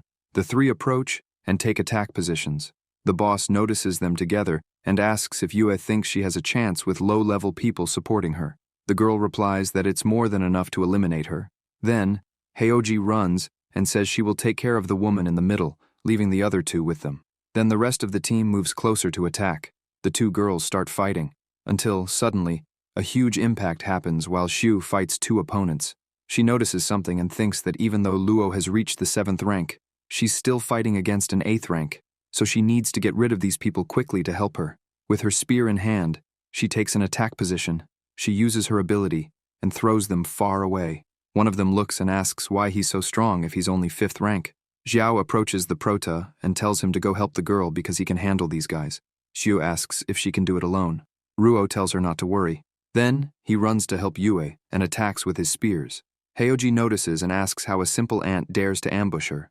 Then, she uses her blade cut to attack him. Lin falls to the ground. Heoji can't believe he was easily eliminated and realizes it was a clone. Quickly, Lin attacks her. The boss gets angry and attacks both of them, throwing them away. Heoji throws a spy ring to hit them. Shu notices the ring approaching and quickly defends with her spear. The boss laughs, enjoying what she sees, and the ring pulls away, returning toward the Prota again. He asks if the ring can curve. Heoji continues attacking with more rings. They approach the boy. Shu asks if it's the ring again. She tries to dodge, but can't avoid them all. The boss tells him to have fun with the rings, moving toward Yue and saying that now it's her turn. The two approach at the same time. Heoji attacks with her ability. Luo tries to defend, causing a huge explosion while Shu is dealing with the rings. She's frustrated for not being able to control their trajectory and thinks this is bad because Yue can't handle that woman alone. Then, she observes and wonders if that woman has psychic abilities, since she's controlling 3 rings with her mind. She notices her mechanical arm and understands that it's not mind control, thinking that since it's an electronic device, it must be weak against high temperatures. She activates her Phoenix Fury ability. Heoji mocks her and asks how high the flame ability of a 5th-rank newbie can be, as her rings are made of heat-resistant metal, but quickly changes her mood, seeing her rings being destroyed. She asks if the boy's flames are that powerful, and if it could be the crimson flame from the mutated world. The Prota says he didn't expect her to know about that and confirms it. Luo appears behind her and asks where she's looking, attacking with the ice fire cut ability. The woman realizes it's ice fire and defends with the barrier, asking if she really devoured the ice fire. She gets angry and says the two of them are very lucky. Yue replies that it's all thanks to her, because if she hadn't been thrown into the lake, she wouldn't have been able to do it. Lin says they are a couple chosen by the heavens and asks if she is scared now. Luo tells him to shut up. Xu says they should get rid of the third wheel first, and attacks again furiously at the phoenix. Heoji, inside the barrier, says that even though the flame is strong, in the end, it is still grade 5 and cannot be eliminated by it. The girl approaches with her ice-cutting skill. The leader says it seems she hasn't fully absorbed the flame, and if she eliminates it, she can take the rest of that energy from her body, and asks if they've lost. Yue asks who said she would attack her. Xu says they will collide and starts running. The men watch from afar and ask what's happening, as the aura is extremely strong. Ruo calls them maniacs. The leader is confused, as they fired a shot and ran, asking what's wrong with them. Then a very strong aura of ice and another of crimson flames collide. Heoji asks how this energy can be so powerful, becoming desperate and starting to scream. The smoke moves, causing a huge impact on the ground with large cracks. The Prota observes and says their fusion technique is incredible, as it defeated an 8th grade warrior so easily. Yue hits him and tells him to shut up. Ruo appears with her clothes all torn and calls them maniacs, asking that they inform her next time they're going to use that skill. In the Blue City, people walk. Xu asks what happened and why the place is under lockdown. Then, she passes through a detector, and when Luo tries to pass, the guard tells her to wait because the device is malfunctioning and can't continue scanning. One of them whispers that the captain's old habit is working again. The bald man says she's about to be escorted. The excited soldier says he'll have to search her personally. Yue says that if he moves again, he'll be eliminated, and then hits him in the groin. The bald man asks how she dares, and the other aims his weapon and asks what she's doing. Lin says they've already passed the scan, and he's clearly looking for trouble. The captain says these people are refusing to cooperate and orders them to arrest them. One of them approaches and says there's so much noise and wants to know what they're doing. One of them gives the report, explaining that these people refuse to be scanned, suspecting they're connected to the thieves, and they are preparing to arrest them. The colonel asks if they think they can catch a 7th grade warrior, telling them to explain what's going on. Luo shows knowledge and calls him by name. One of them asks how she dares to casually say the colonel's name. The colonel shows knowledge as well and hits the guy who intervened. Yue asks what he's doing in the Blue City. Zheng replies that he made a mistake in sky and was demoted to this place, saying he didn't expect her to be in the city, and asks what happened. Luo replies that this guy tried to take advantage of her and was about to eliminate him. The colonel gets angry that he really dared to mess with the young lady and must have a desire for elimination, and orders him to be arrested. The girl asks what happened in the Blue City. Zheng explains that a treasure of inestimable value was stolen from the city lord's mansion, so the entire city is locked down, and for the next few days, only entry without exit will be allowed, and if she has nowhere to stay, he can arrange it. Yue replies that she doesn't need it and has her own place. He tells her to take care. They walk away from the place, and one of the soldiers asks who they are. The colonel replies that she is from the Luo family of Sky City, and they don't hesitate to eliminate in broad daylight. Lin is curious about how powerful her family is, as even the city's defense officers showed respect. The girl replies that it's none of their business. After some time, at the Sanctuary Academy, they enter and go to the counter. The Protea asks where everyone is, as it was as busy as a market. The receptionist asks him to be careful with his words, and how dare he compare their prestigious branch to a market. With the blockade, there aren't many people, so he gave everyone the day off. Ruo asks if there is any airship returning to the academy today. The man replies that the last one already left, and since the entire city is under lockdown, no one can leave. He adds that until the lockdown is over, they will have to stay there, mentioning that he can get a large, luxurious suite, and no one will be staying in it anyway. Xu responds that a luxury suite must be really expensive. Very irritated, he asks if the old man is trying to deceive them to earn points. A card slams onto the counter, and Luo says they will book the most luxurious suite. Lin is left confused. The man runs the card through the machine and says she is so generous, and it is on the 18th floor, costing 10,000 points for one night. The Prota, still extremely angry, asks if it's really that much for one night, and why not just rob them, wondering if he knows how hard it is for students to earn points. The man tells them to rest well and not leave that night, as there is a curfew and it's dangerous. While in the room, Shu is lying on the bed and comes to terms with the price of the luxury suite since it has everything he wants. Then, he sits up on the bed and hears noises from the living room, wondering if Yue is still training, thinking she is a training maniac. He leaves the room and finds the two of them looking out the window, asking why they aren't sleeping and what is so interesting. The two remain focused, and when he goes to look, he sees an airship approaching. They notice that the airship starts catching fire. They are frightened. Lin notices that it's coming toward them and then runs, telling the two to get out of the way. The airship gets closer and closer to the glass, crashing into the academy right where they were. Xiao is thrown far away, and so are the two. The airship begins to catch fire. The ship's door opens. Men in black descend and say that the city's defense force will arrive in 5 minutes, so they should take the opportunity to leave the building. They realize there are people there. The Prota, lying on the ground, puts his hand on his head, saying it feels like he's going to split in half. The leader says he's just a grade 5 student, so they will leave him for them and, after dealing with him, asks them to meet them downstairs. Then, they descend carrying a chest. The redhead, holding a sword, says the boy is unlucky. Xu is still a little dazed from the blow, but Xiao quickly approaches with her butterfly dance ability. The redhead asks if there are more people. Lin blocks his sword and asks if, in addition to invading his room, he's still trying to eliminate him. He grabs his spear, activates his Phoenix Fury skill, and attacks him. The bald man activates the barrier and asks if he thinks people like him can defeat him. Yue approaches and assumes an attack position, then strikes. Ripping off his own arm, he says he doesn't want to be eliminated yet. Lin watches the guy running and says he's smart because he tore off his own arm to escape. Suddenly, the building starts shaking. The protagonist asks what level of battle this is, as he can feel it from the 18th floor. Ruo says that besides them, the only person left is the receptionist, and to manage the deep blue branch, he must be something else. Luo runs, saying they need to help, and Lin says it's not to help, but to watch them fight. Meanwhile, the airship is on fire and people are fighting, being thrown far away. The men in black are frightened and ask what the hell he is. The old man replies that he's just a janitor and asks if they stole the treasure from the mansion of the Lord of Deep Blue City. The young man tells him to get out of the way and threatens him. The janitor tells him to leave the chest, and he will let him go. The young man replies that only in his dreams, as he risked his life for it. The old man says then he'll have to eliminate him and take it, until the armless man arrives running, saying they have a problem, and their partner has been eliminated. The boss insults him, saying he can't handle 3 students. The redhead says one of the girls is level 7 and also has the ice lotus flame from the Black Forest. The boss is outraged that they have the flame. The redhead says his arm was injured by the ice lotus flame. The old man wonders if it was then the 3 brats who stole the flame, thinking it's as expected from students of his institute, until Lin arrives and asks if the janitor is okay. The old man replies that he's fine, just needs to stretch his old bones, and thinks that in a crisis like this, he'd still be worried about someone like him. The boss orders 2 of his men to take care of the students, and the rest eliminate the old man, telling them to eliminate them.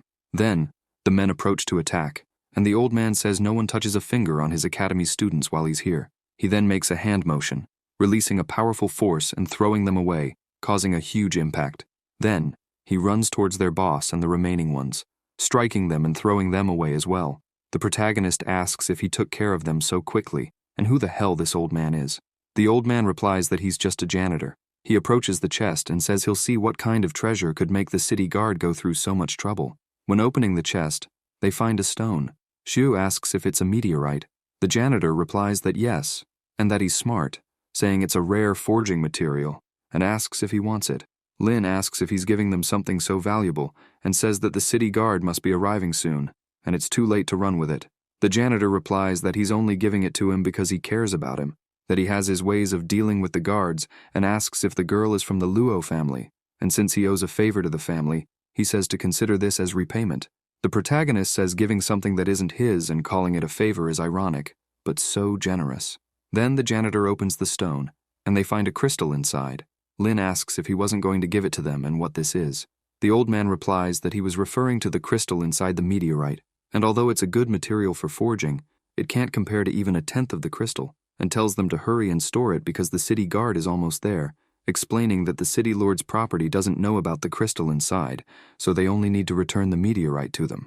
Suddenly, there is an explosion, and armed guards appear asking everyone to put their hands on their heads and allow them to surround the building and not let any of the criminals escape. The janitor asks if this is how they invade a branch of the Sacred Orchid Institute.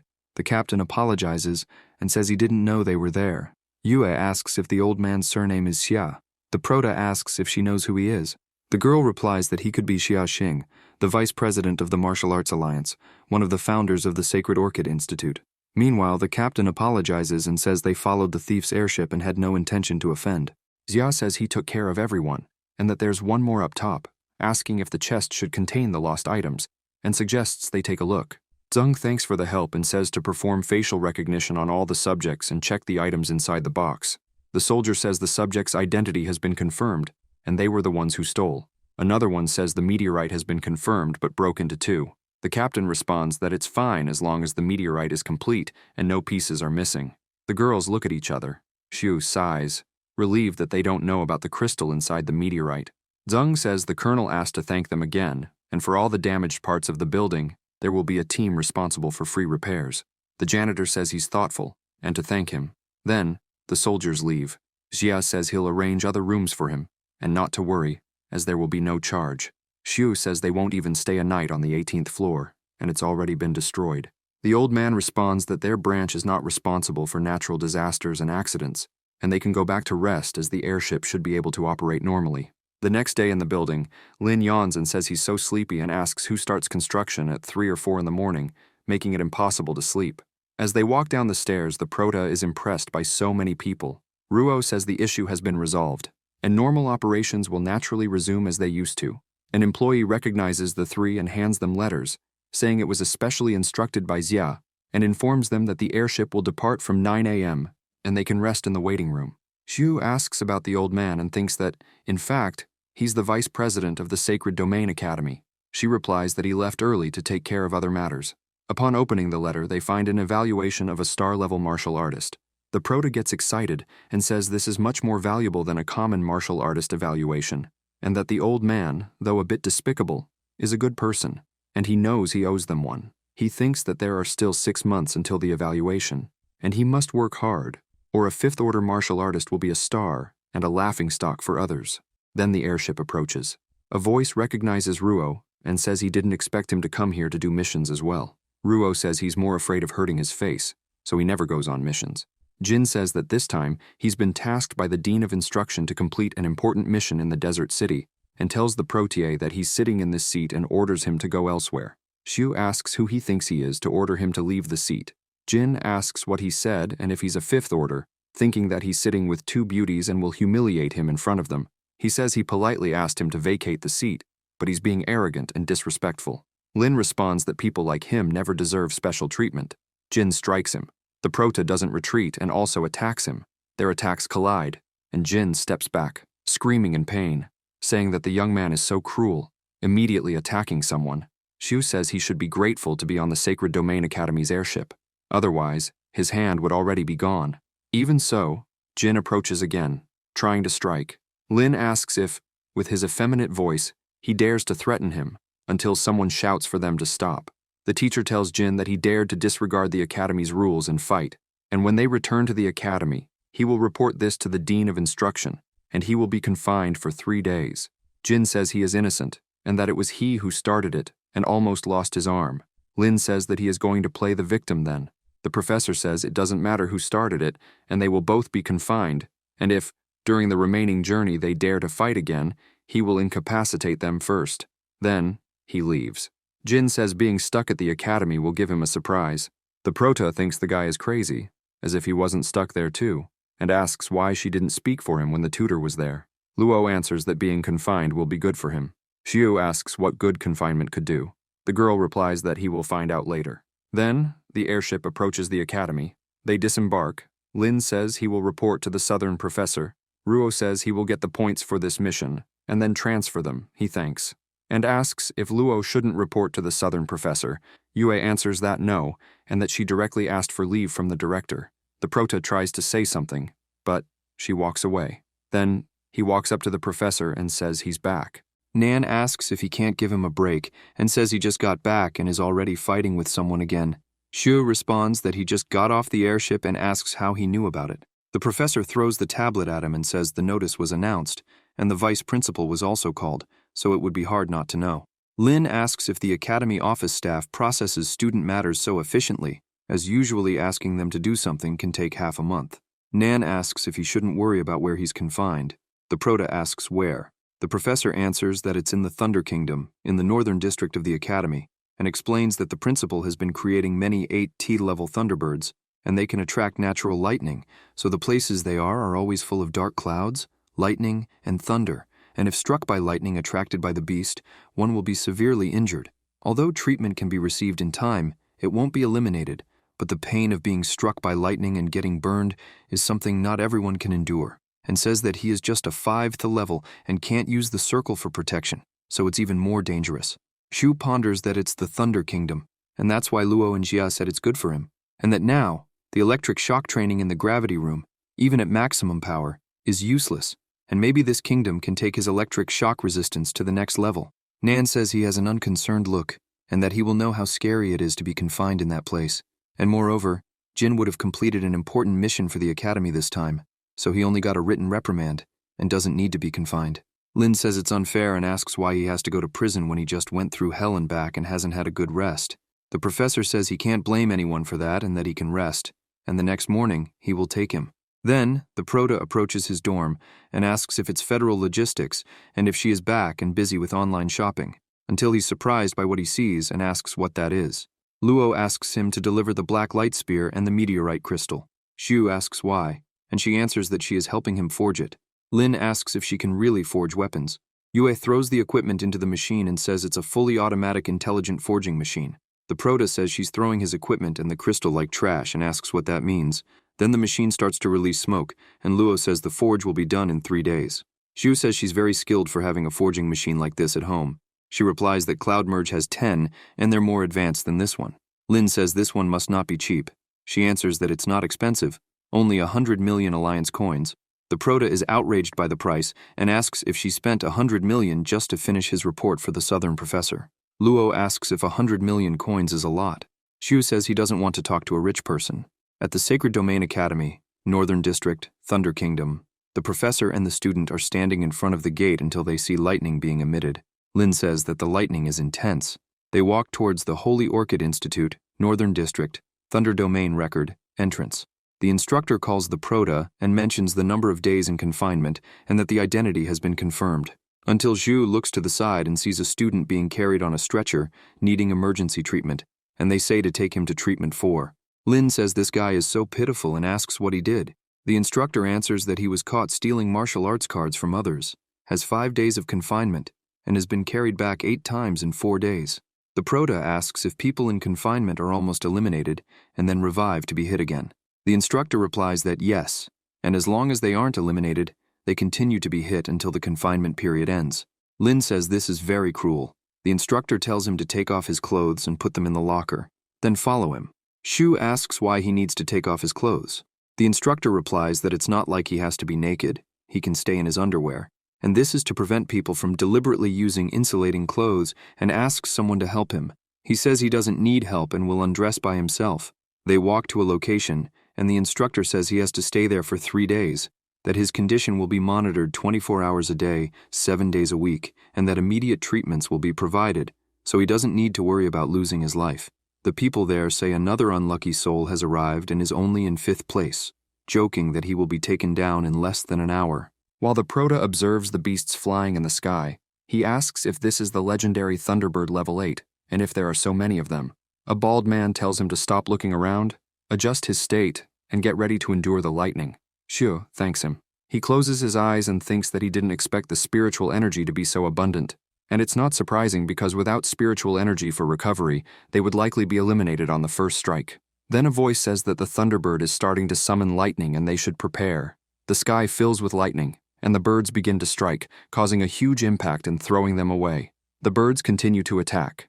Then the bald man activates his barrier, and many others activate theirs as well. Lin watches and asks if these guys can really activate protection, saying it's unfair. Then, suddenly, he gets hit and starts screaming in pain. People look and say he didn't last even 15 minutes, until a notification arrives for the Prota, indicating that thunder energy has been detected and the passive skill Devour is being activated. Zhou looks at his hand and the notifications, noticing his experience points skyrocketing, and although his body is in excruciating pain, the sensation is incredible. He wonders if he should use his cultivation technique now, thinking that this golden lightning energy might really temper his body. After a while, the lightning stops. The staff says he is being eliminated and needs to be taken away. Lin replies that he is fine and doesn't need treatment. The staff member asks if he is sure, as he is practically fried, and tells him not to force it, as he will really be eliminated. The Prota says he is fine and tells them to leave, not to waste their time, as he needs to be hit by a lightning bolt. The staff is confused. The veteran approaches and says he is so excited after being struck directly by lightning that he is amazing. Xiu asks when the next lightning will strike. He replies that in an hour, and that he can use this time to meditate and recover his strength. Lin responds that he will have to wait another hour. The veteran thinks that he has never seen anyone so excited to be struck by lightning. Then the birds begin to strike again, causing huge impacts. The medical team takes 2 patients, and one of them asks if these thunderbirds receive some kind of injection, as they have been summoning lightning for an entire day and night, without resting. The other responds yes, and that they usually rest at 9, but they didn't. Then they notice something and see the Prota making various movements, wondering if he's really low tier and if he's unaffected by the lightning, and how that's possible. They think that, at first, he seemed to struggle, but after just 1 day, he completely adapted to the lightning. One of the medical team says that he's practically a non-master. Meanwhile, Xiu notices that he's leveled up once and will be at least level 29 after 3 days of confinement. And when he reaches level 30, he will be a 6th level martial artist. He says that, besides that, the Silver Lightning Fist and Devour abilities received major improvements. He gets excited and says for the lightning to roar louder. The medical team observes and thinks it looks like his brain has been fried. One of them says to look because the birds are acting strangely and could alert the director, and that the Prota's arrogance may have angered the Thunderbirds. Then the birds approach. Xiu starts running and asks why the birds are attacking him. The medical staff say this isn't good, as the birds are following him.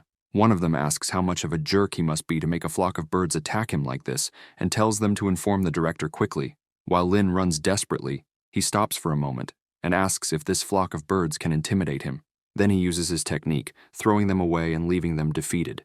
He realizes that the move really works, and he accidentally created a new martial move, needing to give it a name. He says he's going to call it Electric Spark and add a bit of fire. Then he makes hand movements, emitting his abilities and attacking them. The medical team asks if he's really a 5th tier, and if the director was notified, and why hasn't he arrived yet, because if he doesn't come soon, the director's Thunderbirds will be eliminated. Then the professor arrives and asks if the Prota is all right. Upon observing, they see the boy sitting calmly with all the birds defeated. Nan asks if those birds were all hurt by him.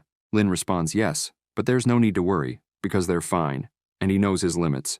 And the little creatures are also guests of the director. The director observes and says that he knows these are the director's little creatures, and he entrusted these precious Thunderbirds to him. He asks how he's going to explain this now. The professor says the birds attacked first, and he was just defending himself, unable to stay still until being pecked to the end. The director says this student is absorbing the lightning that the birds attracted, and the Thunderbirds were only stimulated by their food protection instincts when they attacked. Lin responds that it wasn't intentional, and that he's been cultivating lightning-related arts. The director replies to take the boy to the infirmary, and that he will report the incident. The Protea asks if his confinement is over. Zhang responds that he came for confinement and ended up eliminating all the thunder in a single day, so the confinement will be extended, and even if there are no more lightning, he will stay for 7 more days to reflect on his actions. Xiu says it's really not his fault. Then, in the dorm, a voice says they're back. Lin approaches and asks if they missed him. Luo asks if he really destroyed all the birds and that his lightning abilities must have improved a lot. The Prota responds yes, just a little. Yue says that the black one has already been forged and can try channeling the lightning to the standards of the spear. Xiu likes the design and says it's ridiculously beautiful. He moves closer to her to give a hug and says it suits him and that he's very grateful, and words can't express it. Then Luo hits him, throwing him far away. Meanwhile, in the room, Lin is lying on the floor saying that he just got out of a 7-day solitary confinement and was electrocuted until completely burned. He asks if his pet can't let him sleep a bit more. Then the pet tries to say something. The Prota doesn't understand very well and asks if there's something strange in his backpack. He opens the backpack and is startled by what he sees, coming across an egg cracking open and a bird hatching. Xiu notices that he was shocked. The bird starts making noise. Then Lin picks it up and notices that it's cold and very comfortable, and says he has a theory that they recognize the first creature they see as their mother, so he asks if it's seeing him as a mother bird.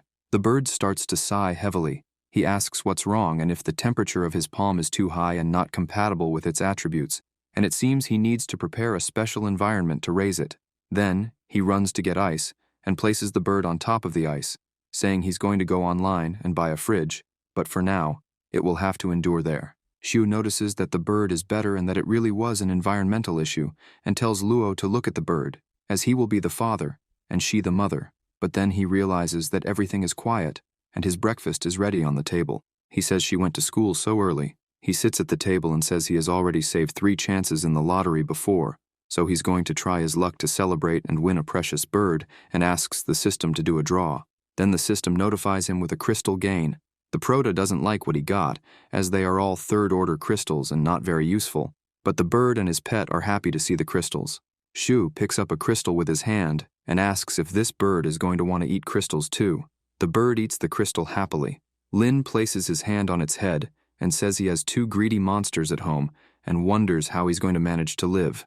Then he keeps spinning the wheel, and the system notifies him that he won a diamond martial arts card, body forging technique. The Prota picks up the card and realizes it's a cultivation technique created 100 years ago by the muscular martial god, using physical exercises and other methods to refine the body and willpower, gaining powerful hand-to-hand combat abilities.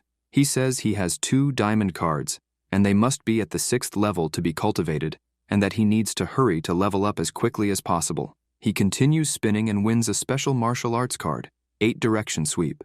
Xiu looks at the card and notices it's neither a gold card nor a diamond card, asking what's so special about it. Then he places it on his forehead and is notified that it's a special card, a set of cards, and he must collect a complete set before he can cultivate. Lin throws the card and gets upset because he doesn't like his winnings.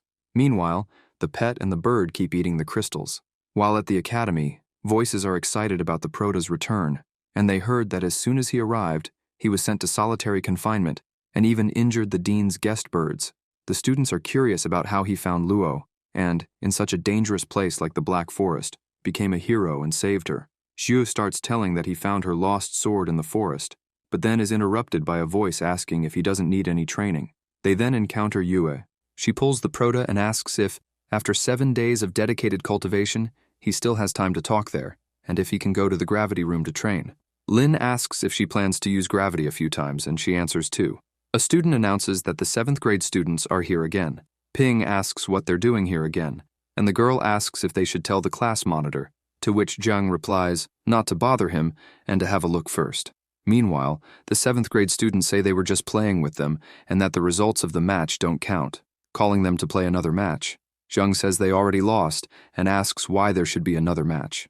A student thinks they wanted to take advantage of the fact that the 2 strongest students in the class weren't there but didn't expect them to lose to these trash students. And now their class is the laughingstock of the entire academy and says don't think just because they won. It's all good now, and that the bottom of the pit will always be the bottom of the pit. Zhang replies that they were defeated by the bottom of the pit class and that they aren't even as good as the bottom of the pit students. The student gets angry and approaches to attack, but then a hand interrupts him, and they realize it's the representative. The student gets scared when he sees him. People ask when he came back. Shu asks what is going on there and if he was out for a few days and they are already trying to cause trouble at their door. A student from class 10 says that while he was away, a new interclass competition of 5 against 5 happened, and each class from the same year forms a team of 5 people to compete against teams from other classes, and the academy offers rewards. Ping adds that the 7th grade students wanted to take advantage of the representative's absence and Luo's to defeat them in the competition, but ended up losing. The Prota says it's not bad that they won. The 7th grade student says they were careless because they took the better side and calls them to the competition again. Shu asks if he's not satisfied, then he'll give him another chance and tells everyone to come to him, and if they can defeat him, he'll let Class 10 compete against them again, and he and Luo won't participate. Then the 7th grade students approach to attack. Lin clenches his fist, hitting them and throwing them away. Then the rest of the team rushes toward the Protier. Shu easily strikes them, throwing everyone away, causing a huge impact. Lin says he gave him a chance, but he's completely useless. The 7th grade students run away. The Class 10 students say that the representative's strength increased after the trip to the forest and that with the monitor nearby, maybe they can defeat 5 or 6 classes in the competition. The Prota tells them to look at their own experience, and that their goal is to defeat all the classes and become number 1 in the entire Northern Division, and tells them to return to training, until a voice calls for Shu. Lin asks what's going on lately. Class 5 says they officially challenge them this afternoon and will resolve everything in practice. Ping says the school forums are exploding because someone said the representative was boasting about wanting to challenge all the first-year classes in the Northern Division alone. The protege looks at his phone and notices that the post was made yesterday afternoon and says it must be the 7th grade class trying to cause trouble and turning them into the target of everyone's hatred. He then tells the students of Class 5 that he'll see them on the training field and that they should ask the other classes if they want to challenge them too, and they will fight them after defeating them first. The bald guy asks if they think a bunch of opportunists can defeat him, and the students from Class 5 start insulting them, saying they'll see this afternoon and are waiting for their end, then leave the place. Zhang asks who he plans to join because those guys before were all at the peak of level 4. Xiu replies that it's fine because he's level 5 and still has Luo. Yue says to only call her when fighting against Class 1 because she won't participate in the other fights. Lin asks if she's saying the other classes are not challenging enough. Luo replies that Class 1 isn't challenging either, she just doesn't like them. The Prota thinks that when it comes to acting with ease, she takes the prize. At the Sacred Region Academy, everyone is gathered, and Class 10 arrives at the location. Nan asks if the forum post was made by him. The Prota replies no, and that even though he can be arrogant sometimes, he wouldn't make such a stupid post to attract hate. The teacher agrees with him. Xiu says that if he were to make a post, he wouldn't just call the Northern Division trash, but would call all the first-year students of the entire academy trash. Then it's announced that the competition starts now. The students of Class 5 wait. Lin asks what's up with the opponent's launch and if he wants him to teach him how to use it. The students of Class 5 prepare to attack. The Prota thinks that he's focusing his fire on him, and at least he has some brains, but in the face of absolute strength, those brains are not enough. Then, Xiu holds his spear, waiting for his opponents to approach, smiles confidently, and attacks them all at once with his skill, striking them again. The students of Class 5 are in disbelief. Then, Lin heads toward the dwarf and strikes him, piercing his body, and says it's shameful. The girl says that the two strongest were defeated, and the boy asks what they should do now. The people from Class 10 say that the class leader is incredible and that they should take the opportunity to finish off the rest of these 3 little ones. The Prota sits down and says that the next 3 are theirs. They watch, not understanding. Zhang asks if he isn't going to help them and that they are at a disadvantage because 2 of them are 4th level, while all 3 are 4th level. Xiu says he doesn't care and that if he loses, he'll jump right there. The Class 5 students say they won't be polite. The Class 10 students say that if that's the case, they should let the class leader unleash the fruits of the demonic training. Zhang watches. Meanwhile, Jiang asks the representative to look at his martial arts skill, shake the mountains, and terrorize the tiger. The redhead tells the representative that this is his, forcefully splitting Manhwa. The others also show their new skills. Xiu observes and notes that it's so embarrassing. A student from Class 5 asks if they need to shout at the class leader to activate their abilities. Zhang laughs and says that finally someone is losing composure. Then he attacks them with his cross sword slash. She says it's 2 against 1, and yet they won't surrender. The redhead says they'll win. Lin thinks that even though it was a bit embarrassing, these guys are finally using their brains in battle. Then it's announced that Class 10 won. After some time at the academy, they comment that it was fun. The redhead says that the class leader's chain kick turned Mollentane Wild into a pig's head, and it's satisfying to watch. The Prota says their training can't slack off. People pass in front of them, commenting on a freshman named Cheng who, on his first day of class, reached the 30th floor of the arena tower. Jiang asks if that's not 5 floors more than the representative. Xiu responds that on his first day, he only made it to the 20th floor, and it was only after promising Huo that he reached the 25th floor. Luo says he downloaded Cheng's battle video and that they need to hurry to watch it. Lin asks why they need to hurry to watch it. She answers that it's because he's arrogant and good at hatred, and it won't take long for Cheng to look for him. The Prota thinks that she's always drawing her sword to hurt people and manages to be more arrogant than himself. Watching a video, they notice that his weapon is an allegory, akin to a launch. Luo says that the veteran he defeated is from Class 5 of the North Courtyard, a 7th-level artist known as the Sword King. Xiu asks if an artist was easily destroyed by him and says that this guy's strength is really scary. Hang approaches and asks if he's also watching Cheng's battle video. Xiu asks if he isn't there to give another diamond card. He answers no. Lin asks if he's there for a competitive match against Class 10 and says it's not their turn yet, as they'll defeat Class 1 first.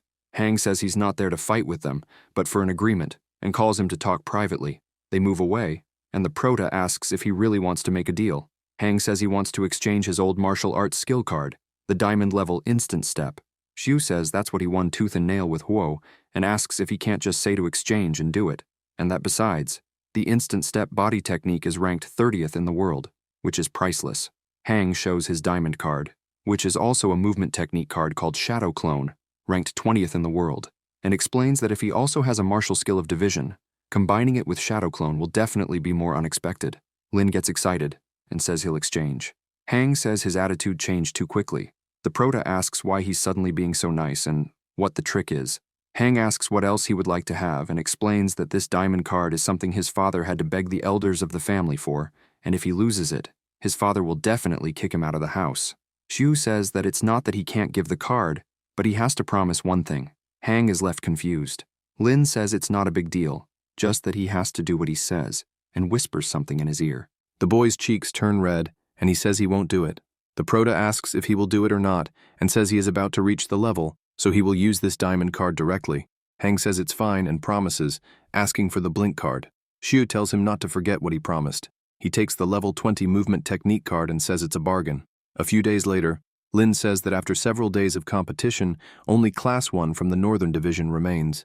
Zhang says that from Class 1, Zhuo has been training outdoors since he was defeated by him, and today's team will be led by Yang, an artist who has already reached level 6.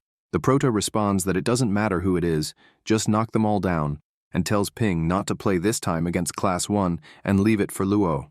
They go up the stairs, and Ping wishes good luck to everyone.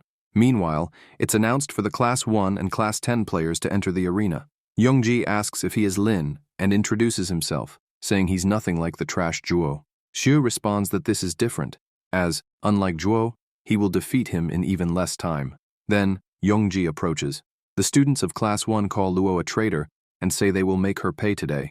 They immediately approach to attack her. Yue takes her attack position. Zhang says it's 3 against Luo, and they should help her. But suddenly the big guy appears, saying that their opponent is him. Tudu attacks. Zhang tries to defend but ends up being thrown away, crashing to the ground.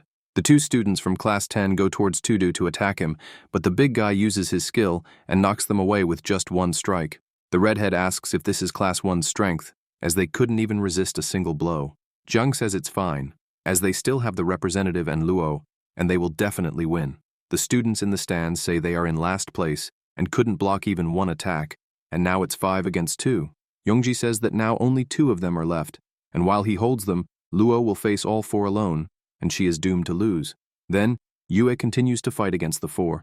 Yongji uses his ability and says that before that, he will deal with him first.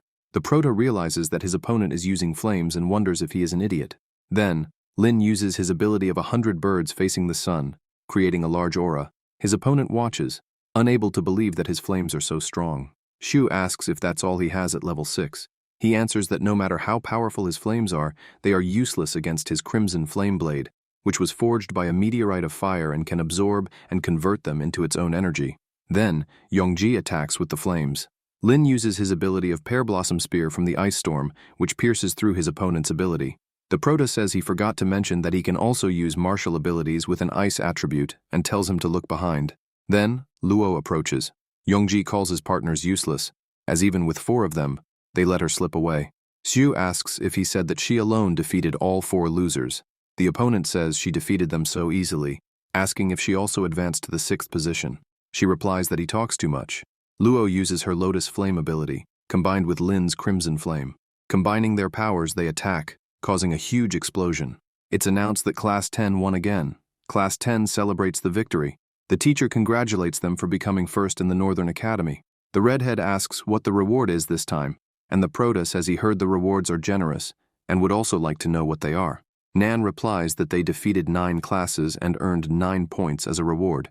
However, if they had 10 points, the reward would be elevated to a higher level. The redhead asks if there are only 9 classes, and Shu asks if he's saying they need to fight against the Southern Academy. The teacher responds that he is against Class 1 of the South Academy because they also defeated the 9 halls, so there will be a championship match. The redhead says that the genius of the South Academy, Hang, has already been defeated by Lin and has a high chance of losing the championship match. Nan says not to underestimate the opponent because this time, Class 1 doesn't only have Hang, but also Chung, who reached the 30th floor of the arena tower on the first day of reporting.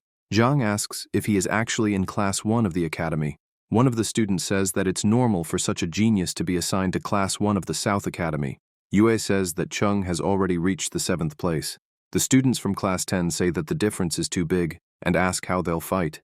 Xiu says not to worry because with him and Luo there, even though Chung is in 7th place, they can still make him kneel and sing praises. In the evening, Yue asks if he is that confident because they might lose this time. Lin asks if she really said that and tells her not to worry because they will win. Luo asks where he is going, and he says for her to go do something to ensure they don't lose. At night, in the forest, the protagonist says that he arrived very early. Hang responds that it's just about winning a category and asks why he delayed until now, as he's been waiting for half an hour. Xiu says that he asked him to find a power plant and asks if he found it. Hang asks if he is the one in charge, what cannot be done, and calls him to follow.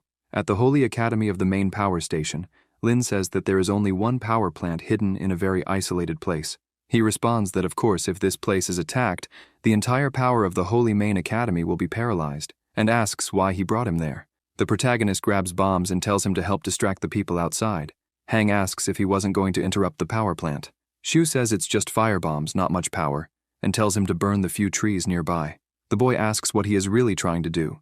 Lin responds that he is going to attack, and since he comes from a big family, he has to keep his word. Hang becomes thoughtful and says he knew he shouldn't have agreed to this. He then throws the bombs, causing huge explosions. People observe and notice a fire nearby, so they run to check. The protagonist realizes the boy did a good job. He then jumps over the wall and notices there is no surveillance nearby. He laughs and thinks it's time to start charging. He starts hitting with his skill and says he needs to reach level 30. The system notifies that there is a strong external signal. The Devour skill is activated, and experience points are converting. Meanwhile, inside the academy, the staff wonder what's going on outside and if someone is really eager to cause trouble at the academy. When they try to use the elevator, they realize there is no power. Meanwhile, in the forest, people are trying to put out the fire. Hang runs and wonders what this guy did, thinking that he caused such an uproar and this time he will be eliminated. Meanwhile, inside the academy, they say that the backup power is activated and order everyone to search for and catch the bastard who sabotaged the power plant. Meanwhile, Shu manages to reach level 6 and is pleased with this, surrounded by a very strong aura. Lin observes his data and skills, Analytical Eye, Disguise, and Devour Mirror Clone. He is satisfied that he managed it and says he can now cultivate the Diamond Martial Art card and continue improving his power. Until people approach, asking who is hiding there. The protagonist immediately jumps the wall. People start chasing him and tell each other to follow him and not let him escape. They try to spot him. Shu, hidden behind a tree, thinks that as long as he keeps his mouth shut and his eyes closed, they won't find him, until someone appears, saying that he is hiding there. Lin gets scared. The guy notices that he still wants to run and tries to catch him. He wonders if he disappeared, and asks again about the black ash and the burnt smell, because the boy seems to have been electrocuted from the inside out after messing with the electric wires, asking why he is still jumping around, and if he could be the boy who disabled the Thunderbirds. In the dormitory, the prota quietly asks if Luo is sleeping. He sneaks in and says he can't let her see him looking like this African black man, until Yue immediately approaches to attack. Xiu tells her to wait. It's him. The girl recognizes him and asks how he ended up with this appearance and if the recent power outage was his doing. Lin, awkwardly, replies that it's all for the finals the day after tomorrow. Luo asks if he's all right and if he wants to go to the infirmary. He answers no, and just a sip of healing potion will be enough. The prota thinks that people are looking for him everywhere. Going to the infirmary now would be like falling into a trap. After some time, he leaves the bathroom, having taken a shower and removed that gray color, and says that reaching the 6th level not only boosts strength but also improves healing skills, and now he's going to try his circle. Then, Shu activates his barrier and asks why his barrier is different from all the others, and even has electric sparks. He says the electrified circle can not only defend but also counterattack, and that's his unique ability. However, it consumes a lot of source energy, and he probably won't be able to use it all the time. He takes out his diamond card and says he's going to start learning. Then, Shu places it on his forehead. 10 minutes later, he is still in the same position, waiting. Half an hour later, he starts breathing heavily and says this card has absorbed all his energy source, but nothing is happening, and he wonders if it's because he's just entered the 6th level and doesn't have enough source energy to activate this card. The prota throws the card far away and says he knew Hang wasn't being honest. Then the system notifies that the master has advanced to the 6th level and the analytical eye skill has been enhanced, unlocking more usage methods. He asks if the analytical eye can be used on diamond cards. The system tells him to place the diamond card on his forehead and keep the analytical eye active. He asks if it can really be used this way. Then the analysis starts, and the thorough analysis succeeds, and the master can now receive information. Xiu asks if this diamond card really stores that much information and says it's no surprise that he couldn't open it with his current energy source. He places his hand on his head and says it feels like it's going to explode and that he can't take it anymore. If you enjoyed this video, subscribe to the channel, hit the bell icon, and like the video. Thank you.